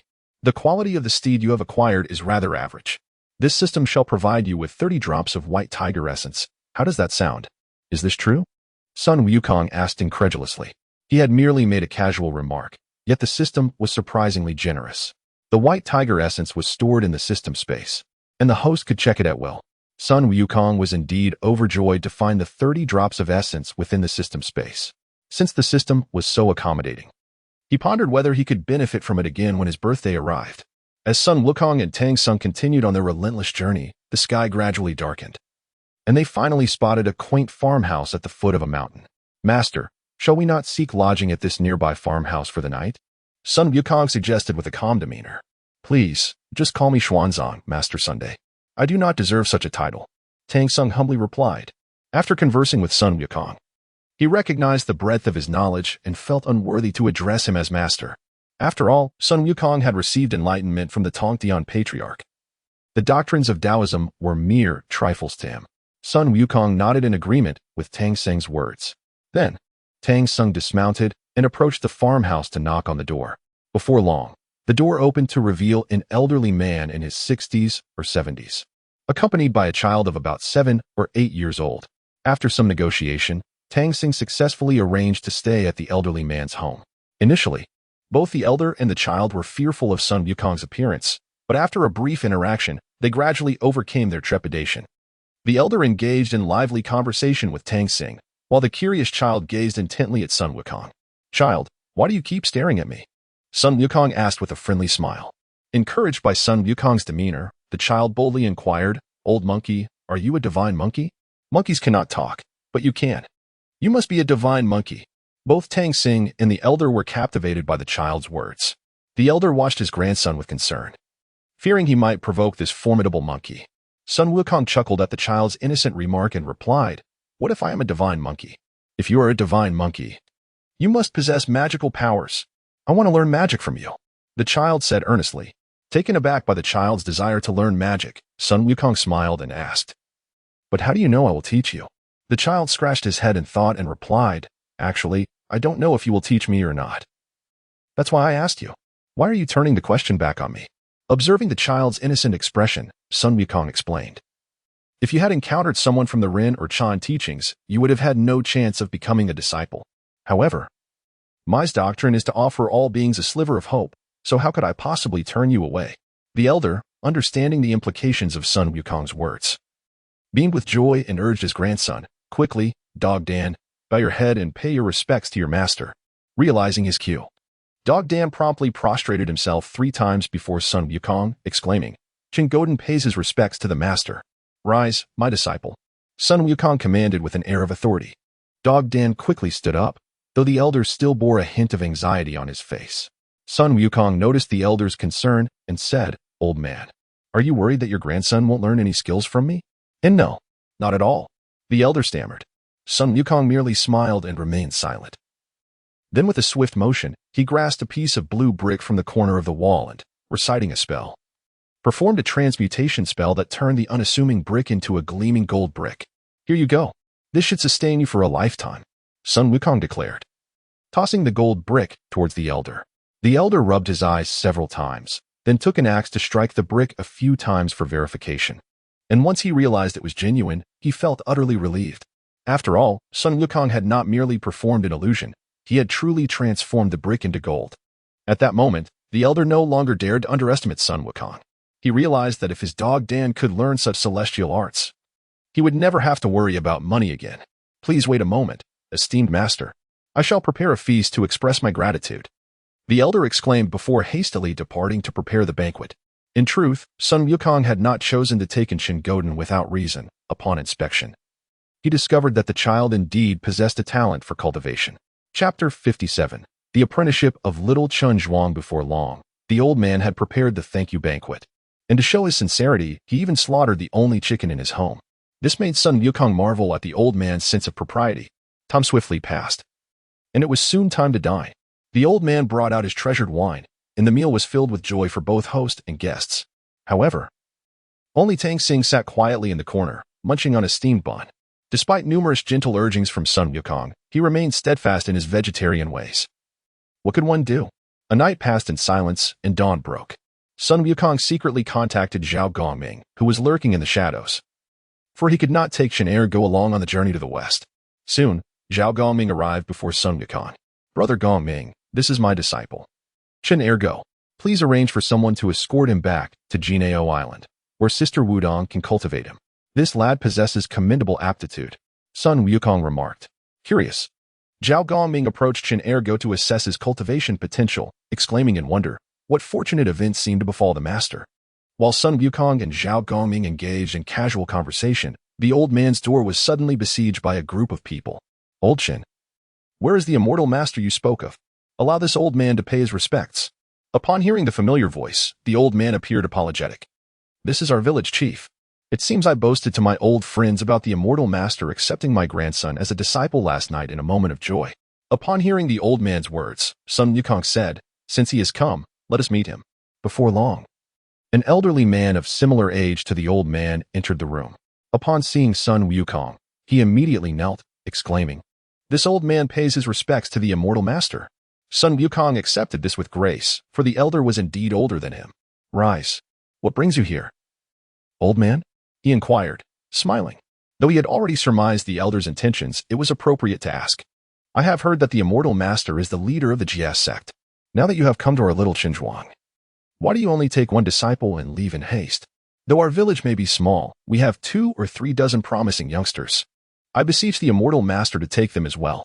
The elder earnestly expressed his wish. The most crucial aspect of cultivating immortality is aptitude. Without it, one is ultimately destined to remain distant from the path of immortality, Sun Wukong said, stepping closer to the elder. "Since the immortal master has visited, why not take this opportunity to assess the potential of the other younger generation? Regardless of the outcome, little Xinzhuang is willing to forever honor the GS sect." The elder implored sincerely. Sun Wukong, with a serious demeanor, replied, "Very well. If your little Xinzhuang pledges to honor my GS sect, I guarantee that your village will enjoy favorable weather year after year." At that moment, Sun Wukong felt a surge of joy. The elder was quite perceptive, having offered the notion before he could voice it. The power of faith is indeed a remarkable asset. If all the nations along the journey to the west could pledge their allegiance to the GS sect, it would be difficult for the sect not to flourish. Upon hearing Sun Wukong's words, the elder was overjoyed. "Brother Gongming, I leave this matter in your capable hands. If you encounter individuals of exceptional aptitude, accept them as inner disciples. Those of moderate aptitude can be outer disciples, while those of lesser talent shall serve as miscellaneous disciples of the GS sect." Zhao Goming's eyes brightened upon receiving the master's command, and he replied, "I shall adhere to the master's wishes." Sun Wukong surveyed the somewhat parched land and declared, "Since you are willing to honor my GS sect, allow me to demonstrate the capabilities of my followers." With that, Sun Wukong soared into the air within the old man's courtyard, his body suspended at an impressive height of 100 meters, allowing the villagers of Little Xinzhuang to behold him. Then, he silently invoked the incantation and unleashed his power to summon wind and rain. In an instant, dark clouds gathered over the vicinity of Little Xinzhuang, and fierce winds howled. given that the area had not seen rain for a long time. The villagers were overwhelmed with joy at this spectacle. The villagers of Little Qinzhuang knelt in reverence, gazing up at Sun Wukong. Their doubts about the capabilities of the Jia sect dissipated. Sun Wukong, looking down from above, proclaimed, "If Little Qinzhuang pledges eternal loyalty to my Jia sect, then I, the Master, shall bestow upon you a great rain today." His voice resonated like thunder, echoing across the surrounding area. As the villagers looked on in anticipation, torrential rain began to drench the land within a 5 to 6 mile radius of Little Qinzhuang. At that moment, countless powerful beings from the three realms observed the events of the journey to the west, and they cursed Sun Wukong's shamelessness. They had initially expected that such a grand display would at least bring abundant rain to benefit the region. Instead, it was evident that only those who pledged allegiance to the Jia sect would enjoy favorable weather. After raining for half an hour, Sun Wukong felt the downpour was sufficient and withdrew his powers.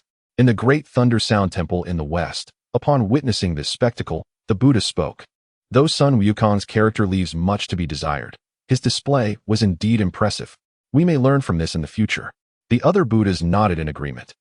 As soon as Sun Wukong returned to the ground, Zhao Gongming praised him enthusiastically. "Brilliant. Truly brilliant. The master has executed this flawlessly. I fear that before long, most of the people within a radius of several dozen miles will become followers of our Jia sect. One leaves a name behind just as a wild goose leaves a call. Since we have come this far, it would be remiss of me not to cultivate the followers of our Jia sect," Sun Wukong casually remarked. With a serious demeanor, he instructed, "In the future, wherever our Jia sect is honored, we shall bring rain to that place. As for those who do not honor us, we shall not concern ourselves with them. Those who wish to benefit without devotion should abandon such thoughts." Zhao Gongming, looking somewhat awkward, replied, "Master, is this truly appropriate?" "That is settled. After the journey to the west concludes, the Jia sect will undergo reforms." Sun Wukong replied leisurely, "Reforms for the Jia sect? I wonder how the master intends to enact such changes. Will the venerable teacher agree?" Zhao Gongming expressed his concerns. Sun Wukong shook his head, saying, "It is too early to discuss this now. Focus on resolving matters in Little Qinzhuang first.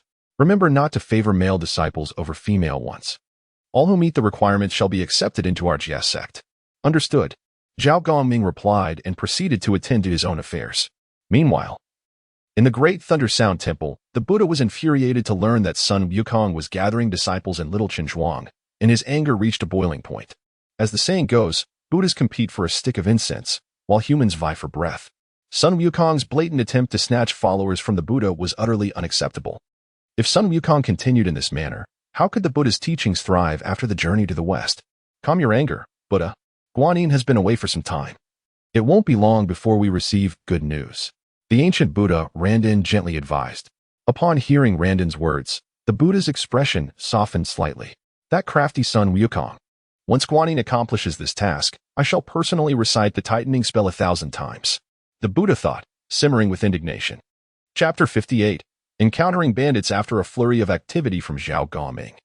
He thoroughly investigated the children of Shaoqun village and astonishingly discovered 5 individuals with the potential for cultivation. Even Sun Wukong could not contain his elation, thinking to himself, "Indeed, this is a place where Tang Sung has passed on his journey to the west. It is truly a land of extraordinary talents." Sun Wukong mounted the formidable tiger dolly, while Tang Sung continued westward on his white horse. Following Sun Wukong's instructions, Zhao Gongming took the newly recruited disciples back to Jinao Island. Today, Tiger Dolly appeared particularly spirited, for Sun Wukong had bestowed upon him a drop of white tiger essence blood last night. Although there were no visible changes in Tiger Dolly's appearance, his vigor was evidently enhanced. Sun Wukong resolved to allow him to consume another drop of white tiger essence blood that very night. As they journeyed about 20 miles from Shaoqun village, 6 bandits wielding knives, guns, and clubs suddenly emerged from the sides of the road. Sun Wukong recognized the unfolding scene as a precursor to a significant event. In the original tale, after Sun Wukong dispatched these 6 bandits, he was reproached by Tang Sing and, in a fit of anger, left only to be tricked into wearing the golden hoop spell upon his return.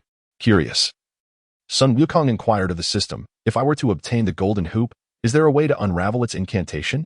The system promptly replied, "Of course. This is a trivial matter.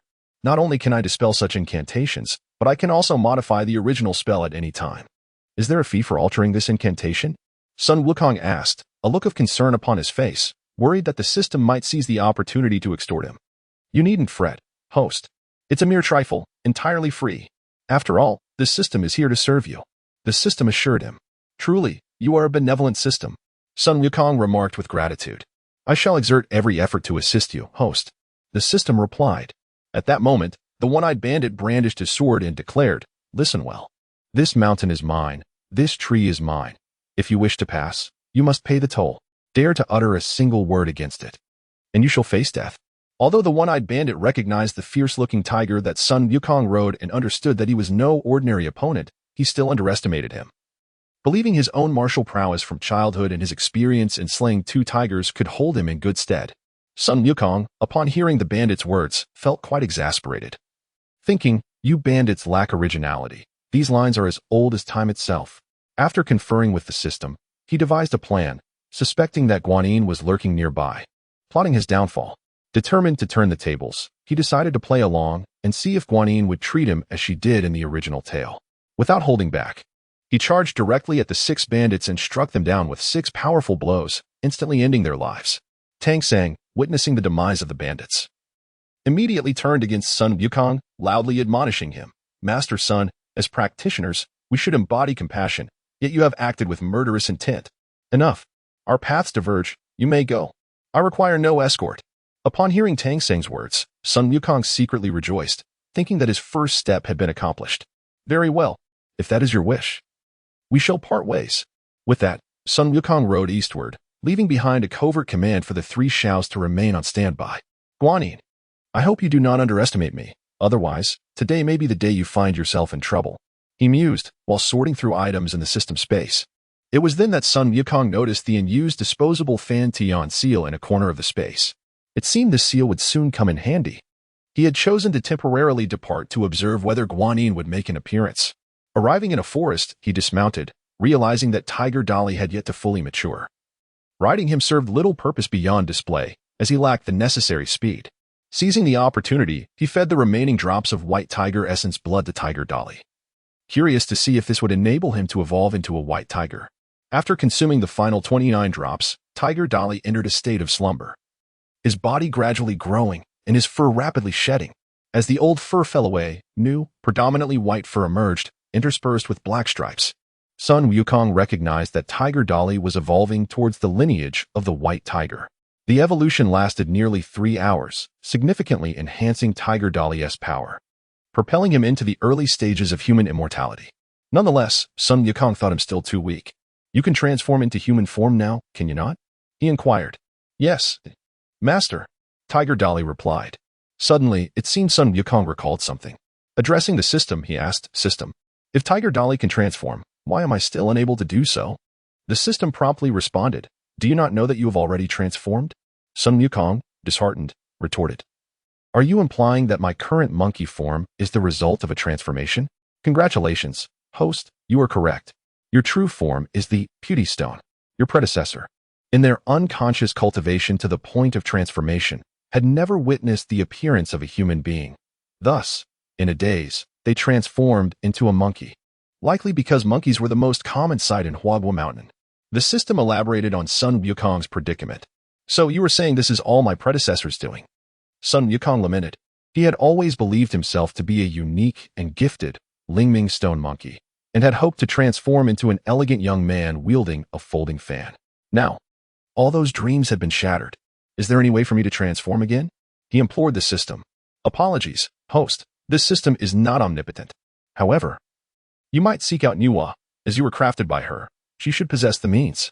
Sun Wukong nodded in agreement, acknowledging the validity of the system's words. It appeared that once this journey to the west concluded, he would indeed need to return to the palace of Neza. Noticing that time was passing, he decided it was time to seek out Tamping, curious to see if Guanyin would engage in her usual underhanded tactics this time, hoping she might exhibit a modicum of wisdom. Unbeknownst to Sun Wukong, shortly after his departure from Tamping, Guanyin transformed into the guise of an old woman, just as in the original tale, to impart the golden hoop spell to Tang's son. Although the 3 Shaos, relying on the heavenly mechanism to conceal their presence, observed Guanyin's every move from the shadows, they refrained from drawing near for fear of alerting her, and thus remained unaware of the specifics of the golden hoop spell.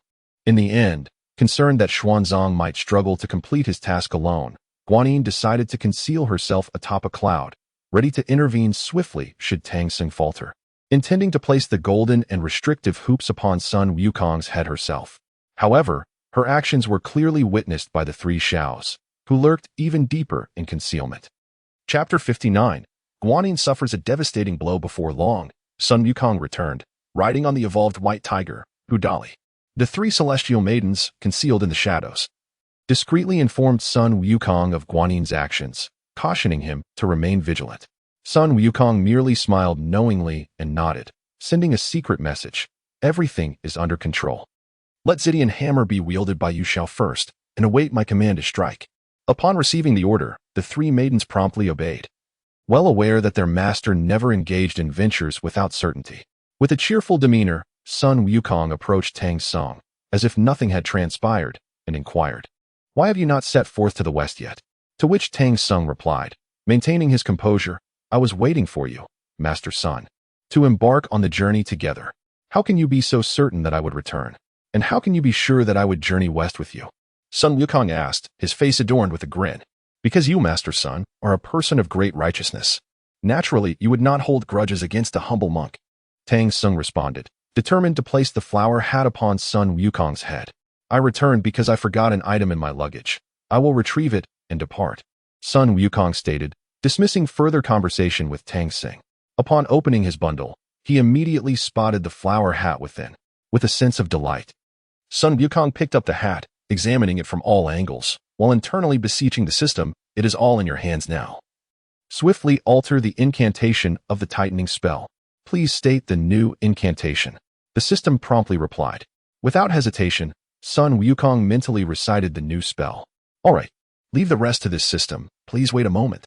As the mighty beings of the three realms observed, they were keenly aware of Guanyin's earlier visit to Tamping. Though Guanyin had obscured the heavenly secrets, they sensed her passing an object to him, which now appeared to be the flower hat. Suddenly, Sun Wukong exclaimed, "Xuanzang! What a splendid flower hat! I adore it." Tamping, unperturbed, lied, "It is a hat I wore in my youth. If you like it, I shall bestow it upon you today. Is that true? How wonderful!" Sun Wukong replied with a beaming smile. "Absolutely true. A monk does not speak falsehoods," Tamping asserted earnestly. At that moment, the system alerted Sun Wukong that the incantation had been successfully altered. With a knowing grin, Sun Wukong remarked, "Xuanzang, I fear I am unworthy of this flower hat. I dread it may cause me a headache." As those words left his lips, Tamping realized the truth had been uncovered, and his face drained of color. Observing this, Guanyin, hidden in the heavens, wasted no time and hurled the golden tightening spell towards Sun Wukong's head. However, Sun Wukong had anticipated Guanyin's move. With a swift motion, he unleashed two shimmering golden coins, a reward from the system. Upon collision with the golden tightening spell, the coins disintegrated into the air, while the tightening spell fell to the ground nearby. Prepared, Sun Wukong manifested two clones, who quickly retrieved the fallen spells. The clones then merged back with Sun Wukong, who stored the tightening spells within the system's space.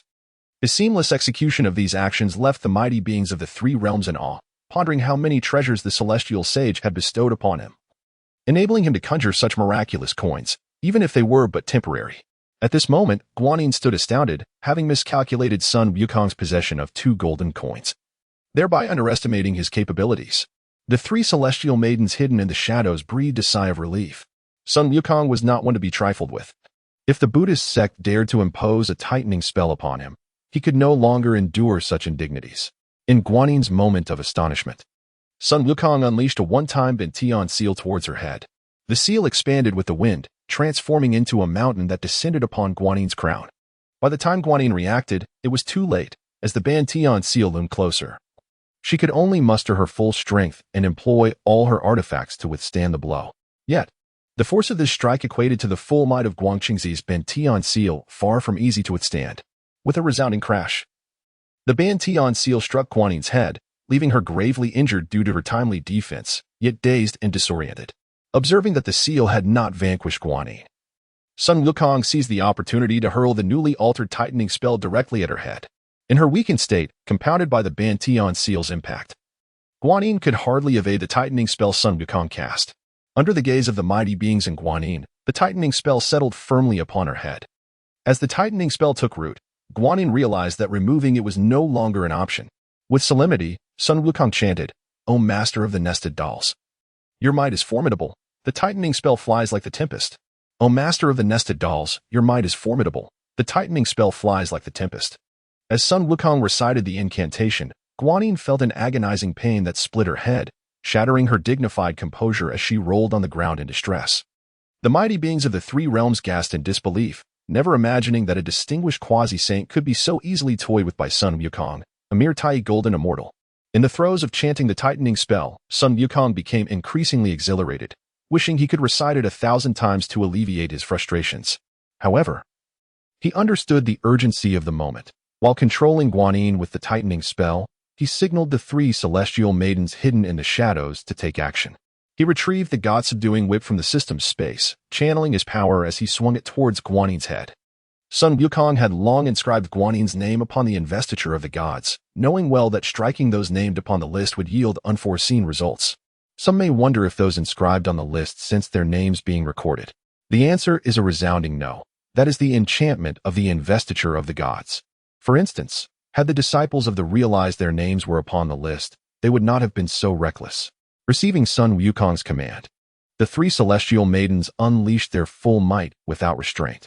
They understood well that their earlier moment of mercy had led to this calamity. Had they dispatched the 12 golden immortals during the 9-bend Yellow River formation, many subsequent troubles would have been averted.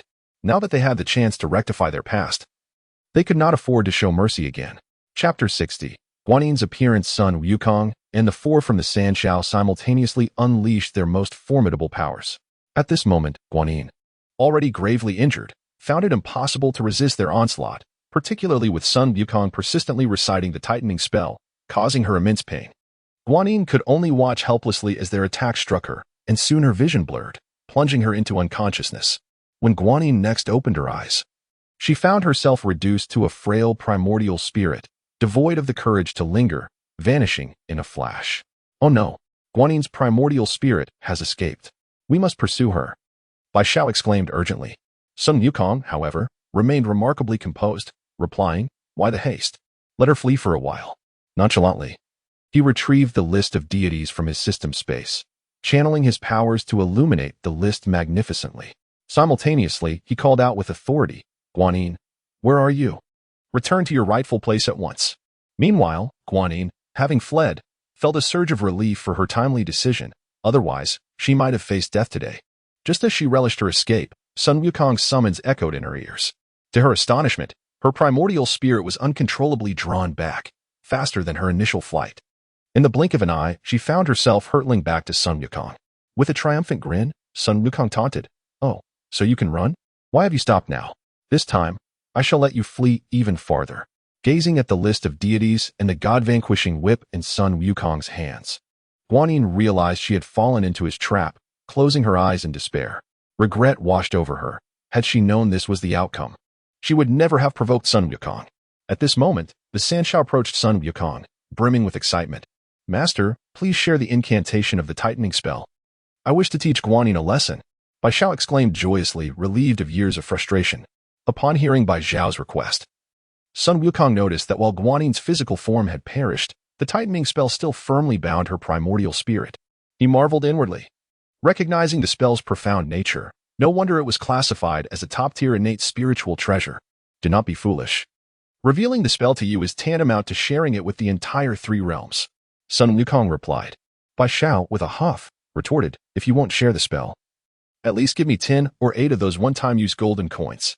Sun Wukong, feeling exasperated, replied, "They're all gone. My master only bestowed 2 upon me, and I've already used them." He thought to himself, "I too desire 10 or 8 golden coins, but the system simply refuses to grant them." Before Bai Xiao could respond, Sun Wukong interjected, "Instead of fretting, why not investigate what equipment Guanyin might have dropped?" Having spent considerable time with Sun Wukong, Bai Xiao understood his implication and eagerly set about scouring the battlefield. At that moment, the system reminded Sun Wukong, "Host has yet to accumulate enmity from Guanyin." It dawned on him that he had yet to attend to his primary objective. "Guanyin, you have fallen into my grasp today. Are you willing to yield?" he asked, his face alight with self-satisfaction. Upon hearing Sun Wukong's words, Guanyin awakened to the reality that her dire fate was the result of Sun Wukong's actions. At that moment, her heart brimmed with resentment toward him. The host has placed Guanyin on the list of deities. Guanyin's enmity toward you is profound. Reward: 1,000,000 years of cultivation. 10,000 years of golden energy. 100 drops of six-eared macaque blood. In the post-heaven treasure, the golden dragon cut. Sun Wukong reflected, the system does not deceive me. This reward is significantly more generous than before. Look, even the golden dragon cut has emerged, though not an innate treasure. The golden dragon cut was forged from the slain remains of 2 innate dragons by the heavenly teacher, boasting power rivaling that of ordinary innate treasures. Hearing Sun Wukong, Guanyin roared defiantly, I refuse to accept this. You are overpowering me with numbers. This is an unfair victory. I'll make you accept it. I'll ensure you know what it means to be outnumbered. Sun Wukong declared, then, with a flick of his thumb against his index finger, blew a breath, and expertly flicked Guanyin's head 3 times. With each flick, Guanyin's hatred for Sun Wukong intensified. Had he not flicked her in the past, she would not harbor such animosity toward him. Without that hatred, she would not have met her current fate. Now, as he flicked her once more, she could no longer suppress her growing resentment. The host flicked Guanyin's head. Her hatred toward you has escalated. Reward: 3,000,000 years of cultivation. 30,000 years of golden energy. 300 drops of red-bottomed monkey blood, and the supreme innate treasure, the primordial golden bowl.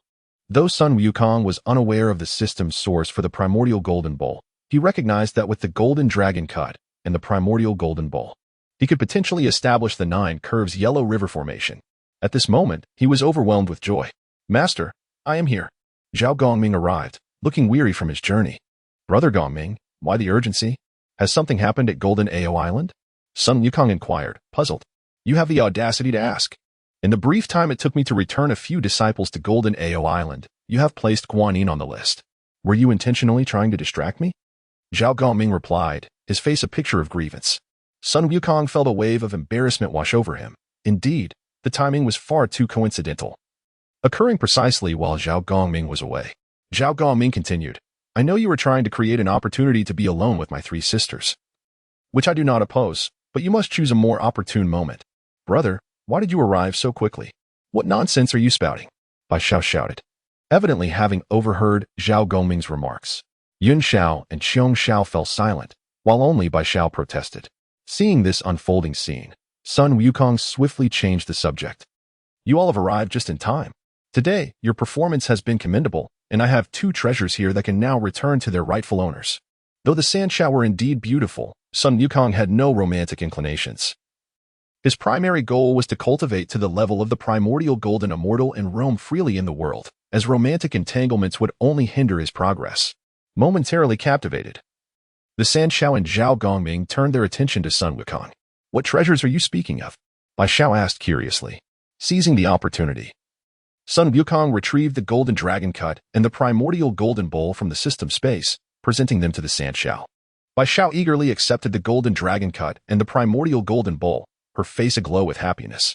Master, where did you acquire these treasures? Sun Wukong, anticipating their question, replied calmly, these were recently bestowed upon me by my master, who instructed me to present them to you at an opportune moment. Now, whenever Sun Wukong encountered something difficult to explain, he attributed it to the heavenly teacher. The disciples of the Jiejiao, believing it to be their master's intention, accepted it without question. Chapter 61. Wukong faces marriage pressure. Meanwhile, Zhao Gongming stood by with a face full of delight. Pondering, it seems the master has indeed taken a liking to my 3 younger sisters. As soon as I finished my words, the master eagerly took out the primordial golden dipper and the golden mantis scissors to curry favor with his sisters. It appears the master is rather bashful and finds it difficult to confess his feelings. I must discreetly offer my support. At this moment within the palace of Nuwa, the goddess was also attentive to the happenings along the journey to the west, gazing with satisfaction at the Sanshao sisters. Recently, the Jade Emperor had sought out the god of love, entreating him to intertwine the red thread of fate between Sun Wukong and one of his daughters. The god of love, being a manifestation of Nuwa herself, governs the affairs of fate across the 3 realms. Once Nuwa learned of the Jade Emperor's request, she promptly agreed. Ever since Sun Wukong assisted her in reclaiming the Kongtong seal from the Dao ancestor, she had regarded him as her own son. Now, upon hearing the Jade Emperor's words, She felt it was only natural for her to use her powers to find suitable wives for her beloved child. Little did the Jade Emperor know. Nuwa generously intertwined the fates of 7 daughters with Sun Wukong simultaneously. Observing the performance of the Sanshao sisters, Nuwa mused, Wukong has a promising future. Perhaps 7 wives may not suffice. These 3 girls are quite admirable as well. With that thought, Nuwa unhesitatingly contacted her incarnation, the god of love. Adding the fates of the Sanshao sisters to Sun Wukong's. The number 10 seems a bit ominous. I shall arrange a few more wives for Wukong when he encounters more suitable candidates. Nuwa contemplated. To her, possessing the power to govern fate, it would be remiss not to prioritize her own child's matrimonial arrangements, lest she end up like her master, Tongtian, forever single. Completely unaware of Nuwa's efforts on his behalf, Sun Wukong was engrossed in conversation with the Sanshao sisters, feeling an unusual daze. He couldn't shake the feeling that they appeared more beautiful than ever, and even the typically willful Bishio seemed more agreeable. Unbidden, thoughts of the 7 fairies of Golden Ao Island arose in his mind. Confused, Sun Wukong queried the system, "What is happening to me? Why do I feel so disordered inside?" The system promptly responded, "Host, you are developing feelings for the 7 fairies and the Sanshao sisters. But I have no intention of seeking a partner." "What is going on?" Sun Wukong asked, bewildered. "You should inquire with your mother. She governs the fates of the 3 realms." The system teased. Taking the system's reminder to heart, Sun Wukong nodded in understanding. He promptly retrieved a statue of Nuwa from the system space, inspired by his previous encounter with the 7 fairies when they sought guidance from Tongtian, allowing him to contact Nuwa and Tongtian at will. Placing the statue of Nuwa on the ground, he said to Zhao Gongming and the others, "Keep watch. I am summoning the goddess Nuwa." The powerful beings of the 3 realms, witnessing Sun Wukong produce a statue of the goddess, thought him utterly delusional for wishing to summon her presence. With the attention of the mighty beings upon him, Sun Wukong calmly declared, "Goddess, please manifest. I have matters to discuss." Shortly after his words, the ordinary statue of Nuwa began to radiate a brilliant light. The onlookers were left awestruck. Jazagape. They had always approached saints respectfully, knowing that whether or not they would be received depended on the saint's moods. Who would have imagined that Sun Wukong could summon the saintess with merely a statue? "Are you eavesdropping on my conversation?" Nuwa's voice resonated from the statue, sending chills down the spines of the mighty beings. They realized that while Nuwa might indulge Sun Wukong, she would not extend the same leniency to them. Even the Buddha, seeing the trouble Wukong had caused by elevating Guanyin, hastily quelled his divine powers, reconsidering any thoughts of confronting Wukong. Just the notion that Wukong could summon a saint will sent shivers down his spine. The statue of Nuwa then spoke. "What brings you here?" "Goddess, have you arranged a marriage for me?" Sun Wukong asked anxiously. "Indeed. Is there a problem? Are you dissatisfied with my arrangements? Or have you developed a preference for a certain female monkey over a human maiden? If so, let me know, and I shall intertwine your fates."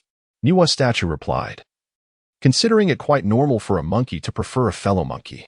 Horrified, Sun Wukong shuddered at the thought of having his fate intertwined with that of a female monkey, fearing it would ruin his esteemed reputation. "Goddess, you misunderstand. It's not that I dislike human girls. Rather, I am currently devoted to my cultivation and wish to remain unencumbered by romantic entanglements." Sun Wukong explained, his face marked with distress. "Ah, it seems to be a misunderstanding. If that is the case, I shall refrain from meddling with your fates, but should you find a girl you fancy in the future, remember to inform me." Nuwa's statue responded, "In that case, please sever the ties of fate you have woven for me." Sun Wukong urged. "It is easy to sever your ties of fate, however. You will become estranged from them. Think carefully." Nuwa's statue warned. "I shall consider it further," Sun Wukong replied. He glanced at the Sanshao sisters nearby, finding it difficult to abandon their long-standing friendship. He believed that the intertwining of their fates must be the reason for his soft-heartedness. "Do you have any further matters to discuss? If not, I must take my leave," Nuwa's statue said. Feeling overwhelmed, Sun Wukong hastily replied, "Nothing more." Immediately, the statue dimmed, indicating that Nuwa had departed. It struck him that he had forgotten to inquire about his transformation. Truly a missed opportunity. However, he thought it would not be too late to ask her next time. Once Nuwa had left, Zhao Gongming and the Sanshao sisters approached Sun Wukong. The powerful beings of the 3 realms resumed their scrutiny of his situation. "Master, will you allow them to continue spying on us?" Zhao Gongming expressed his discontent. Sun Wukong shook his head with a smile. "It's of little concern. Since they wish to watch, let them witness the strength of our sect. It will serve as a reminder of the consequences of offending us."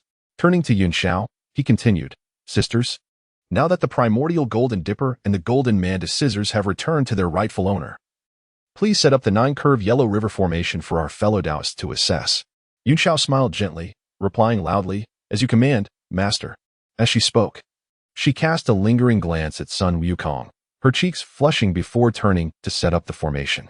Sun Wukong was momentarily entranced by her demeanor, his heart racing. This troublesome fate line is the root of all chaos. It is certainly not my true desire. Sun Wukong internally justified himself. Chapter 62. The 6 saints gather again at the Purple Cloud Palace. As the saying goes, those involved are often confused, while bystanders see clearly. Zhao Gongming, having lived countless years, could easily discern his sister's affections for the leader, as well as the leader's evident interest in her. With the power of the 3 heavenly maidens, setting up the 9 curves yellow river formation was no trivial task. In less than a quarter of an hour, the trio had successfully completed the array.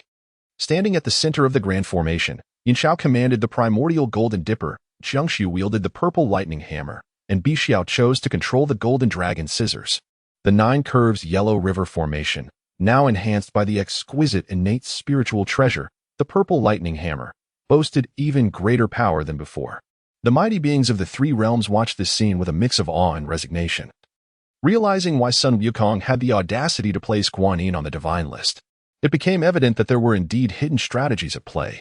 Sun Wukong, observing the formidable 9 curves yellow river formation, fell into contemplation.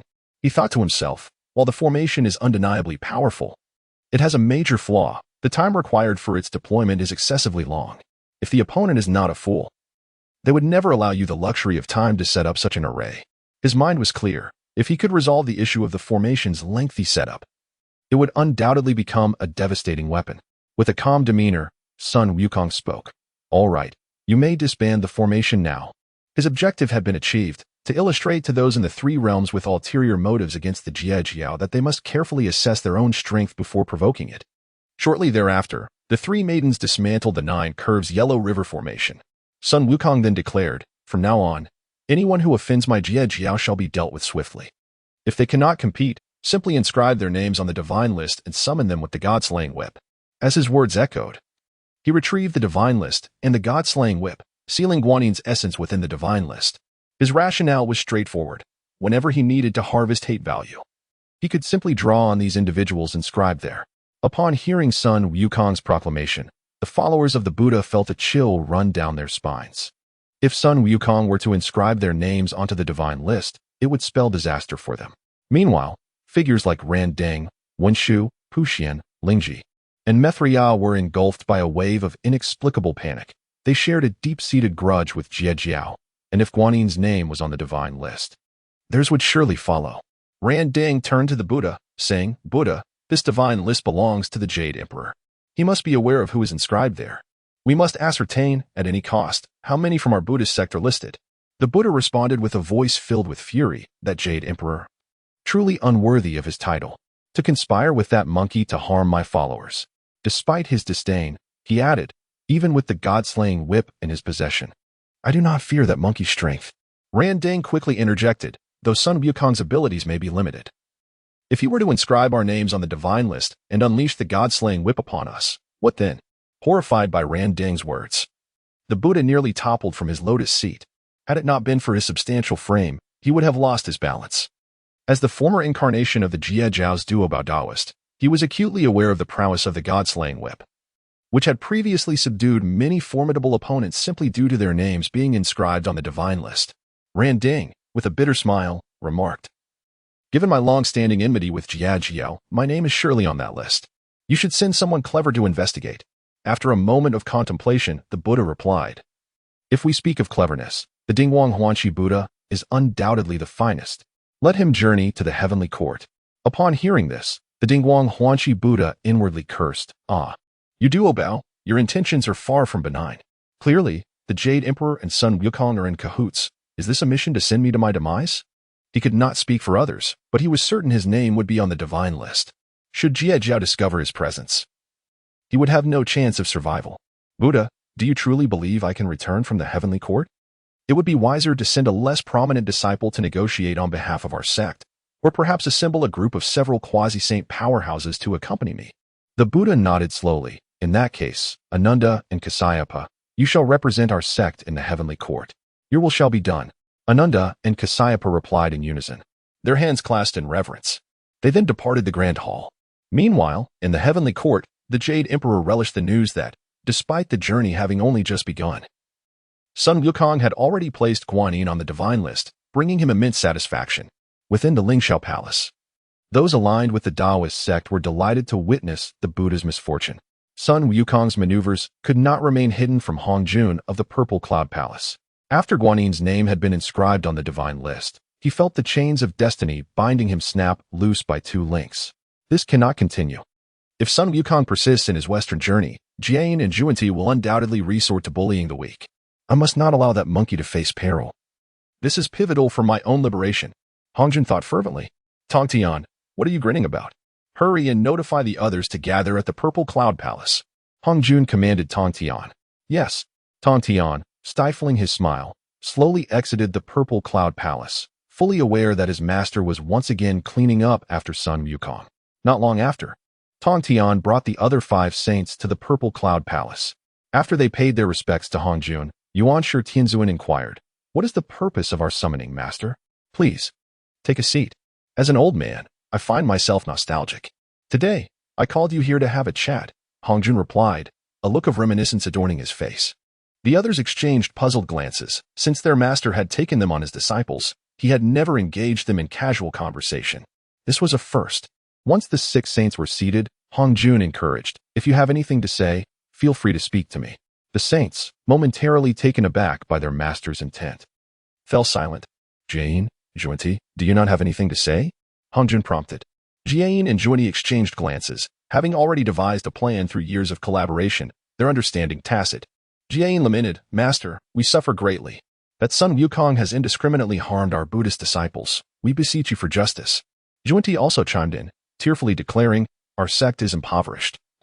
And now we have lost Guanyin. We implore you for justice. Taking advantage of their master's invitation, they began to voice their grievances, eager to gauge his next response. Chapter 63. Tangsing consumes roasted meat upon hearing the lamentations of Jiayin and Zhuanti. Hongjun spoke with neither joy nor sorrow. Are you lamenting that I show favoritism towards Wukong? We dare not. The 6 saints replied in unison. Though this was their silent thought, they were too apprehensive to voice it. Hongjun, with a grave demeanor, continued, let me lay it bare for you today. To harm Wukong is akin to destroying your own futures. The 6 saints were deeply moved by Hongjun's words. Master, we wish to hear more. Yuanshi Tianzun respectfully interjected. Hongjun replied calmly, let us wait a moment. After the journey to the west concludes, Wukong will come to Xixiao Palace. And then all will be revealed. Seeing their master had spoken thus, the 6 saints could only nod in acquiescence. Meanwhile, Anan and Kasyapa, having accepted the Buddha's command, did not dare to delay and swiftly made their way toward the heavenly court. As disciples of Tathagata, their connection facilitated a smooth audience with the Jade Emperor. Upon hearing their intentions, the Jade Emperor smiled. This is indeed manageable, but I am quite aged, and without the book of deification at hand. I must ponder this matter thoroughly. Anan and Kasyapa, realizing the Jade Emperor's demeanor, understood he sought some benefit. The Jade Emperor contemplated how the Buddhist sect was eager to know who was inscribed on the current deification list. Knowing that these names were all filled in by Sun Wukong, he needed to consult Wukong first to avoid any misunderstandings that could lead to dire consequences. The Jade Emperor signaled to the nearby Taibai Jingxing, who quickly understood and withdrew from Lingxiao Palace in search of Sun Wukong. Engaged in light-hearted conversation with Zhao Gongming and others, Sun Wukong suddenly sensed something was amiss. It dawned on him that he had not seen Tangsing for quite some time. Have any of you seen Tangsing? He asked, bewildered. The 4 shook their heads in confusion. Bai Xiao, with a sudden realization, exclaimed, I remember now. We were so preoccupied with dealing with Guanyin that Tang Sung, being so close to the battlefield, might have been reduced to pulp during the skirmish. Wukong felt a pang of anxiety. If Tang Sung had perished at the onset of their journey, how would they proceed?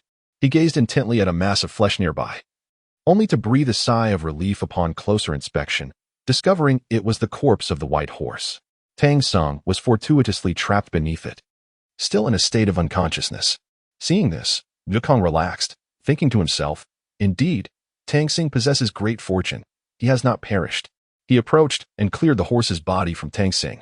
Disappointment welled up within him, despite knowing about the issues with the flower cap gifted by Guanyin. Tang Sung still conspired against him. He pondered whether the compassion he often spoke of was merely lip service. Had he truly been a compassionate person, he would never have aided Guanyin in his schemes. Wukong mused, "Aren't you supposed to be on a quest for scriptures at Ling Mountain? I shall ensure you meet your end at its foot, so that you can never hope to attain the true scriptures. Brother Gongming, all is well here. You may return to Jinao Island," Wukong declared.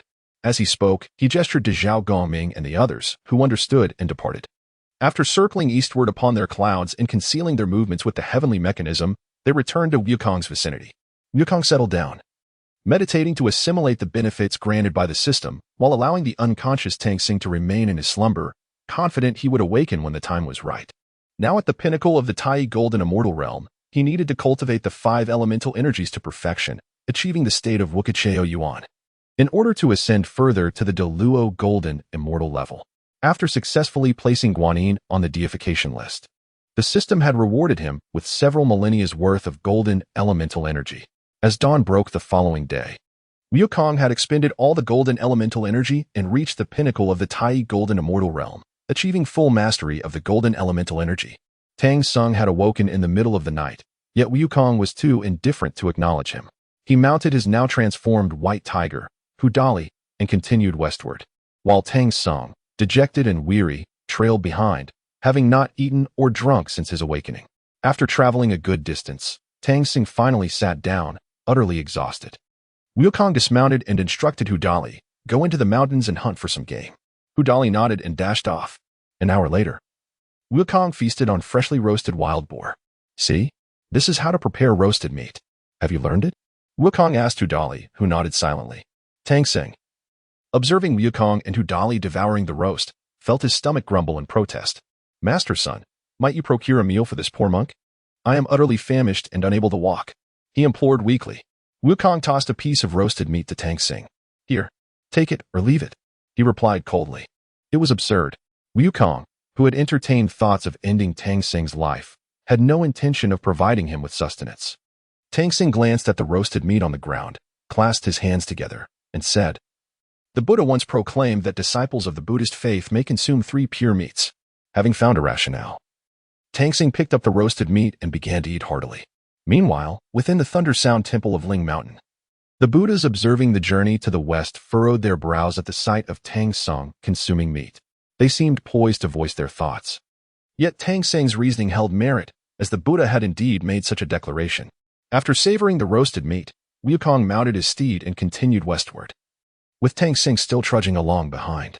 The powerful beings of the 3 realms observed this scene, pondering whether this was the journey of Xuanzang to propagate Buddhist teachings or Sun Wukong's venture to promote the doctrines of the. Days passed swiftly, and during this time, Tabai Jingxing sought out Wukong, revealing the true intentions of Anan and Kasyapa in their visit to the Jade Emperor. Wukong carelessly expressed his opinion. The Jade Emperor could decide as he pleased, provided he didn't diminish Wukong's own gains. Wukong sensed that anyone whose name was inscribed on the deification list would inevitably be embroiled in the impending calamity. After all, was it not said that one cannot escape their destined tribulations? As Wukong gazed at the towering mountain before him, he contemplated whether this was Xi'an Mountain. He then employed the land summoning technique, calling forth the earth beneath. Wukong inquired of the small elder before him, "What mountain is this?" The land, upon being questioned, replied with utmost respect, "This is Xipan Mountain, and within it lies a ravine known as Ingxiu Ravine." Confirming that this was indeed Xipan Mountain, Wukong waved his hand, signaling the land to depart, and the elder obediently retreated. Without further hesitation, he mounted his white tiger and headed toward Ingxiu Ravine, with Tang Xing dutifully following behind. After days of walking, Tang Xing, though slightly darkened by the sun, had become somewhat sturdier than before. Chapter 64. Sun Wukong's Little Admirer. Within merely half an hour, Sun Wukong had arrived near the Eagle Cry Gorge atop his steed. Gazing at the rushing river, he called out loudly, "Little white dragon, come out. I mean no harm."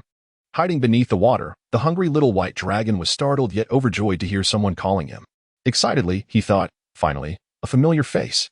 It appears that today's meal will be on someone else. He swiftly surfaced and, upon spotting Sun Wukong, exclaimed, "I, Aolai, the 3rd Prince of the West Sea. Pay my respects to Master Sun." Upon hearing this, Sun Wukong looked puzzled and replied, You know me? With fervor, Little White Dragon declared, Master Sun. Daring to confront the Chan sect and effortlessly assisting Guanyin in ascending the divine list, you are a true role model for our kind.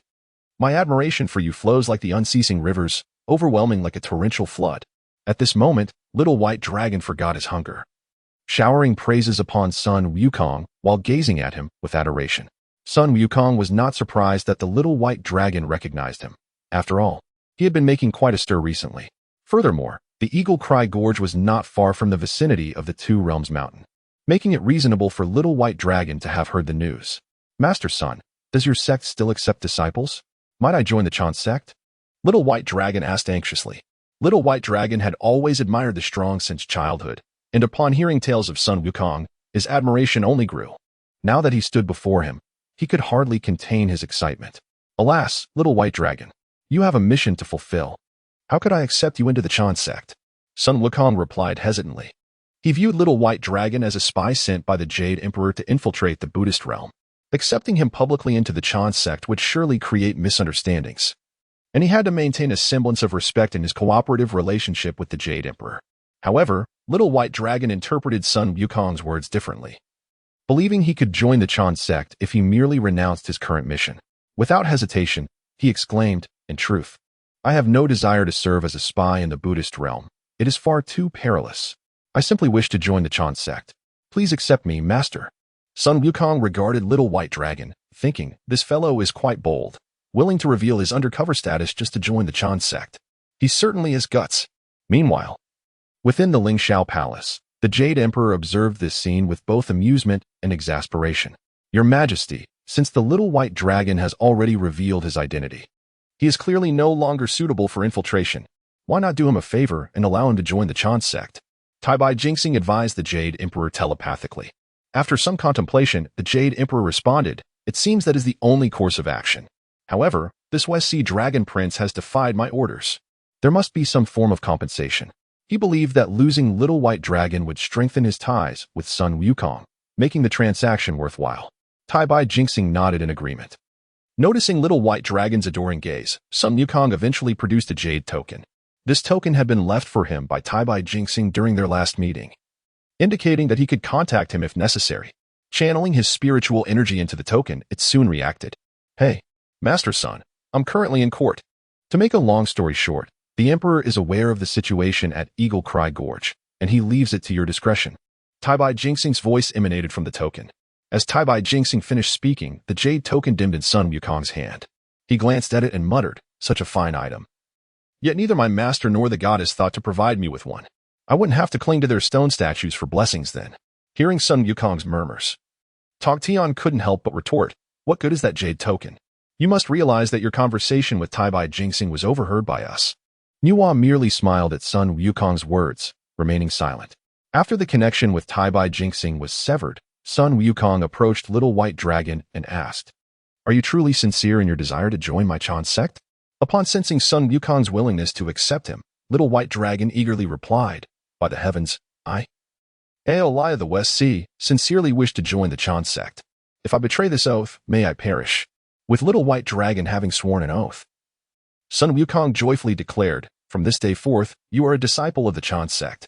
Sun Wukong continued, now that you are to study with us, you should inform your father to send your tuition to Golden Turtle Island. Little White Dragon nodded enthusiastically at Sun Wukong's words. Sun Wukong, pleased with his little admirer, imparted the technique of stirring the rivers and shaking the seas, believing that as a water-dwelling dragon, mastering this skill would greatly enhance his combat prowess. Master, now that I have joined the Chan sect, does this mean I no longer need to serve as a steed for Tangsing? Little White Dragon inquired with hopeful anticipation. With a serious tone, Sun Wukong replied, naturally. Anyone who dares to use my Chan sect disciples as mere mounts shall face dire consequences. At that moment, Little White Dragon's stomach let out a loud growl. Embarrassed, he admitted, I am quite hungry. Without hesitation, Sun Wukong retrieved 3 peaches from the system space, keeping one for himself, while Tiger Dolly and Little White Dragon each received one. Little White Dragon was overwhelmed with joy, never expecting that upon following the master, he would receive a 3,000-year-old peach, such a delightful surprise. After the previous incident, Sun Wukong harbored no goodwill toward Tangsing, aware that he had thoroughly offended Sun Wukong. Tang Sung could only forage for wild fruits to stave off hunger. After all, he was not foolish. He understood that if he did not accompany Sun Wukong and the others, his situation would become even more dire. Having consumed the peaches, the group resumed their journey westward. Meanwhile, within the great Thunder Sound Temple of Ling Mountain, Guanyin spoke up, Buddha, this cannot continue. Tang Sing is merely a mortal, if this persists. He may perish from exhaustion before reaching the west. The Buddha nodded in agreement. In that case, since Guanyin has already ascended, her golden-haired howler is available. Let it temporarily serve as Tang Sing's mount. Guanyin replied with a wry smile, Buddha, have you forgotten? The golden-haired howler has already been assigned to the kingdom of Zhuzi.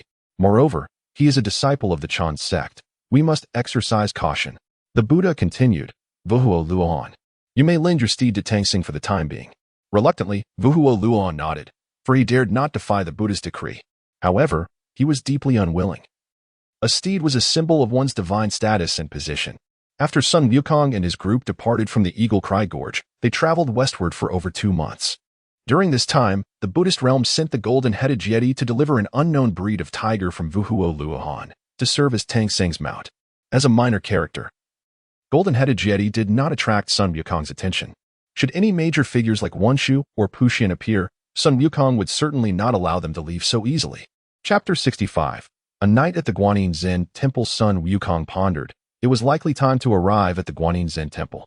He was well aware of the formidable strength of the Black Bear's spirit atop Black Wind Mountain, as they had engaged in a fierce battle in the original text. Given the potential of this Black Bear spirit, it seemed only fitting that he should have a connection with the Jia sect. After traversing 4 to 5 miles, they indeed spotted a temple. Sun Wukong immediately recognized the 4 prominent characters on the sign at the entrance. Guanyin Zen Temple. Aolai. Go ahead and negotiate with the Guanyin Zen Temple. We shall spend the night there. Sun Wukong instructed Aolai. After all, the appearance of the white dragon was impeccable, making him the most striking figure among the gathering. Rest assured, my leader. Aolai replied, striding towards the temple. It was unclear what he discussed, but it evidently caught the attention of the temple's elder, Jin Shi, who personally came out to greet them. Upon seeing Sun Wukong's visage, Elder Jin Shi exhibited no fear.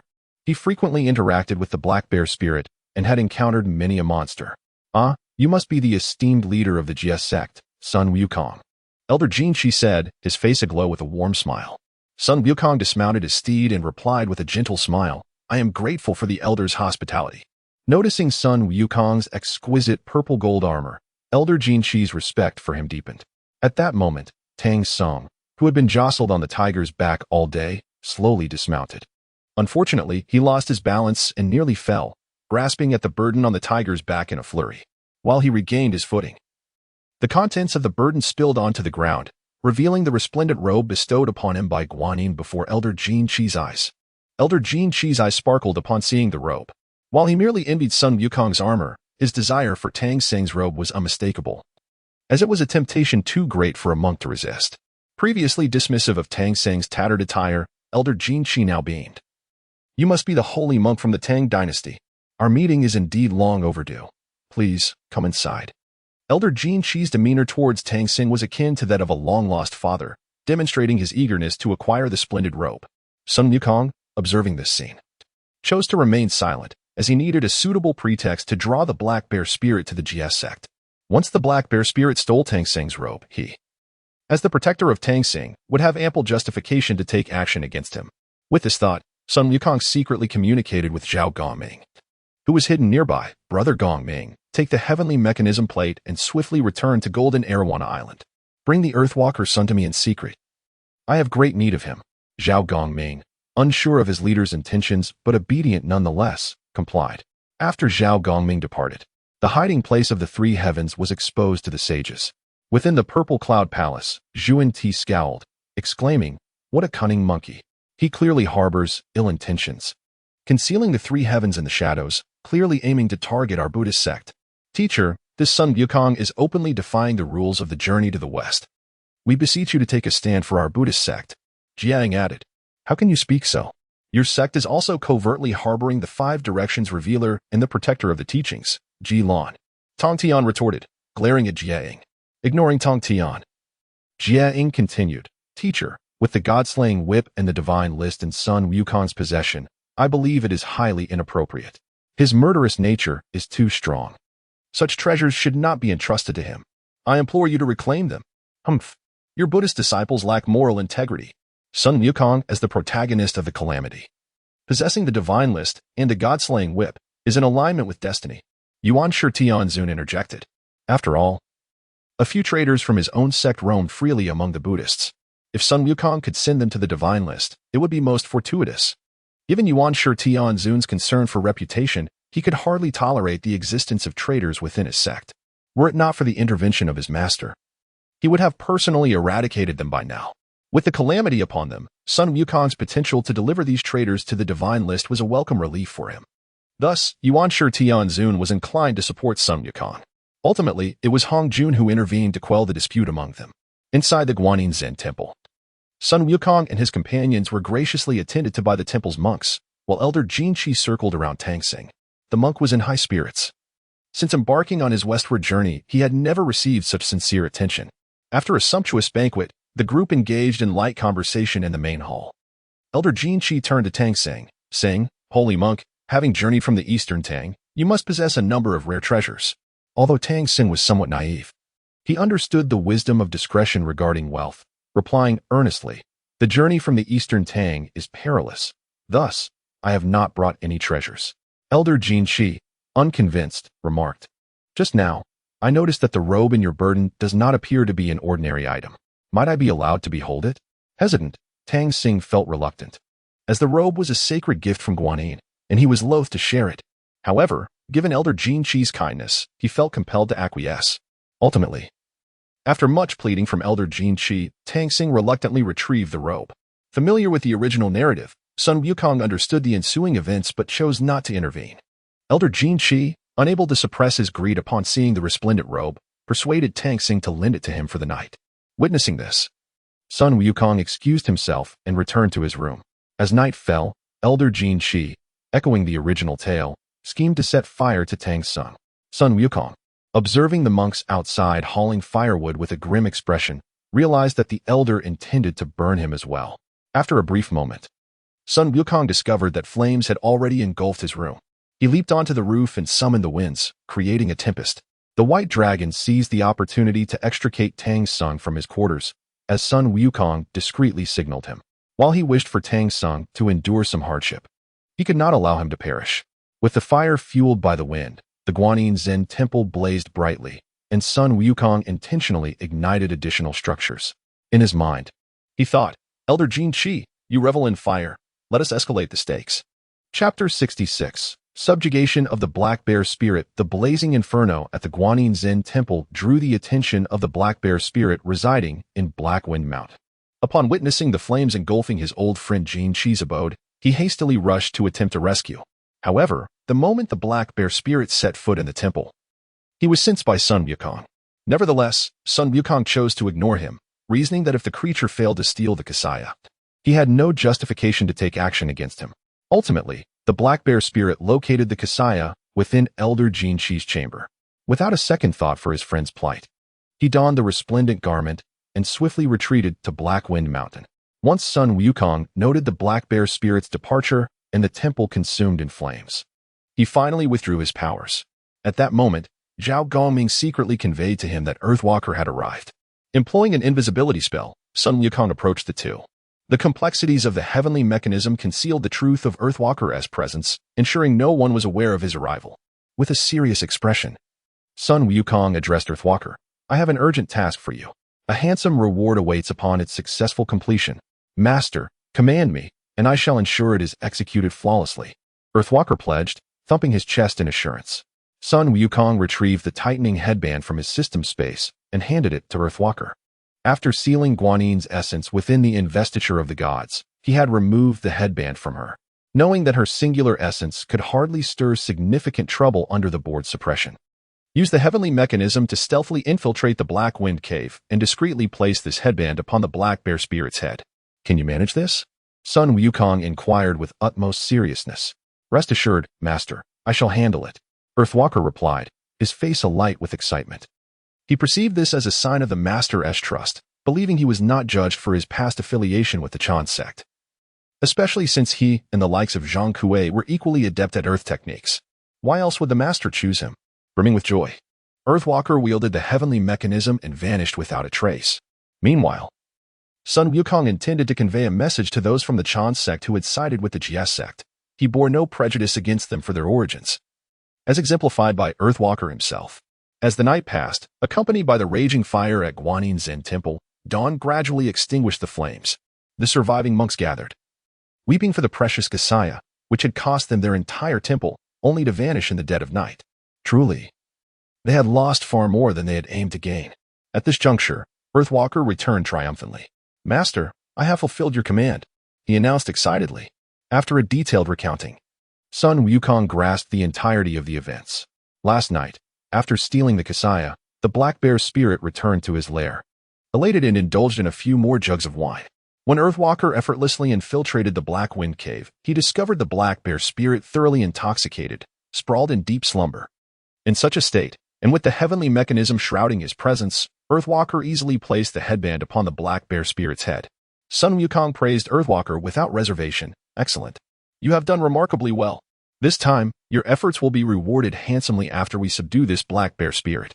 After handing the heavenly mechanism back to Zhao Gongming, he instructed them to remain hidden and requested the white dragon to keep an eye on Tang Xing, ensuring he wasn't inadvertently harmed by the agitated monks. Then, he mounted his steed and set off towards Black Wind Mountain. The distance was a mere 20 li, and under Earthwalker's guidance, they arrived at the entrance of the Black Wind Cave in less than an hour. Sun Wukong stretched and yawned, instructing, "Earthwalker, go forth and challenge them." Without fear, Earthwalker retrieved his weapon, a mid-grade post-heaven spiritual treasure staff, a reward from his initiation into the GS sect. At the cave's entrance, he bellowed, "Listen well. You rascals inside. Your ancestor, Earthwalker, is here. Come out and greet me, or I shall ensure your heads roll." Inside, the black bear spirit, upon awakening, was bewildered to find a shimmering golden headband adorning his forehead. Frustrated and unable to remove it, he was further incensed by the taunts echoing from outside. Clad in armor and wielding a black-tasseled spear, he stormed out, fury ablaze, and spotted both Earthwalker and Sun Wukong. "Who are you? And you, monkey? Don't think your golden fur makes you the GS sect leader." The black bear spirit roared, fuming at the unjust situation. Earthwalker retorted, "You blind beast. I am Earthwalker, the third-generation disciple of the GS sect, and this esteemed figure beside me is none other than the GS sect's leader, Sun Wukong." "Ha, you smug little brat. Take a good look at yourself." The black bear spirit scoffed, dismissing Earthwalker's stature while eager for a fight to vent his pent-up anger. With a fierce determination to prove himself, Earthwalker engaged the black bear spirit, wielding his staff with agility against the powerful strikes of the spear. The battle raged on, neither side gaining the upper hand. Sun Wukong observed the prowess of both fighters. Earthwalker's elusive earth techniques, paired with a formidable artifact, could become a lethal combination, while the black bear spirit's resilience hinted at the potential for greater strength through rigorous training. "Earthwalker, step back. Allow me to subdue him," Sun Wukong commanded. Complying, Earthwalker swiftly retreated, and Sun Wukong advanced with his steed, internally reciting, "O master of circles, you who stand proud and mighty." Let the tightening band fly forth like the wind. As he repeated the incantation, the black bear spirit's head throbbed painfully, rendering him powerless, reduced to rolling on the ground in agony. Sun Wukong recognized this as his opportunity to cultivate loyalty. Having subdued the black bear spirit would eliminate any lingering resentment he might harbor towards his new ally. Surely, it would not do for his followers to harbor ill will towards him. Such a fate would be unthinkable. Chapter 67. The black bear spirit joins the having resolved to cultivate animosity towards the black bear spirit. Sun Wukong approached him with measured steps. Under the intense gaze of the black bear spirit, filled with hatred, Sun Wukong continued to silently recite the tightening spell. "The host has placed the tightening spell on the black bear spirit, who now harbors moderate animosity towards you. The host is rewarded with 100,000 years of cultivation, 1,000 years of wood elemental chi, a special item, blank array disc, and 30 ginseng fruits." Upon reviewing the system's rewards, Sun Wukong nodded in satisfaction and inquired within his heart about the purpose of the blank array disc. The system promptly responded, "This so-called blank array disc, once refined, can record a complete array formation within it. When summoned in battle, it will instantly transform into the recorded array." Delighted by the system's explanation, Sun Wukong eagerly asked, "Is this array disk a one-time consumable?" The system clarified, "This item can be used indefinitely. However, once the energy within the array disk is depleted, it will require magical power for replenishment." Sun Wukong rejoiced at the system's explanation. The power of formations in this world is immensely formidable. Yet they come with significant limitations, such as the considerable time required to set them up. Naturally, enemies would not stand idly by while one prepares a grand formation. During the time, they could easily escape or disrupt the process. The blank array disk perfectly resolves this dilemma, allowing for an instantaneous summoning of the formation amidst a fierce battle, rendering the opponent utterly defeated. Just recently, he had lamented the lengthy preparation of the 9 Curves Yellow River formation. With this array disk, the combat prowess of the 3 heavens would undoubtedly escalate tremendously. Sun Wukong thought gleefully. With a mischievous glance at the black bear spirit, he delivered a swift kick to its ample backside. The host kicked the black bear spirit's rear, inciting high animosity towards you. The host is rewarded with 300,000 years of cultivation, 3,000 years of wood elemental chi, a special item, innate talisman, and 90 ginseng fruits. What is the use of this innate talisman? Sun Wukong inquired, his face marked with confusion. The system explained. The innate talisman has a 20 chance of enabling a postnatal spirit treasure to attain innate status. Sun Wukong, filled with enthusiasm, remarked, "In that case, I shall keep it for now and use it once I gather 5 of them." With a gleeful expression, Sun Wukong approached the black bear spirit, rubbing his hands in anticipation. He then flicked 3 sharp taps on the black bear spirit's head, producing a series of resounding thuds. After the 3 flicks, the black bear spirit's eyes blazed crimson, fixating furiously on Sun Wukong, its anger evidently at its peak. The host flicked the black bear spirit's head, inciting extreme animosity towards you. The host is rewarded with 900,000 years of cultivation, 9,000 years of wood elemental chi, 12 mid-grade innate sea calming pearls, and 270 ginseng fruits. Sun Wukong, eyeing the system's rewards with curiosity, asked, "System, aren't the sea calming pearls considered top-grade innate treasures? Why have they been classified as mid-grade here?" The system promptly clarified, "Host, please take note. While 24 sea calming pearls are indeed top-grade innate treasures, the 12 awarded to you can only be temporarily classified as mid-grade innate treasures." "Ah, I see. If I were to acquire the 24 sea calming pearls from Randing and gather a total of 36, would they then achieve the status of an innate supreme treasure?" Sun Wukong mused excitedly. "Your understanding is correct," the system affirmed. The black bear spirit, upon receiving 3 flicks from Sun Wukong, immediately flared up, seemingly ready to engage in a life-and-death struggle. Yet, in the next moment, it adopted a pleading demeanor, enduring the pain radiating from its head and imploring, "Master Sun, spare me. I beg for mercy." After receiving the flicks, the black bear spirit no longer doubted Sun Wukong's identity, and now, having regained its composure, it hastily sought to plead for its life. "Spare you is not difficult. However, you must be willing to join my," Sun Wukong replied with a serene smile. At this moment, hidden in the shadows, Zhao Gongming and his sister observed their master's actions, rolling their eyes in unison. Zhao Gongming, puzzled, remarked, "Why does that phrase from our master sound so familiar? I feel like I've heard it somewhere." "Where else could you have heard it? Isn't that a common saying of the Buddhist figure, Zhuanti?" Yin Xiao chuckled softly, with a casual smile. Zhao Gongming continued, "Have you considered the matters I discussed with you last time? Although our master's current power may seem somewhat limited, his potential is absolutely boundless. If you were to marry him, it would be an undeniable gain." Xiong Xiao blushed deeply and stated, "It's just that I wonder how our master feels about it." Yin Xiao expressed concern. "Traditionally, marriage is a matter of parental consent and matchmaking. We still have a master to consider." Contrarily, Bixiao, usually lively, fell silent when the topic arose. Zhao Gongming, brimming with confidence, proposed, "How about this? When the time permits, I shall gauge our master's sentiments. If he has no objections, I believe our master's teacher would also be amenable." At this moment, Sun Wukong remained blissfully unaware that Zhao Gongming was scheming to marry his sister to him. "I am willing to join. I am truly willing to join," the black bear spirit hastily exclaimed. "Are you sincere in your desire to join?" Sun Wukong stepped forward, continuing to inquire. "Indeed, I am sincere. I can swear an oath to the way of heaven," the black bear spirit declared earnestly. Following this, the black bear spirit promptly made a solemn vow to the way of heaven. Witnessing this scene, Sun Wukong cleared his throat and announced, In that case, from today onward, you shall be the third-generation disciple of.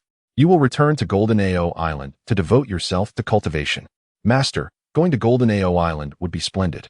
However, I cannot help but feel a bit reluctant to part with these little minions.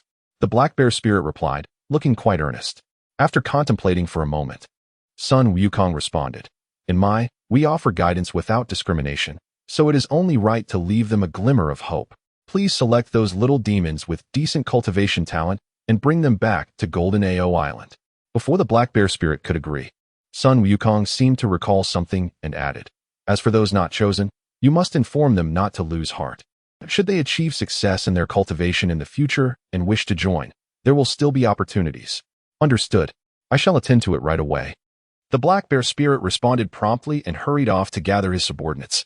Sun Wukong then turned his attention to the earth spirit. Earth spirit, you have accomplished great merit this time. What do you desire in terms of supernatural powers and cultivation resources? Sun Wukong inquired of the earth spirit. Master, did you not say that children make choices, but adults take everything? I shall certainly choose both. The earth spirit replied. Did I ever say such a thing? Sun Wukong mumbled softly. Master, you have said it many times. I have only been with you for a short period, and I have heard you utter it no less than 10 times. Beside them, Hudali nodded vigorously, supporting the claim. Sun Wukong recognized that while the earth spirit's earth manipulation technique was commendable, it had a notable weakness, being countered by the divine art of solidifying the earth. With this in mind, Sun Wukong declared, in that case, I shall impart the divine art of solidifying the earth to you. Chapter 68. A bountiful harvest. As Sun Wukong's words fell, he flicked his finger, releasing a beam of white light that struck the brow of the earth spirit, evidently imparting the essence of the divine technique known as turning earth into steel. Thank you, Master. Thank you, Master. The earth spirit exclaimed, exhilarated by the acquisition of this coveted skill. He had long desired this technique, as it was the nemesis of his earth manipulation abilities. Despite pleading with his master countless times in the past, he had faced disappointment, so now, having finally attained his wish, his heart was filled with joy. Sun Wukong, smiling gently, replied, you expressed your gratitude too soon. He then produced a ginseng fruit, saying, this ginseng fruit shall serve as a reward for your cultivation resources. Are you satisfied? Upon seeing the ginseng fruit, the earth spirit's eyes sparkled with delight, yet he remained rooted in place, hesitant to approach. Sun Wukong, puzzled, asked, do you find the ginseng fruit unsatisfactory? Do you not wish to accept it? Scratching his head in embarrassment, the earth spirit replied, that is not my intention. I merely wonder if I might exchange this ginseng fruit for 2 lower-grade elixirs and spirit fruits instead. Why is that? Sun Wukong inquired, even more intrigued. The earth spirit, blushing, confessed, throughout the years, regardless of my misfortunes, my wife has remained steadfast by my side. Now that fortune has smiled upon me, I naturally wish to share this blessing with her. Hearing his reasoning, Sun Wukong couldn't help but admire. The earth spirit is indeed commendable. He proves to be a good husband. Yet, having already produced the ginseng fruit, Sun Wukong saw no reason to retract it. Instead, he retrieved another ginseng fruit from the system's space. The earth spirit then stepped forward with a broad smile and accepted both ginseng fruits. Meanwhile, the powerful beings of the 3 realms, who were observing Sun Wukong, marveled at his generosity. Sun Wukong seized this opportunity to convey to the denizens of the 3 realms that those who diligently served would be generously rewarded. Within the confines of Golden Turtle Island, the Holy Mother of Golden Spirit employed her divine powers to monitor her master's every move. The disciples, akin to the earth spirit, previously from the, watched with envious eyes as he received both divine powers and cultivation methods. They believed their own abilities were not much inferior to those of the earth spirit, and seeing him achieve success inspired them to prepare for their own endeavors. The black bear spirit quickly selected a dozen capable little demons from his ranks. Surprisingly, you are quite efficient in your duties, Sun Wukong remarked to the black bear spirit. Indeed, these little demons are familiar to me, the black bear replied, scratching his head in an endearing manner. I have long desired to join them, but lacked a person to recommend me, hence my hesitation. Now that I have joined, I have 2 friends I wish to invite to join as well. I hope the master will grant this request. The black bear continued. Upon hearing this, Sun Wukong recalled that in the original tale, the black bear indeed had 2 friends, the white flower serpent spirit and Ling Suzi, the latter of whom was renowned for his alchemical skills. Given that these were well-known figures from the journey to the west, they could hardly be considered inept. Very well, go and extend the invitation. Tell them that if they genuinely wish to join my doors shall always be open to them. Sun Wukong instructed the black bear spirit. He was not concerned that the black bear might vanish, for he had sworn allegiance to the and bore the tightening circlet upon his head, ensuring he could not stray far. The black bear spirit, elated by Sun Wukong's consent, promptly set off. Next, Sun Wukong employed his invisibility technique to approach Zhao Gongming and the others. With the heavenly mechanism plate concealing his presence, he no longer hesitated. Directly retrieving 12 sea calming pearls from the system's rewards and placing them into Zhao Gongming's hands. Brother Gongming, take these 12 sea calming pearls for your use. It appears we have some formidable challenges ahead, Sun Wukong stated with gravity. Although these pearls were extraordinary, their potential would be best realized in Zhao Gongming's capable hands, as he possessed a natural affinity for such treasures. Sun Wukong then handed a blank array plate, another peculiar reward from the system, to Yunxiao, explaining its usage and significance. He felt assured in entrusting it to Yunxiao, for her temperament was steady, unlike that of Bixiao, to whom he could not safely confide such a responsibility. Afterward, Sun Wukong entered the Black Wind Cave, where the little demons had already been dispersed by the black bear spirit, leaving the cave in an unusual silence. Sun Wukong found a secluded spot and began to enhance his strength. Today, he had acquired over 10,000 years of wood elemental chi from the black bear spirit. And once he had fully utilized this energy, his own wood elemental chi reached perfection. Now, with both his gold and wood elemental chi in a state of completeness, he was one step closer to advancing to the Deluo stage. System, I recall having nearly 20,000 years of gold elemental chi remaining. Is it possible to exchange it for water or fire elemental chi? Sun Wukong inquired, his face filled with hope. Host, please awaken. How much have you consumed? You are speaking nonsense. This cannot be exchanged. However, if you have an excess of gold elemental chi, you may pass it on to individuals you trust. The system replied promptly. Can this truly be done? Do not deceive me. Sun Wukong asked skeptically. Rest assured, this system has never let you down. The system assured him. With the system's affirmation, Sun Wukong felt considerably more at ease. As for the rewards bestowed upon him, they would have to be set aside for the time being. As he had yet to reach a point where all 5 elemental energies within him were perfected, this was not the opportune moment for a breakthrough to Deluo. Regarding the ginseng fruits, he had grown weary of their taste. Although the first few had bolstered his magical power, the effects had diminished with each subsequent fruit, and he wished for a change of flavor. Approximately half a day later, the black bear spirit returned with Link Suzy and the white flower serpent spirit. Sun Wukong offered them a few words of encouragement and instructed the earth spirit to accompany the black bear spirit back to Golden Turtle Island. Having completed these tasks, Sun Wukong mounted his steed and leisurely made his way toward the ruins of Guanyin Zen Temple. With little else to occupy his time, he began to absorb a drop of the essence blood from the 6-eared macaque, a remnant from his previous encounter with Guanyin. The process of refining this essence blood would take considerable time. Fortunately, his cultivation method was robust. Once he ingested the blood, it would refine itself, allowing him to consume it like candy without delaying his journey or wasting time. The Black Wind Mountain was merely over 20 miles from Guanyin Zen Temple, and no matter how leisurely he progressed, he would arrive in less than half an hour. Chapter 69. Meeting Tamping at Gao Laozhuang upon the return of Sun Wukong. The small white dragon hurried to his side, exclaiming, Master, we have endured much waiting. Has everything been arranged? With a beaming face, the small white dragon inquired eagerly. Sun Wukong retrieved the splendid brocade robe from the system space and tossed it to the small white dragon, saying, Go return this to the old monk. Although the robe was indeed a fine treasure, Sun Wukong held little regard for it, noticing that dusk was upon them and travel was ill-advised. Sun Wukong provided both the small white dragon and Tiger Dolly with a 6,000-year-old peach. After all, everyone present from the had received rewards. And though these two had not earned merit, their efforts were not to be overlooked. As night fell, Sun Wukong found a place to sit and continued to absorb the essence of the 6-eared macaque's blood, feeling that it would not be long before he completely inherited the supernatural powers and talents of the 6-eared macaque. The night passed without incident, and on the following morning, Sun Wukong resumed his journey westward. To his delight, Tiger Dolly, having consumed the 6,000-year-old peach, had progressed in strength, finally reaching the early stage of the Earth Immortal Realm, while the small white dragon had advanced from the pinnacle of the Celestial Immortal Realm to the mid-stage of the True Immortal Realm. Upon witnessing Sun Wukong's capture of the Black Bear essence, the Buddhists were incensed. Buddha, Sun Wukong harbors ill intentions. This black bear is clearly fated to be with our Buddhist sect. Yet he has seized it. They exclaimed. We must take some measures. The ancient Buddha, Randelm said, visibly reluctant. However, the Tathagata calmly replied, no matter.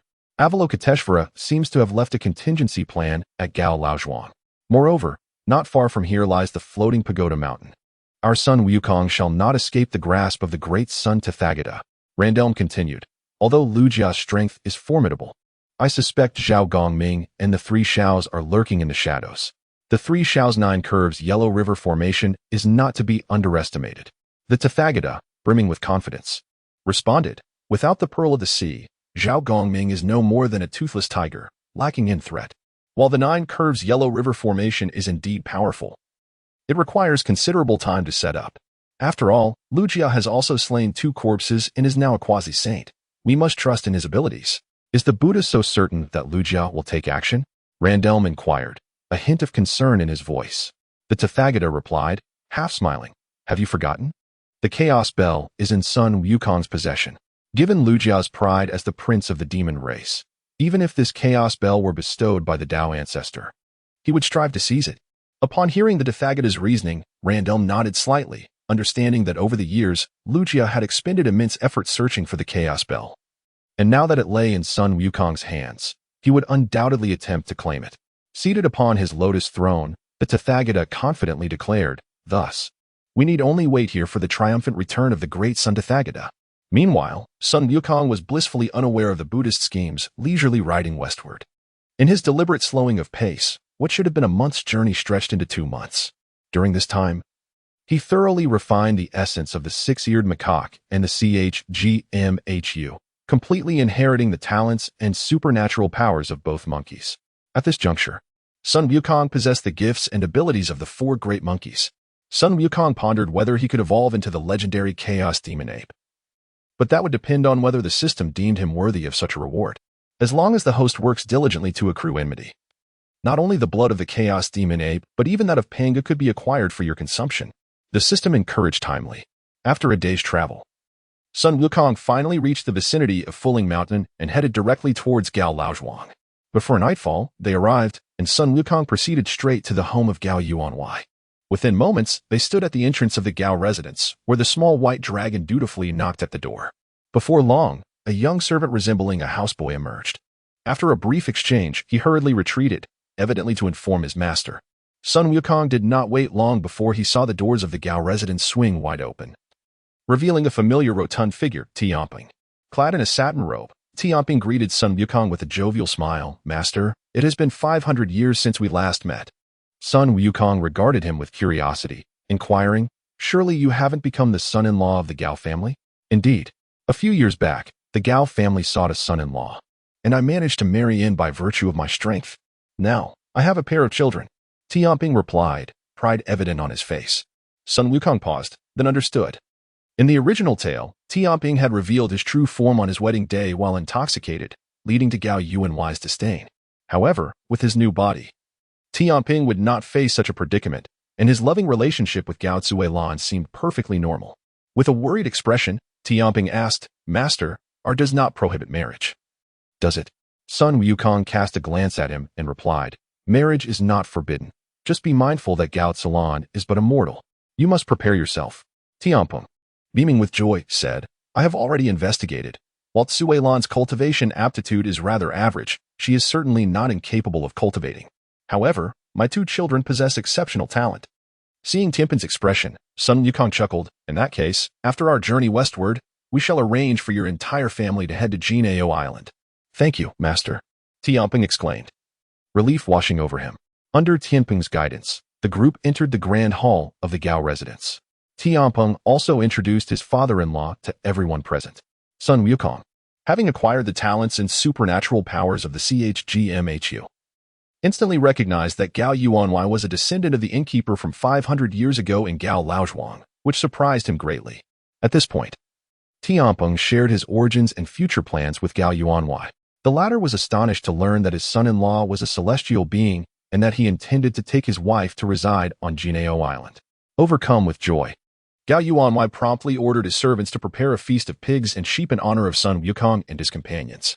Through Tamping's recounting, Sun Wukong learned that Avalokiteshvara had visited here some years prior, attempting to persuade Tamping to join the Buddhist sect, but Tamping had skillfully evaded her.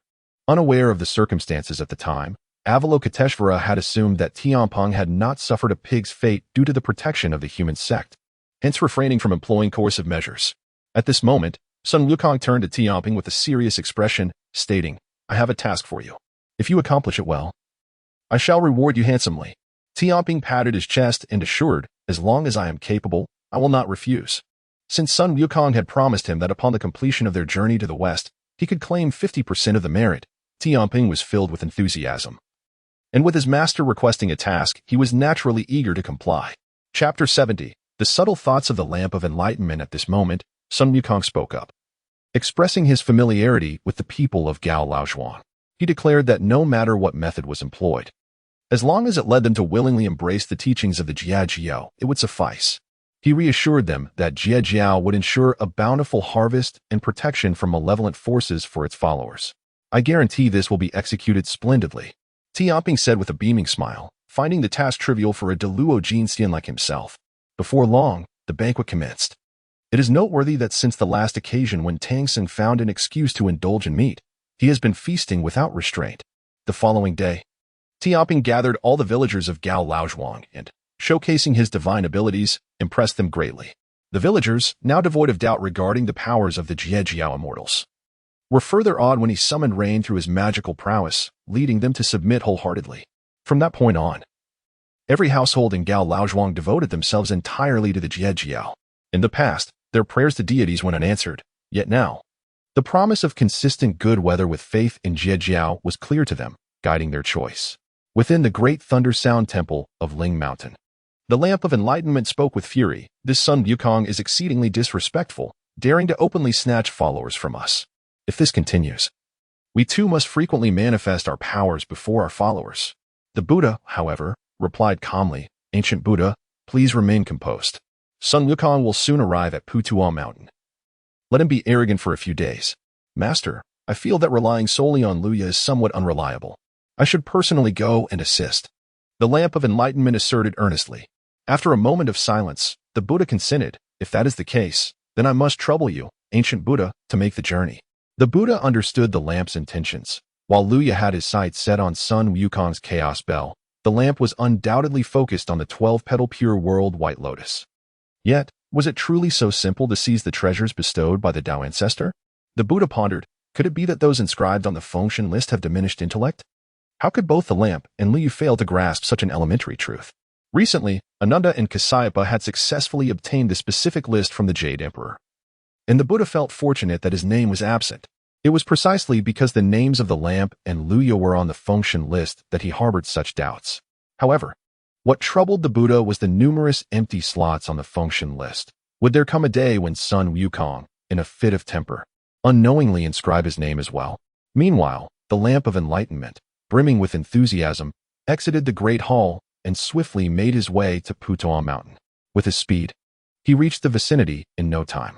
He chose not to confront Luya directly, opting instead for stealthy concealment, clearly intending to seize the treasure for himself. At present, Gao Laozhuang was devoid of inhabitants, with the family of Gao Yuanwei having departed, and Tamping's father-in-law's family returned to Jin Ao Island courtesy of Zhao Gongming. Given that Tamping had already secured the allegiance of Gao Laozhuang, the villagers, under his persuasion, completely embraced Jiejiao. Perhaps having acquired the innate abilities of the Chichio monkey, Tamping sensed that the impending journey to Putuo Mountain would not be without challenges. The blank formation plate gifted to the three heavens had successfully inscribed the 9-bit Yellow River formation within it, ready to be activated at any moment. However, Zhao Gongming required another month to fully refine the 12 sea calming pearls. Thus, Sun Wukong decided to wait in Gao Laozhuang for a month. Aware that the master of the Wuchao Zen master residing in Putuo Mountain was none other than Luya, the last surviving prince of the demon court, the chaos bell in his possession would undoubtedly attract Luya's covetous gaze. Sun Wukong deduced that Luya would not allow him to pass Putuo Mountain easily. Moreover, he felt compelled to ensure Luya's name was inscribed on the Foshan list, as Luya bore a deep-seated grudge against Jiejiao. For the sake of stabilizing the hearts of the people, he could not let Luya escape easily. As a month quietly passed, Zhao Gongming completed the preliminary refinement of the sea calming pearls, rendering them ready for combat. With everyone prepared, Sun Wukong led them onward. With Tang Xing being the most elated, Tang Xing understood the many dangers that lurked on the journey westward had he not accompanied Sun Wukong. He feared he might be devoured by a monster along the way. Although he felt anxious during the month spent waiting in Gao Laozhuang, he had no choice. Gao Laozhuang was a month's journey from Putuo Mountain, and with Sun Wukong deliberately slowing their pace, it took them 2 months to finally arrive at Putuo Mountain. While journeying, Sun Wukong was unexpectedly halted by an old monk who appeared before him. The monk had a benevolent demeanor, embodying the essence of a virtuous monk. And it was evident that this individual was Lu Yu. Who dares to block the path of this master? Sun Wukong scolded, displeased. In his mind, he was determined to confront Lu Yu, perhaps even turning the encounter into a chance to build animosity. Lu Yu, upon hearing himself insulted, felt a surge of anger. As the prince of the demon court, he had never endured such humiliation, and his wrath flared. The host insults Lu Yu as a bald donkey, resulting in moderate animosity from Lu Yu towards the host, rewarding the host with 300,000 years of cultivation, 3,000 years of fire elemental energy, and 4 innate talismans, along with a Huang Zhongli fruit. Upon seeing the system's rewards, Sun Wukong nearly burst with joy. Not only could his Qian Kuan purple gold staff be upgraded to an innate spiritual treasure, but the Huang Zhongli fruit was also appealing, providing a change of taste. System, are you certain that consuming 1 Huang Zhongli will elevate me to Deluo Jin Xian? Sun Wukong inquired. Not quite. Regular Huang Zhongli may allow a mortal to ascend to Deluo Jin Xian, but the Huang Zhongli produced by the system will only elevate one to Tai Jin Xian. Upon hearing this, Sun Wukong's heart roared. You deceitful system. Attempting to trick me with this inferior Huang Zhongli. What is your true intention? Host, calm down. You know that while a regular Huang Zhongli can elevate a mortal to Deluo Jin Xian, it also ruins their cultivation potential, leaving them unable to progress further.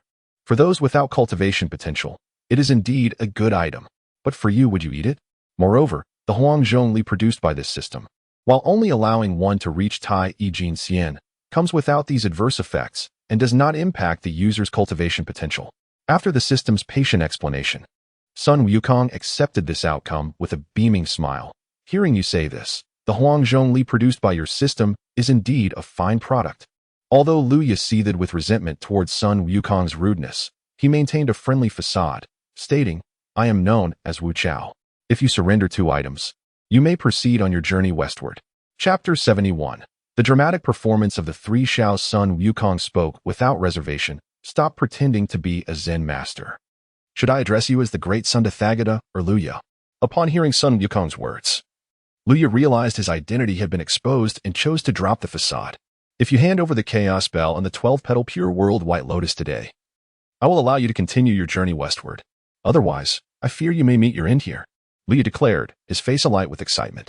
He had searched for the Chaos Bell, left by his uncle, for many years with little hope, only to learn it had been bestowed upon Sun Wukong by the Tao ancestor. Had he not known that Sun Wukong would pass through his floating pagoda mountain on his journey to the west 500 years later, he would have sought trouble with him long ago. As for the 12-petal Pure World White Lotus, Lu Yu regarded it merely as a bonus, for he couldn't allow himself to labor in vain. Brother Gongming, Sister Sanxiao, come out and greet an old acquaintance. Sun Wukong called out into the void. Upon hearing his summons, Zhao Gongming and the 3 Shaos immediately revealed themselves. Seeing Zhao Gongming and the 3 Shaos materialize, Lu Yu sneered. Aren't these just a group of defeated foes? Do they wish to perish again today? Zhao Gongming, infuriated by Lu Yu's words, retorted, You despicable scoundrel. Had it not been for your treachery with your nail-headed 7-arrow technique, you would not have succeeded so easily. Today, you shall pay with your life. Brother, we shall aid you in subduing this vile wretch. Xiong Xiao stepped forward to speak to Zhao Gongming. At the same time, Bai Xiao prepared her golden jiao scissors, eager to join the fray. Sisters, I appreciate your goodwill, but you set up the 9-bend Yellow River formation to trap Lu Yu. I will deal with him personally. Zhao Gongming declared, his gaze fixed on Lu Yu, his face a mask of fury. Sun Wukong praised him loudly. Brother Gongming, your courage is commendable, bolstering the prestige of our. I shall temporarily lend you the Chaos Bell. Ensure you send Lu Yu to the investiture of the gods. Upon finishing his statement, Sun Wukong handed the Chaos Bell to Zhao Gongming, who accepted it without hesitation. Liu was well aware that his name would undoubtedly appear on the investiture of the gods, but what of it? In the face of absolute power, all schemes were rendered inconsequential. With the chaos spell in hand, Zhao Gongming immediately launched an assault on Liu, who disdainfully engaged in battle. Before the investiture of the gods, Liu believed himself weaker than Zhao Gongming, but after years of being trapped on the investiture, his strength had now far surpassed that of Zhao Gongming, whom he regarded with contempt. The two clashed fiercely, exchanging blows for several rounds. The three Xiaos chose not to intervene in their battle. Instead, they busied themselves in hastily arranging the formation. The three Xiaos had long inscribed the 9-bin Yellow River formation on a blank array plate, ready to summon it at any moment. However, Liu, being a quasi-saint who had slain 2 corpses, possessed numerous means. To lower his guard, Sun Wukong devised this ruse of appearing weak. "Sister, what are you doing? You've made a mistake in that section of the formation." Qiong Xiao chided Bai Xiao, her face filled with urgency. Upon Qiong Xiao's reminder, Bai Xiao quickly corrected the disarray in the formation. "Both of you, focus. We must capture Liu today." Yun Xiao also admonished her younger sisters. After their elder sister's reprimand, Qiong Xiao and Bai Xiao became even more flustered, causing their formation to slow further. Witnessing this scene, Sun Wukong silently applauded the three Xiao's performance. Meanwhile, Liu, noticing their disarray, felt a sense of relief. The formation he feared most, the 9-bin Yellow River formation, seemed far from completion at their current pace. Liu believed that among the three Xiaos, only Yun Xiao had attained quasi-saint strength, while Qiong Xiao and Bai Xiao were merely at the Great Luo level, making their panic quite understandable. At that moment, Zhao Gongming put on an act, using the chaos spell to feign a struggle against Liu's onslaught, giving Liu the illusion that with a bit more effort, he could defeat Zhao Gongming. Observing the performance of Zhao Gongming and the three Xiaos, Sun Wukong mused, "Truly, they are siblings. With such acting skills, they could all return with a little golden statuette." Meanwhile, the 6 saints of the Purple Cloud Palace observed the battle below with varied expressions. Before Sun Wukong initiated this charade, he had concealed the heavenly secrets with the heavenly mechanism disc, leaving the 6 saints unaware of his plans. Now, witnessing Sun Wukong's apparent defeat, Tong Tian had already grasped the heart-piercing lock, prepared to intervene at any moment. Unbeknownst to Sun Wukong, Tong Tian could clearly see that there was still a lamp of enlightenment lurking in the shadows, evidently with ulterior motives. Niwa also readied her red embroidered ball, prepared to rescue at any time. "Tong Tian, Niwa, our master is still here. He has expressly forbidden us from intervening in the matters of the 3 realms," Zhuanti remarked sternly. At present, the Buddhist sect was on the verge of reclaiming a victory. If Liu were to defeat Zhao Gongming and the 3 Xiaos and capture Sun Wukong, he could be forcefully converted to Buddhism, restoring the journey to the west to its rightful path. They could not allow Tong Tian and Niwa to meddle in this affair. Jiayin also spoke up. "If you two intervene today, it would be a violation of our master's orders. My junior brother and I will certainly stop you." "Enough. Sit down," Hongjun said, his expression impassive. Hearing Hongjun's words, the arguing individuals finally complied and took their seats. Hongjun continued, "You shall observe the unfolding events in silence." Although he could not ascertain Sun Wukong's hidden strategies, he sensed that 2 of the heavenly chains binding him had developed cracks, leading him to conclude that Sun Wukong's scheme would surely succeed. After all, how could he tolerate Liu and the Lamp of Enlightenment remaining active? Sun Wukong represented his hope of breaking free from the celestial chains. Even if the entire Hongwang faced calamity, he could not allow Sun Wukong to falter. At this moment, Sun Wukong was unaware of the discord occurring within the Purple Cloud Palace. He focused intently on the battle before him, planning to draw the net to avoid prolonged complications. Just as he was about to subtly communicate with the 3 Xiaos, the system's voice rang out. Friendly reminder to the host, the Lamp of Enlightenment is still hiding in the shadows. Upon hearing the system's prompt, Sun Wukong swiftly calculated, that old coot, hiding in the dark, likely intended to reap the benefits. He wouldn't reveal any flaws, and thus, he was unlikely to show himself easily. With this in mind, Sun Wukong decided to play along and intentionally present a flaw. Without hesitation, he transmitted to Zhao Gongming, "Brother Gongming, feign that you are increasingly at a disadvantage. The more devastating your defeat appears, the better." Though Zhao Gongming did not fully grasp his master's intentions, he complied with the instructions nonetheless. His acting prowess was undeniable. After trading blows with Liu, he staggered back several steps, allowing blood to trickle from the corner of his mouth. The two continued their fierce struggle, with Zhao Gongming portraying a growing sense of defeat. Chapter 72. The Actions of the Lamp of Enlightenment at the Same Time. Sun Wukong transmitted a message to the 3 stars, urging them not to act recklessly and to follow orders.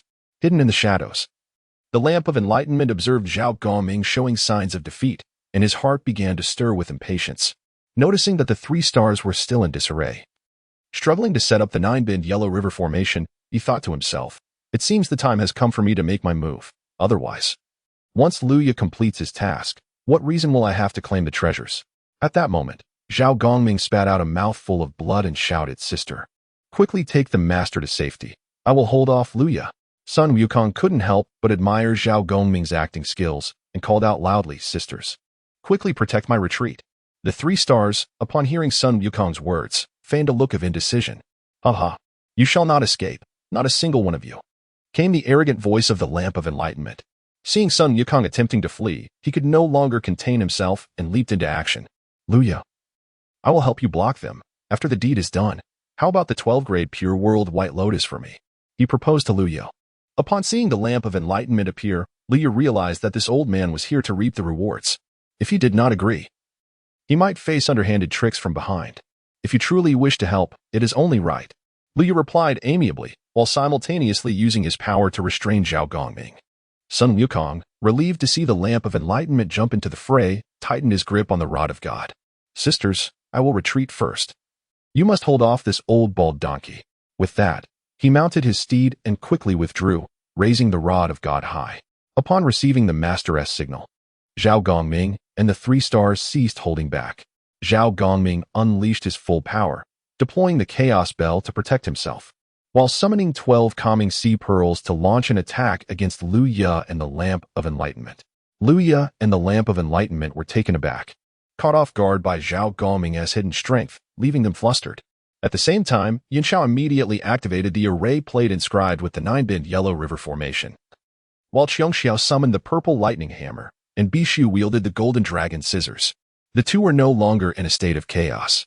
Realizing they had fallen into a trap, Luya and the Lamp of Enlightenment understood that escaping Zhao Gongming's calming sea pearl attacks was not a simple task. Ignoring the assaults would leave them grievously wounded, which in a battle of experts was perilously close to death. In that fleeting moment of hesitation, the array plate summoned by Yunxiao transformed into the 9-bend Yellow River formation, enveloping the 2. "Luya, Lamp of Enlightenment, let us see how you escape this formation," Bixiao proclaimed, her face beaming with pride. "Enough with the chatter. Strike with all your might," Sun Wukong said with a serious expression. He could not fathom why there was anything to discuss when confronting enemies. Sending them to the investiture of the gods could be done later. Upon hearing Sun Wukong's words, Zhao Gongming and the 3 stars regained their focus, and Yunxiao did not hold back, directly channeling the Chaos Gold Dipper. In an instant, the golden light surged, launching a brilliant beam towards Luya and the Lamp of Enlightenment. "Luya, my friend, we must join forces today if we hope to survive," the Lamp of Enlightenment declared with a grave expression. "Agreed. Let us fight side by side," Luya replied, recognizing that despite his disdain for the old man, he had no choice but to unite with him. The Lamp of Enlightenment then summoned the Qian Kuan ruler, advancing with unyielding momentum. Seeing the Lamp of Enlightenment was serious, Luya also unleashed the Celestial Slayer Gourd. "Now is not the time to hesitate, Luya," the Lamp of Enlightenment insisted, and as he spoke, the Qian Kuan ruler radiated brilliant light. Luya, witnessing this, activated the Celestial Slayer Gourd, firing a beam of white light to meet the golden light from the Chaos Gold Dipper. At that moment, the Lamp of Enlightenment unleashed a powerful strike with the Qian Kuan ruler. To everyone's astonishment, the Qian Kuan ruler did not target the 3 stars, Zhao Gongming, or Sun Wukong, but rather aimed directly at Luyu's back. Caught off guard, Liu was struck by the Qian Kuan ruler and sent flying towards Yunxiao. After successfully landing a blow, the Lamp of Enlightenment swiftly retracted the Qian Kuan ruler and dashed towards the edge of the formation. His speed was so quick that none present could react in time. As he bolted towards the formation's breach, his mind raced, and he released 6 calming sea pearls from his sleeve to attack the array. This caught the 3 stars off guard, and the power of the calming sea pearls was extraordinary, ripping open a gap in the formation. Elated, the Lamp of Enlightenment charged towards the opening. While the 9-bend Yellow River formation was not an ordinary formation, and though he had forcibly created a gap, it began to mend rapidly. Seeing this, the Lamp of Enlightenment was resolute, burning his essence to maximize his speed as he hurtled towards the fissure. Sun Wukong, the first to react, could not allow the lamp of enlightenment to escape so easily. He harnessed all his power and hurled the rod of God. Though the lamp of enlightenment sensed the incoming attack, he understood that if he chose to defend against it, he would be trapped by the formation again, sealing his fate. Thus, he decisively opted to forego defense and accelerated his escape. However, Sun Wukong's casually thrown rod of God struck the lamp of enlightenment squarely on his backside. Sun Wukong paused momentarily before retracting the rod, gazing at the bloodstains left on its tip. In his heart, he lamented, "Oh, lamp of enlightenment. My apologies. It was not my intention. Blame it on your speed. Had you been slower, the strike would have connected with your back." Ultimately, the lamp of enlightenment narrowly escaped the formation, but the 6 calming sea pearls left behind from his previous attack remained, forever embedded in the array. Unless the lamp of enlightenment possessed the audacity to return and retrieve them, they would be lost to him. At this moment, Zhao Gongming and the 3 stars realized what had transpired, and upon seeing the lamp of enlightenment escape, they were filled with rage, directing their fury at Lu Yu. Yu Xiao, not holding back, activated the Chaos Gold Dipper once more, unleashing a dazzling beam of light towards Lu Yu. Lu Yu retaliated with the Celestial Slayer Gourd, firing a white beam that tangled with the golden light. Simultaneously, Xiongxiao's purple lightning hammer came crashing in, forcing Lu Yu to evade with great difficulty. Despite the purple lightning hammer being a top-tier innate treasure, Bixiao was still merely at the Great Luo level, allowing Lu Yu to narrowly escape. However, his fortune soon ran out as Zhao Gongming's calming sea pearl attacks became impossible to evade. One calming sea pearl struck Lu Yu squarely on the head, followed by a second, a third, and a fourth. 12 calming sea pearls rained down upon Lu Yu, and even as a quasi-saint, he was no match for their relentless assault. In that moment, only Lu Yu's headless corpse remained on the battlefield, alongside his feeble, trembling primordial spirit cowering in the corner. Chapter 73, A Bountiful Harvest. At this moment, Zhao Gongming gazed at Lu Yu's primordial spirit, a look of sheer delight adorning his face as he spoke. "Lu Yu, you must concede to your fate today." In response, Lu Yu, his face flushed with rage, retorted, "If it weren't for that treacherous scoundrel, Ran Ding's launching a sneak attack from behind, would I find myself in such a predicament? Brother, do not waste your breath on this despicable villain. Watch as I extinguish his primordial spirit with the golden Jiao scissors." Bai Xiao exclaimed, her anger palpable. Zhao Gongming interjected, "Sister, you must not act recklessly. This matter is between Lu Yu and me. Allow me to handle it." Seeing her brother's determination, Bai Xiao stepped back, choosing to withdraw from the affair. "Lu Yu, though you once used the nail-headed 7-arrow technique to cast me onto the investiture of the gods, you ultimately left me a thread of hope, which is why I stand here today. Now, I grant you a similar opportunity. The outcome shall depend on your own fortune." Zhao Gongming gradually unveiled his intentions. "Very well, Zhao Gongming. For the sake of your words today, our grievances are hereby resolved." Lu Yu replied, taken aback by Zhao Gongming's unexpected concession. Seizing this opportunity, he sought to conclude their enmity once and for all. "Brother, do not be swayed by Lu Yu's words. It is best to eliminate him," Bai Xiao hastily urged. Witnessing her brother's benevolent inclination, Lu Yu, overhearing Bai Xiao's counsel, quickly proclaimed, "By the decree of heaven, today I, Lu Yu, willingly resolve the enmity with my friend Zhao Gongming. Should I break this vow, may my soul be scattered and never find rebirth." "Very well. Since you have sworn before the heavens, let us put our grievances to rest," Zhao Gongming replied, his expression now one of ease. Meanwhile, Ran Ding, having escaped the grand formation, flew a distance before exhaling deeply, contemplating. "Thankfully, Lu Yu provided me cover, otherwise it might have been I who found myself on the list today. Given the animosity between Lu Yu and Zhao Gongming, I would likely be dead by now." In that moment, Ran Ding cried out to the heavens, "Oh, dear friend Lu Yu, you endangered yourself to shield me from peril. This is truly unjust. Rest assured, I shall seek justice for you." Many powerful beings across the 3 realms, familiar with Ran Ding's character, scoffed at his theatrics, thinking, "Did Lu Yu truly protect your escape? Do you believe Lu Yu is a fool, or are we the fools? It is likely you fled, leaving Lu Yu as your scapegoat." After putting on a show before the mighty ones of the 3 realms, Ran Ding finally intended to return to the Buddhist sect. At that moment, he felt a sharp pain in his backside. In an instant, Ran Ding's rage ignited, and his hatred for Sun Wukong reached its zenith as he cursed inwardly. "You despicable Sun Wukong, how utterly shameless. One day, I shall put an end to you." Meanwhile, within the 9 Curves Yellow River Formation, Sun Wukong received a notification from the system. The host has poked Ran Deng's backside with the divine whip. Ran Deng harbors deep animosity towards you. Reward: 1,000,000 years of cultivation, 10,000 years of water elemental chi, 5 innate talismans, and a drop of chaos demon ape essence. Upon seeing the system's reward, Sun Wukong frowned and grumbled, "System, didn't you say you would reward me with Panga's essence to drink? Just a drop of chaos demon ape essence? Do you drink by licking drops?" The system promptly reminded him, "Host, remain calm. Shouldn't you first address Lu Ya's hatred value?" With the system's reminder, Sun Wukong recalled that he had yet to address Lu Ya's animosity. Leaning on the divine whip as if it were a cane, he staggered over to Lu Ya. Sun Wukong boldly stood before Lu Ya. Upon seeing him, Lu Ya's fury erupted. His present plight was entirely due to Sun Wukong. Though he had reconciled with Zhao Gongming, it did not erase his hatred for Sun Wukong. The host has placed Lu Ya onto the investiture of the gods. Lu Ya harbors profound animosity towards you. Reward: 1,000,000 years of cultivation, 10,000 years of fire elemental chi, 5 innate talismans, 3 yellow middle pairs, and a drop of chaos demon ape essence. Not bad. 3 yellow middle pairs, far superior to that miser, Ran Deng. Sun Wukong thought gleefully. Without hesitation, Sun Wukong kicked Lu Ya a few times and flicked his head 3 times. Only after witnessing Sun Wukong's series of actions did Lu Ya react. His gaze filled with hatred as he glared at Sun Wukong. After all, he had never been flicked on the head by his father throughout his life, yet today, it was Sun Wukong who did so. The host flicked Lu Ya's head. Lu Ya's hatred for you escalates.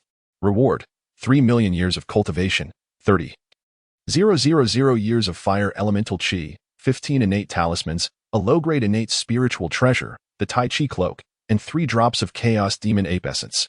Excellent. I knew something was amiss with my attire. I was merely missing a cloak, and now it is complete. Sun Wukong thought, elated. After his moment of joy, Sun Wukong regained his composure and, with a serene smile, remarked, "I perceive hatred in your gaze.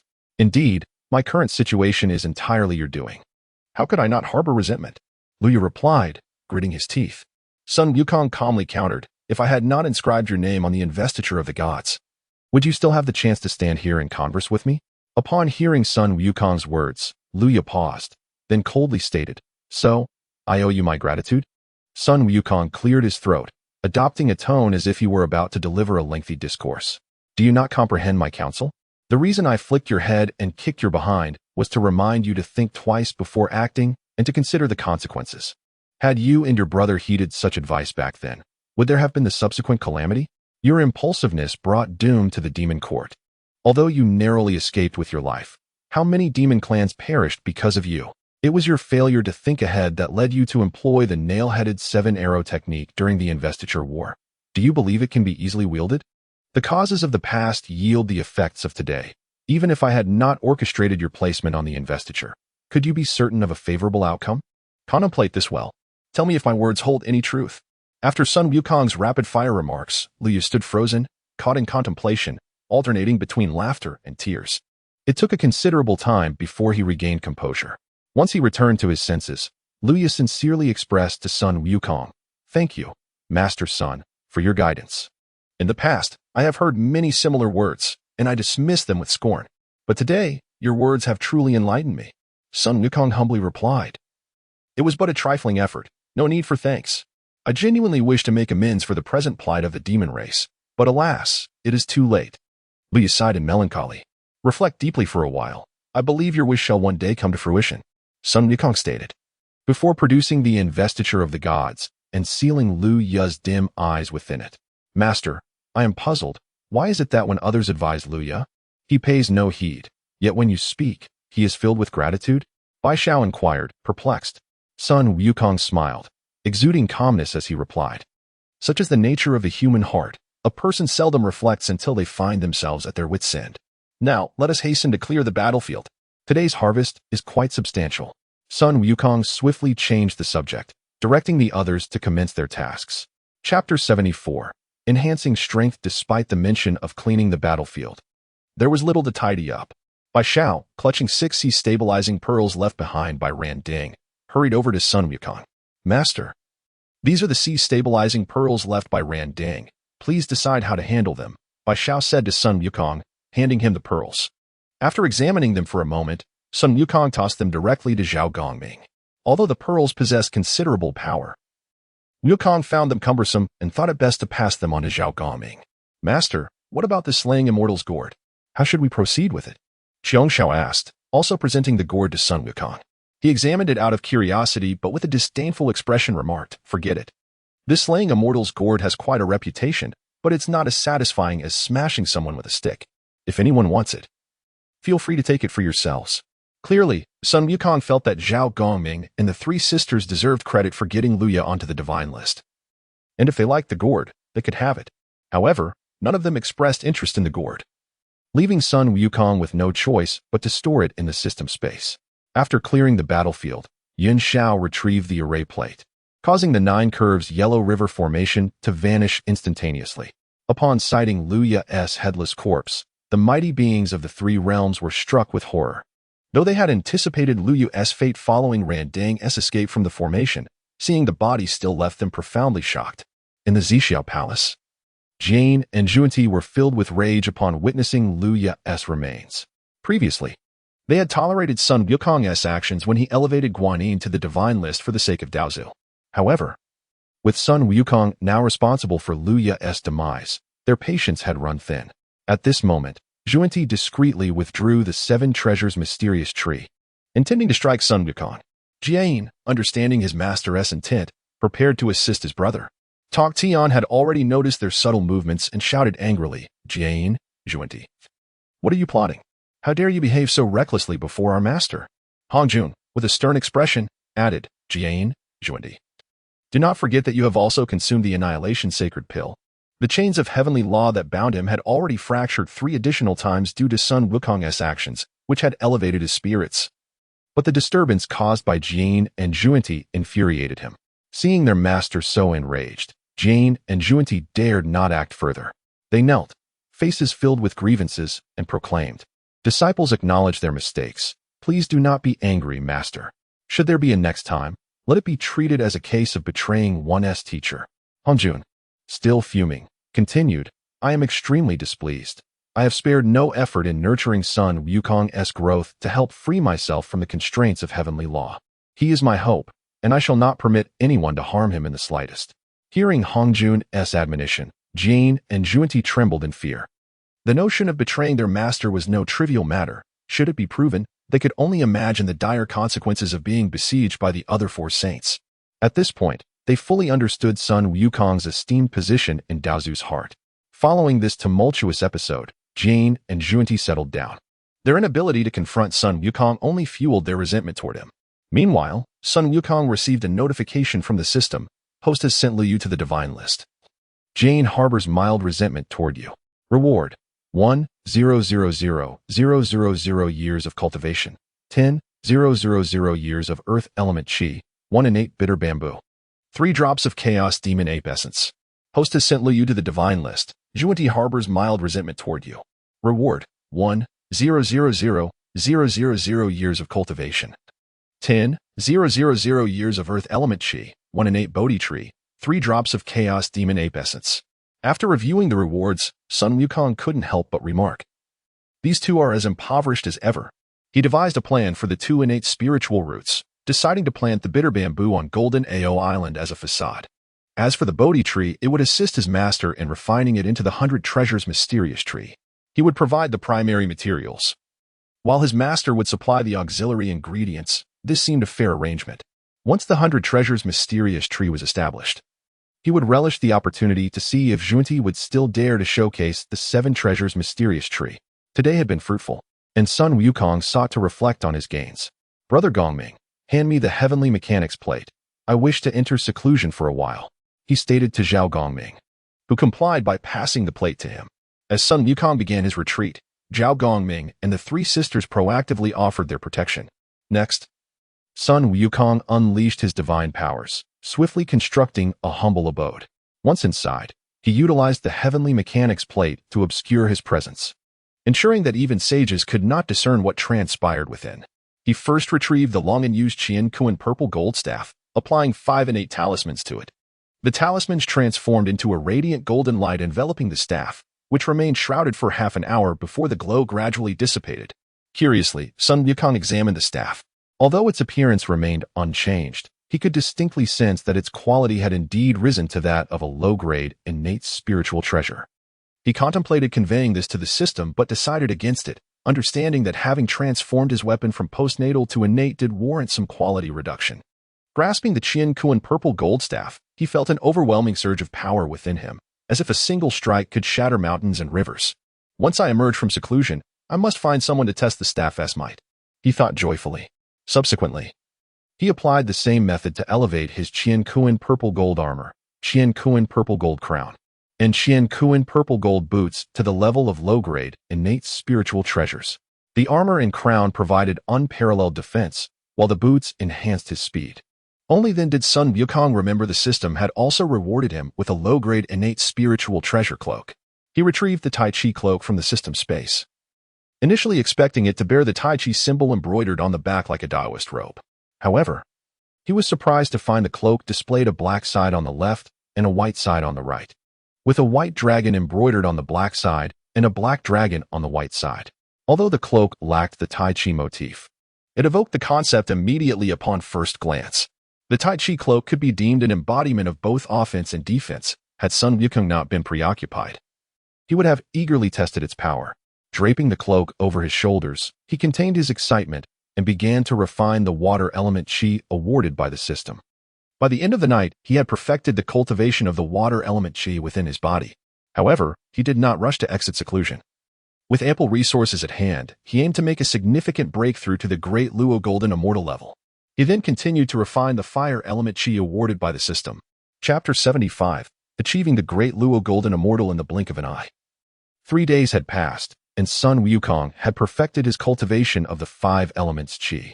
At this moment, he stood on the brink of breaking through to the Great Luo Golden Immortal, yet he found himself in a state of indecision. System. Should I first refine the blood essence of the Chaos Demon Ape, or should I break through to the Great Luo? He inquired. The system promptly responded as the host. You have already integrated the bloodlines of the 4 divine monkeys. When you ascend to the Great Luo, a blooming of the 9 petals is certainly within reach. Your master, Tongtian, is at this level. However, if you wish to exceed this limit, it would be best to refine the Chaos Demon Ape's blood essence before making your breakthrough. Nevertheless, from the perspective of this system, whether a few more flowers bloom atop your head or not holds little significance. Even a pig can be nurtured into a primordial Great Luo Golden Immortal by this system. After considering the system's explanation, Sun Wukong ultimately decided to refine the blood essence of the Chaos Demon Ape first. Despite the system's assistance, it took him a full month to completely refine all of the blood essence. Now, Sun Wukong sat solemnly on the ground, instructing the system to directly utilize 100,000 years of cultivation. Upon expending this cultivation, he effortlessly broke through to the Great Luo Golden Immortal. To him, achieving the Great Luo Golden Immortal was as simple as eating and drinking. If 100,000 years of cultivation proved insufficient, he would simply use 1,000,000 years. Fortunately, he successfully achieved the breakthrough, and when the 3 flowers gathered at the peak, he impressively attained a 10-petal bloom.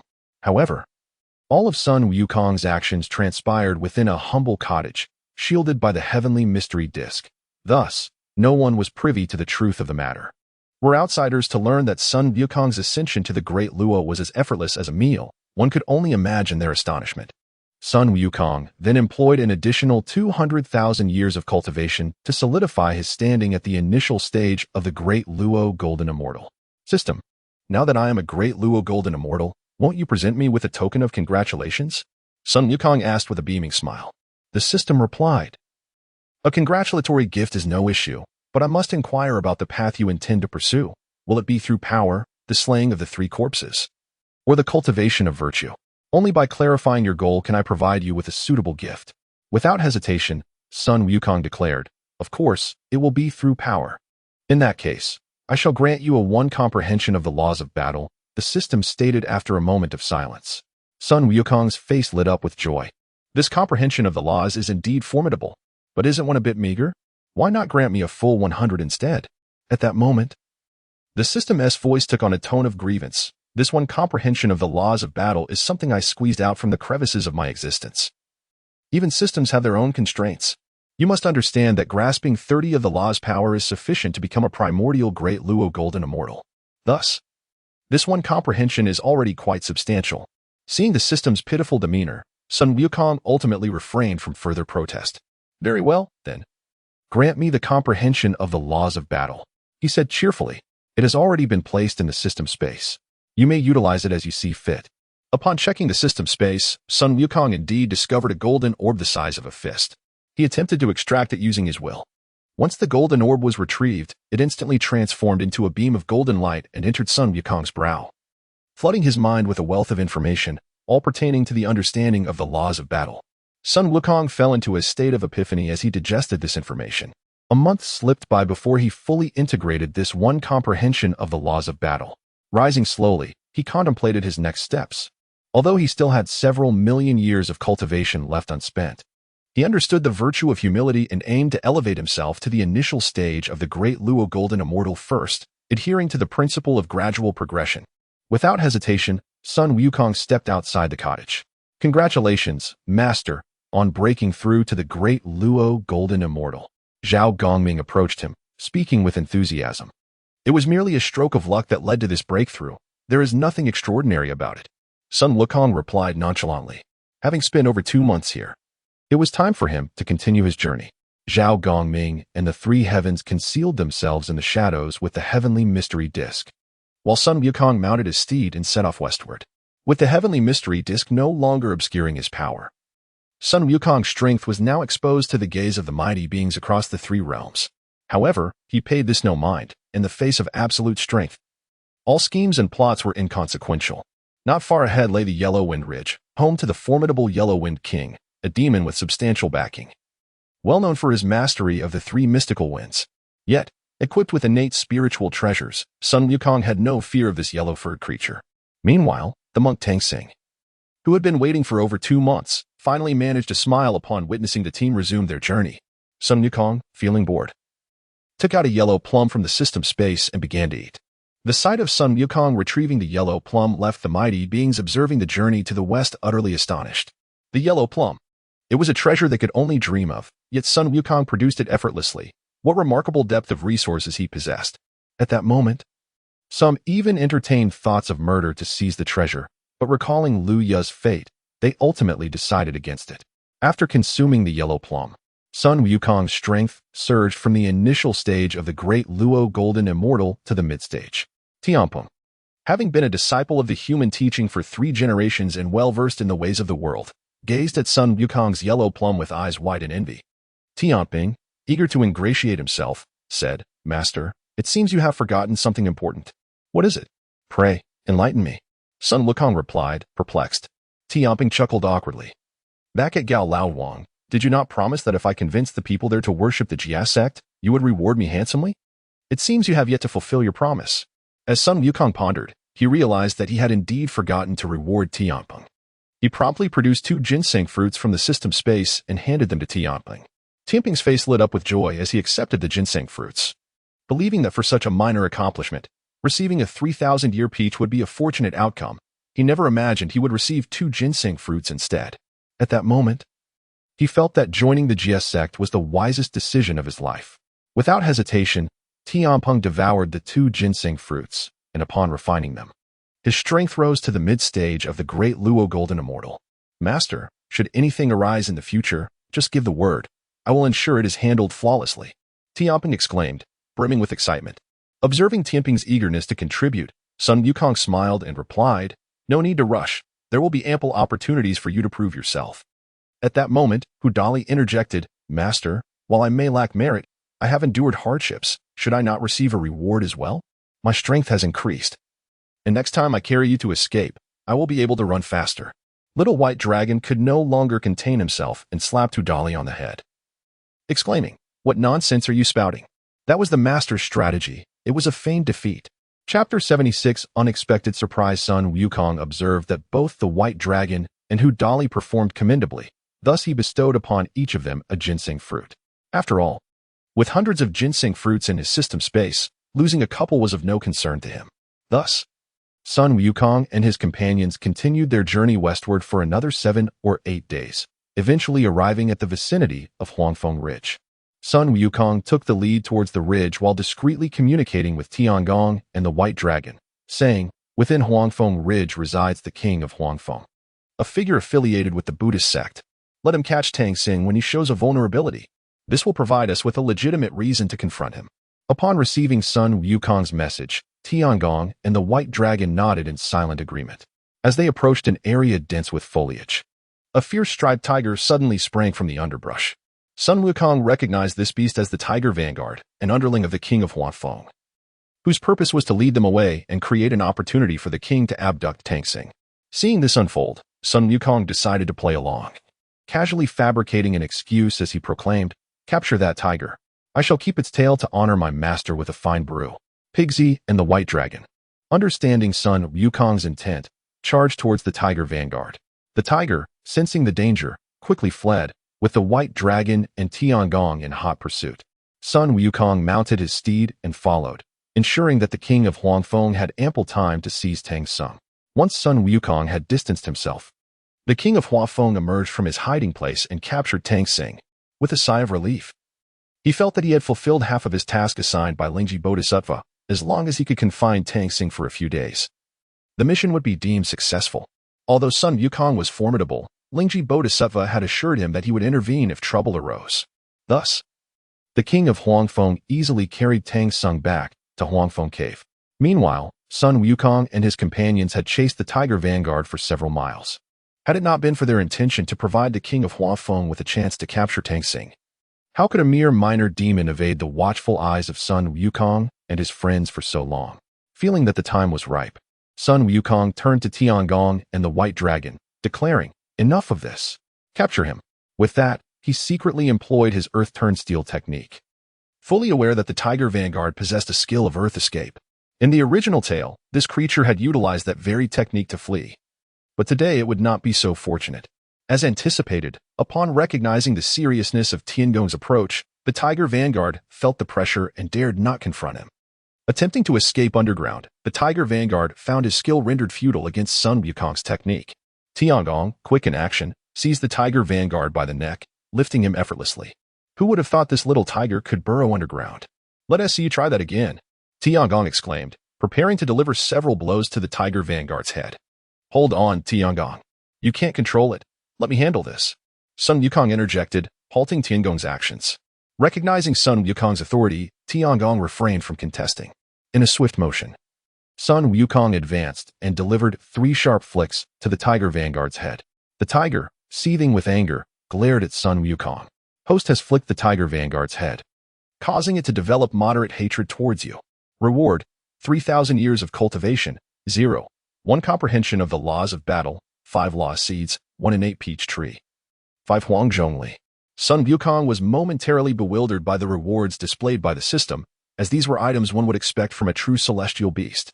"System, explain this. Has your programming been compromised?" he questioned incredulously. "Host, this is quite normal. There is no need for alarm. Have you forgotten your experience in acquiring the 72 earthly fiends from the Little Bull Demon in Waterzone Cave? Some beings cannot be judged by common standards. If you were to acquire something remarkable from an ordinary person one day, there would be no need for such astonishment." The system patiently elucidated. "Very well. Then explain the purpose of these law seeds." Sun Wukong continued to inquire. He felt at ease accepting the system's rewards, knowing he bore no loss. Upon consuming the law seeds, you have a chance to randomly comprehend a law with a comprehension level of 0. 1. Sun Wukong's heart raced with excitement. This is a hidden treasure. Though there is a chance of failure, there remains a likelihood of success. Without hesitation, he directed his gaze back at the Tiger Vanguard and delivered several swift kicks to its rear. The Tiger Vanguard's eyes turned crimson, evidently entering a state of rage. "Host has kicked the Tiger Vanguard, causing it to develop intense hatred towards you. Reward, 9,000 years of cultivation, 0. 3 comprehension of the laws of battle, 15 law seeds. 1 special blank array plate, 3 innate peach trees, 15 Huangjongli. This Tiger Vanguard is indeed ferocious. I must ensure to maximize its hatred today," Sun Wukong thought gleefully. With that, he rolled up his sleeves, abandoning all pretense, and unleashed a torrent of blows upon the Tiger Vanguard, akin to a ruffian in a brawl. The tiger, having been flicked on the head, kicked in the rear, and now mercilessly assaulted, had no means to retaliate, and was consumed by an overwhelming hatred for Sun Wukong. Host has violently assaulted the tiger vanguard without cause, resulting in extreme hatred towards you. Reward: 27,000 years of cultivation, 0, 9 comprehension of the laws of battle, 45 law seeds, 1 and 8, 3 light, glazed cup, 9 and 8 peach trees, 45 huang zhongli. Another bountiful harvest. Sun Wukong eagerly inquired of the system, what is the purpose of this 3 light glazed cup? The 3 light glazed cup has no significant function. It merely generates the 3 light divine water automatically. The system replied nonchalantly, as if discussing a trivial matter. Reflecting on this, Sun Wukong found solace. The innate peach trees were indeed extraordinary, not mere flora that would bloom and bear fruit from a casual watering. Using the 3 light divine water for nurturing them seemed entirely reasonable. With such generous rewards from the system, Sun Wukong grew even more fervent in his assault on the tiger vanguard. However, he was careful to moderate his strength, lest he inadvertently end the life of this lucrative little tiger. Thus, the onslaught continued for an entire hour, yet the tiger vanguard appeared immune, no longer contributing to Sun Wukong's hatred meter. Sun Wukong had struck and scolded, but the tiger vanguard remained defiantly unyielding. At that moment, Tiangong approached the tiger vanguard with a beaming smile. While he was unaware of Sun Wukong's motives behind his relentless intimidation of the little tiger, he resolved to assist Sun Wukong in any way possible, for the allure of the ginseng fruit was simply too enticing. Chapter 77, on rewarding meritorious services. At this moment, Tamping believed it was time to make a splendid impression before the leader. He strolled leisurely towards the tiger vanguard. Sun Wukong, witnessing Tamping's actions, expressed his astonishment telepathically, urging him not to harm the tiger vanguard, as he had great utility. Sun Wukong was genuinely concerned that Tamping might inadvertently bring about the demise of this tiger vanguard. Rest assured, master, I am well aware of the boundaries. Tamping responded through their mental connection. Upon reaching the tiger vanguard, he grinned and remarked, I have been eager to take my turn ever since I saw the leader flick your forehead earlier. Subsequently, under the despondent gaze of the tiger vanguard, Tamping delivered a series of forehead flicks, totaling over a dozen. At this juncture, the tiger vanguard's eyes turned blood red as he associated the pain inflicted by this rotund figure with Sun Wukong's instigation, resulting in a deep-seated hatred towards him. The fact that Sun Wukong had initiated this torment, while also directing his subordinate to inflict further suffering, was intolerable. As Tamping flicked the tiger vanguard's forehead, the tiger vanguard's enmity deepened, rewarding the host with 81,000 years of cultivation, 2, 7 comprehension of the laws of battle, 135 law seeds, 1 innate treasure, the 9 heaven soil embryo, 27 innate peach trees, and 135 huang zhongli fruits. Upon seeing the system's notification, Sun Wukong joyously exclaimed, this Tamping is truly a talent. He must be heavily rewarded. However, he also contemplated that the probability of comprehending the law seeds must be quite low, otherwise, the system would not bestow such a generous reward in one go. System, what is the use of this 9 heaven soil embryo that it is deemed an innate treasure? Sun Wukong inquired curiously. Host, the 9 heaven soil embryo is the progenitor of the 9 heaven soil. If you extract a piece of soil from it, it will generate new 9 heaven soil over time. This treasure is exclusively produced by this system and has no equal. Understanding the system's explanation, Sun Wukong realized that the 9 heaven soil embryo was akin to the nature of Tai Sui. In his elation, he continued to observe Tamping's next actions. At this moment, Tamping suddenly brandished 2 short blades, one gleaming with a sharp edge, while the other was rusted and bore jagged notches akin to serrated teeth. With a sinister grin, Tamping calmly declared, the leader just mentioned that I should retain your tiger whip to present to our master for brewing wine. The leader, being a person of stature, cannot sully his hands. Allow me to handle this dirty work. Hearing Tamping's words, the tiger vanguard's face turned ashen as he cowered in fear. Tamping continued. Do you see the 2 blades in my hands? Do you comprehend what I intend to do? Sun Wukong, witnessing this scene, encouraged, just proceed. No need for further dialogue. Nodding in agreement, Tamping swiftly retracted the sharp blade and approached the tiger vanguard with the rusted one. The tiger vanguard began to struggle frantically. But as a mere true immortal level tiger, he was no match for Tamping, a golden immortal. No matter how he fought, it was futile. When Tamping's claw tore away the tiger vanguard's trousers, despair consumed him. Seeing Sun Wukong, the instigator of his plight, where a triumphant expression only deepened his animosity towards him. The host intends to castrate the tiger vanguard, intensifying his hatred, rewarding the host with 243,000 years of cultivation, 8, 1 comprehension of the laws of space. For 105 law seeds, 100 drops of chaos demon 8 blood, 10 innate enlightenment tea trees, and 405 Huangzhongli fruits. Upon reviewing the system's rewards, Sun Wukong expressed his dissatisfaction. Is the system playing tricks on me? Are you fearful of my rapid advancement? Swapping the comprehension of the laws of battle for that of space? He was acutely aware that reaching a 10 comprehension of the relevant laws would elevate him to the status of a Hunyuan Golden Immortal, equivalent to a quasi-saint. Seeing the rewards come through, he was certain his understanding of the laws of battle would exceed 10, yet it had been exchanged for comprehension of the laws of space. Igniting his ire. After a moment of silence, the system responded, as the saying goes, an abundance of skills does not weigh one down. Moreover, should you utilize this 1 comprehension of the laws of space, you will be recognized as a master who understands 2 laws. With just a bit more effort next time. Ascending to the Hunyuan Golden Immortal realm is merely a matter of time. Feeling disinclined to engage with the system further, Sun Wukong called out to Tamping, cease. Since the Tiger Vanguard's enmity had been fully cultivated, it was time to spare him from further performance. One must commend Tamping for his experience as a marshal in the Heavenly Army. Had it not been for his assistance today, it might not have been possible to cultivate the Tiger Vanguard's hatred to such an extent. Upon hearing Sun Wukong's command, Tamping immediately halted, grinning at the Tiger Vanguard. Little Tiger, were you scared? I was merely jesting with you. The Tiger Vanguard, having narrowly escaped a calamity, was in a state of bewilderment, unable to process the rapid turn of events. At this moment, Sun Wukong solemnly proposed, you, little tiger, have a fateful connection with my sect. Would you be willing to join? Upon hearing Sun Wukong's words, the Tiger Vanguard was stunned for a long while before realizing the magnitude of this opportunity. He had heard tales of the illustrious Sun Wukong, the leader of the sect, and the trials he imposed on those he sought to recruit. Forehead flicks and kicks were the tests.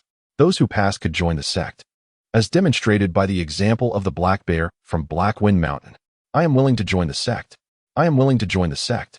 The Tiger Vanguard exclaimed, filled with excitement as he grasped the significance of the moment.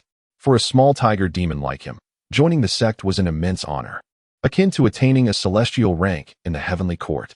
Now engulfed in deep remorse, the Tiger Vanguard realized that Sun Wukong had come from afar to test him in hopes of bringing him into the sect, while he had harbored resentment instead. Such folly.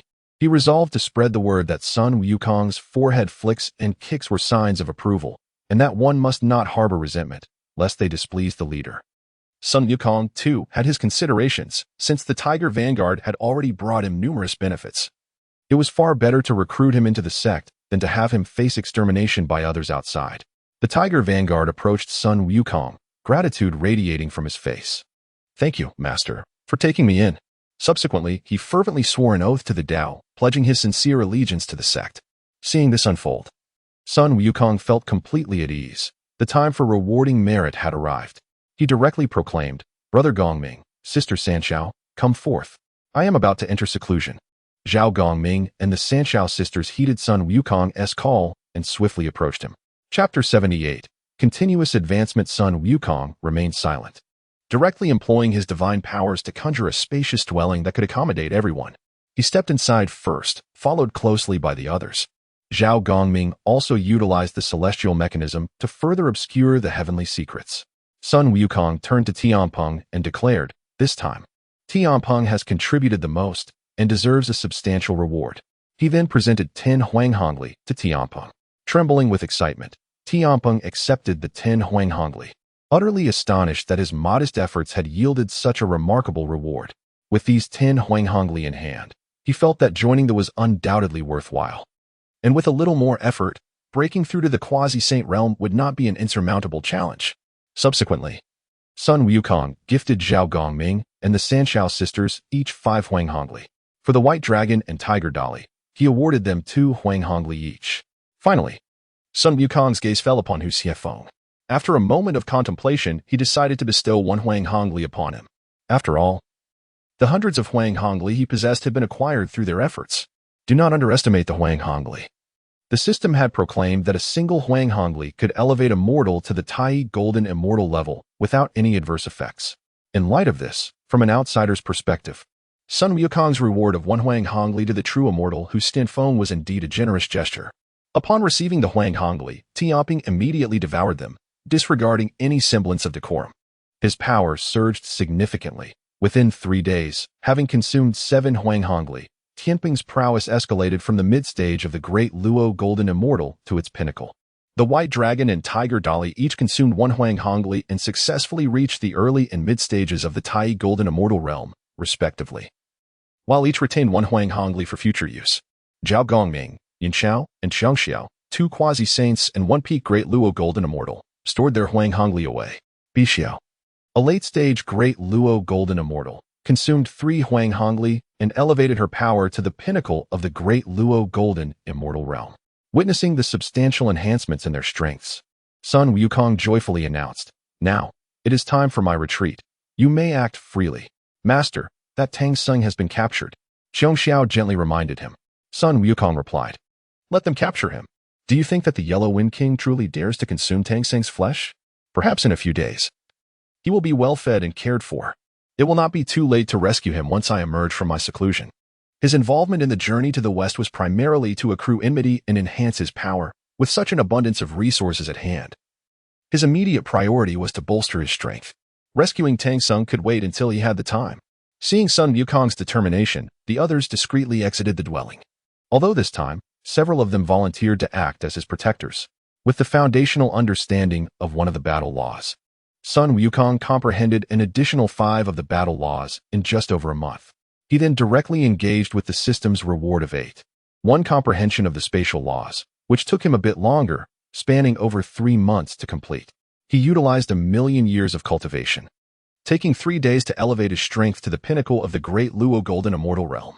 Feeling the surge of magical power within him, Sun Wukong sensed that with his current pinnacle strength, combined with the 5 battle laws and 1 spatial laws, along with numerous magical artifacts, he should be capable of contending with a quasi-saint, though this remained a conjecture awaiting validation. Thus, Sun Wukong promptly consumed a law seed, plunging once more into his state of deep contemplation. After another day passed, he opened his eyes in disappointment, having failed to comprehend any laws. "System, can law seeds be used in conjunction?" Sun Wukong inquired eagerly. If the system confirmed their cumulative usage, he would not hesitate to consume 100 law seeds at once. "Host, the probability of comprehending a law from the law seed is 30, which is quite substantial. Moreover, law seeds cannot be stacked. Even if you were to consume 10,000 at once, the comprehension probability would still be 30. After hearing the system's explanation, Sun Wukong relinquished that hope. Over the next 10 days, he consumed 10 law seeds, yet ultimately failed to grasp any laws. "System, I am now seriously questioning the validity of this 30 probability," Sun Wukong declared indignantly. "Rest assured, this system operates with utmost transparency. If you doubt, feel free to let others try." The system retorted firmly. "Very well. I shall personally expose your deceit," Sun Wukong asserted before summoning Tamping into the room. Upon seeing Sun Wukong, Tamping greeted him with a broad smile. "What can I do for you, master?" Without hesitation, Sun Wukong produced a small, pea-sized, light green law seed and handed it to Tamping. "This is a treasure. Simply swallow it," he instructed. Determined to unveil the system's falsehood, Tamping, without suspicion, consumed the law seed. In his view, if the master wished to harm him, he need only command Zhao Gongming and the Sanshao sisters, who would swiftly dispatch him without resorting to any schemes. After ingesting the law seed, Tamping entered a state of enlightenment. A day passed, and he gradually regained consciousness. The first thing he did was kneel before Sun Wukong, excitement radiating from his face. "Thank you, master, for this precious gift. I have comprehended the water law. Your immense kindness shall forever remain in my heart." Tamping trembled with excitement as he spoke. Fearing Sun Wukong's disbelief, he hastily demonstrated his newfound understanding. Observing this, Sun Wukong remarked, "Your ability to comprehend the water law is a testament to your own fortune. Now, you may leave. I wish to continue my seclusion." Joyfully, Tamping departed. Sun Wukong then consumed another law seed, determined to prove that he could match Tamping's achievement. Another day passed, yet Sun Wukong remained frustrated, having once again failed to grasp any laws. He swallowed another law seed and resumed his efforts. 2 more days elapsed, and he remained empty-handed, prompting him to summon Xiao. Sun Wukong directly handed her a law seed. Xiao, with curious eyes, inquired, "What is this? I have never seen such a thing before." "This is a law seed. Consume it, and you may gain insight into a law. Give it a try." Sun Wukong encouraged with a gentle smile. Without hesitation, Qiongxu swallowed the law seed. Though her curiosity about its origin lingered, she understood that some questions were better left unasked. In the blink of an eye, 3 days passed, and Xiongxiao slowly opened her eyes. Chapter 79. Journey to the Yellow Wind Cave. Xiongxiao, no longer able to maintain her previous composure, exclaimed with palpable excitement, "Thank you, master. I have truly grasped the law of ice." Sun Wukong, half-jokingly, replied, "Sister Qiongxiao, you are usually so taciturn and cold. Isn't it quite fitting that you would comprehend the law of ice?" Upon hearing Sun Wukong's words, Xiongxiao's cheeks flushed crimson, and she fell silent, her gaze lowered.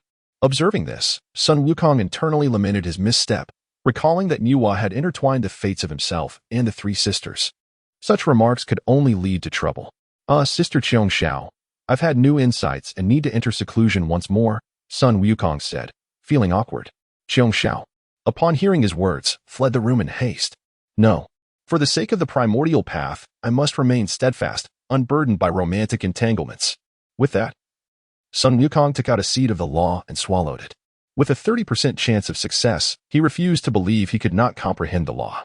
3 days later, Sun Wukong finally accepted the harsh reality. Perhaps he had exhausted his good fortune while dealing with the Tiger Vanguard. He promptly retrieved 2 drops of Chaos Demon Ape blood and consumed them, allowing his 9 transformations of primordial energy to refine the essence. Since his breakthrough to the Great Luo Golden Immortal, he had successfully cultivated the technique to the 7th transformation, significantly accelerating the refinement process. In just 1 hour, he had completely refined the 2 drops of blood. This time, Sun Wukong swallowed the remaining Chaos Demon Ape blood in one go and began an intense refinement. 5 days later, he had refined a total of 100 drops. Although his power had increased considerably, he still had a long way to go before evolving into a Chaos Demon Ape. Sun Wukong then slowly rose and summoned Zhao Gongming, Yunxiao, and Bixiao. Having already bestowed law seeds upon Tamping and Qiongxiao, it was only fair that these 3 receive the same. He directly handed each of them a law seed, and they swallowed them without hesitation. A day later, observing Zhao Gongming and Bixiao's regretful expressions, he knew they had failed. Yunxiao, smiling, announced, "Master, I have succeeded. I have comprehended the law of space." Perhaps due to the excitement of grasping the law of space, the usually composed Yunxiao was now brimming with enthusiasm. "That is marvelous. I too have understood the law of space. We share an extraordinary bond," Sun Wukong exclaimed, only to immediately regret his words upon noticing Yunxiao's flushed cheeks. This cursed thread of fate was indeed a nuisance. Sun Wukong quickly changed the subject. "Do not be disheartened. There are more seeds available." With that, he retrieved 2 more law seeds from the system and handed them to Zhao Gongming and Bixiao. A day later, observing their expressions, he could tell they had made progress. Zhao Gongming, brimming with excitement, declared, "I have comprehended the law of wind." Bixiao, somewhat dissatisfied, remarked, "Why did I end up with the law of thunder? I truly desire the law of space." Zhao Gongming jested, "Given your personality, isn't it only fitting for you to grasp the law of thunder?" "Humph, brother, I shall ignore you," Bixiao retorted, turning away in annoyance. After a brief exchange, Yunxiao and Bixiao took their leave, leaving Zhao Gongming alone in the room. "Brother Gongming, do you have any other matters?" Sun Wukong inquired curiously. After a moment of contemplation, Zhao Gongming spoke directly. "I came to inquire about my 3 sisters and your intentions regarding them." Upon hearing this, Sun Wukong felt an unsettling premonition but remained silent, listening intently. Zhao Gongming continued straightforwardly, "To be candid, my sisters are all interested in you, and I am curious about your thoughts on the matter. It is not uncommon for a man to have multiple wives. If you truly cannot choose, marrying all 3 is also an option." Sun Wukong, realizing how candid Zhao Gongming had been, replied, "Brother Gongming, we have known each other for over 500 years. You know my singular pursuit of the Tao leaves little room for romantic entanglements." Zhao Gongming countered, "You could marry my 3 sisters and still pursue the Tao. Besides, unlike the Jade Emperor, I will not demand a bride price from you." Sun Wukong chuckled wryly, "It is not a matter of bride price. My foremost desire is to break through to the primordial Great Luo Golden Immortal. Such matters are not on my mind at present." Zhao Gongming's expression grew somber.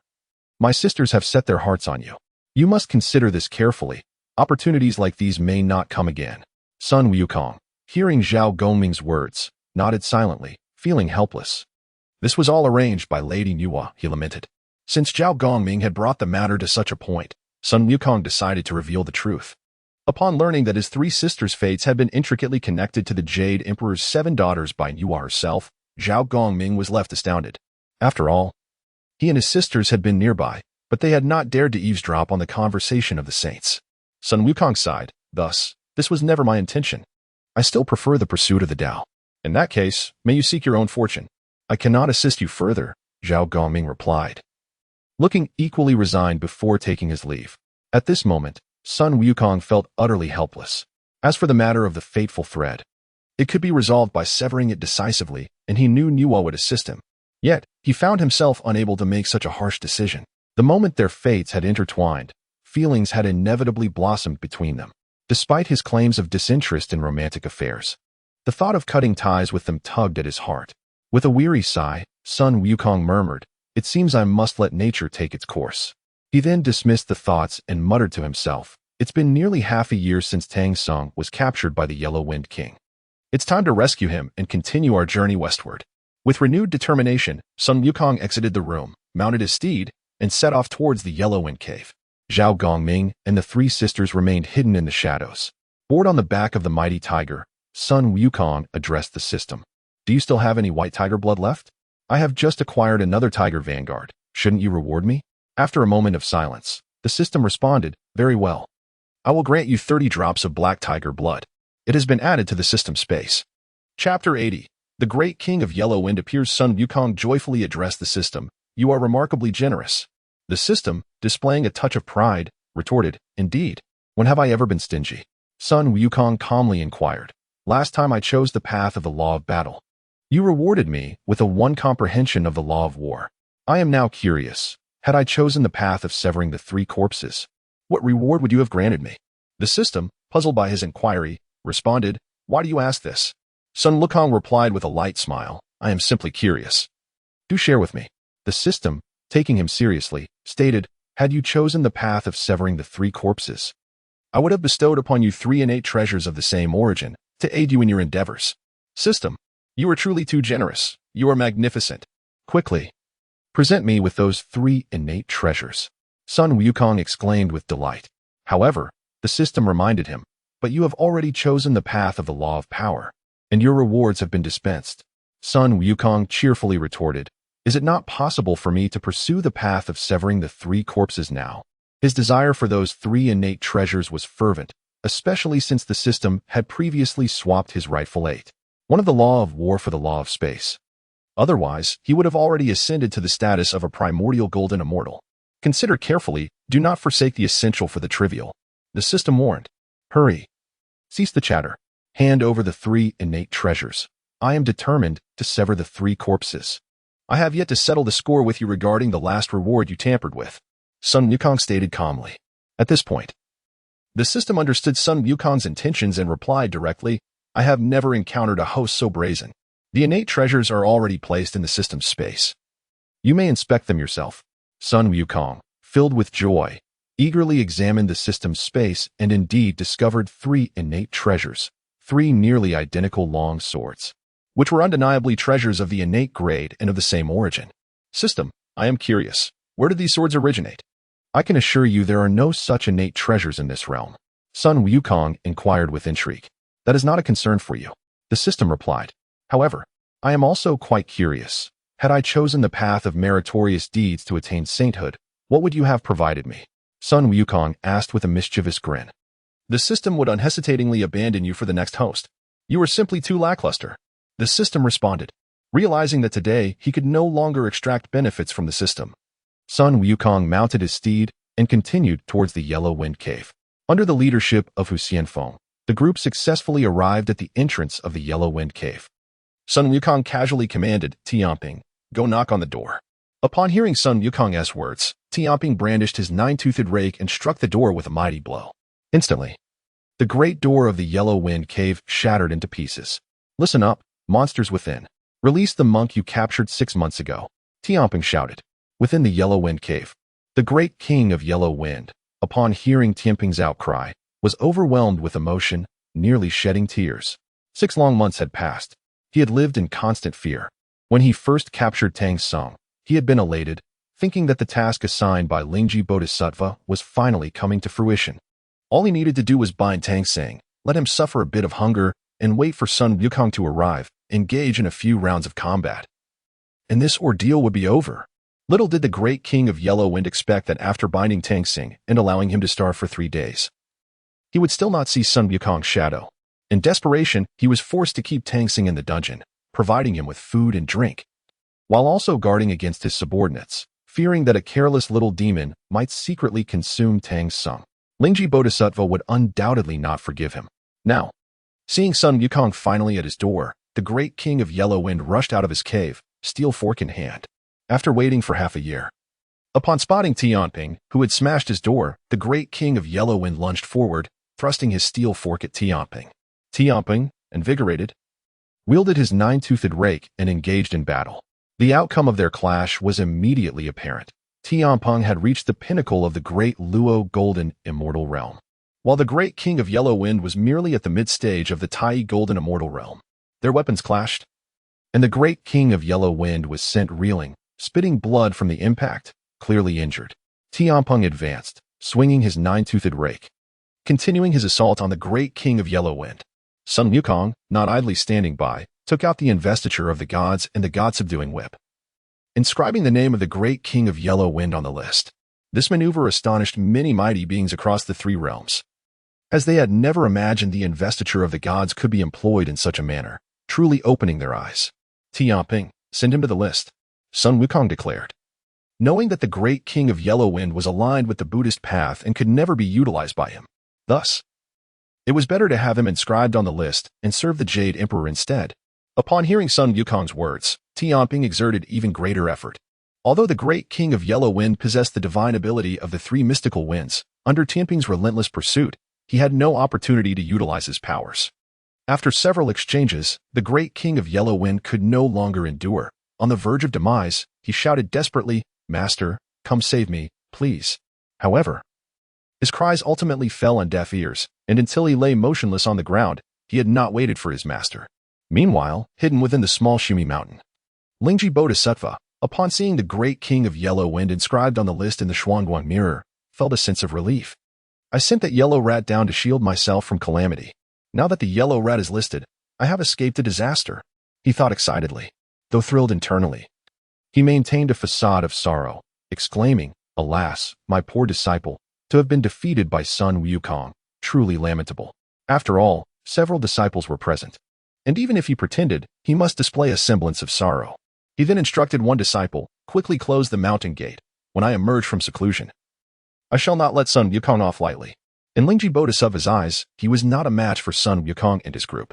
Should he rashly provoke them, his fate could be as dire as that of Guanyin and Luya, making it wiser to remain in seclusion atop the mountain. After the corporeal form of the great king of Yellow Wind was destroyed, his remaining primordial spirit attempted to flee. Yet, having already been inscribed on the investiture of the gods, he could not escape far before being captured again by Sun Wukong's use of the list. Looking at the great king of Yellow Wind before him, Sun Wukong asked, "Well, do you submit?" Now that the great king of Yellow Wind was inscribed, it was time to collect the grudge. Otherwise, what purpose would there be in preserving his primordial spirit? "You are nothing but a shameless wretch. I would rather die than submit."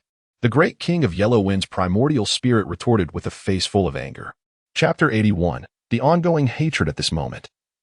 The king of Yellow Wind was consumed with a profound hatred for the monkey before him, for it was solely due to this creature that he found himself on the divine list today. Sun Wukong, in turn, received the system's prompt without delay.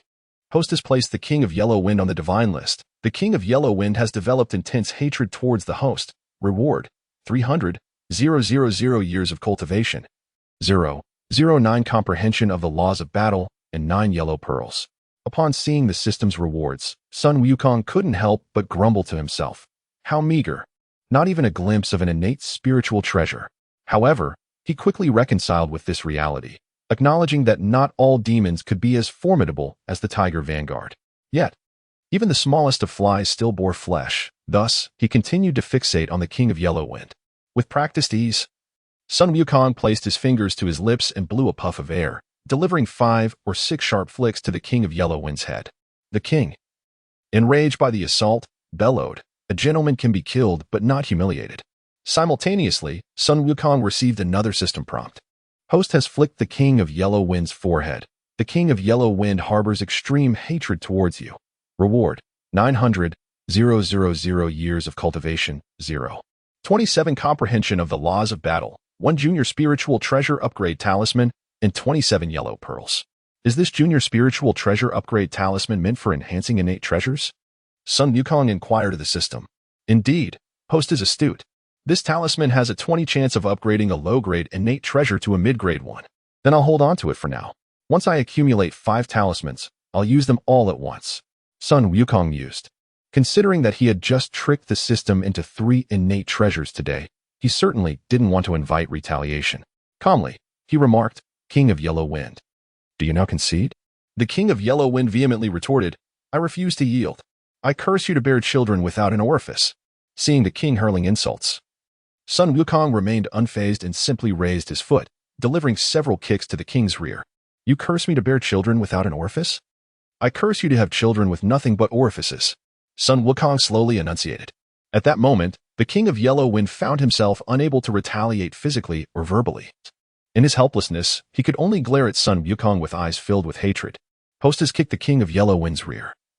The King of Yellow Wind harbors deep-seated enmity towards you. Reward: 2. 7 million years of cultivation, 0. 81 comprehension of the laws of battle, 3 spiritual treasure upgrade talismans, and 81 yellow pearls.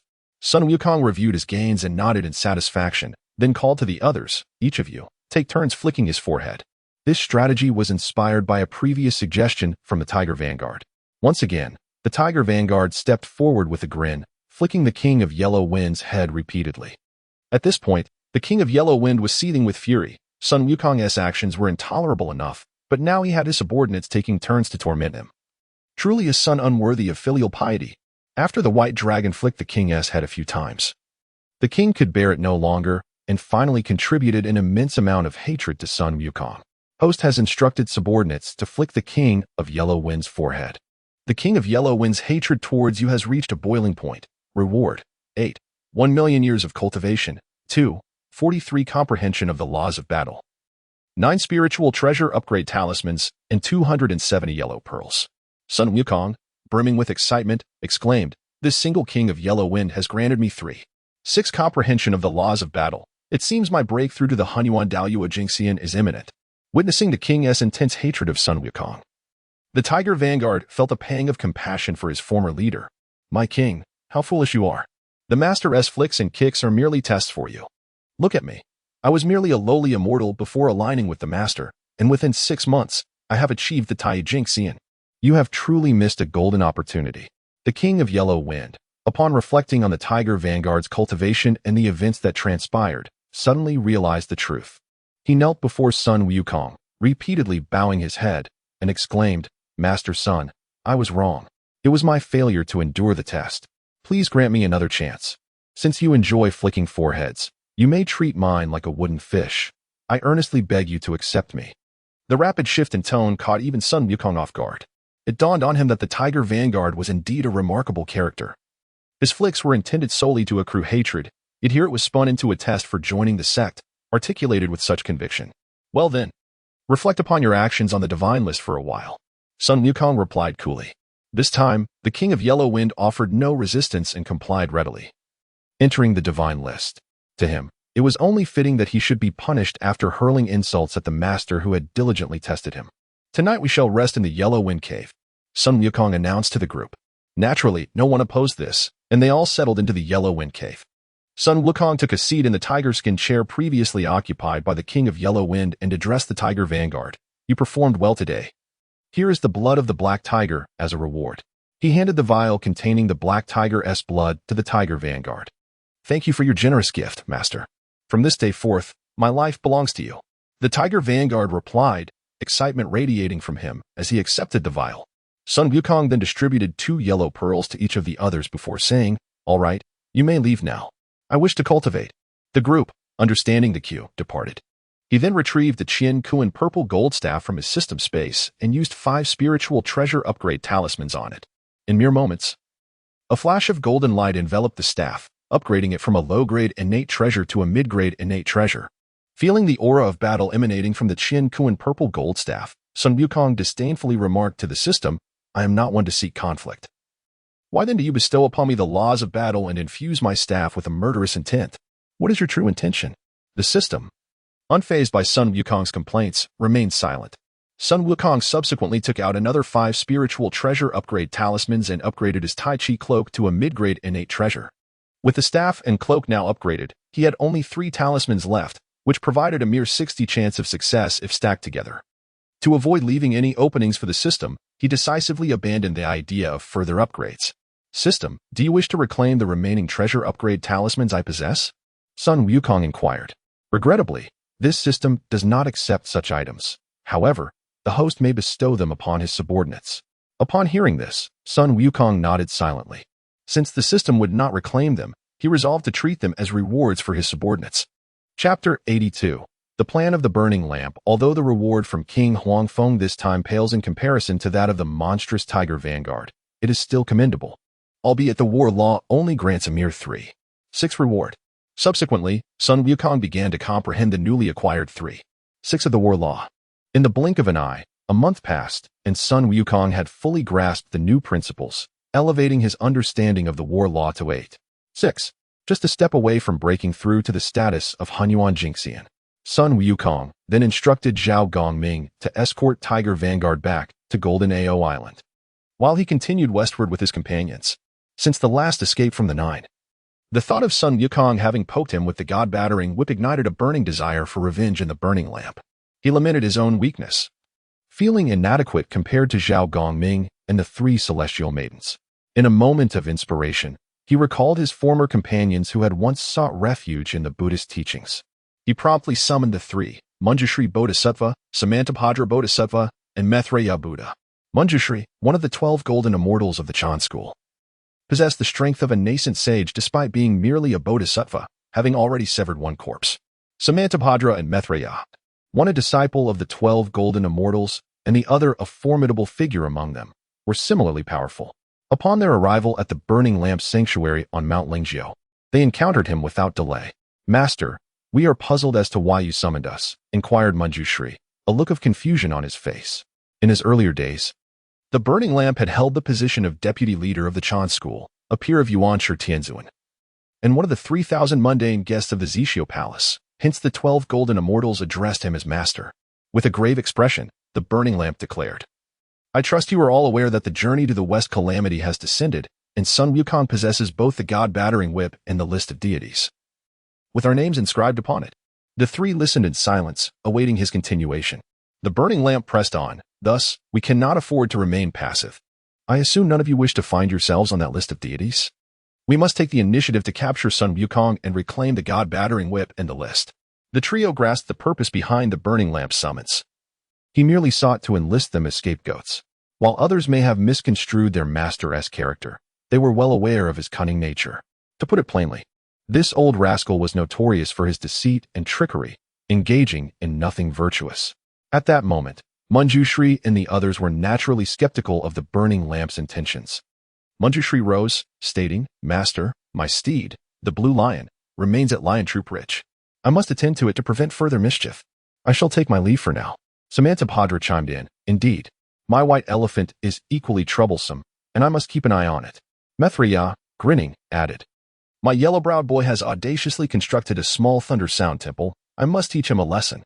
With that, the 3 turned to leave. The Burning Lamp, realizing he needed to present something substantial to retain their interest, called out, "Stay your steps, and lend me your ear." Curiosity piqued, they halted, eager to hear more. With a countenance reflecting fury, the Burning Lamp exclaimed, "To speak candidly, Sun Wukong has insulted me grievously. I wish to invite you 3 to join forces against him. Of course, I will not ask for your assistance without compensation." As he spoke, 18 remaining sea-calming pearls materialized before them. "Should you agree to take action, regardless of success or failure, these 18 sea-calming pearls shall be your reward. If you doubt my sincerity, you may take them now." The trio's eyes brightened at the prospect. Exchanging glances and silently nodding in agreement, Manjushri stepped forward, declaring, "Master, you are far too gracious. There is no need for such formality." With a flourish of his sleeve, He claimed 6 of the sea-calming pearls. Master, if it concerns dealing with Sun Wukong, leave it to me. Samantabhadra stated, discreetly gathering 6 pearls as well. Master has a task. His disciples are at your service. Just tell us what to do. Maitreya chimed in, cheerfully pocketing the remaining 6 pearls.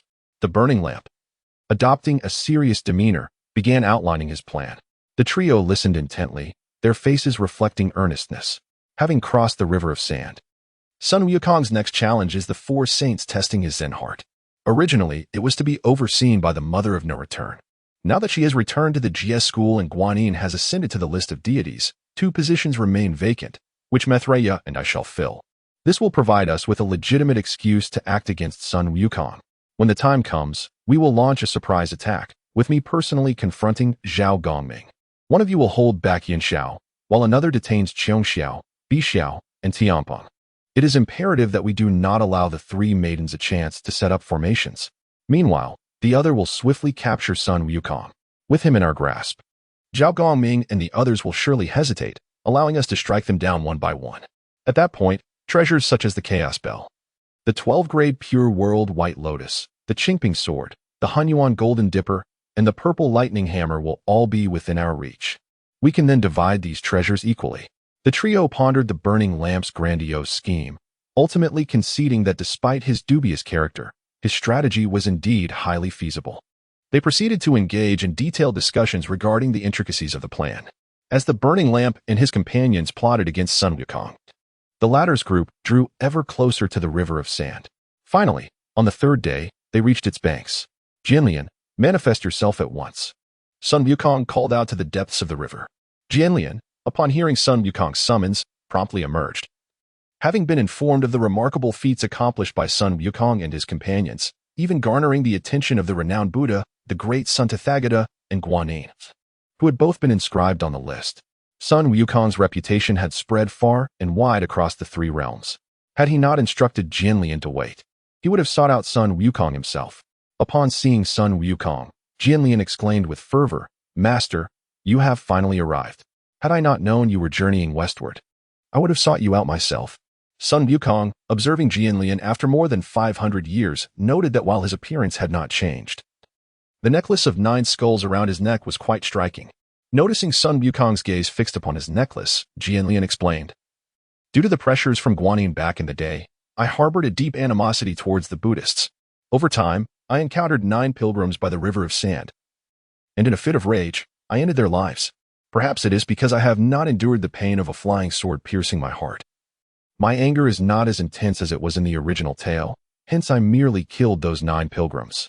Later, I discovered their skulls would not sink in the river of sand, which intrigued me, as not even a feather could float there. Thus, I collected these skulls and forged them into a treasure. Regrettably, my craftsmanship was lacking, resulting in nothing more than a low-grade postnatal spiritual treasure. Jianlian recounted with a nostalgic expression. Chapter 83 Departure from the River of Quicksand. Upon listening to the explanation from the curtain roller, Sun Wukong could not help but reflect. Perhaps this is fate. It seems destined that in his previous 9 lives, Tang Sung was meant to meet his demise at the hands of the curtain roller. He then accepted the skull necklace that the curtain roller offered. After examining the necklace, Sun Wukong found nothing particularly remarkable about it, yet it was indeed forged into a low-grade postnatal spiritual treasure. Suddenly, he recalled the numerous treasure upgrade talismans he had in his system space, which had been lying unused. Now they could finally serve a purpose. With a serious expression, Sun Wukong declared, the quality of this treasure is too low. Taking it out would tarnish the image of our sect. Allow me to elevate its quality before returning it to you. Upon hearing this, the curtain roller eagerly nodded in agreement. Sun Wukong then retrieved 2 yellow middle pairs from his system space and handed them to the curtain roller. Eat these to enhance your strength. There will be further rewards for meritorious deeds ahead. After saying this, Sun Wukong used his magical powers to conjure a house in a nearby open space. Once inside, he utilized the heavenly mechanism disc to obscure his cultivation, as the beings of the 3 realms were already aware that Zhao Gongming and the 3 CO were protecting him. The heavenly mechanism disc had become less useful in their presence. It had been reclaimed during the Yellow Wind Cave incident, and it was better to keep it with him to conceal his own cultivation. Sun Wukong then took out 5 basic treasure upgrade talismans and directly applied them to the skull necklace. In the blink of an eye, The necklace was upgraded from a low-grade postnatal spiritual treasure to a mid-grade one. Feeling playful, Sun Wukong decided to use another treasure upgrade talisman, elevating the skull necklace to the level of a top-grade postnatal spiritual treasure. As he gazed at the necklace, the sinister aura emanating from the hollow eyes of each skull stirred a tempest of curiosity within him. He wondered what kind of ominous object it would become if upgraded to the level of a primordial treasure. To avoid causing too much commotion, Sun Wukong remained in the room for 49 days. During this time, out of sheer boredom, he used 10 lost seeds but achieved no results. He could not comprehend why. Despite a 30% chance of understanding the laws, he was unable to grasp any new principles. Eventually, he decided to stop dwelling on it and stepped out of the room. The curtain roller had been waiting nearby and immediately rushed forward upon seeing Sun Wukong. Sun Wukong returned the skull necklace to him, stating with a calm demeanor, "I have successfully elevated this necklace to the level of a top-grade postnatal spiritual treasure." The curtain roller, filled with excitement, trembled as he held the necklace, momentarily lost in wonder. He never anticipated that the master would treat him so generously, first granting him 2 yellow middle pairs to break through his stagnation to the early stage of the Great Luo Golden Immortal, and now tirelessly enhancing his treasure to the level of a top-grade postnatal spiritual treasure. There was no doubt about it. His life now belonged to the sect. Seeing the curtain roller's gratitude, Sun Wukong decided to further assist him by retrieving a lost seed from his system space and handing it over.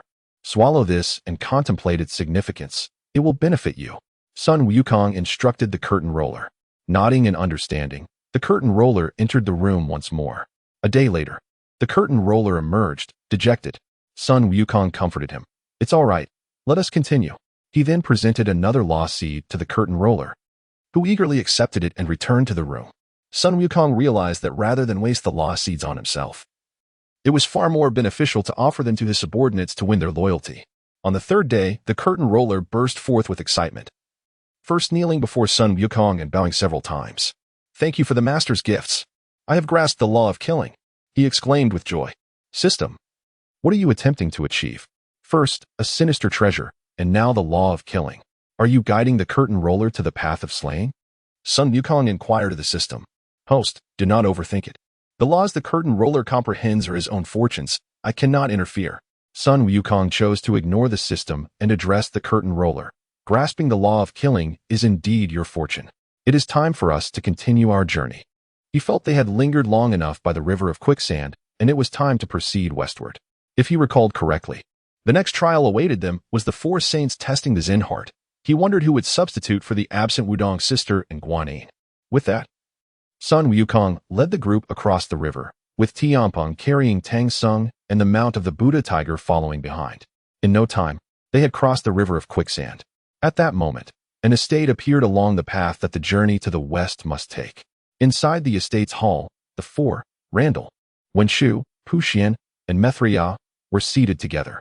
"Teacher, now that Sun Wukong has crossed the river of quicksand, it won't be long before he arrives here. Should we prepare something?" Wenshu asked. Randall replied nonchalantly, "There is no need for elaborate arrangements.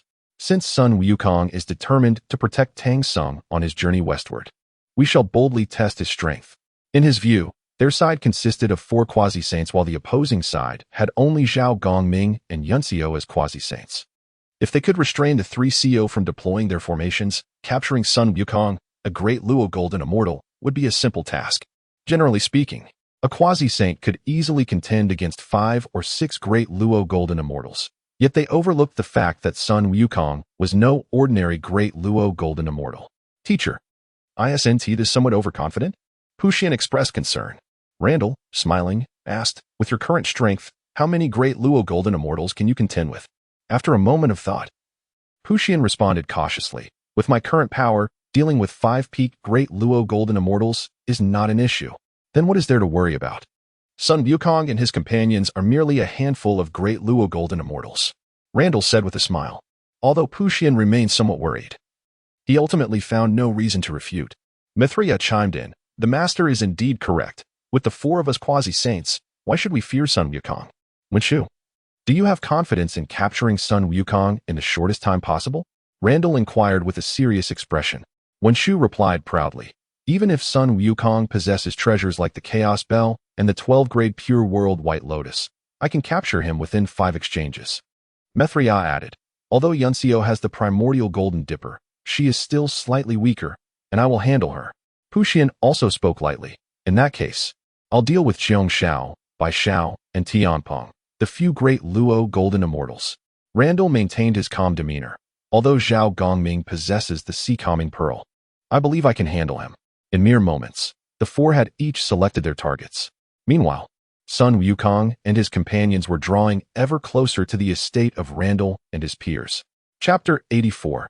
Unexpected Hatred Value. 7 days later, Sun Wukong led his companions to the vicinity of the estate belonging to Ran Ding and his associates.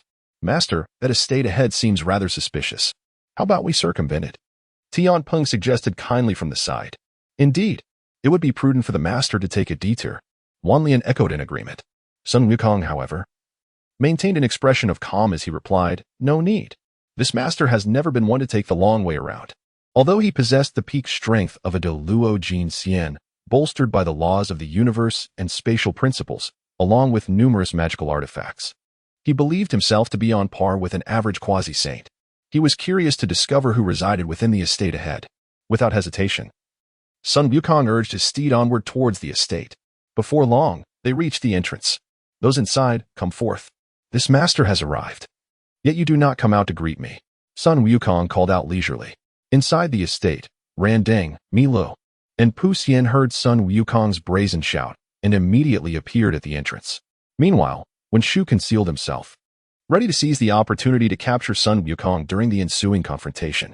As Sun Wukong observed Ran Ding, Milu, and Pu Xian, a sense of confusion washed over him. Isn't this the moment of the four saints testing the Zen heart in the original tale? Why do only 3 appear? Where is Wen Shu, who usually maintains a friendly rapport with them? With this thought, Sun Wukong surmised that Wen Shu was likely present, lurking in the shadows, preparing for a surprise attack. Just as tensions rose and both sides prepared for conflict, Tang Xing approached Ran Ding, Milu, and Pu Xian with a hurried gait. As a devout disciple of Buddhism, Tang Xing felt compelled to pay his respects to the true Buddha before him. Disciple Xuanzang pays homage to the ancient Buddha Ran Ding, the Buddha Milu, and the Bodhisattva Pu Xian, Tang Xing declared, kneeling with sincere reverence. Seeing Tang Xing come to pay his respects, Ran Ding and the others inwardly cursed. This Shenzong truly lacks awareness. Can't he see we are about to engage in battle? What is his intention in interrupting now? Ran Ding was particularly incensed. Had it not been for Tang Xing being the reincarnation of the golden cicada, he would have slapped him to death on the spot. Sun Wukong, witnessing this scene, chuckled and teased, Xuanzang, aren't you here to seek the scriptures? The ancient Buddha Ran Ding is right before you. Why not ask him for the scriptures directly? That would save you from making a journey to the west. The emperor of the Tang dynasty is eagerly awaiting your return with the scriptures. Had the former Tang Xing heard such words from Sun Wukong, he would have vehemently rejected them. However, now he felt a stirring of temptation.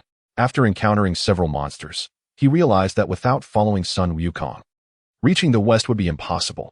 Yet, Sun Wukong's pace was rather slow, often retreating into seclusion for a year or more. If he continued at this rate, he might not reach the west before his own demise.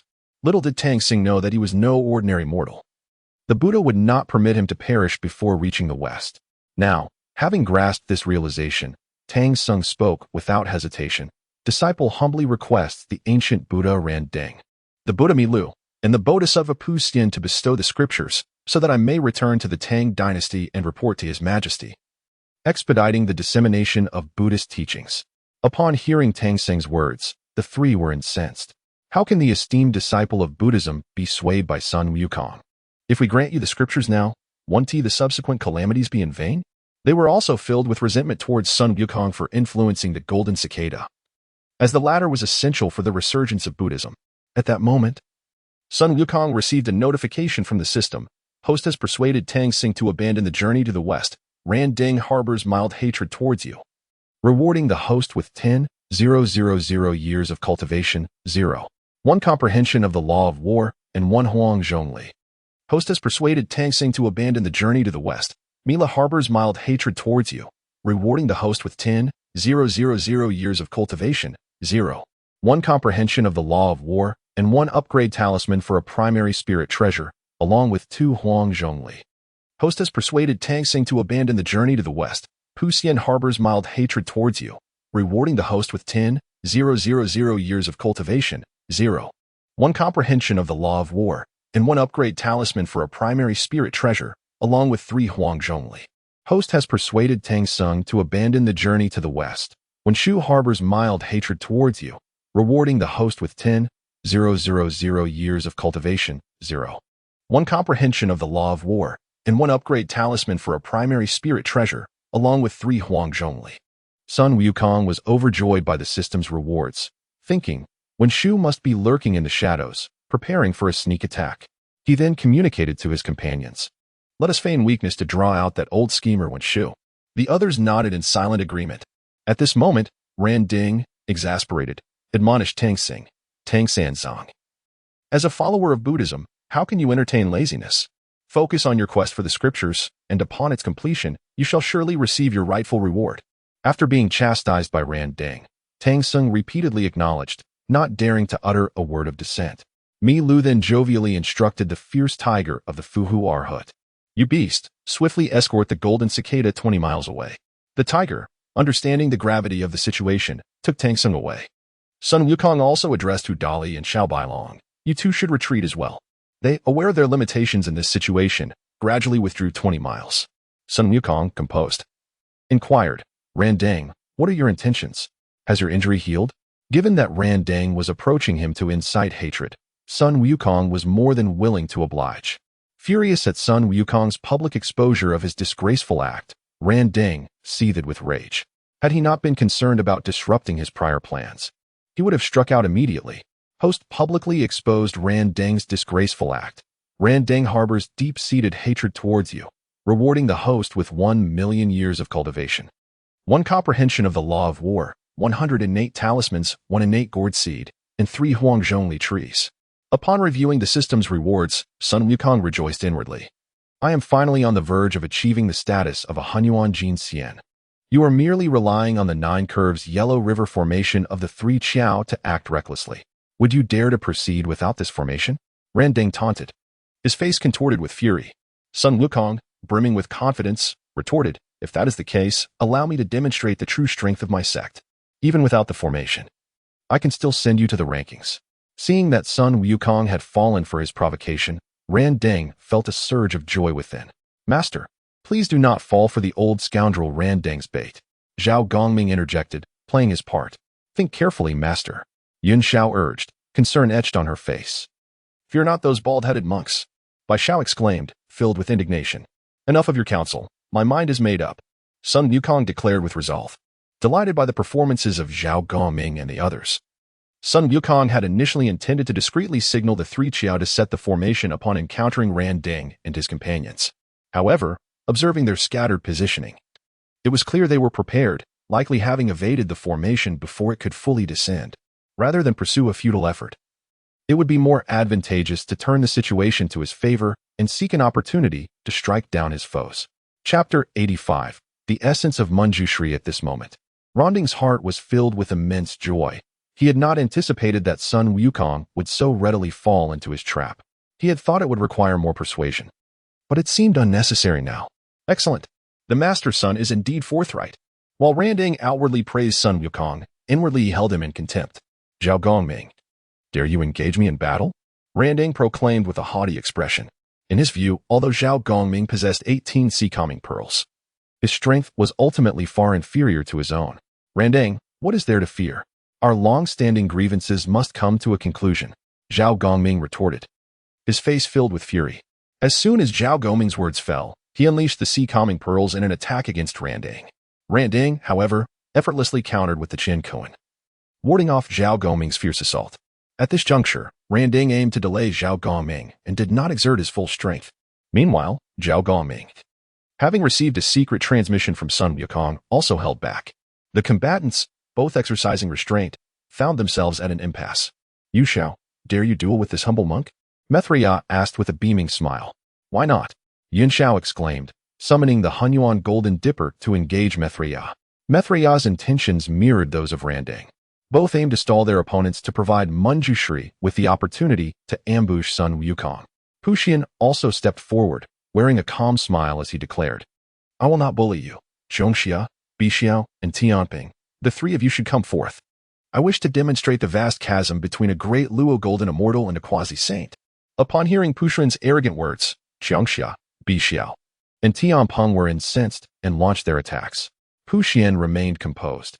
In his eyes, even if three great Luo golden immortals were to confront him, he would harbor no fear. Naturally, he too refrained from using his full strength, for if Manjushri succeeded later, he would need to conserve his magical energy to seize treasures. The three-way battle settled into a stalemate. At this time, Sun Wukong brandished the Qin Kuan-Zijin gun, with only the curtain raiser at his side. Sun Wukong could not help but admire Manjushri's ability to remain composed even now. He was increasingly certain that Manjushri's target for ambush was none other than himself. Go assist Tamping and the others in subduing Pushuan. Sun Wukong commanded the curtain raiser. Without hesitation, the curtain raiser swung his demon-subduing staff and advanced to aid Tamping and the others. Sun Wukong's reasoning was simple. Since the curtain raiser was by his side, Manjushri must harbor some trepidation. Thus, sending him forth would lure Manjushri out from the shadows. At that moment, hidden in the shadows, Manjushri rejoiced upon seeing Sun Wukong dispatch the curtain raiser. A frenzied thought surged within him. Why should he cooperate with them? After capturing Sun Wukong, he could seize his spiritual treasure and flee, much like the ancient demon master Guanyin, seeking refuge until his strength grew, armed with numerous treasures, leaving few capable of opposing him. As this thought crossed his mind, Manjushri could no longer contain himself. He revealed his form and unleashed his dragon disguising technique to attack Sun Wukong. Having long anticipated Manjushri's move, Sun Wukong would not allow him to succeed so easily. In the instant Manjushri activated the technique, Sun Wukong summoned the Chaos Bell, effortlessly blocking Manjushri's fierce strike. Manjushri, you have finally emerged. I thought you would remain a coward forever, Sun Wukong remarked with calm composure.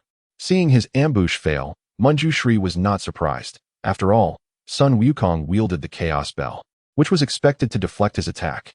With a confident smile, Manjushri replied, knowing I lurk in the shadows, your wisest course of action would be to flee. Are you so certain of your victory? Are you not aware that I might have intentionally drawn you out? Sun Wukong responded with a faint smile. Regardless, as long as I capture you today, it will all be worth it, Manjushri declared arrogantly. Why waste words with him, Manjushri? Once you capture him, you can converse as you wish. Randing shouted from afar, urging them on.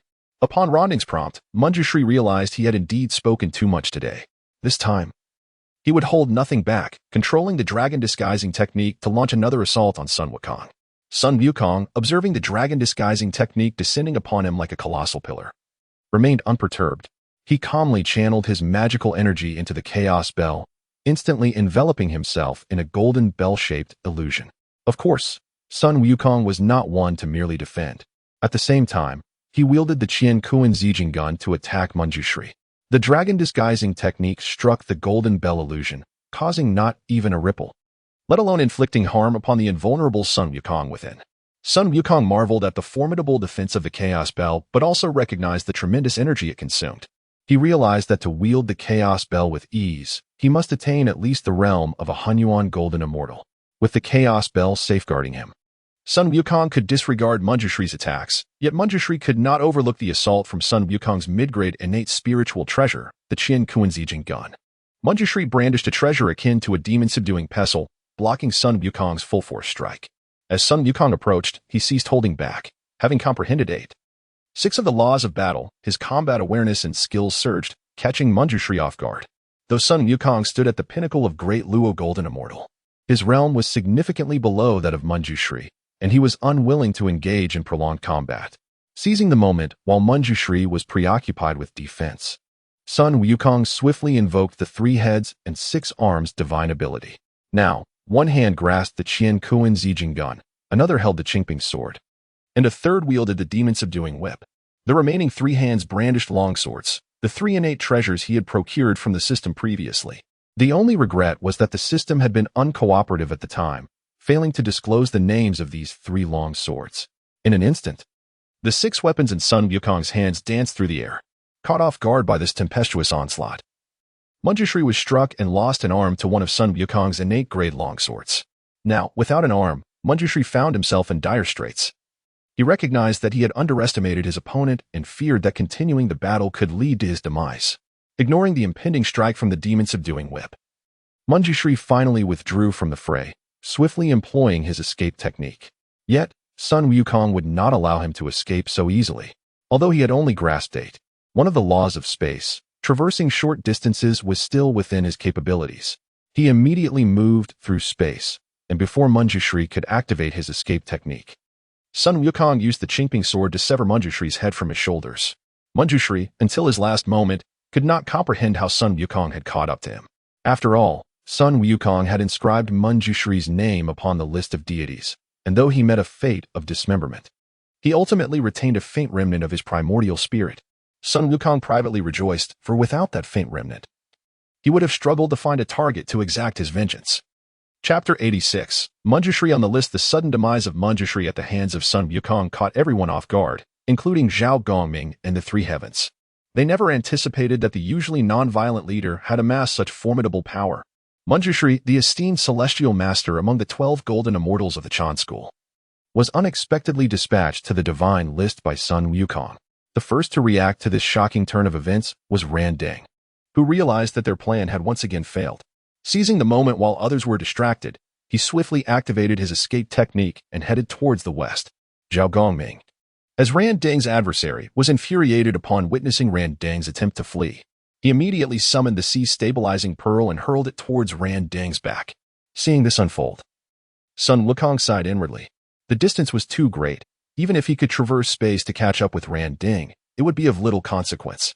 He had just engaged in battle with Manjushri, and though brief, it had drained a significant amount of his magical energy.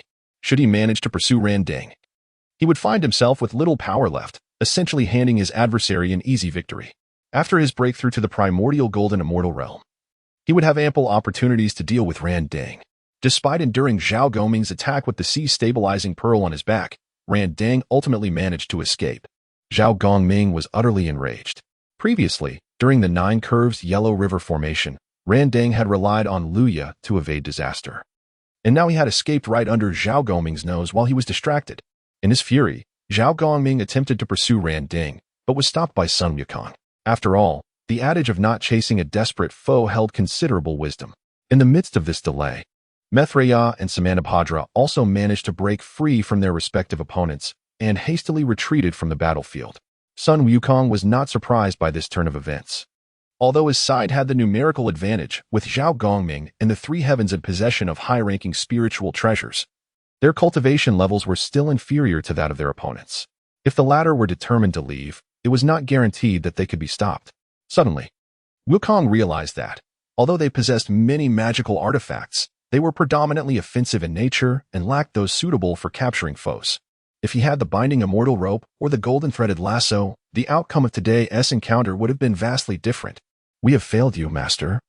Allowing them to escape, Zhao Gongming expressed a look of shame on his face. Had he attempted to help others in blocking Maitreya or Samantabhadra instead of pursuing Randang, the outcome might have been different. Thus, Zhao Gongming was filled with regret.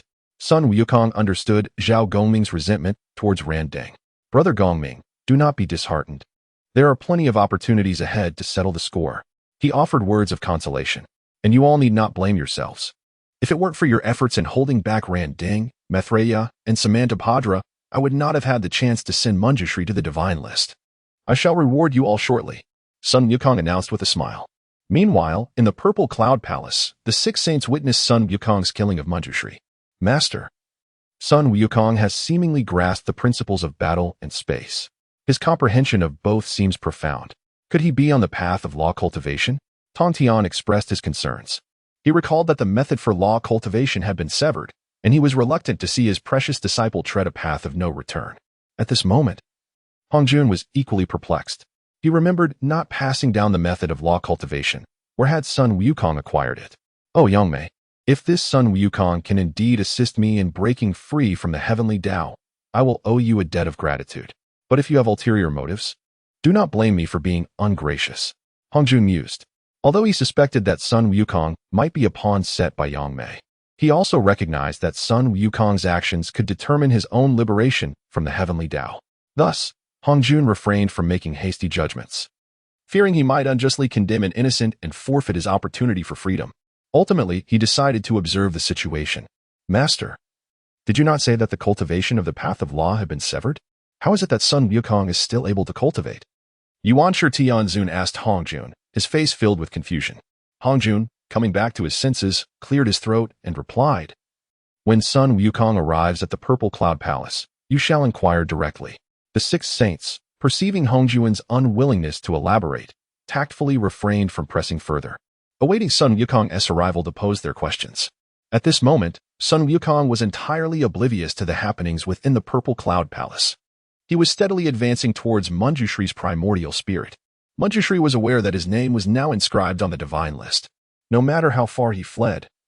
As long as Sun Wukong invoked the divine list, he could effortlessly retrieve his primordial spirit. Rather than endure humiliation, he found it wiser to remain where he was. However, this did not diminish his animosity towards Sun Wukong. Just moments ago, he had been a revered figure in the three realms. And now he faced the prospect of becoming a mere servant to the Jade Emperor. It would be unnatural not to harbor hatred for Sun Wukong. The host has sent Manjushri to the divine list. Manjushri harbors intense hatred towards you. The host is rewarded with 300,000 years of cultivation, 1 comprehension of the principles of battle, 5 upgrade talismans for primary spiritual treasures, 27 law seeds, and 27 drops of the chaos magic ape's essence blood. Is that all? The Buddhist sect truly is impoverished. Sun Wukong scoffed inwardly upon viewing the system's rewards. He approached Manjushri and delivered 3 sharp blows to his head. As a figure of the Chan school, who valued face above all else, Manjushri could hardly contain his fury at being struck in front of so many powerful beings from the three realms. Sun Wukong received another system notification. The host has struck Manjushri's head. Manjushri's hatred towards you has deepened. The host is rewarded with 1,000,000 years of cultivation, 3 comprehension of the principles of battle, 15 upgrade talismans for primary spiritual treasures, 81 law seeds, and 81 drops of the chaos magic ape's essence blood. System, you are becoming increasingly dismissive. Sun Wukong could not help but grumble. He mused how delightful it would be if the system allowed him to choose his rewards, though he wondered if the system would comply. Sun Wukong then proceeded to kick Manjushri several times. This action intensified Manjushri's resentment towards him. Once a prominent figure among the 12 golden immortals of the Chan school and one of the 4 great bodhisattvas of Buddhism, being kicked in the rear was an indignity he could not tolerate. The host has kicked Manjushri. Manjushri's hatred towards you has reached unprecedented levels. The host is rewarded with 3,000,000 years of cultivation, 9 comprehension of the principles of time, 45 upgrade talismans for primary spiritual treasures, 5 elements fruits, and 243 drops of the chaos magic ape's essence blood. What use are these 5 elements fruits? Sun Wukong inquired with curiosity. Consuming the 5 elements fruits will enhance the elemental energies within you. However, they hold little value for you at this stage. The system replied, "Of little value? Why then reward me with them? You should swiftly exchange them for something useful." Sun Wukong retorted, visibly displeased. The system patiently explained, "Although the 5 elements fruits may not benefit you, they are advantageous for your subordinates, particularly those in the Tai golden immortal realm." After pondering for a moment, Sun Wukong recognized the rationale. Elevating the strength of his subordinates would indeed be beneficial, as it would provide him with more powerful allies. Chapter 87. Breaking through to the Hunyuan Golden Immortal. As the enmity towards Manjushri had reached its zenith, retaining him in the outside world had lost its significance. Sun Wukong retrieved the investiture of the gods, sealing Manjushri's primordial spirit within its confines. Given his intense hatred towards Wukong, it seemed prudent to leave him there to nurture that animosity. Suddenly, Wukong recalled that Avalokiteshvara had been sealed within the investiture for quite some time. He pondered whether she could still harbor any resentment. With that thought in mind, Wukong unhesitatingly released Avalokiteshvara's primordial spirit. At that moment, Avalokiteshvara appeared before everyone, looking utterly disoriented. "Avalokiteshvara, how have you fared?" Wukong teased, adopting a mischievous demeanor. Upon recognizing him, Avalokiteshvara's face immediately contorted with fury. The host has sent Avalokiteshvara to the investiture of the gods. Avalokiteshvara harbors deep-seated animosity towards you. The host is rewarded with 3,000,000 years of cultivation, 9 comprehension of the law of speed, and 243 drops of chaos demon ape essence. Sun Wukong was taken aback. It seemed that Avalokiteshvara bore quite the grudge, as he had not even uttered a word. He had anticipated a lengthy discourse, yet Avalokiteshvara was remarkably cooperative. "Why have you released me from the investiture?" she exclaimed, seething with anger. "Oh, just to give you a breather," Wukong replied, and with a wave of his hand, he once again sealed Avalokiteshvara within the investiture. Shortly after the departure of the others, the estate they had conjured vanished, leaving Wukong, who had expected to enjoy complimentary lodging, utterly disheartened. He promptly used his powers to create a new abode. "I am now entering seclusion. Your rewards will be distributed upon my return." With that declaration, Wukong eagerly stepped into his dwelling, for the prospect of attaining the Hunyuan Golden Immortal was now within reach. The onlookers exchanged knowing smiles, willingly assuming the role of his protectors. Once inside, Wukong activated the celestial mechanism to obscure his intentions and directly employed the combat laws he had acquired that day. The system had granted him a total comprehension of 4 of the law of combat, which, when combined with the 6 he had already understood, made his breakthrough to Hunyuan Golden Immortal almost inevitable. Wukong sat cross-legged on the floor, aided by the system, and began to delve into the intricacies of these combat laws. He sighed, "Others truly comprehend the laws, while I am merely spoon-fed by the system." In the blink of an eye, a month passed, and Wukong had fully grasped the newly acquired 4 of the law of combat. His understanding had now reached 14, allowing for a seamless transition into the Hunyuan Golden Immortal realm. Subsequently, he consumed 500 million years of cultivation to facilitate this breakthrough, with the system safeguarding his endeavor. Ascending to the Hunyuan Golden Immortal was merely a matter of time. Half a year later, Wukong achieved his desired breakthrough, entering the initial stage of Hunyuan Golden Immortal. Feeling the surge of power within him, he realized that even without the aid of the Chaos Bell, he could now defeat the 3 Manjushris from before. He wondered if he would manage to reach the level of Hunyuan Daluo Golden Immortal before arriving at Ling Mountain. Next, Wukong resumed his study of the 9 of the Law of Time rewarded by the system. "The Law of Time, what a splendid treasure!" he exclaimed inwardly. Now, as a Hunyuan Golden Immortal, his speed of comprehension had significantly increased, and within just over a month, he had mastered the 9 of the Law of Time. Ultimately, he spent another month assimilating the 9 of the Law of Speed awarded by Avalokiteshvara. Wukong had now mastered 14 of the Law of Combat, 9 of the Law of Time, 9 of the Law of Speed, and 1 of the Law of Space. He eagerly hoped for the system to bestow upon him the Law of Strength, which would render his abilities impeccable. He then withdrew several hundred drops of Chaos Demon Ape Essence from the system's repository and, as expected, consumed them in one gulp. Following that, he entered a prolonged period of anticipation, relying on his 9th turn Hunyuan skill, which had reached its 8th transformation, to refine the essence. After more than 6 months had elapsed, he had successfully refined the essence, although he had not evolved into a Chaos Demon Ape. However, he could now conjure its ethereal projection, significantly enhancing his combat prowess. Wukong's period of seclusion lasted over a year, which was quite normal for everyone involved. Just as they speculated that their leader would remain in seclusion for a century or more, Wukong emerged.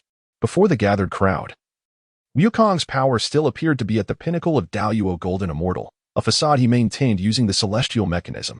This way, when trouble next sought him out, he could deliver quite a surprise. Next came the moment for recognition and rewards. Although he had merely sent Manjushri to the investiture, the spoils of this endeavor were substantial, and neglecting to reward his companions would be unjust. Wukong first turned his gaze towards the White Dragon and Tiger Dolly. Despite their lack of involvement in this battle, as Tiger Dolly often remarked, they had contributed through their efforts. Wukong decided to reward each with a 5 elements fruit, for he was curious about its effects. The White Dragon and Tiger Dolly gratefully accepted the fruits, astonished by this unexpected boon. Wukong then addressed Tamping and Guanyin, saying, "You both have 2 options for your rewards. The first is an upgrade for your treasured artifacts, and the second is 5 Huangzhong Li for each of you."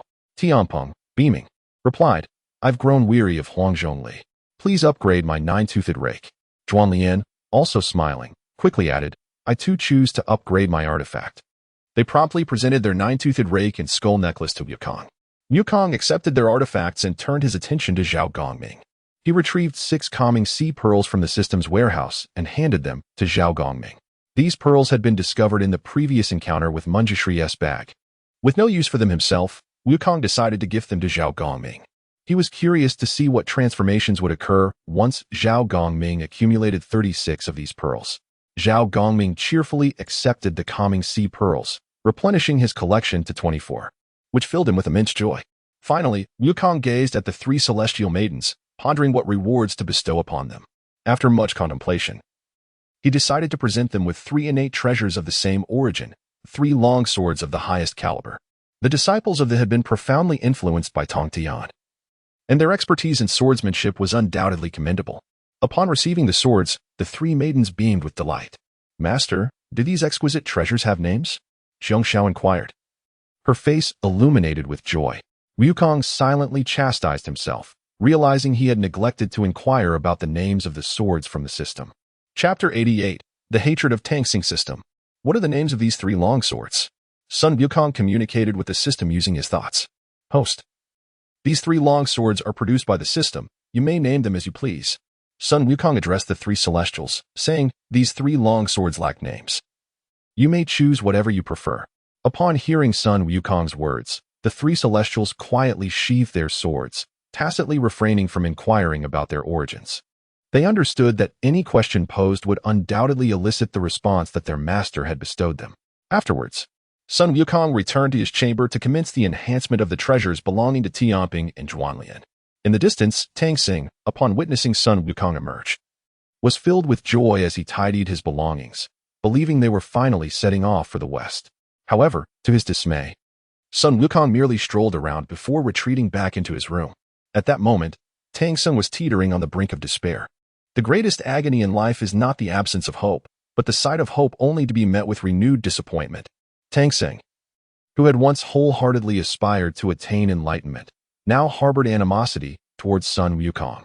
He believed that since Sun Wukong had pledged to escort him on his journey to the west, yet continually delayed their departure, he was deliberately obstructing his pursuit of scriptures. Barely a moment had passed since Sun Wukong returned to his room when he received a notification from the system. Host has delayed Tangsing's quest for scriptures. Tangsing harbors mild hatred towards you. Reward: 10,000 years of cultivation, 1 intermediate spirit treasure upgrade talisman, and 1 huanghongli fruit. After reading the system's reward, Sun Wukong murmured, "What a benevolent hatred to emerge from one so devoted to enlightenment." Yet, upon reflection, he felt a sense of relief.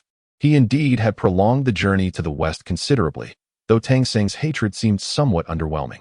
He contemplated whether he should linger here for another 3 to 5 years. Subsequently, Sun Wukong dismissed such thoughts and promptly retrieved 10 innate talismans, successfully upgrading Tamping's 9-toothed rake and Guanyin skeletal necklace to low-grade innate spirit treasures.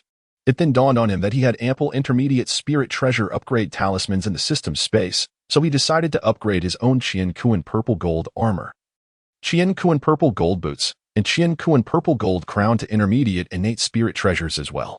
After a span of 81 days, Sun Wukong leisurely stepped out of his dwelling. Upon exiting, he found Tamping and Guanyin waiting at the door. He casually returned the 9-toothed rake and skeletal necklace to them. Notably, after consuming the 5 elements fruit, Tiger Dolly and the White Dragon had significantly enhanced their elemental energies. Sun Wukong estimated that if each consumed 4 more 5 elements fruits, they would achieve perfect elemental harmony. Then, with the aid of huanghongli, it would not be long before they transformed into 2 great Luo golden immortals. However, one cannot become plump in a single day. This must be approached gradually. Thus, Sun Wukong mounted Tiger Dolly and, alongside his companions, continued their journey to the west. After traveling for 2 or 3 miles, he glanced back and caught sight of a beaming Tangsing. After more than 2 years, seeing Tangsung resume the journey brought him immense joy. The longer Tangsung remained on the path to the west, the more he sensed the lurking dangers. If he were to venture alone, he might be captured by demons at any moment. Rather than risk it, he preferred to accompany Sun Wukong. Although the pace was slow, safety was paramount. At that moment, Sun Wukong felt a surge of irritation upon seeing Tangsing's joyful expression. You contributed but a modicum of hatred, yet you still wish to journey westward? What nonsense! Sun Wukong scoffed inwardly. Then, Sun Wukong proclaimed loudly, "The sun has set. Let us rest here for the night." As soon as he spoke, he dismounted from his steed. The others, upon hearing Sun Wukong's words and glancing at the sun that had just risen in the east, could not help but chuckle. "How can it be evening already?" Tiger Dolly grumbled. The White Dragon smacked Tiger Dolly on his massive head, retorting, "The master has decreed it is evening. That is sufficient. Why do you question it? Hurry and prepare dinner." Naturally, the others complied with Sun Wukong's command. They had no objections even if it meant traversing just 1 mile in a day. However, Tangsung held a differing view. He was incensed, having waited tirelessly for over 2 years just to accompany Sun Wukong on this journey. Now, After only 3 miles. They were halting for rest. How could he not feel furious? Host has delayed Tang Seng's quest for scriptures. Tang Seng harbors moderate hatred towards you. Reward, 30,000 years of cultivation, 3 intermediate spirit treasure upgrade talismans, and 3 Huanghongli fruits. Upon reviewing the system's notification, Sun Wukong sighed. This Tang Seng continues to underperform. Yet, he remained undeterred and resolved to once again persuade Tang Seng today. At that moment, Tiger Dolly returned, carrying a wild boar in his mouth. Sun Wukong called out to him, Tiger Dolly, transform into your human form. Though Tiger Dolly was unsure of Sun Wukong's reasoning, he complied without hesitation. In an instant, the group beheld a stout, honest man, Tiger Dolly himself. Sun Wukong, with a serious expression, stated, You have been with my sect for some time now. Today, as your master, I shall impart to you a life-saving technique. What technique is that? Tiger Dolly inquired earnestly.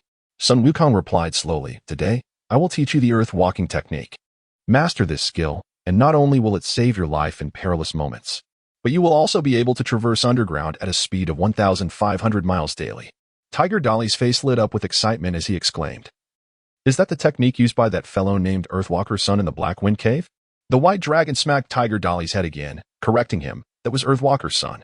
Right. Earthwalker Sun. Tiger Dolly quickly added.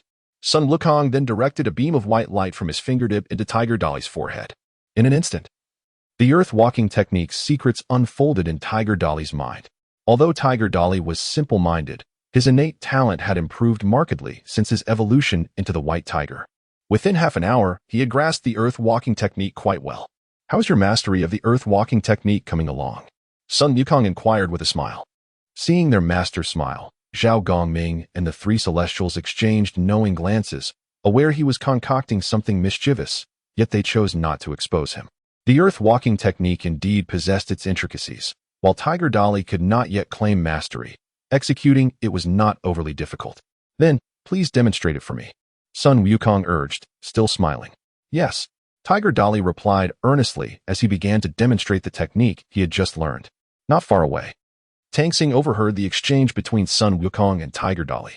Though he was a highly attained monk, he was still merely mortal and found himself intrigued by the Taoist arts. He wished to witness whether the earth-walking technique was truly as miraculous as Sun Wukong had described. As Tiger Dolly performed the earth-walking technique, he occasionally vanished underground, re-emerging with half his body above ground, resembling a fish swimming through water. This spectacle left Tang Seng utterly astonished, since embarking on the journey to the west. He had witnessed many celestial battles, yet this extraordinary earth-walking technique was a sight entirely new to him. At that moment, Tang Seng's mind began to race. Chapter 89. Tang Seng's apprenticeship during the prolonged wait for Sun Wukong to embark on the journey westward. It is perhaps the persistent agony of being unable to proceed that led Tang Seng to dream repeatedly of the Buddha finding him and personally handing over the scriptures, envisioning himself joyfully returning to the Tang dynasty. Now, witnessing the exquisite earth-walking technique demonstrated by Hudali, a bold thought emerged in his mind. If this earth-walking technique is so extraordinary, learning such a spell would allow him to traverse underground, free from the fear of being captured by demons, while traveling at a commendable speed. Even if he had yet to master the art to achieve a journey of 1,500 miles in a day, covering 700 or 800 miles daily would not pose much of a challenge. In this manner, he could reach the Western Paradise in no time. With this thought, Tang Seng's heart brimmed with joy. He was determined to acquire the earth-walking technique from Sun Wukong. This technique was perfectly suited for him, facilitating his journey while minimizing exposure, and potentially saving his life in critical moments, an essential skill for the pilgrimage to the West. Sun Wukong, ever observant of Tang Seng's expressions, thought to himself, this Tang Seng has indeed taken the bait. As Tang Seng approached him, Sun Wukong greeted him. Tang Seng, what brings you here? If you have something to say, do so, for I am in a good mood today. Perhaps I shall grant your request. Hearing Sun Wukong's words eased Tang Seng's initial anxiety. He mused, this Sun Master is still as amiable as ever. It seems there is a chance today.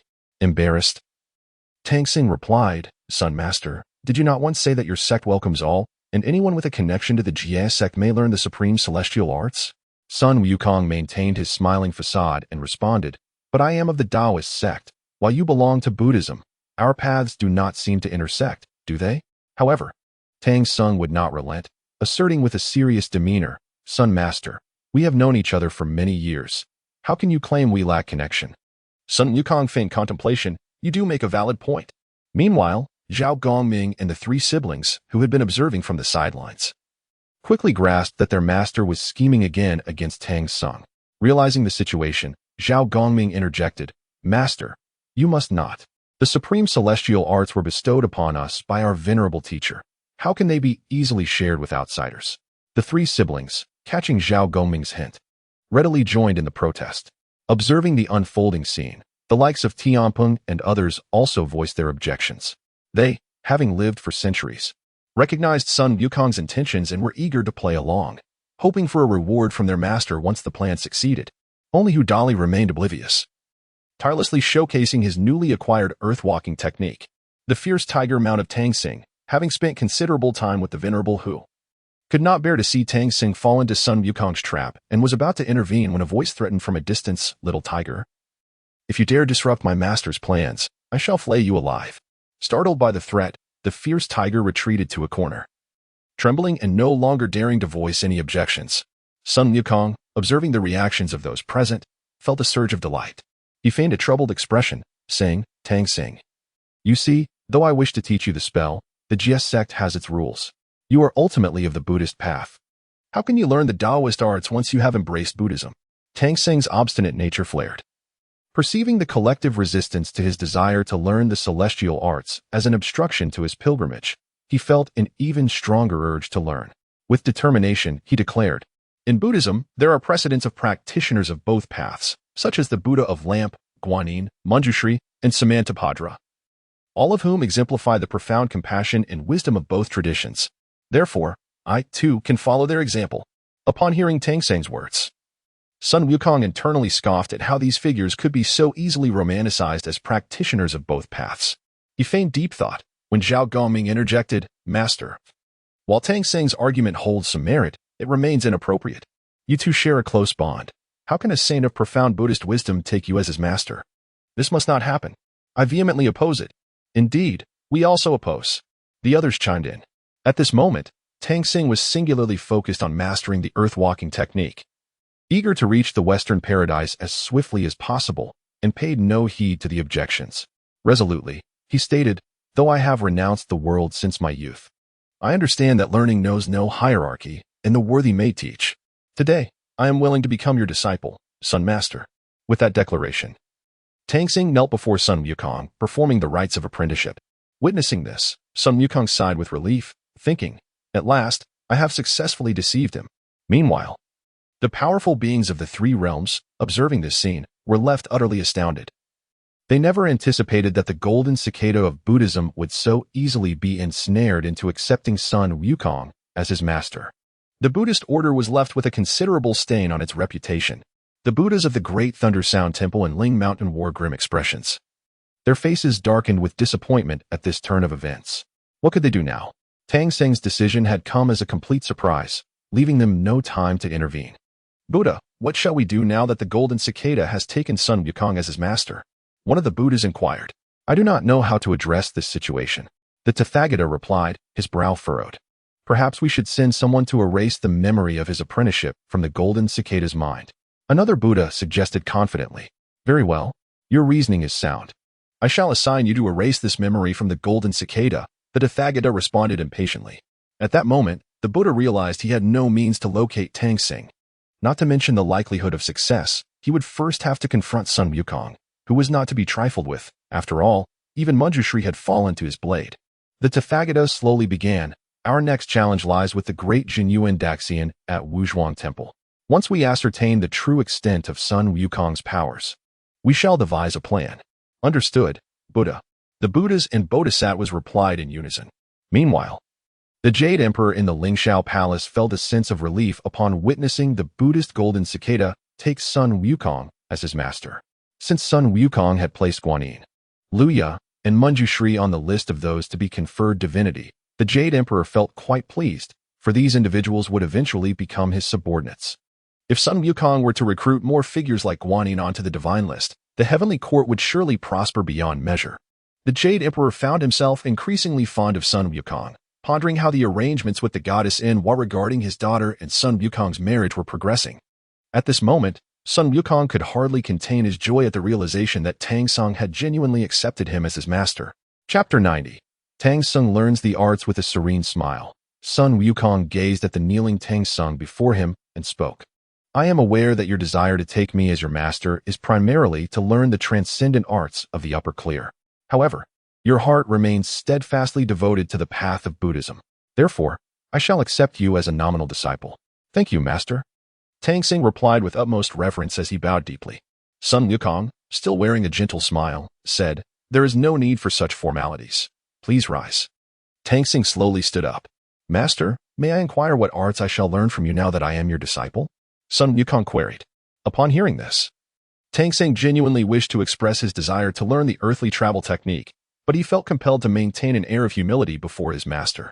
Master, please guide me as you see fit. I shall learn whatever you teach. He responded modestly. Noticing Tang Sing's demeanor, Sun Wukong's playful spirit was ignited. And he thought to himself, I know you wish to learn the earthly travel technique, but I cannot simply indulge your desires.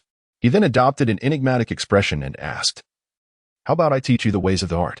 Tang Sing, puzzled, inquired, Does the art pertain to swift travel, allowing one to traverse 1,500 miles in a day? Suppressing a laugh, Sun Wukong replied, That is not possible. Then, please teach me something else, master. Tang Sing said resolutely. Sun Wukong continued. What if I were to teach you the ways of the flow? Tang Sing again asked, Does the flow also pertain to swift travel, allowing one to traverse 1,500 miles in a day? Sun Wukong slowly shook his head, saying, No, that is not to be learned. Tang Sing, with his palms together, firmly responded, I shall not learn. Then how about I teach you the ways of stillness? Sun Wukong said with a hint of annoyance. Tang Sung remained unfazed, still inquiring, Does it allow for swift travel, permitting one to traverse 1,500 miles in a day? With a cold expression, Sun Wukong replied, No, not to be learned.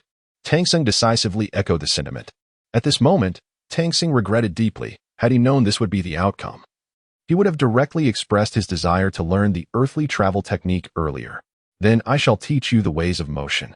Does it allow for swift travel, permitting one to traverse 1,500 miles in a day? Not possible. Not possible. I shall not learn. Tang Sing reiterated. You monk, you refuse to learn this and that. Truly deserving of punishment. Sun Wukong exclaimed, feigning disappointment, as he playfully flicked Tang Sing's shiny head 3 times. Afterward, he turned away, seeking a tranquil spot to sit and await the fall of night. Whether Tang Sung could discern his true intent would depend on his own fate. Meanwhile, within the Purple Cloud Palace, the furious Jane exclaimed, Tong Tian, look at the disciple you've accepted. How can the golden cicada of the Buddhist sect endure such humiliation from Sun Wukong? You must provide an explanation today. Tong Tian retorted angrily. It was that golden cicada who insisted on taking Wukong as his master. To not accept offerings is to show leniency towards your sect. Humph. With your dubious teachings, you dare to misguide disciples. Jane shot back in a fit of rage. Very well. Today, I shall demonstrate how my unconventional teachings compare against your orthodox Buddhist practices. With that, Tong Tian rose first. Silence. At that moment, Hong Jun, his face filled with wrath, intervened to halt their quarrel. After Sun Wukong took Tang Sung as his disciple, 9 of the heavenly chains binding him had shattered, and he was immersed in joy, only to be disrupted by these 2 unruly disciples. Sighing, Hong Jun thought, if it weren't for my restraint, this world would have been shattered countless times by these wayward disciples. If I can rid myself of the heavenly chains this time, I shall seek solace elsewhere. Reluctantly, the 2 returned to their respective seats. Tang Sung, having received 3 playful flicks on the head, stood dazed in place, filled with remorse. Had he known this would be the outcome, he would have surely expressed his desire to learn the earthly travel technique to Sun Wukong. Tamping, with his prominent belly swaying, approached Tang Sing and jested, Do not be disheartened. Perhaps the master flicked your head thrice to prompt you to seek him at the witching hour. After all, knowledge must not be imparted lightly. With this remark, Tamping wobbled away. Unbeknownst to him, Tang Sing, having heard Tamping's words, suddenly realized the depth of his master's actions. He decided that come midnight, he would definitely seek an audience with his master. From a distance, Sun Wukong observed this scene and chuckled to himself. Were it not for his time spent with Tamping, he might have doubted that Tamping was also a time traveler, for he had accurately perceived the situation. Around midnight, Tang Sung quietly rose, stealthily making his way towards Sun Wukong. Although he believed he was being discreet, He was unaware that all eyes were on him, curious whether Sun Wukong would indeed impart his teachings. Not far from Tamping, Sun Wukong was not long in noticing him. "Ah, Xuanzang, why are you here at this hour instead of resting?" he inquired, slowly opening his eyes. "Master, the 3 flicks upon my head during the day were surely a hint for me to seek you at the witching hour. Your departure suggested that I should come alone." Tang Sung articulated his thoughts candidly. "Though it was Tianpeng who prompted you, you still arrived. Consider this a test passed." Sun Wukong replied with a serene smile. "Thank you for your understanding, Master." Tang Seng expressed his excitement. "Now, you may express what you wish to learn," Sun Wukong said, adopting a mysterious air. "I wish to learn the earthly travel technique." Tang Sung stated decisively. "Very well, step forward." Sun Wukong replied nonchalantly, understanding that he was about to receive teachings. Tang Sung joyfully advanced, kneeling with great reverence before Sun Wukong. In that moment, a gleam of white light emanated from Sun Wukong's fingertip and entered Tang Sung's brow, bestowing upon him a new technique and the earthly travel technique itself, for all magical arts require power as their foundation, with the technique being the key to cultivating such power. "Thank you, Master," Tang Sung exclaimed, filled with exhilaration. "There is no need for excessive gratitude. The Master opens the door, but the path of cultivation depends on the individual. Go forth and practice earnestly," Sun Wukong said with a smile, handing Tang Sung a 3,000-year-old peach. After expressing his profound gratitude, Tang Sung took his leave from Sun Wukong. Before long, dawn broke, and Tang Sung, having fully refined the 3,000-year-old peach overnight, found himself at the initial stage of human immortality, filled with newfound confidence.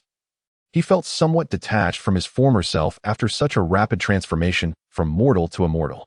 Sun Wukong approached Tang Sung and asked, "How fares your mastery of the earthly travel technique?" Tang Sung, with a cautious demeanor, replied, "Master, I have begun to utilize the earthly travel technique."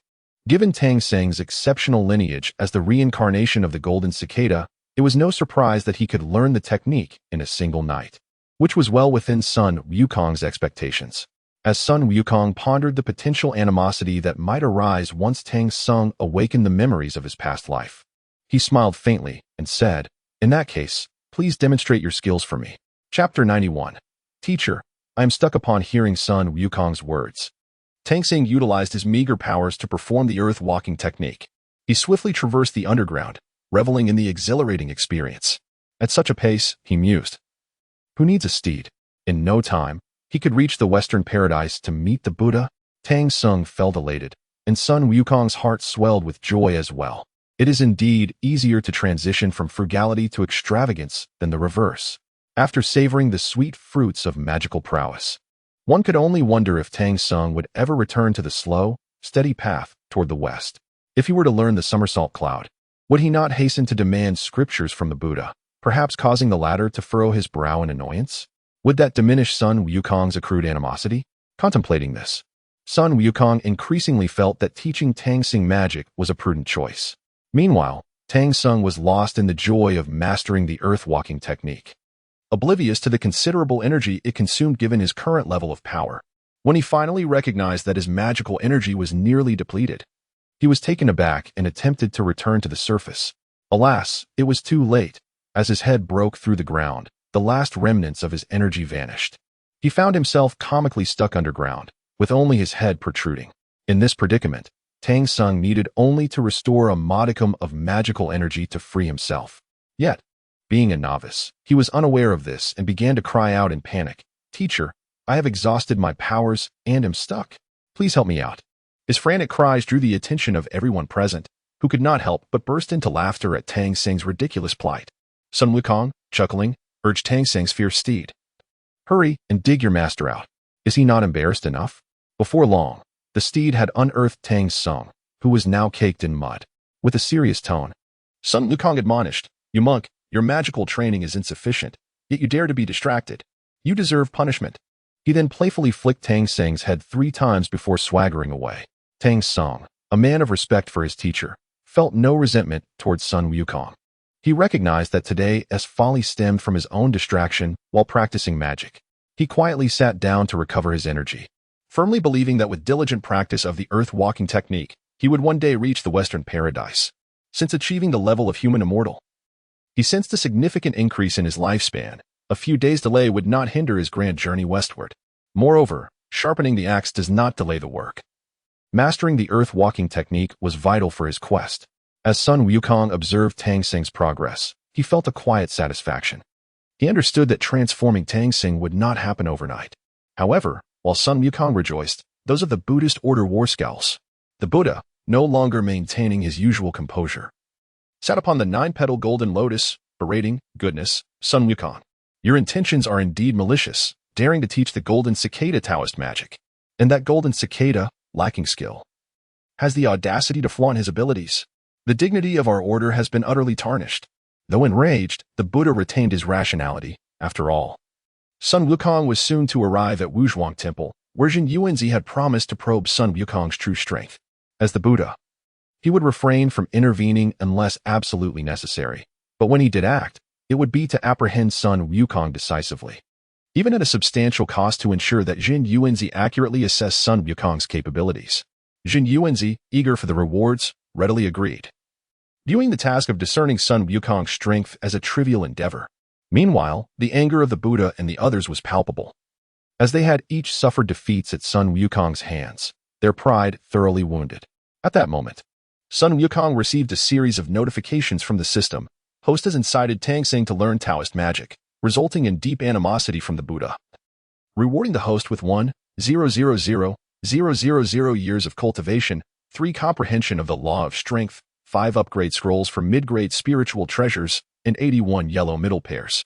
Host has incited Tang Xing to learn Taoist magic, resulting in deep animosity from Ran Ding, rewarding the host with 1,000,000 years of cultivation, 3 comprehension of the law of space, and 81 yellow middle pairs. Host has incited Tang Xing to learn Taoist magic, resulting in deep animosity from Mi Lo, rewarding the host with 1,000,000 years of cultivation, 3 comprehension of the law of speed, and 81 yellow middle pairs. Upon reviewing the cascade of notifications, Sun Wukong could not suppress a sarcastic remark. The Buddhist order is truly impoverished. They offer a hodgepodge of items. Although he received ample sources of animosity, he realized that few would prove beneficial for his current strength. It seemed these rewards would have to be bestowed upon his subordinates instead. With a sigh, Sun Wukong employed his magic to conjure a house, retreating inside to delve into the newly acquired 3 of the law of strength. The onlookers, accustomed to their leader's periodic retreats, expected nothing less. With Sun Wukong now a Hunyuan golden immortal, his pace of comprehending the laws had significantly accelerated.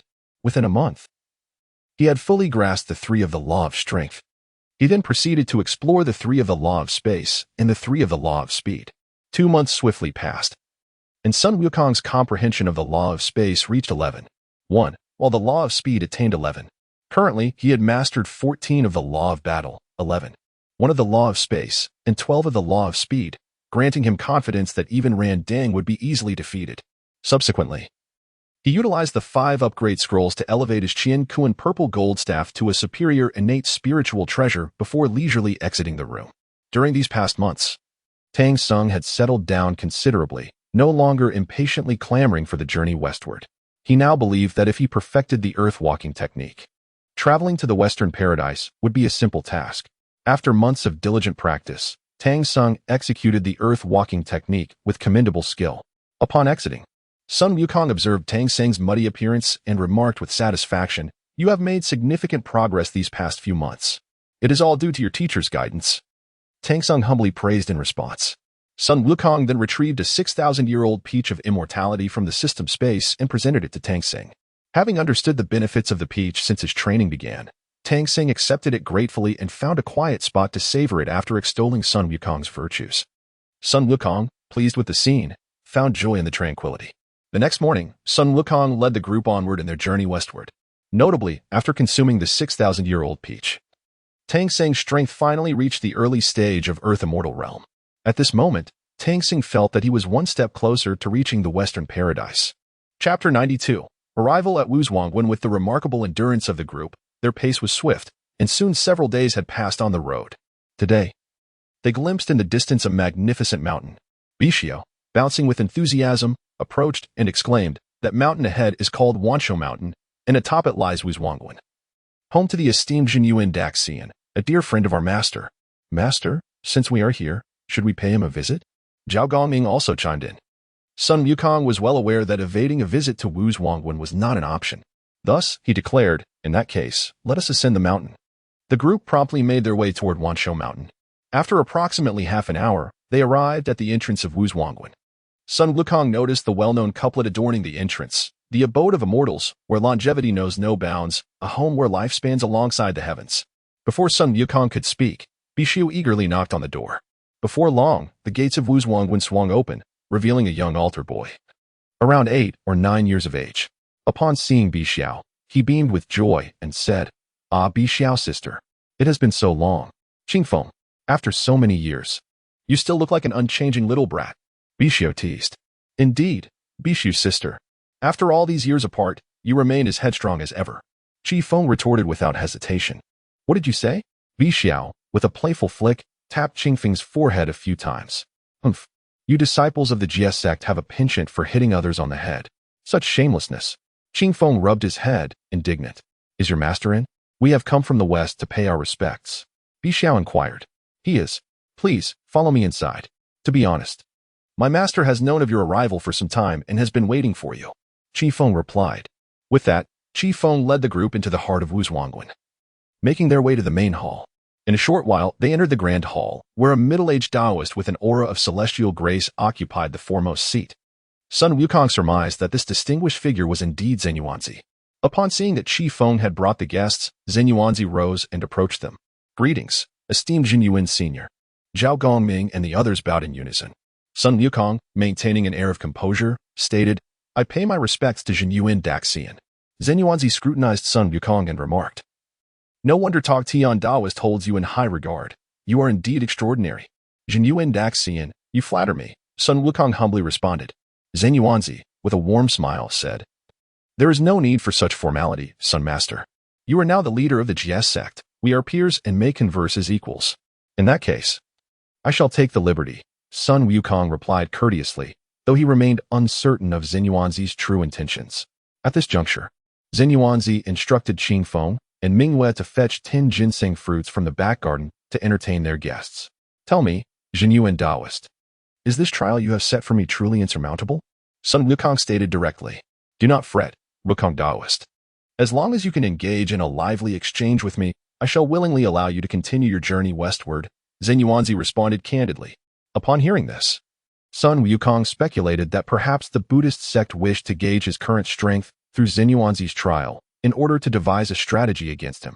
With this in mind, he resolved to hold back during their sparring session, perhaps even feigning defeat, as he still presented himself as a peak de luo Jinxian. "May I abstain from combat?" Sun Wukong inquired tentatively. Zhen Yuanzi, still affable, replied, "I fear that may not be possible.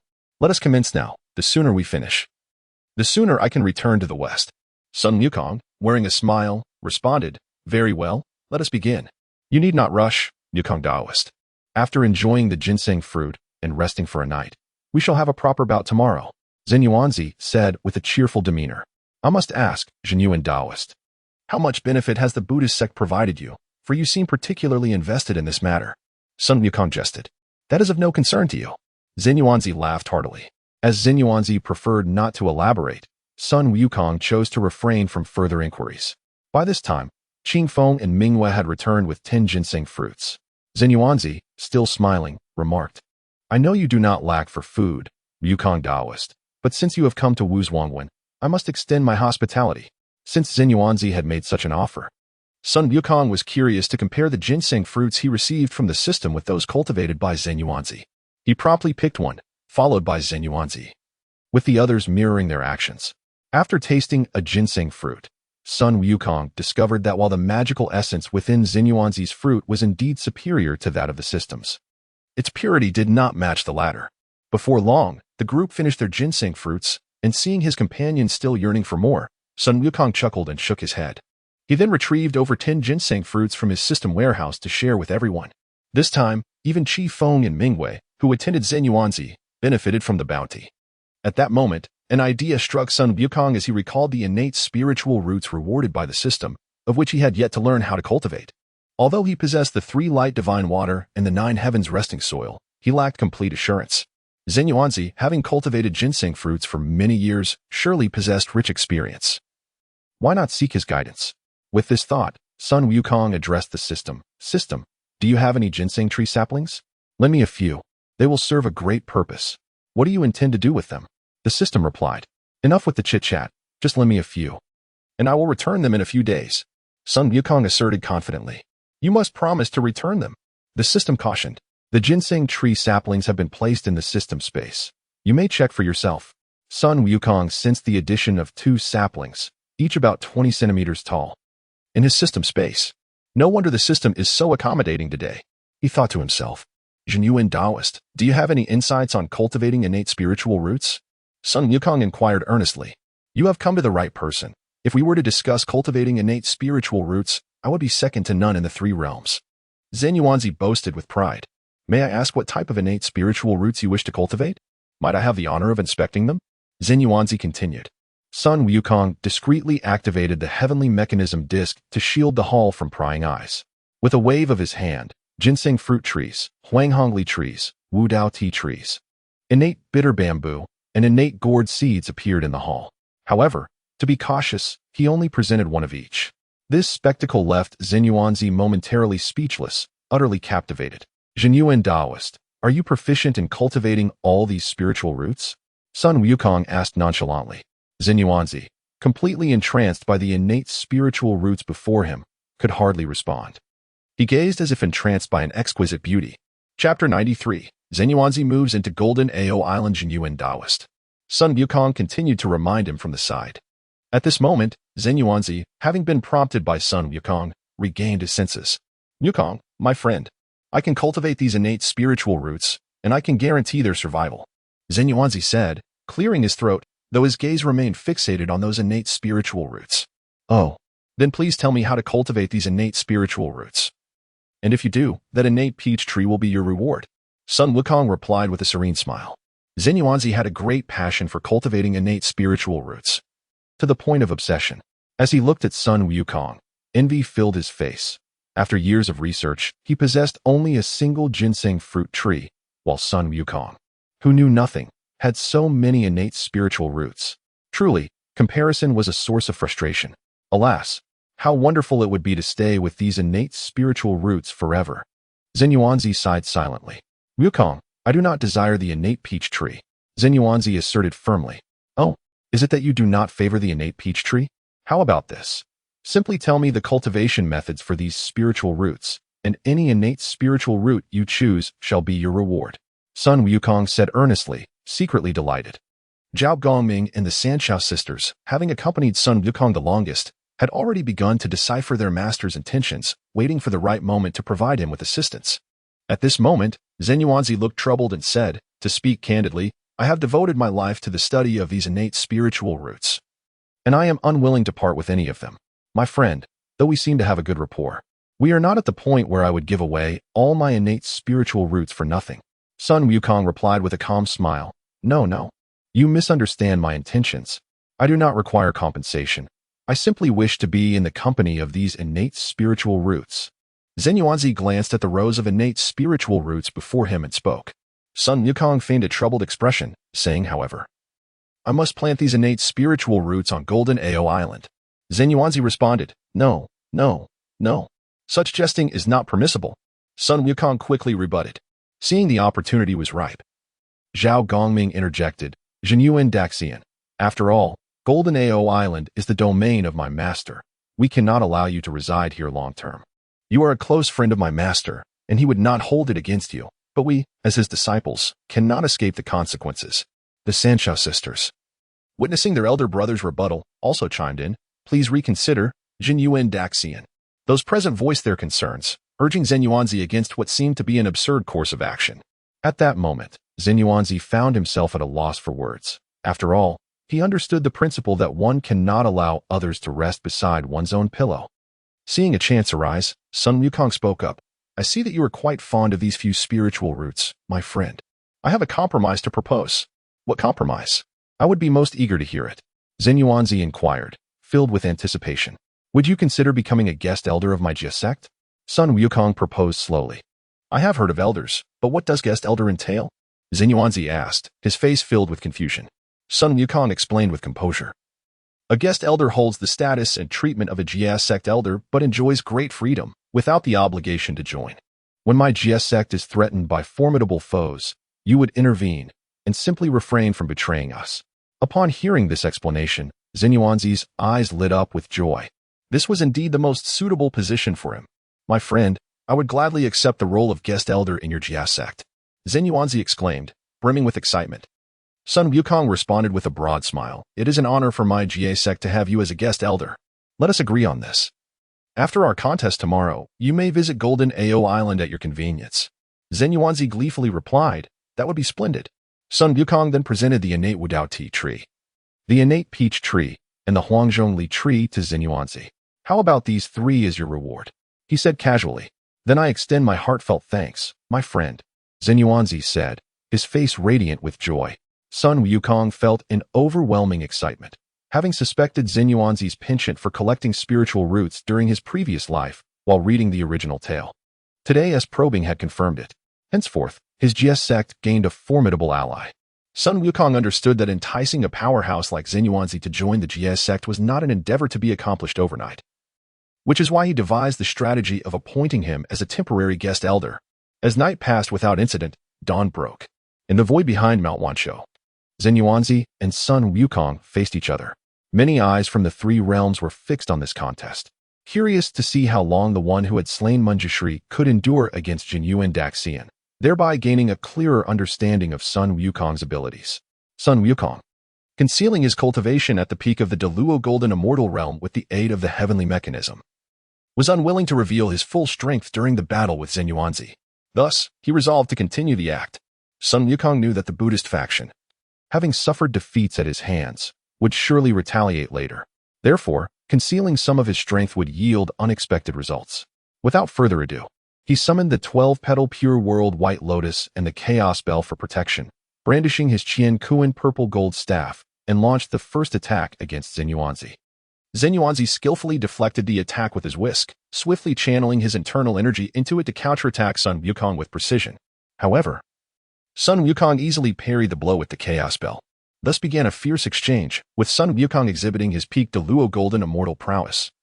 Relying on the Chaos Bell and the 12-petal Pure World White Lotus, utilizing only about 8 of his combat laws and spatial laws to engage Xin Yuanzi. After over 10 exchanges, Sun Wukong found himself unable to sustain his magical energy and was ultimately struck on the back by Xin Yuanzi's whisk, resulting in his defeat.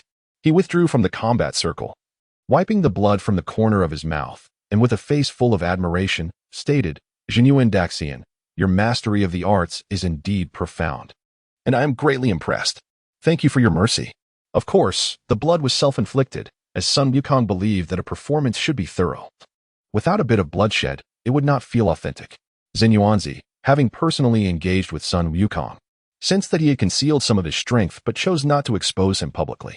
Master Sun, you are too modest. Xin Yuanzi replied in a cooperative manner.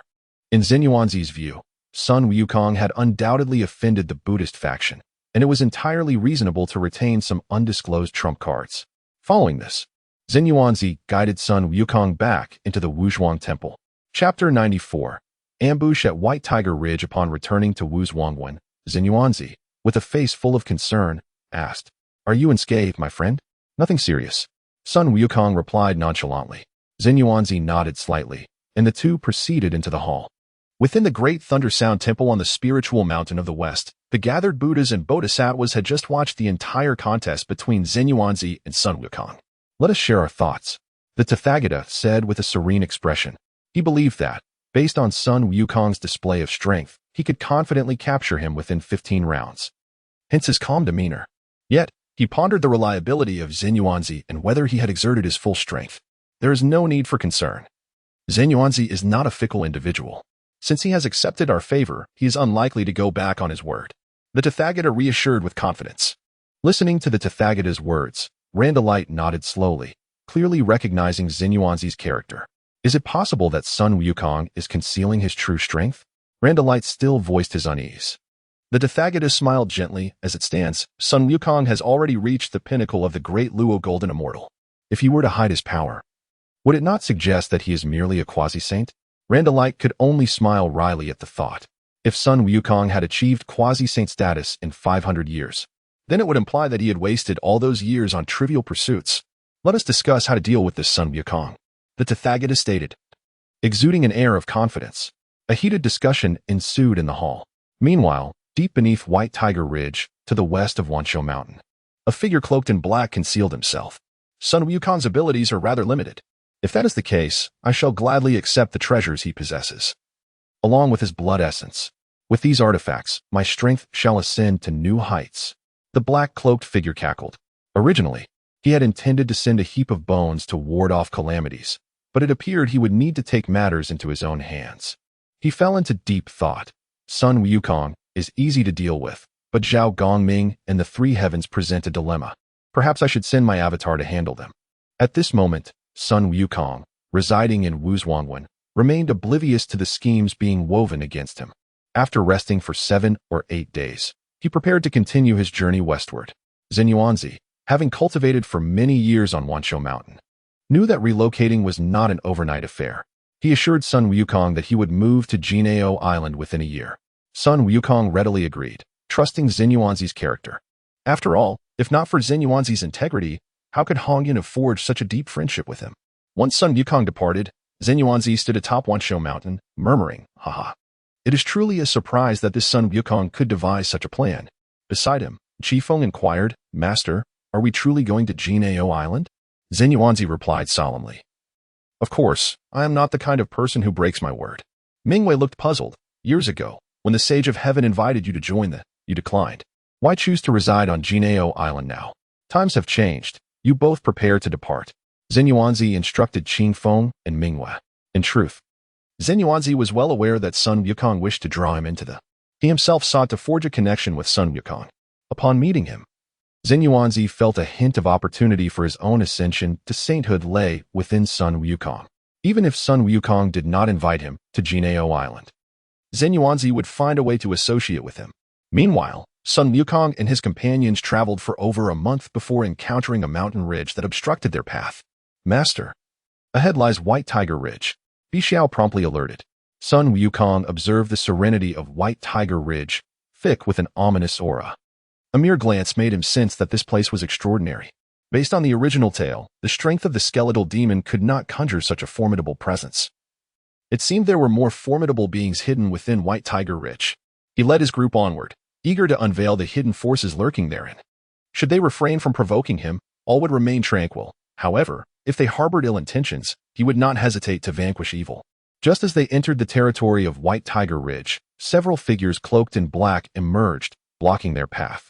Recognizing the hostility, Sun Wukong commanded, kill, without mercy. Tamping, Zhuanlian, and the White Dragon steeled themselves to confront the black-cloaked figures.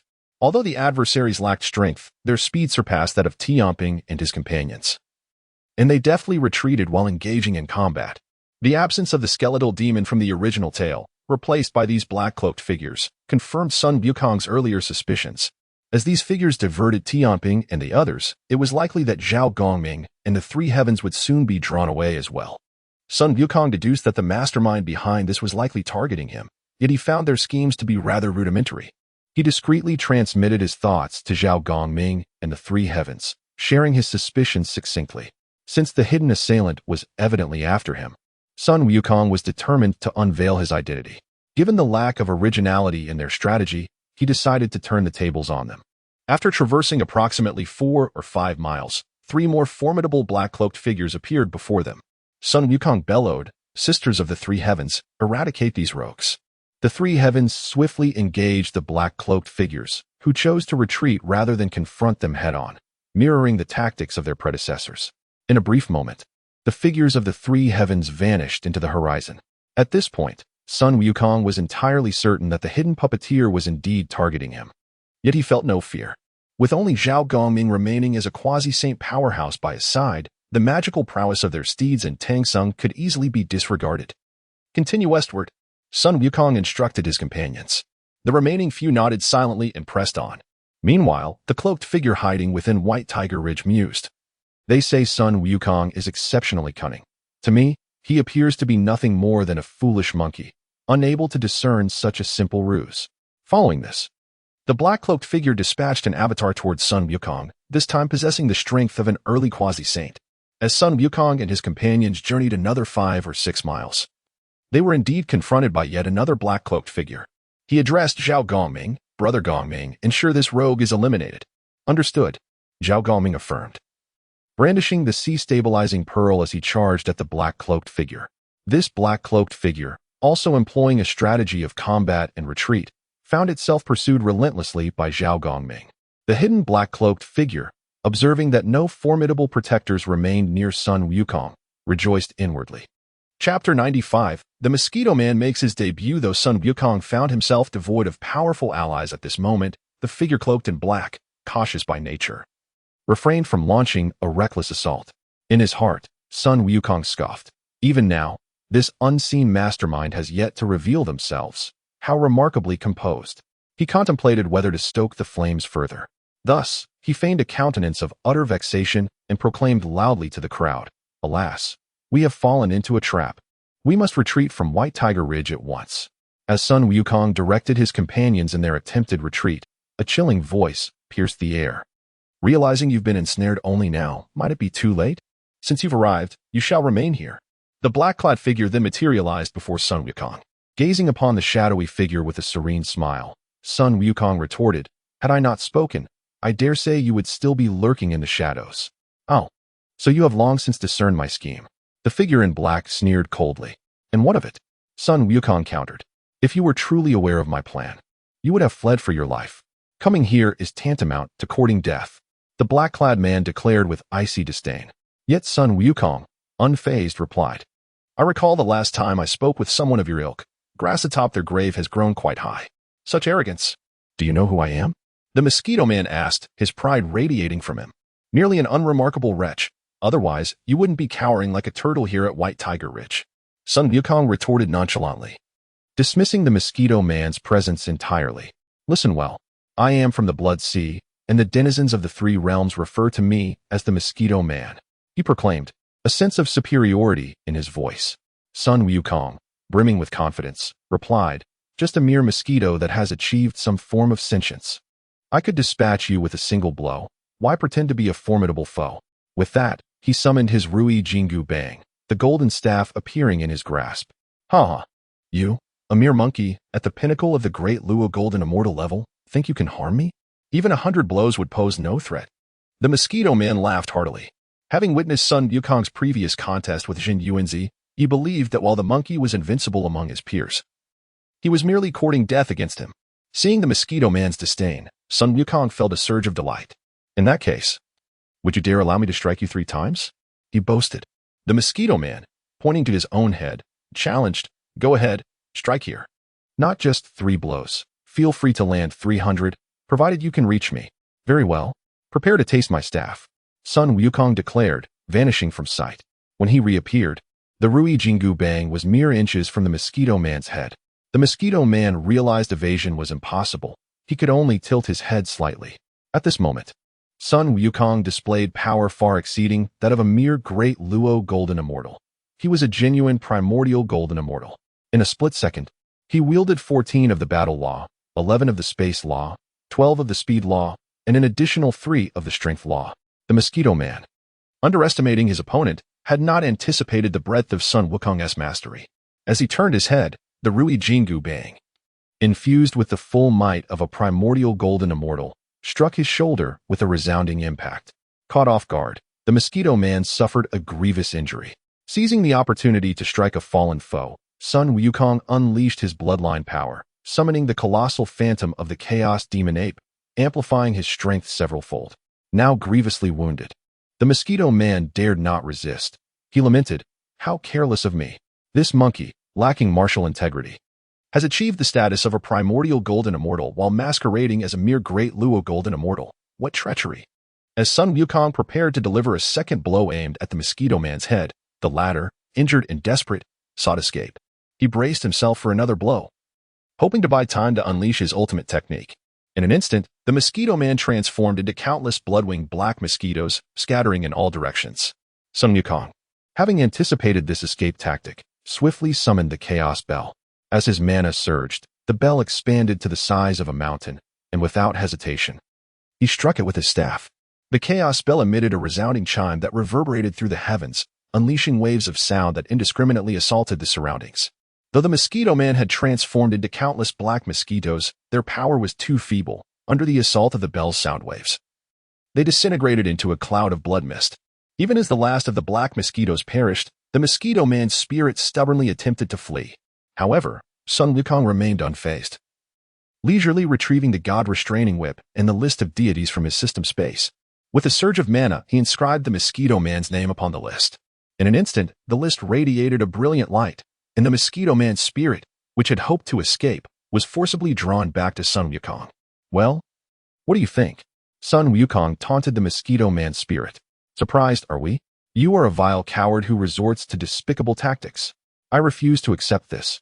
If you have the courage, release me, and let us battle once more. The mosquito man shouted in terror, his rage palpable. Having roamed the three realms for countless years, he never imagined that his ultimate fate would be the list of deities bestowed upon him by the very Sun Wukong he had always looked down upon, a bitter irony that fueled his hatred. The host has inscribed the mosquito man upon the list of deities. The mosquito man harbors profound hatred towards you, granting the host 300,000 years of cultivation, 1 comprehension of the law of time, 5 seedlings of the ginseng fruit tree, 5 intermediate spirit treasure upgrade talismans, and 27 huang zhongli fruits. It seems this mosquito man remains unrepentant, offering only a meager amount of hatred points. I shall need to teach him a lesson, Sun Wukong mused with a sigh. Master, we have returned. Just as Sun Wukong contemplated how to accrue further hatred, Tamping, Guanyin, and the white dragon returned. Sun Wukong, wearing a gentle smile, inquired. How did it go? Mission accomplished, there wasn't a single survivor. Tamping replied, brimming with confidence. Excellent. Well done. Prepare yourselves for the rewards. Sun Wukong beamed with delight. At that moment, the 3 heaven sisters also returned. How did it go? Sun Wukong asked with warmth. Reporting to the master, we have also vanquished the 3 avatars. Yun Shao replied with a soft smile. Before Sun Wukong could respond, Zhao Gongming returned, his face alight with joy, signaling success. Master, I have fulfilled my duty, Zhao Gongming reported. Bowing to Sun Wukong. Well done. Now allow me to introduce you to an old acquaintance, Sun Wukong declared, stepping aside to reveal the mosquito man's spirit. Chapter 96. The news of the turtle spirit saintess. Upon hearing Sun Wukong's words, the crowd finally noticed the primordial spirit of the mosquito Taoist. Ah, mosquito Taoist. Your day has come. Watch as I extinguish your primordial spirit to avenge sister turtle spirit. With that, Bai Shao prepared to summon the golden Jiao scissors, intending to annihilate the mosquito Taoist spirit directly. However, she was swiftly stopped by the quick-witted Yun Shao and Qiong Shao beside her. Sister, do not act recklessly. Let us first see how the master chooses to handle this. Zhao Gongming also interjected with a word of caution. At this moment, Sun Wukong, with a serene smile, remarked, Mosquito Taoist, do you see? The disciples of thee are eager to rid the world of you. Following his words, he placed his finger to his lips and blew a breath, flicking the mosquito Taoist's head with a series of sharp taps. Infuriated, the mosquito Taoist glared at Sun Wukong with bloodshot eyes, utterly unprepared for such an affront, and inadvertently contributed more hatred towards Sun Wukong. The host flicked the mosquito Taoist's head, and the mosquito Taoist harbors deep-seated enmity towards you. The host is rewarded with 1,000,000 years of cultivation, 3 comprehension of the laws of time, 5 fruits of the law, and 5 innate enlightenment tea trees. Curious, Sun Wukong inquired of the system. What is the purpose of these fruits of the law? The fruits of the law, when consumed, can enhance the host's current comprehension of the law by 1. The host may also gift them to subordinates. After digesting the system's explanation, Sun Wukong mused, it seems I now have yet another means of rewarding my subordinates. He then proceeded to kick the mosquito Taoist several times in the backside.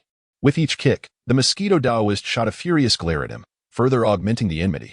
The host kicked the mosquito Taoist backside, and the mosquito Taoist hatred towards you has reached new heights. The host is rewarded with 3,000,000 years of cultivation, 9 of the laws of battle, 15 fruits of the law, and 15 innate bitter bamboo. After reviewing the rewards, Sun Wukong remarked, System, can you not provide something more original? It's always the same few items. The reward mechanism of this system is random. I have no control over what is granted. The system retorted, promptly adding, shouldn't the host repay the 2 ginseng saplings owed to the system? Sun Wukong, feigning ignorance, replied, "What saplings? I don't recall borrowing anything from you. It was during your last visit to Wuzhuang Temple when you borrowed from the system." The system reminded him, "I have no recollection of such an event. If you claim you lent me something, who can attest to that?"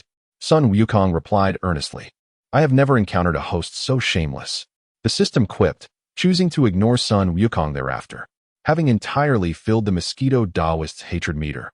Sun Wukong resolved to send the mosquito Taoist off on his final journey.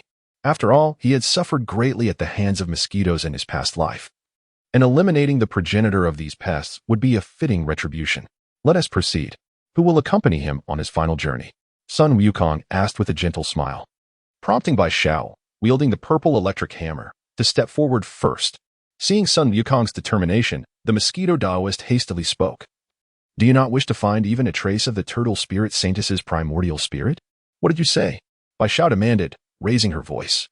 "I said that although I drained the blood and flesh of the turtle spirit Saintess, I left behind a trace of her primordial spirit," the mosquito Taoist reiterated loudly, fearing the crowd would not hear him clearly. "Is that truly the case?" Sun Wukong asked with a serious expression. "Absolutely no falsehood," the mosquito Taoist affirmed earnestly. "Hand over the turtle spirit Saintess's primordial spirit, and I promise not to kill you," Sun Wukong finally declared. The turtle spirit Saintess had been one of the 4 great disciples of the Sun Wukong could not simply disregard her fate.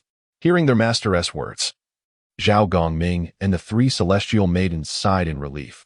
They were willing to spare the mosquito Taoist if it meant recovering the Saintess's primordial spirit. "Master Sun, I cannot place my trust in your character," the mosquito Taoist replied with confidence, believing his trump card would ensure his escape today. "What do you propose?" Sun Wukong remained composed. "Unless you swear an oath to the heavenly Tao, I will not trust you," the mosquito Taoist said confidently. "As you wish." Sun Wukong then raised his gaze to the heavens and proclaimed loudly, "Heavenly Tao above, if the mosquito Taoist reveals the whereabouts of Sister Turtle Spirit today, I vow to let him go. Should I violate this oath, may I instantly turn to blood." Upon witnessing Sun Wukong truly swear to the heavenly Tao, the mosquito Taoist sighed in relief, thinking, "At last, I have escaped a calamity. 30 years in the east and 30 years in the west. I shall return again one day. I have completed my oath, yet I still do not trust your character," Sun Wukong said with a worried expression. "That can be easily remedied. I can also swear an oath to the heavenly Tao," the mosquito Taoist replied. "No need for oaths. I have a better method," Sun Wukong declared, swiftly retrieving the restriction hoop from the system's space. In an instant, he placed it upon the mosquito Taoist's head before he could react. "This is the restriction hoop. You understand its purpose, I trust. Allow me to demonstrate its power." With that, Sun Wukong began to chant the incantation of the restriction hoop, causing the mosquito Taoist to writhe in agony on the ground, clutching his head and begging for mercy. Sun Wukong ceased his incantation. Recognizing the terrifying nature of the restriction hoop, even a primordial spirit could not escape its wrath. If the 3 hoops of gold, tightness, and restriction were upgraded to the level of innate treasures, could even a saint evade their grasp? Sun Wukong pondered. "Now, you may reveal to me the whereabouts of my sister turtle spirit as primordial spirit," he insisted. The mosquito Taoist then divulged all he knew about the turtle spirit Saintess's primordial spirit. It turned out that her primordial spirit had long been sealed beneath the White Tiger Ridge, and due to his concealment of the heavenly secrets, no one had discovered her whereabouts over the years.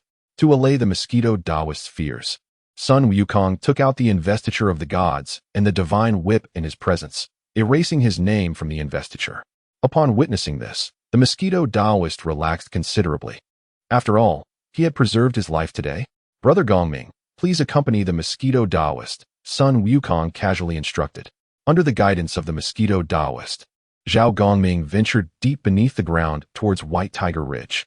At this moment, Sun Wukong realized that he had not accrued hatred towards Guanyin in quite some time.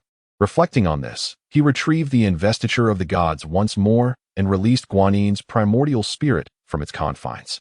"Guanyin, how have you fared?" Sun Wukong teased with a mischievous grin as her spirit emerged.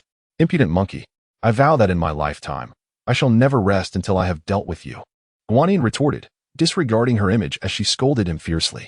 Simultaneously, Sun Wukong noticed a prompt from the system. "The host has placed Guanyin on the investiture of the gods. Guanyin harbors deep hatred towards you. The host is rewarded with 3 million years of cultivation, 9 comprehension of the laws of time, 5 spirit restoration pills, and 5 Huangjongli saplings. Upon reviewing the system's rewards, Sun Wukong unhesitatingly returned Guanyin's primordial spirit back to the investiture of the gods. System. What is the purpose of these spirit restoration pills? They are used to restore the primordial spirit, even if your spirit is on the brink of collapse. Consuming one will restore it to its original state. Chapter 97. The Resurgence of Tamping Isnt. This divine essence pill specially prepared for the turtle spirit Holy Mother? Sun Wukong exclaimed with palpable excitement. It saves us from the embarrassment of some shameless individuals who borrow without returning. The system seized the opportunity to mock. I know you're mocking me, but I'm in a good mood today, so I want to hold it against you.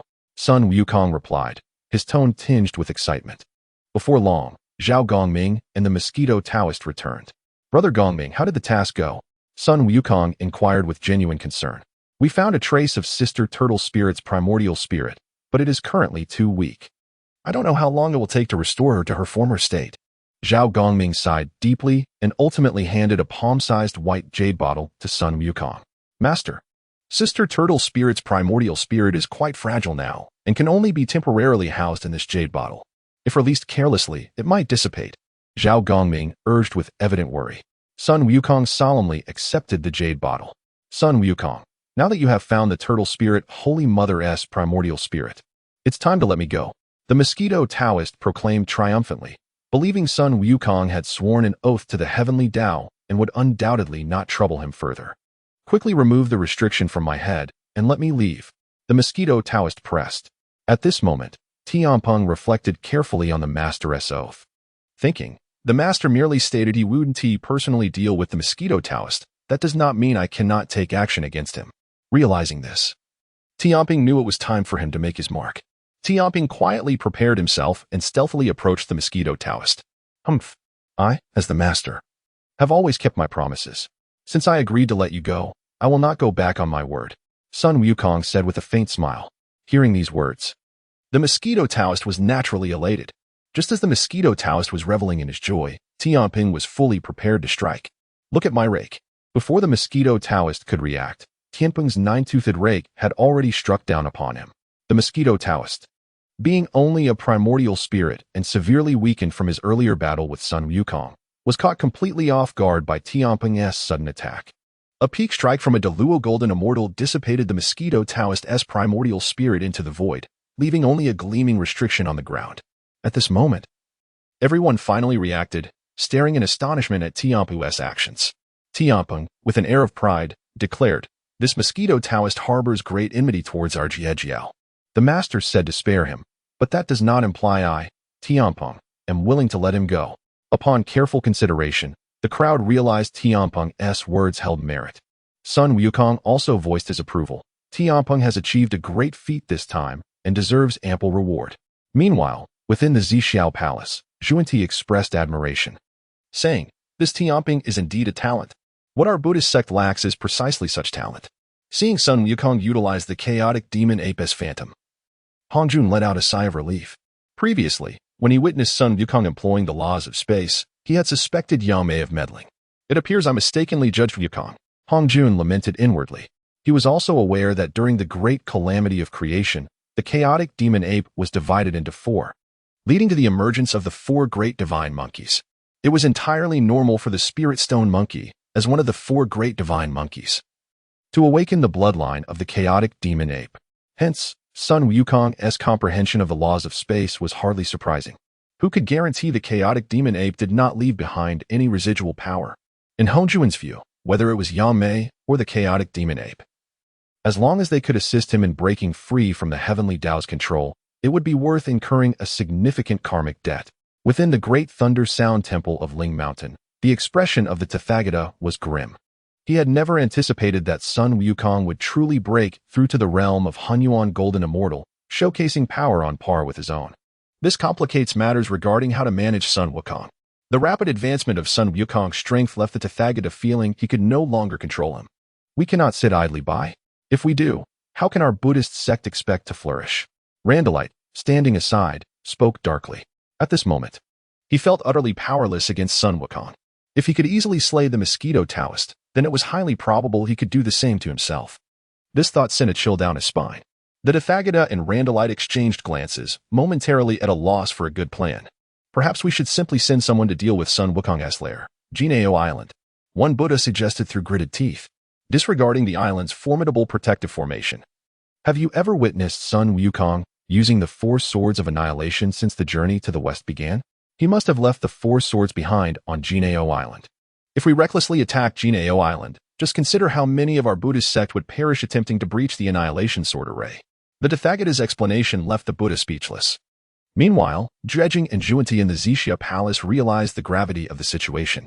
Master, now that Sun Wukong's strength has surpassed the Hunyuan Golden Immortal level, how can he still participate in the journey to the west?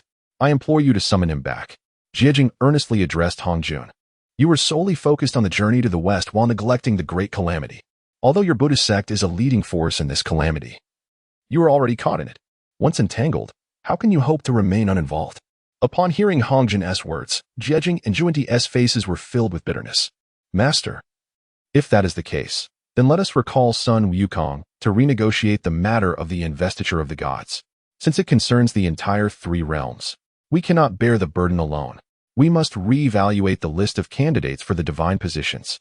Juanti respectfully suggested to Hongjun. This matter is yours, as long as you two can persuade the others. Hongjun replied, glancing at the 3 pure ones and Yua. I have not acted as a leader for many years, living a solitary life. Do you wish for me to personally engage in the calamity against your Buddhist sect? Tong Tian remarked with a cold smile. Seeing that the others presented sound arguments, Jiejing and Juanti were left momentarily speechless. Do either of you have anything further to say? If not, be patient. The calamity will naturally come to an end. Jiejing and Juanti could only sit down helplessly, feeling a strange resentment towards Sun Wukong. The host obstructs the flourishing of the Buddhist sect. Jiejing harbors moderate hatred towards you. Reward: 3 million years of cultivation, 3 of the wood law, 15 law fruits, and 15 innate bitter bamboo. The host obstructs the flourishing of the Buddhist sect. Jiejing harbors moderate hatred towards you. Reward: 3 million years of cultivation, 3 of the gold law, 15 law fruits, and 15 innate Bodhi trees. Upon seeing the system's notifications, Sun Wukong could not help but scoff inwardly. Reflecting, I previously thought the 2 saints of Buddhism were merely pretending to be impoverished. Now it seems they are genuinely destitute. Chapter 98, The Return of the Tortoise Spirit Tamping. You have made quite a contribution this time. What reward do you desire? Sun Wukong casually inquired of Tamping. As long as it enhances my strength, I'm not picky.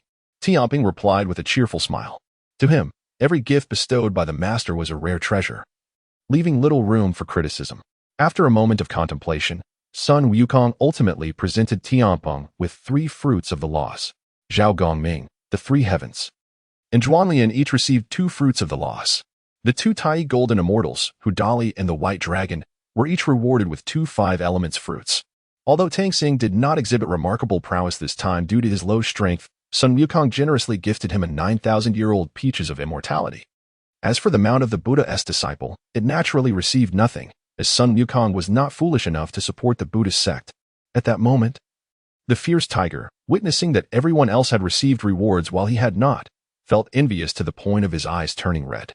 When he saw that even the unremarkable Tang Xing had received a 9,000-year-old peach simply for being a disciple of Sun Wukong, he thought to himself, perhaps I should join the Jia sect. With my years of experience as a mount, I cannot miss the opportunity for advancement. That 9,000-year-old peach is something even my master cannot obtain. The tiger swiftly calculated the pros and cons in his mind and ultimately decided to join the Jia sect without any psychological burden. Another reason for his choice was that, having witnessed the scripture seeker become a disciple of Sun Wukong, he feared that once the journey to the west concluded, the Buddhist practitioners would certainly not let him off the hook. Thus, joining the Jia sect now would afford him a promising future. Master Sun, do you think I could join the Jia sect? The fierce tiger finally spoke up. You are the mount of the Buddha's venerable Fuhua, which complicates matters. Sun Wukong replied. Looking troubled, I am willing to renounce my ties and sever all relations with the Buddhist sect. The tiger insisted. He understood that by making such a statement, he had burned his bridges. He knew that if he could not join the Jia sect today, he would undoubtedly face death when his master came looking for him. How can I trust that you sincerely wish to join the Jia sect? Sun Wukong inquired with a calm demeanor. The fierce tiger was momentarily at a loss for words. Beside him, the white dragon slapped the tiger on the head and reprimanded. Hurry up and swear an oath to the heavenly Tao. Did you not see how this prince swore an oath when he joined the GS sect? Prompted by the white dragon's reminder. The tiger quickly regained his composure but appeared troubled once more, saying, I have been raised as a mount since childhood. And my master has always referred to me as a beast. I still do not have a name. How can I swear an oath? That is easily resolved. From now on, you shall take my surname. I am Hudali, and you shall be known as Hu Early. Hudali chimed in. Thank you, Brother Hu, for bestowing a name. I never expected Brother Hu to be so talented as to come up with such a powerful name. I am truly honored. Hu Early responded joyfully. By the heavenly Tao, I, Hu Early, hereby swear that from this day forward, I sincerely wish to join the GS sect. If I betray this oath, may I perish. With a name now bestowed upon him, Hu Early eagerly declared his oath to the heavenly Tao. This is your welcome gift. Sun Wukong then produced a 9,000-year-old peach of immortality from the system space and presented it to Hu Early. Sun Wukong then stepped into a transformed room. And with the operation of the heavenly mechanism, the secrets of the surrounding hundreds of meters were effortlessly concealed. At this moment, he felt immense distress. He had initially planned to conceal his strength until he reached the level of Hunyuan Daoyuo Jingxian. Yet, to his surprise, it had not been long before a mosquito-like figure appeared, forcing him to reveal his true power. Sun Wukong then retrieved the jade vial containing the primordial spirit of the tortoise spirit and opened it without hesitation. Sister Tortoise Spirit, can you hear me? I am Sun Wukong, the current leader of the GS sect. He tentatively inquired. It is the master.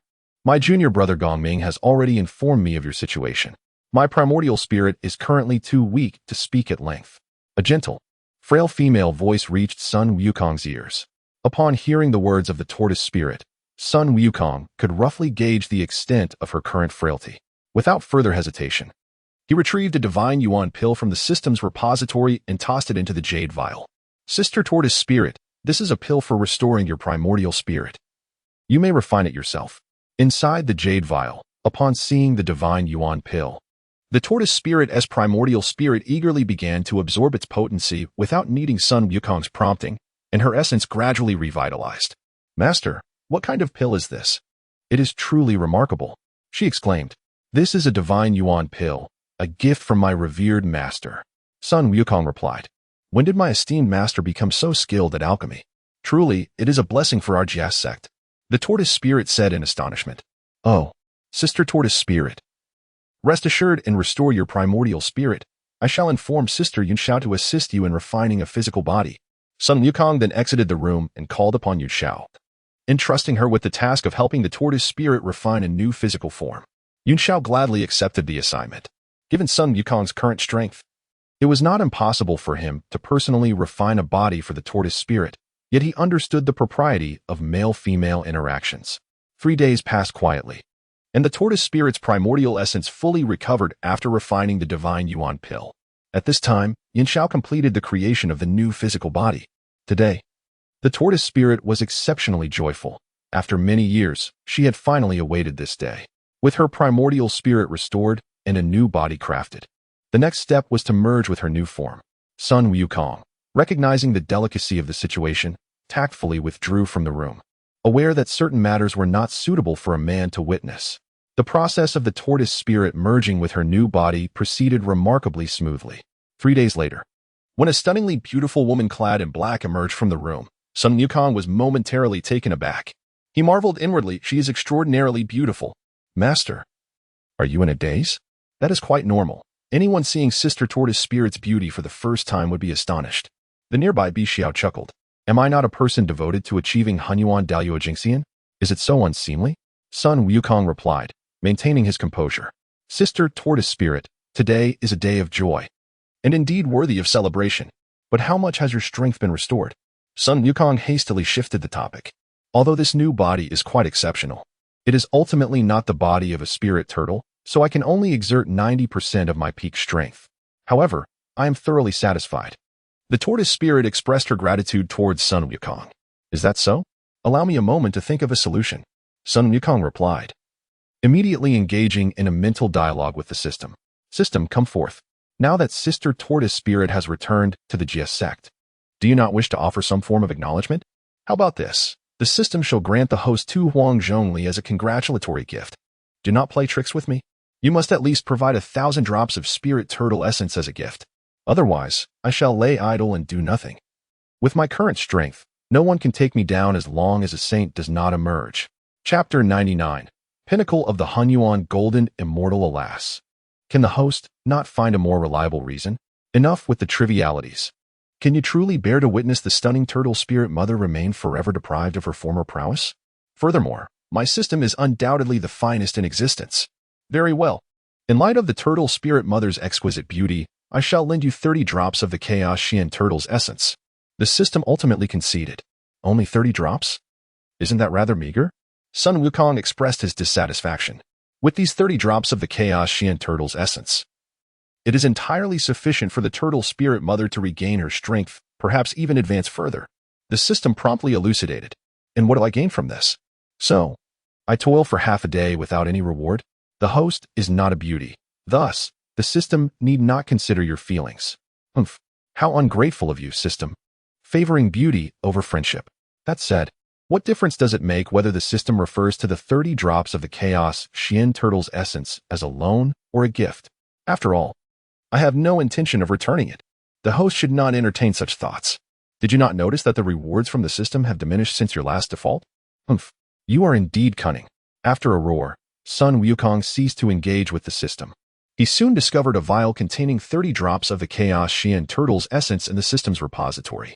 Upon retrieving the essence, the turtle spirit mother fixed her gaze upon the vial in his hand, unable to divert her attention. Observing this, he was convinced of the authenticity of the essence. Turtle spirit sister, this contains the essence of the Chaos Xian turtle, which I believe will aid in restoring your strength. Sun Wukong directly presented the vial to the turtle spirit mother. She did not hesitate to accept it, casting a grateful glance at Sun Wukong before retreating to her chamber, evidently to enter seclusion. Bored, Sun Wukong then noticed the monk Tang Sung nearby. At that moment, having consumed the 9,000-year peach of immortality, Tang Sung had attained the early stage of true immortal, which indicated his commendable cultivation talent. Sun Wukong felt it was time to impart new spells to Tang Sung. Xuanzang, come here for a moment. May I inquire what my master wishes of me? Tang Sung replied with utmost respect upon hearing Sun Wukong's call. You have been cultivating for some time now. You must have heard of the 3 calamities? Indeed, disciple is aware of them. I humbly request my master to teach me the methods to evade the 3 calamities. Upon hearing Sun Wukong mention the 3 calamities, Tang Sung's complexion paled in fear. In that case, I shall impart the 72 transformations of the earthly fiend to you.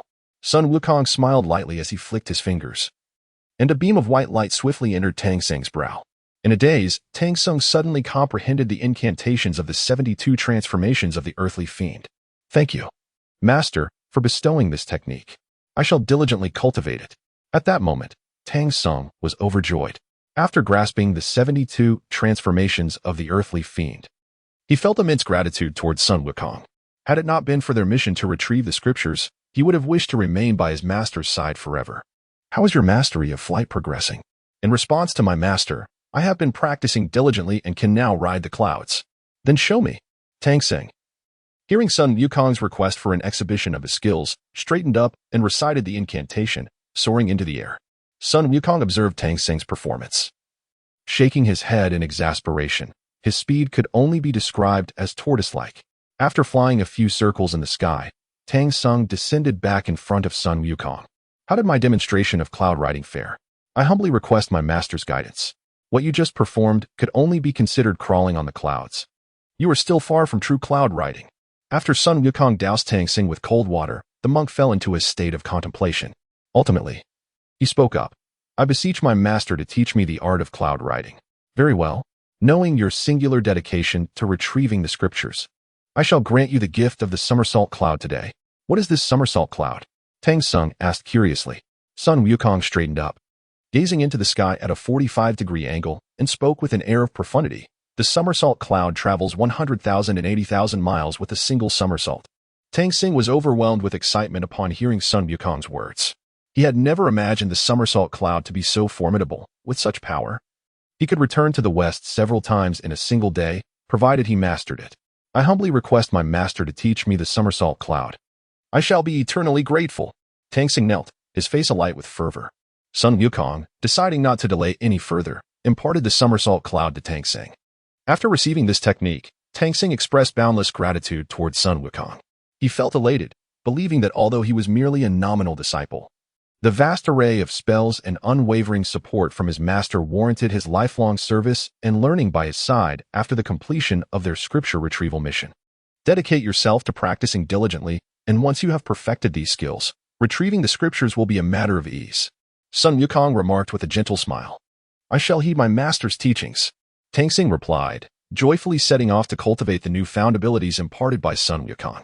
Now, Tamping was no longer as impatient as before regarding the scripture retrieval. After all, having achieved true immortal status had significantly extended his lifespan. Even if it took him several hundred years to complete the journey, it was well within his capacity. Sun Wukong then conjured another room adjacent to the turtle spirit mother's chamber and entered a state of cultivation himself. After all, he needed to digest the rewards he had acquired. In the blink of an eye, 6 months passed, and Sun Wukong's strength had further ascended. His comprehension of the laws of battle reached 23, while his understanding of other laws had also surpassed 10%. He had utilized nearly 30 million years of cultivation to elevate his power to the pinnacle of Hunyuan Golden Immortal. Once he comprehended any law to 30%, he could break through to the Hunyuan de Luo Golden Immortal. With Sun Wukong's current might, he could easily confront even the Tathagata. However, he faced a dilemma. Should he directly utilize the fruits of the laws to elevate his understanding of the battle laws to 30% and break through to the Hunyuan de Luo Golden Immortal? Or should he allow things to unfold naturally, gaining mastery over several laws before proceeding with the breakthrough? He found himself caught in this quandary. System. Come forth and offer a suggestion. Sun Wukong inquired of the system. To the system, both choices were inconsequential. If the host preferred to show off, a single law breakthrough would suffice. Conversely, if the host enjoyed the thrill of outmaneuvering opponents, then mastering additional laws before breaking through would also pose no issue. Ultimately, Sun Wukong resolved to bide his time for a while. After all, with his current strength, he was invincible as long as no sage intervened. He then concealed his power, presenting himself as a Hunyuan Golden Immortal at the initial stage. Chapter 100. The actions of Tamping as Sun Wukong emerged from the room. He encountered the dark-clad mother turtle spirit. I am profoundly grateful for the life-saving grace of the master. She expressed to Sun Wukong with heartfelt appreciation. There is no need for such formality, Sister Turtle Spirit. We are all disciples of the Sun Wukong replied courteously. May I inquire about your plans, Sister Turtle Spirit? He asked. With a nostalgic expression, the Mother Turtle Spirit remarked, It has been many years since I returned to Golden Turtle Island. I wish to go back and take a look. Sun Wukong nodded in agreement. That would be wise. With you overseeing Golden Turtle Island, it will be secure. After a brief exchange, the Mother Turtle Spirit took her leave and soared toward Golden Turtle Island, while Sun Wukong and his companions chose to continue their journey westward. Uncertain of the challenges that lay ahead, Sun Wukong recalled that the 28 constellations were also disciples of this, having escaped from the Fengshen Bang with his assistance 5 centuries ago. Now, Kue Mu Lang was peacefully cultivating on Golden Turtle Island, leaving Sun Wukong to ponder who the Jade Emperor would send to face the next tribulation. Master, I have thoroughly mastered the cloud somersault technique. I shall set forth to the west to seek the true scriptures. Tamping declared to Sun Wukong with excitement. Taken aback by Tamping's words, Sun Wukong thought to himself, Are you certain that by going this way, the Tathagata will bestow the scriptures upon you? Although he harbored such doubts, he did not wish to dampen Tamping's enthusiasm for the quest. Since you have made your decision, go and try, he replied with a gentle smile. Sun Wukong was confident that when Tamping arrived in the west atop the cloud somersault, the Tathagata's expression would surely be entertaining. Perhaps he could even gather a wave of resentment in the process. With Sun Wukong's approval, Tamping wasted no time and joyfully rode the cloud somersault westward. Master, do you think this old monk can bring back the scriptures? Tian Peng asked, his face a picture of confusion. What do you think? Sun Wukong countered. After a moment's contemplation, Tian Peng replied, I fear this old monk may make the journey in vain. Well, never mind him. Let us continue on our path. And so, the group resumed their journey westward. At this moment, Tamping felt immense joy. At this pace, it would not be long before he reached the west. The cloud somersault is indeed the superior choice for travel. My master is simply too good to me. Tamping exclaimed inwardly. The cloud somersault was swift, and before long, Tamping beheld a towering mountain enveloped in a radiant Buddhist light, instantly recognizing it as the sacred mountain of the Buddha, Lingshan. He descended without hesitation and stood at its foot. I, disciple Tang Sanzang, have come from the eastern land of the Tang dynasty to pay homage to the Buddha and seek the true scriptures, Tang Sung proclaimed devoutly, bowing reverently before advancing toward the summit. Filled with delight at the sight of Lingshan, he resolved to ascend the mountain on foot as a testament to his sincerity. Upon witnessing Tang Sang's unexpected arrival at the foot of Lingshan, the multitude of Buddhas and Bodhisattvas at the Grand Thunder Sound Temple erupted in fury. They had not anticipated that Tang Sung would dare to ride the cloud somersault directly to Lingshan, rendering their meticulous arrangements utterly meaningless. The Buddha must not allow Jin Shanzi to ascend the mountain.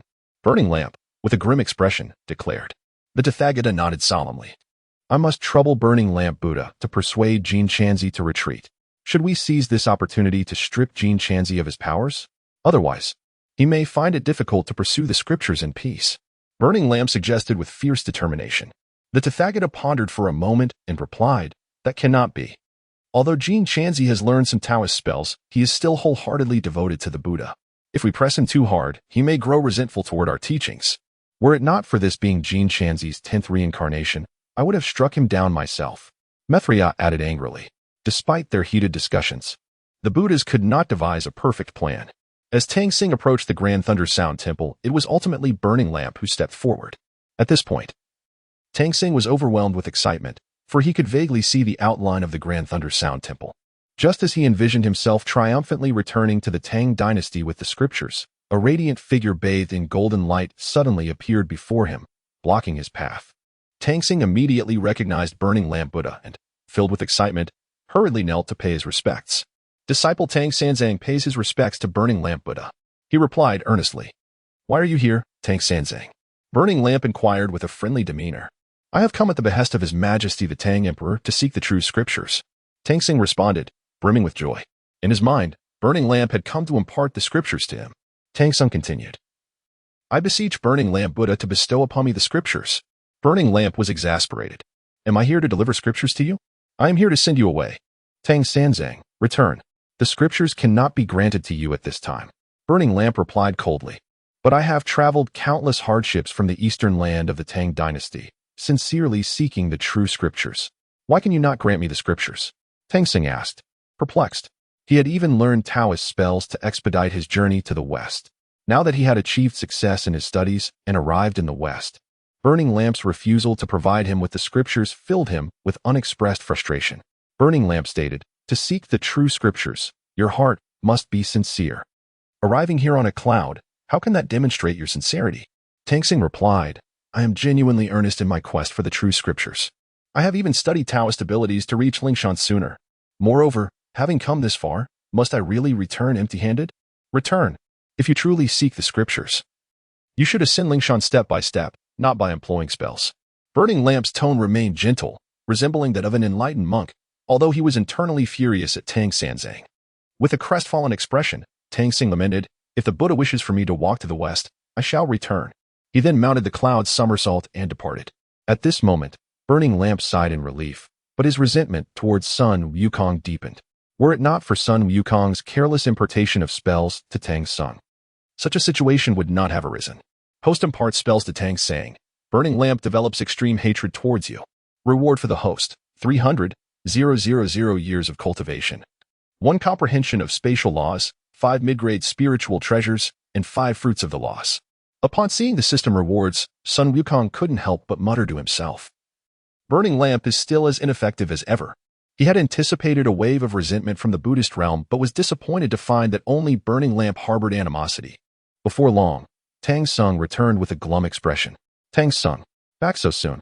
Congratulations on your successful scripture acquisition. Tian Peng teased him. Tang Sung, looking dejected, replied. You think too much. This time was a wasted trip. The Buddha insists that I walk to the west. Tian Peng, with a glimmer of mischief in his eyes, chuckled. Perhaps Burning Lamp is testing you. Chapter 101. Arrival at Bull Mountain. What do you mean by that? Tang Sing asked, his brow furrowed in confusion. Tian Peng replied. In the days of my apprenticeship, I spent 6 hours kneeling at my master's cave entrance every day for 3 consecutive years. Only after witnessing my sincere dedication did my master accept me as his disciple. You have only been here for a day and already returned, disheartened. How can you expect to succeed like this? You must journey to Ling Mountain daily. With time, if the Buddha senses your sincerity, he may bestow upon you the sacred scriptures.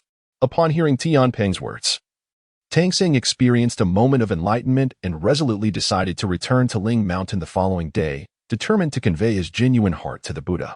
The night passed in silence.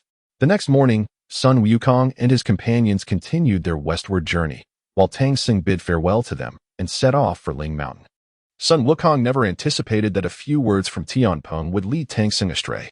However, if Tamping could stir up some enmity for himself today, it would only serve to enhance the situation. As a disciple of the Buddha, even if the Tathagata were to descend into madness, he would not easily harm Tamping. After all, if Tamping were to perish, the Buddhist journey to the west would be utterly thwarted. Therefore, Sun Wukong felt no concern for Tamping's safety. Tamping soared through the clouds and soon reached the foot of Ling Mountain. Buddha, it is your disciple Tamping, once again seeking the sacred scriptures. His robust voice echoed through the mountain's heights. After proclaiming his intent, he set off on foot towards the Grand Thunder Sound Temple at the summit. At that moment, within the temple, the Tathagata was about to deliver a sermon when Tamping's sudden outburst nearly caused him to topple from his lotus seat. Who dares disturb the peace? The Tathagata inquired, regaining his composure. Replying to the Buddha, it is that Tamping from yesterday, for some unknown reason, who has returned to the foot of Ling Mountain. A monk replied with hands clasped in reverence. Upon hearing that Tamping had returned, the gathered Buddhas harbored discontent, blaming Sun Wukong for imparting skills to Tamping. Their initial dislike for Sun Wukong intensified upon discovering he was the source of their grievances. Meanwhile, as Sun Wukong led his companions westward, he unexpectedly received a flurry of system notifications. Host imparts skills to Tamping, provoking extreme hatred from the Tathagata. Reward, 300. 000 years of cultivation, 1 comprehension of the law of strength, 15 seeds of the law, 5 upgrade scrolls for intermediate spiritual treasures. Host imparts skills to Tamping, provoking extreme hatred from the flame lamp Buddha. Reward, 300. 000 years of cultivation, 1 comprehension of the law of speed, 5 fruits of the law. 27 drops of chaos, demon, ape blood. Host imparts skills to Tamping, provoking extreme hatred from Maitreya. Reward, 300. 000 years of cultivation. 1 comprehension of the law of time, 27 yellow middle pairs, 27 drops of chaos, demon, ape blood. Host utilizes Tamping's skills, provoking high-level hatred from Puxian. Though the rewards were not of particularly high caliber, their sheer quantity was impressive. Almost every notable figure within the Buddhist realm contributed something to Sun Wukong. He was pleasantly surprised by Tamping's unexpected talent. By evening, Tamping returned, looking particularly disheartened. Were you able to obtain the scriptures today? Tamping inquired with curiosity upon seeing him. Do not mention it. Yesterday, I managed to meet the flame lamp Buddha, but today, I knelt at the Grand Thunder Sound Temple for ages without receiving any acknowledgement. Tamping lamented, his face a mask of fatigue and disappointment. Tamping, however, wore a knowing smile. You mustn't be so disheartened. Yesterday, you were turned away by the flame lamp, but today, no one has expelled you. This demonstrates that the Buddha has tacitly accepted your presence. Moreover, not being dismissed today signifies substantial progress. Thank you for the encouragement. I shall return to Ling Mountain tomorrow. Tamping exclaimed, invigorated by Tamping's words. Sun Wukong had initially contemplated how to persuade Tamping to continue visiting Ling Mountain, only to find that Tamping had preempted him, leaving him in a state of leisure. Another night passed, and the following morning, Tamping rushed off without even pausing for breakfast to head towards Ling Mountain. Sun Wukong led the group onward, his mind occasionally flooded with system notifications, undoubtedly detailing the enmity contributed by the Buddhist figures. As noon approached, the group found their path obstructed by a towering mountain. Bai Long actively summoned the land deity for guidance, and, as Sun Wukong had suspected, they were indeed within the vicinity of Bull Mountain. Emboldened by his growing confidence, Sun Wukong led his companions into the mountain. Shortly after their entrance, a few demons blocked their path. Wait, my lord. They are merely minor demons. I shall handle it swiftly. Tamping volunteered, brandishing his 9-toothed rake. Seeing Tamping prepare to strike, the leader of the demons, a yellow-robed figure, quickly addressed Sun Wukong and the others. Master Sun, please do not take action. We are all allies here. Sun Wukong, utilizing his piercing golden eyes, quickly discerned that the demon's form was merely a disguise, revealing its true identity as a heavenly general, though he could not recall the name. His suspicions were confirmed. This challenge indeed stemmed from the Jade Emperor's domain. Who are you? Speak freely. I have shielded the heavenly secrets, Sun Wukong declared, employing the heavenly secrets disc to obscure their divine knowledge. The junior is a confidant of the Jade Emperor. This is not a suitable place for discussion. I humbly request you to follow me into the cave, the yellow-robed demon said respectfully. Sun Wukong, now a figure of considerable power, was not someone a mere celestial officer could provoke. Lead the way, he replied calmly. The yellow-robed demon, acknowledging the gravity of the situation, guided them onwards until they reached their destination. He then ushered the group into the cave's main hall before dismissing the lesser demons. Do not hide any longer. Reveal your true form, Sun Wukong remarked, surveying the surroundings with keen interest. The yellow-robed demon, recognizing that his disguise would not fool Sun Wukong, decided to reveal his true self. Who might you be? Why abandon your position as a heavenly official to masquerade as a demon? Tamping teased, recognizing Wang Lingguan, who had once served as the commander of the Heavenly Navy. Sun Wukong regarded Wang Lingguan with curiosity, recalling that during the upheaval in heaven, he had fought to a standstill against Sun Wukong, easily recognizing his peak strength as a Tai Golden Immortal. Sigh. It is a long story. I have been dispatched by the Jade Emperor to descend to the mortal realm and accumulate merit along the journey to the west. Wang Lingguan sighed deeply. This is simple enough. Tomorrow, we shall take it easy. You can capture Tamping, and then we can exchange a few moves. Afterward, you can release him. And this trial will be behind us, Tamping suggested nonchalantly. If it were as simple as you say, I would have little to worry about. But Wang Lingguan sighed again, leaving his statement unfinished. But what? Are you afraid I will report you to the Jade Emperor? Tamping pressed, visibly dissatisfied. Chapter 102. The Dilemma of Wang Lingguan. Ultimately, Wang Lingguan slowly revealed his innermost thoughts. Upon hearing his words, Sun Wukong could not help but lament the capriciousness of fate. He had assumed that without the infatuated Kuei Mulang, the events of the original tale would not transpire.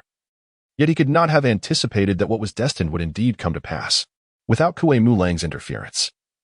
It turned out that this Wang Lingguan had entangled himself with a maiden from the Heavenly Court's fragrant pavilion. The two agreed to descend to the mortal realm together. Upon his arrival, Wang Lingguan discovered that the fragrant pavilion maiden had been reincarnated as princess by Huaxiao of the kingdom of Baoxiang, devoid of any memories of her past life. Emulating Kuei Mulang from the original narrative, he abducted by Huaxiao to his lair. And they had since lived as husband and wife for 13 years, now blessed with a son and a daughter. Given the temperament of the Jade Emperor, I fear for the safety of my children, Wang Lingguan remarked with a forlorn expression. So all this fuss was to have us raise your children? Tamping muttered. Somewhat incredulously, Wang Lingguan managed an awkward smile and silently nodded. Do you realize that your descent was under the Jade Emperor's orders? Yet your wife chose to descend of her own volition? The punishment for her will surely not be light. Perhaps it would be best to entrust your wife to us as well, Tamping suggested with a mischievous grin. Wang Lingguan rolled his eyes in frustration at Tamping's words, thinking to himself, what kind of character are you, Tamping? Are you not aware of your own worth? If I were not at a disadvantage, I would have gladly confronted you this morning. I implore you, Master Sun, to take my unfortunate children in, Wang Lingguan earnestly beseeched, believing that only this individual could safeguard the lives of his offspring. What are the cultivation talents of your children? Sun Wukong casually inquired, for if they lacked any aptitude, he would not consider taking them in. My children possess certain cultivation talents. While not extraordinary, they are indeed commendable, Wang Lingguan replied with a hopeful demeanor. Brother Gongming, I leave this matter to you. If these children are truly fated for Jiajiao, then simply accept them, Sun Wukong instructed. Understood, Zhao Gongming promptly affirmed. Thank you, Master Sun. Wang Lingguan expressed his gratitude, relieved to have secured the safety of his children. Following this, Wang Lingguan hosted an elaborate banquet in his lair to honor Sun Wukong and his companions. After feasting, they departed from Wang Lingguan's abode, aware that the performance must continue, especially since Sun Wukong maintained a favorable relationship with the Jade Emperor and would not wish to disrupt the celestial balance. However, Sun Wukong did not partake in the charade, as Tamping, Guanyin, and Little White Dragon were more than sufficient for the task. As dusk fell, Tamping returned, a look of despondency upon his face. How was your day? Did you manage to retrieve the scriptures? Tamping teased upon seeing Tamping. Today, I encountered Mithria Buddha, who instructed me to proceed step by step to the Western Paradise to demonstrate my earnestness in seeking the scriptures. Tamping lamented. but I cannot fathom why it would not be preferable to hand over the scriptures to me quickly, allowing me to return to Tang and save the world. He continued. By the looks of it, you plan to take it one step at a time to the Western paradise. Tamping laughed heartily. No, I am not one to give up easily. Tamping declared resolutely, his stubbornness rearing its head once more. How about we discuss a matter? Tamping suggested with a sly grin. What matter? If you are asking to borrow money, I have none. Tamping replied with suspicion. Do I appear to be in need of money? Tamping retorted. Then what is it? Simply cooperate tomorrow and allow the demons to capture you once more, will you? Absolutely not. If the demons wish to seize me, they must rely on their own capabilities. Tamping responded calmly. This is merely a performance. You will not suffer. After being captured, you will be treated to the finest food and drink. I believe you haven't had meat in a while. Tamping continued to tempt him. Let us not forget, I am a monk. Such temptations will not sway me.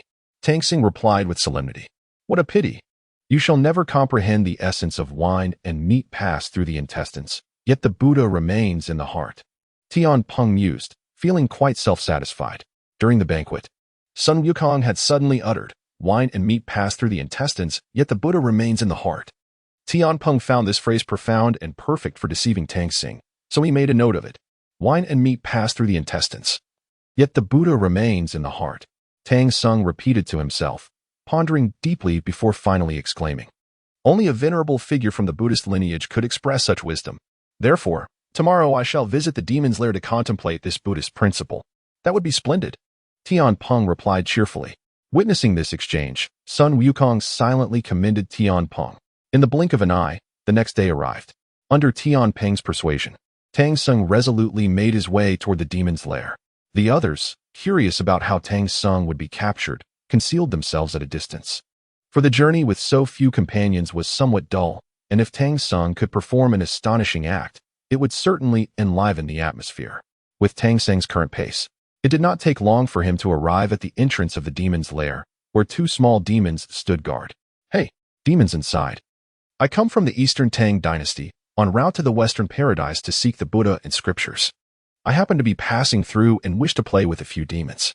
If you know what is good for you, promptly present the finest food and drink for my contemplation of Buddhist principles. Otherwise, do not blame me for exterminating demons. Tamping proclaimed, believing that even in acting, he must uphold the dignity of the Buddhist order, at least engaging in a fierce battle with the demon king before being captured. The two small demons, upon hearing someone dare to cause a ruckus at their doorstep, could hardly contain their fury. You bald donkey, how dare you? Before our Lord emerges, you better scram. One of the pig-headed demons shouted. How can you speak such words, benefactor? Consider this. If you insult me, I shall become enraged. And if I lose control and strike you down, I will break my vow against killing. In turn, this would disturb my Buddha's heart. And your friends and family would surely come to feast upon your demise. Wouldn't that be a burden for you? Thus, let us come to an understanding. You refrain from insulting me, and I shall not strike you. You need not perish. And I need not break my vow. How delightful for us both. Also, while I am human and you are a demon, if you truly seek goodness and sincerely worship the Buddha, then you too can be a good demon. Before Tamping could finish, the pig demon hurriedly retreated into the lair, exclaiming, My lord, we have a calamity. A long-winded bald donkey has come and is driving me mad. Those concealed in the shadows, including Sun Wukong and his companions, nearly burst into laughter at Tamping's antics. If this old monk ever learns to curse, who knows how many people might perish from his words? Tamping chuckled, resolving to impart his years of expertise in cursing to Tamping once this incident concluded. Before long, Wang Lingguan had led his subordinate demons out of the cave. Chapter 103. The unconventional maneuver of Tamping at this moment. Wang Lingguan had transformed back into his monstrous form. Stepping out of the cave, his first sight was Tamping, who he thought to himself, the efficiency of Master Sun is indeed remarkable. He has delivered Tamping right to my doorstep. Saint Monk, shall I take you back by force, or will you accompany me willingly? Wang Lingguan conveyed telepathically to Tamping. Tamping, upon receiving the message, realized that during his recent practices of the earthly travel technique and the somersault cloud, he had neglected to master the art of telepathic communication. No, I must retain my dignity. At the very least, let us exchange a few hundred rounds before you capture me, Tamping declared, shaking his head vigorously. Wang Lingguan examined Tamping's celestial prowess and, With a resigned shake of his head, mused, I shall indulge this monk for a while. If I hold back, he should last a good 500 rounds. Then let us commence. Wang Lingguan proclaimed with determination. Very well. Since you are so eager, allow me to demonstrate my abilities. Tang Xing responded, retrieving his 9-section cudgel from his cosmic bag and charging towards Wang Lingguan. This cosmic bag was a gift from Sun Wukong. He, possessing a spatial system, viewed such bags as beneath him and thus bestowed one upon Tang Xing. Wielding the 9-section cudgel, Tang Xing summoned his full magical power and struck down towards Wang Lingguan. Wang Lingguan, witnessing the grandiosity of Tang Xing's blow, was utterly astonished, not due to the finesse of Tang Xing's technique, but rather the sheer randomness with which Tang Xing wielded the cudgel, lacking any semblance of strategy, resembling a brawler in a street fight. Sun Wukong, observing this scene, found it both amusing and exasperating, reflecting, Oh, Tang Xing, if only you had grasped even a fragment of the 72 transformations I taught you, you would not be in this predicament. As Tang Xing's cudgel descended upon Wang Lingguan, the latter stood immobile, anticipating the strike. Yet, even in his stillness, Tang Xing's initial blow miraculously missed its mark. Wang Lingguan's heart was in turmoil, thinking, Saint Monk, I am standing still. How can you miss me? How am I to allow you to demonstrate your prowess? The powerful beings of the 3 realms, observing the farce of the journey to the west, nearly succumbed to laughter. Realizing that this golden cicada was here to entertain them, it was indeed a rare sight to see someone fail so spectacularly. Monster, do not evade. Take another strike from me. Tang Xing bellowed, channeling his magical energy for a second blow. Wang Lingguan, feeling exasperated, thought, Am I evading? I am standing still while you simply misstrike. The force of Tang Xing's second strike was even more formidable than the first, yet as he approached Wang Lingguan, an unexpected turn of events occurred. In his fervor, Tang Xing failed to notice the stone beneath his foot, stumbled, and his cudgel, meant for Wang Lingguan, struck the ground instead. This blunder sent the 3 realms into a frenzy of laughter. It had been years since such a character had made an appearance, and it seemed that the golden cicada was intent on providing them with mirth, contrasting the joviality of the powerful beings in the 3 realms. The expression on the face of the Buddha in the Thunder Sound Temple was one of utmost displeasure. He had initially felt relieved that Tang Xing had not come to trouble him that day, but now this golden cicada had created a spectacle that shattered whatever remaining dignity the Buddhist sect possessed. Buddha's countenance darkened, and the other bodhisattvas and Buddhas wore expressions of indignation. Curse that wretched Sun Wukong. If he had not imparted his teachings to the golden cicada, this embarrassment would not have occurred. One Buddha erupted in anger. The others nodded in agreement, their resentment towards Sun Wukong intensifying. Host imparts spells to Tang Xing, resulting in extreme hatred from the Buddha, rewarding the host with 300,000 years of cultivation, 1 understanding of the law of power, and 5 advanced spiritual treasure upgrade talismans. Host imparts spells to Tang Xing, resulting in extreme hatred from Ran Dang. Upon seeing the continuous notifications from the system, Sun Wukong mused, This Tang Xing is truly a remarkable talent. It seems I shall have to reward him handsomely after this affair. With that, he resumed watching the clash between Tang Xing and Wang Lingguan, for such battles were a once-in-a-millennium occurrence. At this moment, Tang Xing relentlessly pursued and attacked, expending a significant amount of magical energy, while Wang Lingguan merely dodged, appearing calm and collected. Thus, Tang Xing attacked for several rounds. Yet his cudgel never grazed even a thread of Wang Lingguan's garment. Wang Lingguan, observing Tang Xing, who was now seated on the ground, panting heavily, thought, Saint Monk, I am sorry, I had hoped to let you last for 500 rounds. However, your magical energy is depleted, and I am at a loss. With that, Wang Lingguan hoisted Tang Xing and made his way back to the cave. Upon witnessing Tang Xing's capture, the Buddha in the Thunder Sound Temple finally breathed a sigh of relief, only for Tang Xing's next words to shatter his composure. Monster, had I not exhausted my magical energy, how could I possibly be defeated by you? Tang Xing bellowed defiantly while being carried by Wang Lingguan. This proclamation sent the powerful beings of the 3 realms into fits of laughter. They resolved to keep an eye on Tang Xing in the future for his sheer entertainment value, their own cultivation levels wobbling with mirth. After bringing Tang Xing to his abode, Wang Lingguan unceremoniously tossed him onto a chair, prompting the monk to cease his outcry. Ah, my dear host, this is your fault. We agreed to spar for hundreds of rounds, yet you captured me after just a few. Tang Xing lamented with a look of reproach. But your magical energy is spent. I assumed you had given up. Wang Lingguan replied with a helpless expression. Who said I had given up? Once my energy is restored, I can continue to fight. Tang Xing asserted with stubborn determination.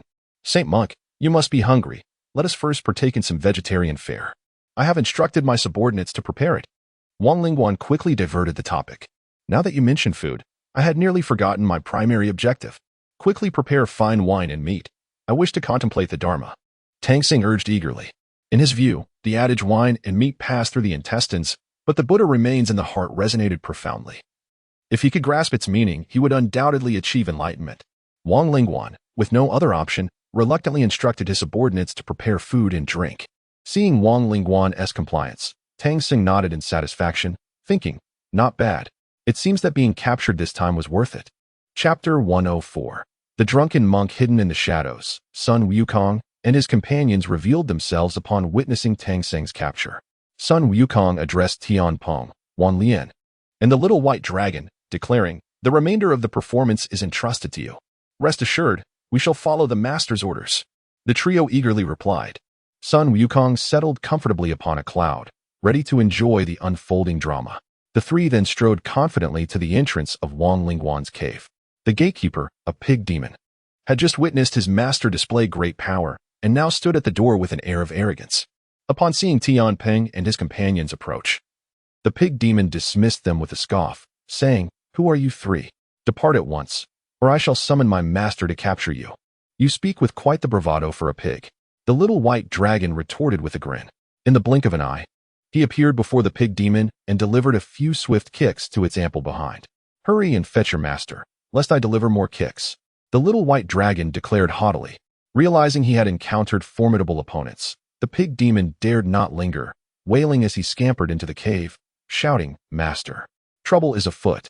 3 individuals are kicking my backside.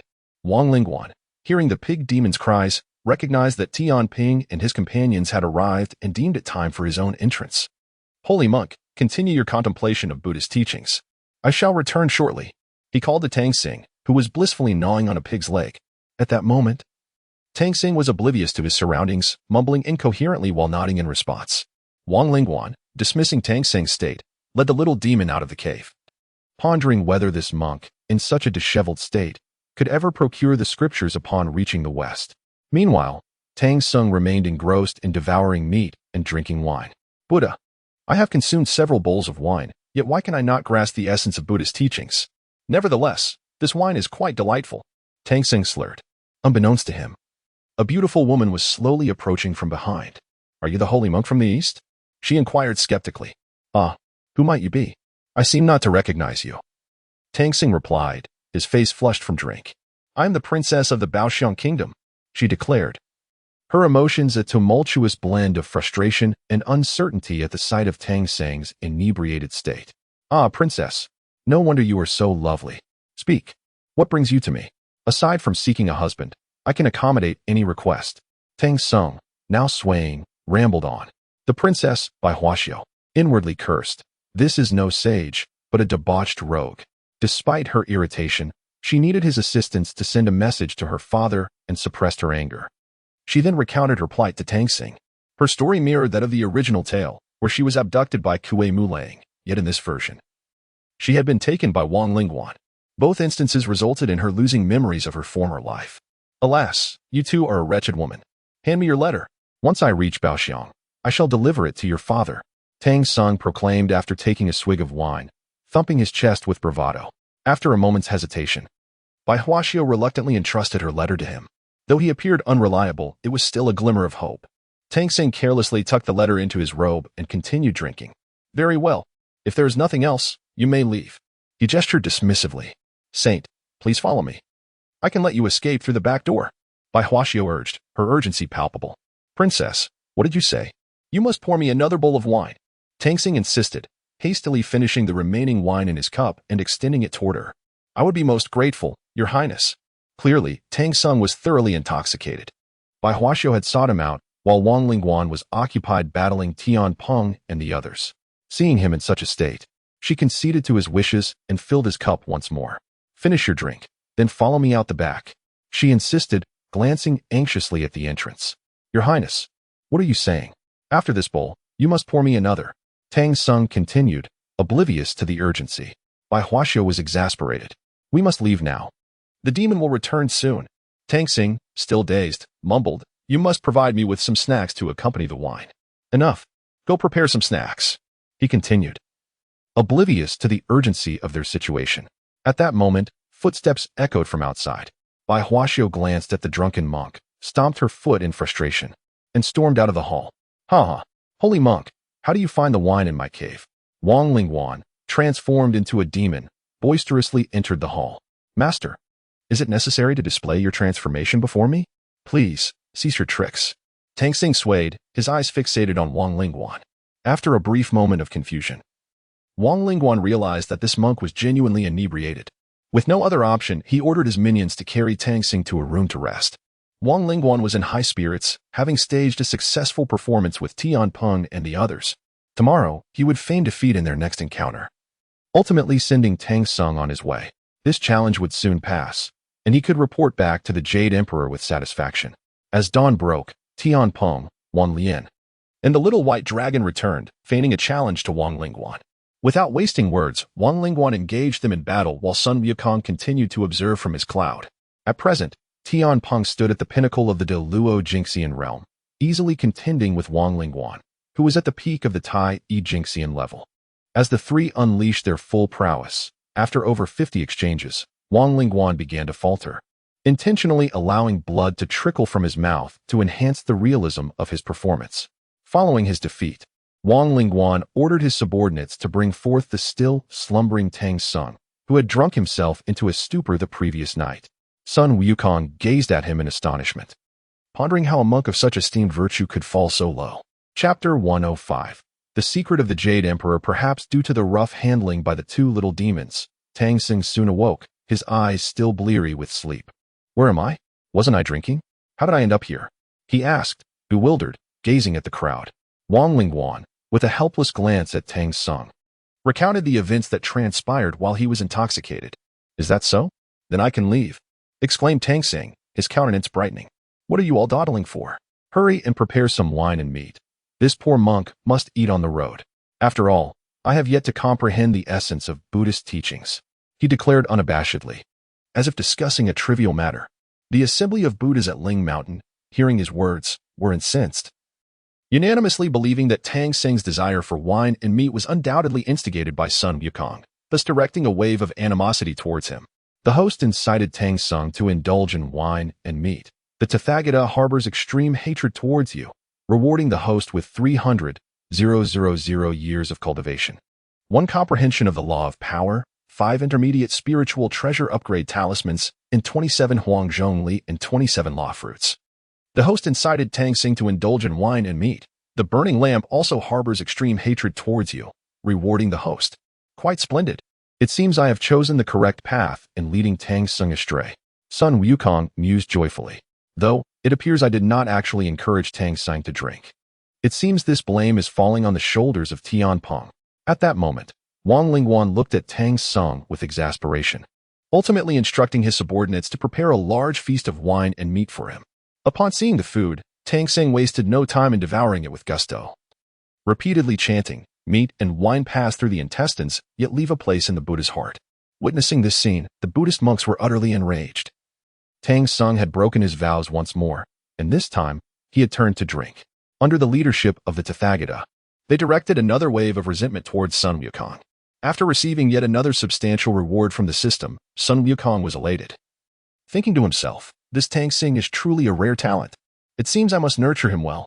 In his revelry, Tangsing inadvertently dropped a letter that he had tucked away in his robe. Staring vacantly at the letter on the ground, he could not recall where it had come from. "Whose letter is this? How did it end up with this poor monk?" he exclaimed in confusion. Clearly having forgotten the previous day's encounter with Bai Huaxiu, Wang Lingguan, fixated on the familiar handwriting on the envelope, immediately recognized it as that of his wife. He picked up the letter and inquired, "Holy monk, who gave you this letter?" After a moment of recollection, Tangsing vaguely remembered that a woman had indeed sought him out the previous night. It seems that after drinking, there was a woman who claimed to be a princess, wishing to deliver a letter to a king. "Initially, I thought it was merely a dream. After all, I often dream of the Buddha personally handing me scriptures." Tangsing recounted, lost in thought. Wang Lingguan pieced together the events, realizing that during the battle with Tamping and his companions, His wife must have stealthily written a letter, hoping Tangsun would deliver it to her father. Nevertheless, he quickly tore open the letter, curious about how his wife would extol him before her father. However, upon reading its contents, he was left dumbfounded. The letter's message was clear.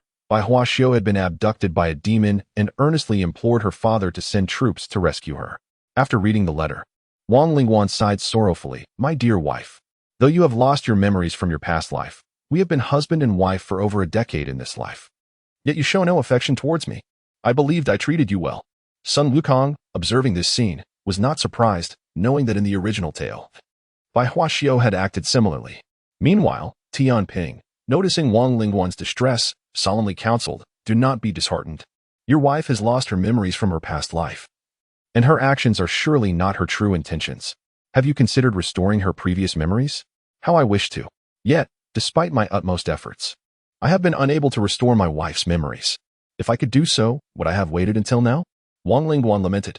Though you may be powerless, it does not mean that our leader lacks the means. Tamping replied nonchalantly. Upon hearing Tamping's words, Wang Lingguan's eyes lit up. He had harbored this thought since encountering Sun Wukong but felt hesitant to voice it. Now that Tamping had brought it up, he was filled with joy. I would be most grateful if you could speak a few kind words on my behalf to our leader. Wang Lingguan earnestly implored Tamping. That's easy enough. It is merely a small favor, Tamping assured him with conviction. Seated atop a cloud, Sun Wukong had overheard Tamping and Wang Lingguan's conversation. To him, assisting with this matter was a simple task, and if Wang Lingguan proved insightful, he would not mind lending a hand. He descended from the clouds and approached Tamping and the others. I have heard your discussion. Lead me to your wife, Sun Wukong said with a gentle smile. Wang Lingguan, overjoyed, quickly took the lead. Before long, they returned to the cave and Wang Lingguan hastily fetched his wife. Sun Wukong, upon seeing Bai Huaxiu before him, had to admit she was indeed a beauty. However, Sun Wukong had grown immune to such allure, for his ultimate goal was the pursuit of the primordial golden immortal.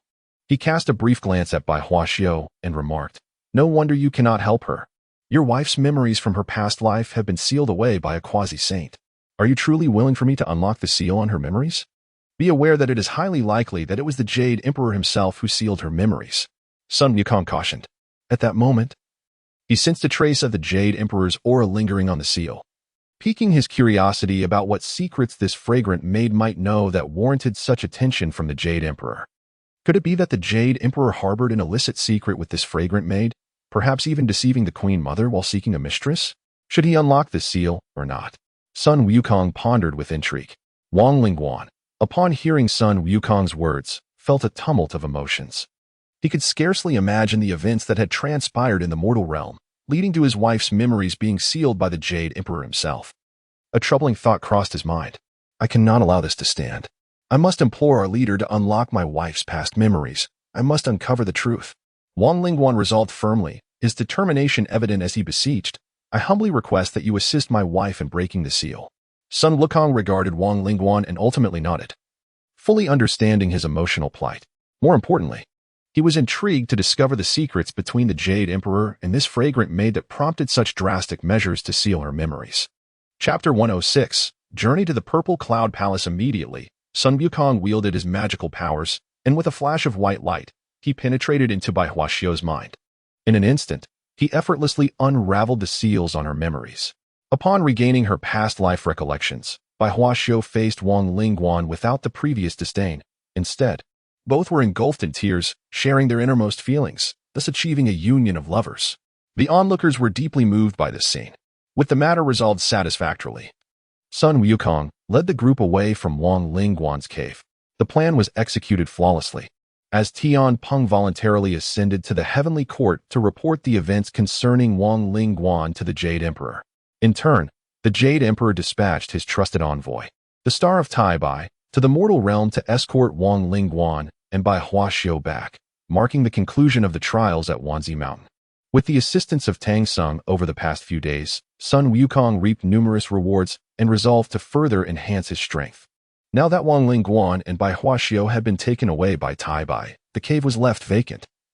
A prime opportunity for seclusion that Sun Wukong would not let slip by. He secluded himself there for over 3 months, significantly advancing his power.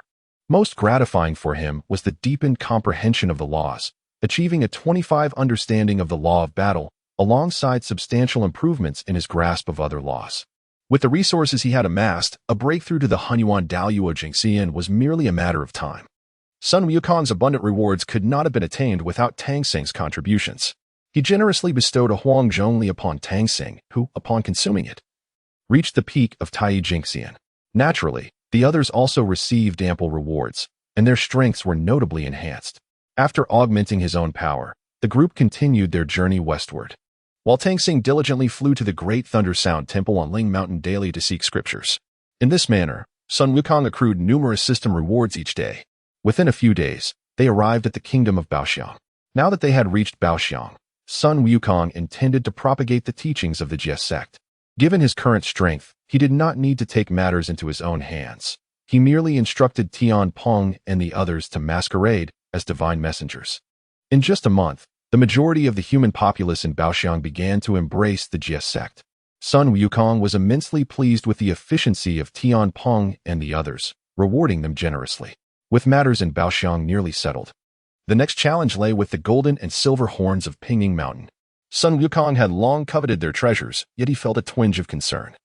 Should he seize their possessions, Laozi of Taiji might seek him out for trouble. Contemplating this, he retrieved the portrait of Tok Tian and addressed it, "Master, reveal your spirit. I have urgent matters to discuss." At that moment, Tong Tian, residing in the Purple Cloud Palace, received Sun Wukong's summons, pondering, "This monkey truly lacks discernment, summoning me indiscriminately. Does he not see the other saints present? Master, might I excuse myself for a moment?" Tong Tian said, his face filled with embarrassment. "There is no need for such formality. You should descend and bring that monkey up here," Hong Jun calmly instructed.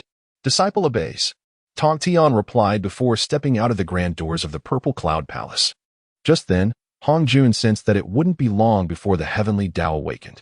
To avert prolonged uncertainty, he resolved to confront Sun Wukong before the heavenly Tao was fully roused. "Master, why do you not reveal your spirit? I truly have matters to attend to."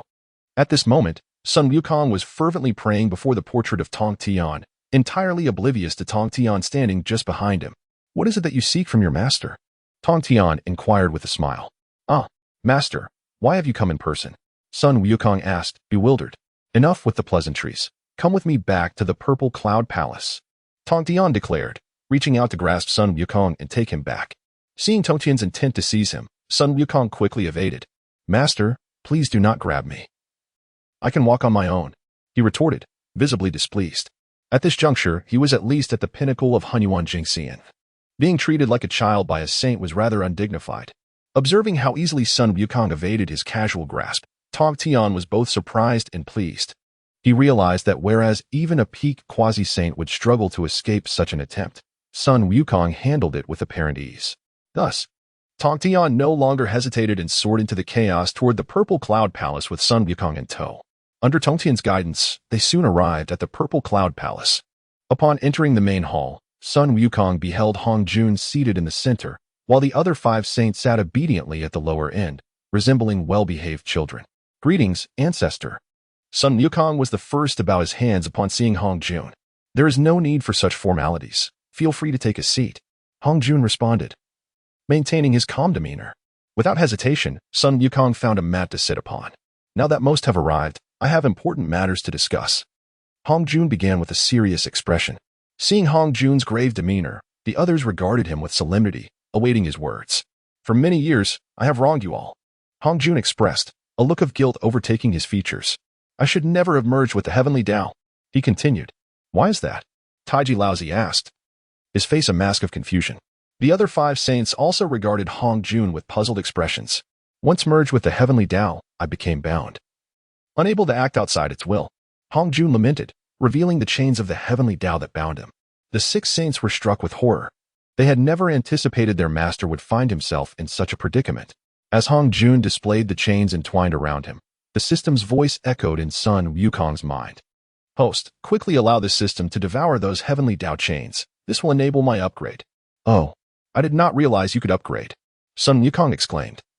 His heart filled with excitement, as it was evidently his first time witnessing the system's elation. "What must I do?" he inquired, perplexed. "Host merely needs to bring your hands close to the heavenly Tao shackles. The rest shall be handled by the system," the system replied confidently. Very well. I understand. Sun Wukong acknowledged the system. Master, could it be that those are the heavenly Tao chains you bear? Taiji Laozi, the first to react, said in disbelief. Indeed. Should I dare act against the heavenly Tao, any one of these chains would be sufficient to obliterate me. Hong Jun responded, his face laden with sorrow. Chapter 107. Breakthrough to the Supreme Golden Immortal, so it is. However, I am uncertain how to resolve the situation of the Master, the primordial Lord of Heaven inquired. His face a mask of astonishment. The others also gazed at Hong Jun with equal concern. The only one capable of liberating the old Taoist from the chains of the heavenly Tao is none other than Wukong. Hong Jun replied, his expression remaining calm. Since Hong Jun dared to reveal the chains of the heavenly Tao before the 6 other saints, he clearly had no fear of their ulterior motives. He was fully confident in his ability to overpower them. The other 6 saints, now equally astonished, directed their attention towards Sun Wukong. It was only at this moment that they comprehended why their esteemed master had shown such favoritism towards him. He was indeed seeking Wukong's assistance. Wukong, would you be willing to aid the old Taoist in breaking these chains of the heavenly Tao? Hong Jun asked Wukong with a benevolent expression. At this juncture, Wukong was eager to oblige, for his system had absorbed the chains from Hong Jun, allowing for an upgrade. Moreover, given Hong Jun's favorable treatment towards him, he resolved to assist the old Taoist. The ancestral master has shown me great kindness. It is only right that I help. However, I fear that the commotion may alert the heavenly Tao. Wukong responded earnestly. You need not worry about that.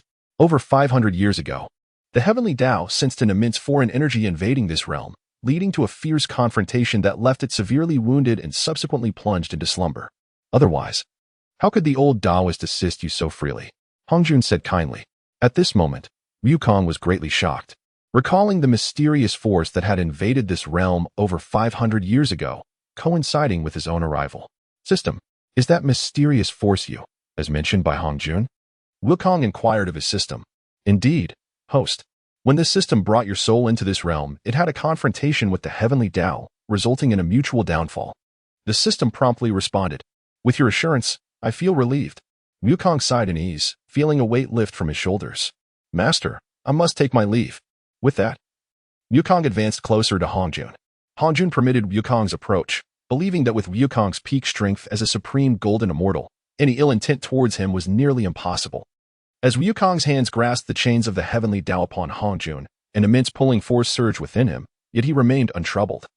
Knowing it was the system exerting its power in secrecy.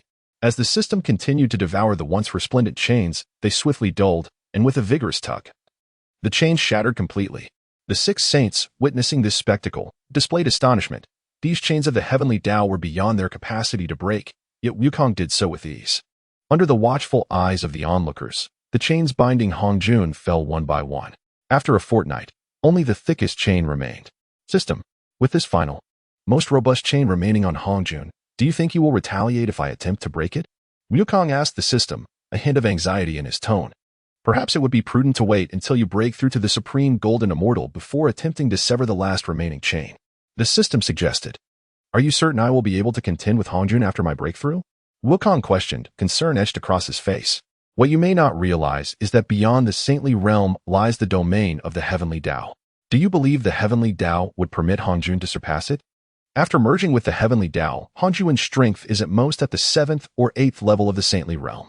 Once you sever the last chain, he will surely descend 1 or 2 minor realms in strength, which should not pose a problem for you. Given your power as a supreme golden immortal against Hong Jun, who will remain at the 5th level of the saintly realm, even if you cannot defeat him, escaping should not be a significant challenge. Wukong found the system's reasoning sound. With determination, he seized the final chain on Hong Jun. However, without the system's assistance, he struggled to exert any force against this chain, no matter how he strained. It remained immovable. After enduring for an hour, Wukong spoke regretfully to the others. My strength has waned. It seems I will need to break through to the supreme golden immortal before this last chain can be severed. The others, including Hong Jun, nodded in agreement, fully trusting Wukong's words. After all, if the chains of the heavenly Tao were beyond the saints, it was only reasonable that Wukong, as a supreme golden immortal, could not sever the thickest chain with his current strength. Without hesitation, Hong Jun retrieved the damaged creation jade plate, stating, "This is the creation jade plate. Take it and enter seclusion." At this moment, Hong Jun placed all his hopes upon Wukong, thus he offered it without reservation. Wukong accepted the creation jade plate without delay and found a spacious room to begin his seclusion. His system had accumulated ample understanding of the laws and cultivation, rendering his breakthrough to the supreme golden immortal well within reach. Seated cross-legged on a mat, he began to contemplate the laws he had acquired. 3 years soon passed, and Wukong had comprehended all the laws he possessed. Unsurprisingly, his understanding had reached 35%, exceeding the minimum requirement for a breakthrough to the supreme golden immortal. He then spent an additional 6 months refining the essence of the Chaos Demon Ape's blood stored within the system. Following this, Wukong utilized 1 million years of cultivation, finally achieving a breakthrough to the supreme golden immortal. Indeed, for Wukong, who possessed a system, breaking through was as effortless as eating and drinking. Yet, he did not hasten to leave seclusion, instead continuing to expend the cultivation stored within the system. 3 more years passed, and upon depleting all the cultivation energy within the system, his strength ascended to the 2nd level of the supreme golden immortal. Feeling the surge of power within him, Wukong's confidence soared. Even if Hongjun were to suddenly turn against him after breaking free from the heavenly Tao's restraints, he felt assured he could escape unscathed. With all necessary enhancements complete, Wukong ambled out of his secluded chamber and made his way to the grand hall of the Purple Cloud Palace.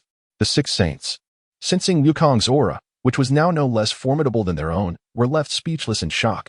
They could hardly believe that in such a short span, Wukong had truly advanced to the supreme golden immortal. Among them, the most astonished were Jian and Juanti, who felt deeply that even united, they were far from Wukong's match. Chapter 108. The departure of the system. At this moment, Sun Wukong, with a benevolent expression, addressed Hongjun, saying, "Master Ancestor, I have lived up to your expectations and have now ascended to the realm of the primordial supreme celestial. Congratulations indeed," Hongjun replied with a smile. Without hesitation, Sun Wukong tore apart the last chain of the heavenly Tao binding Hongjun. At that moment, Hongjun felt an unprecedented lightness in his body, no longer perceiving the restraints of the heavenly Tao. Could it be that he had so easily freed himself from its shackles? This seemed almost too effortless. Reflecting on this, Hongjun struggled to believe it. After multiple confirmations, he came to accept that he had indeed liberated himself from the heavenly Tao. Now that I have broken free, I shall soon wander through the chaos, leaving the affairs of the 3 realms to you, Hongjun declared with excitement. The 6 saints, upon hearing Hongjun's words, were momentarily stunned, followed by overwhelming joy. "Master Ancestor, since you are embarking on your journey, we do not know when you will return. My master has consumed the destruction of Saint's Pill. Could you possibly leave behind the antidote?" Sun Wukong inquired eagerly. In my elation, I nearly forgot the important matter. Here are 5 antidotes. As Hongjun spoke, he casually handed a jade vial to Sun Wukong. Immediately afterward, Hongjun stored away the Zishu Palace and swiftly departed into the depths of the chaos, leaving the 6 saints and Sun Wukong standing in disbelief. Is it truly necessary to rush? Sun Wukong mused inwardly. He then took out an antidote and approached Tong Tian, saying, "Master, why not try this antidote and see if it works? You ungrateful disciple, why not let Jiajin and Juanti try it first? What if the antidote has issues?" Tong Tian expressed his dissatisfaction. Sun Wukong, feeling somewhat embarrassed, turned to Jiajin and Juanti and suggested, "Perhaps you two should give the antidote a try?" No. Let Brother Tong Tian try it first. Such a miraculous pill should be tested by our elder brother," Juanti humbly replied. Believing that a gentleman should not stand beneath a perilous wall, and trying the antidote was too risky for him. "This antidote is fated to be with Brother Tong Tian. I am unworthy to partake."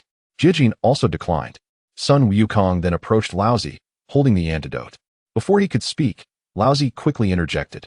"It would be best for Brother Tong Tian to try it first. As the elder, it is my duty to care for the younger." Next, Sun Wukong presented the antidote to Yuanshi Tianzuan, saying, "Second uncle, perhaps you should go first. Your concern is commendable, but since you have sought this antidote, it is only right that your master tries it first." Yuanshi Tianzuan also declined. Clearly, at this moment, Laozi, Yuanshi, Jiajin, and Juanti all intended for Tong Tian to test the antidote first, as none of them could be sure of its safety. Sun Wukong once more approached Tong Tian, saying, "Master, no one is willing to test the antidote. Why not you take the lead?" Tong Tian glanced at everyone and directly took the antidote, swallowing it in one gulp. The others watched intently. Half an hour later, Sun Wukong could no longer contain his curiosity and asked, "Master, how do you feel? Is the antidote effective?" Feeling the changes within his body, Tong Tian beamed with joy, stating, Indeed, this is the antidote for the destruction of Saint's Pill. Seeing that Tong Tian had consumed the antidote without issue, the others began to congratulate him. However, their eyes gleamed with anticipation as they fixed their gaze on the jade vial in Sun Wukong's hands. Given Sun Wukong's current strength, he had no desire to make them suffer. He distributed the antidote among them without hesitation, earning their heartfelt thanks before they all departed joyfully. System, when will you commence your upgrade? Sun Wukong silently pondered. Rest assured, host, this system has completed its upgrade. Oh, so swiftly? Pray, enlighten me on the new features you have acquired. Sun Wukong inquired with curiosity. Following this upgrade, the system's power has significantly increased. It is now capable of departing from this world. The system replied excitedly. What will become of me? Will you abandon me? Sun Wukong asked, his expression filled with concern. Host, you have now ascended to the primordial supreme celestial, the mightiest in this world. Should you choose to remain, this system will provide you with sufficient methods and resources to achieve the great Tao. Alternatively, if you wish to accompany this system to another world, that is also an option. However, you will start your cultivation anew upon arrival. Will I be able to return to this world after traversing to another realm? Sun Wukong asked, his heart sinking at the thought of such a fate. Having not anticipated this outcome, he deliberated deeply and ultimately chose to remain in this world. After all, he had reached the level of primordial supreme celestial here. Starting over in another world felt rather unwise. There is no banquet that does not conclude. Since you must depart, I wish you a safe journey. Sun Wukong conveyed to the system within his heart. Very well. Take care, host. This system space shall remain as a memento for you. May I confirm the release of the system's binding? The system inquired solemnly. Yes. Sun Wukong replied decisively. Please hold on, host. Unbinding the system now. After approximately 10 minutes, the system's voice resonated once more. Unbinding successful. Farewell, host. As the system's voice faded, Sun Wukong felt the absence of its presence in his mind. He called out for the system several times, but received no reply, confirming that it had indeed departed. He then opened the space left for him by the system. Inside, he found an array of resources that left him in awe. Some items were unfamiliar, yet they were accompanied by explanations and purposes. This system is indeed generous. These resources will be sufficient for me to ascend to the level of a supreme being. Sun Wukong thought to himself. With such resources at his disposal, why would he still wish to embark on the journey to the west? He could simply return to Golden Ao Island and enhance his strength. Was that not more appealing? With this resolve, Sun Wukong swiftly returned to the Bo Palace on Golden Ao Island, dispatching a clone to continue the journey to the west, gathering merits, while his true self remained in the palace, engrossed in seclusion. Now, with a wealth of resources, there was no need to worry about the safety of as Tong Tian. His esteemed master was there to safeguard them. Sun Wukong was surrounded by an abundance of resources, with the cultivation orbs left by the system resembling a small mountain. He possessed Panga's essence, marrow, and heart, alongside innate treasures, chaos treasures, and primordial treasures, not to mention several advanced-level techniques. Once Sun Wukong digests these resources, entering the realm of the Great Tao will merely be a matter of time. In the blink of an eye, a full cycle of time passed, and Sun Wukong, at long last, achieved the legendary status of the Great Tao.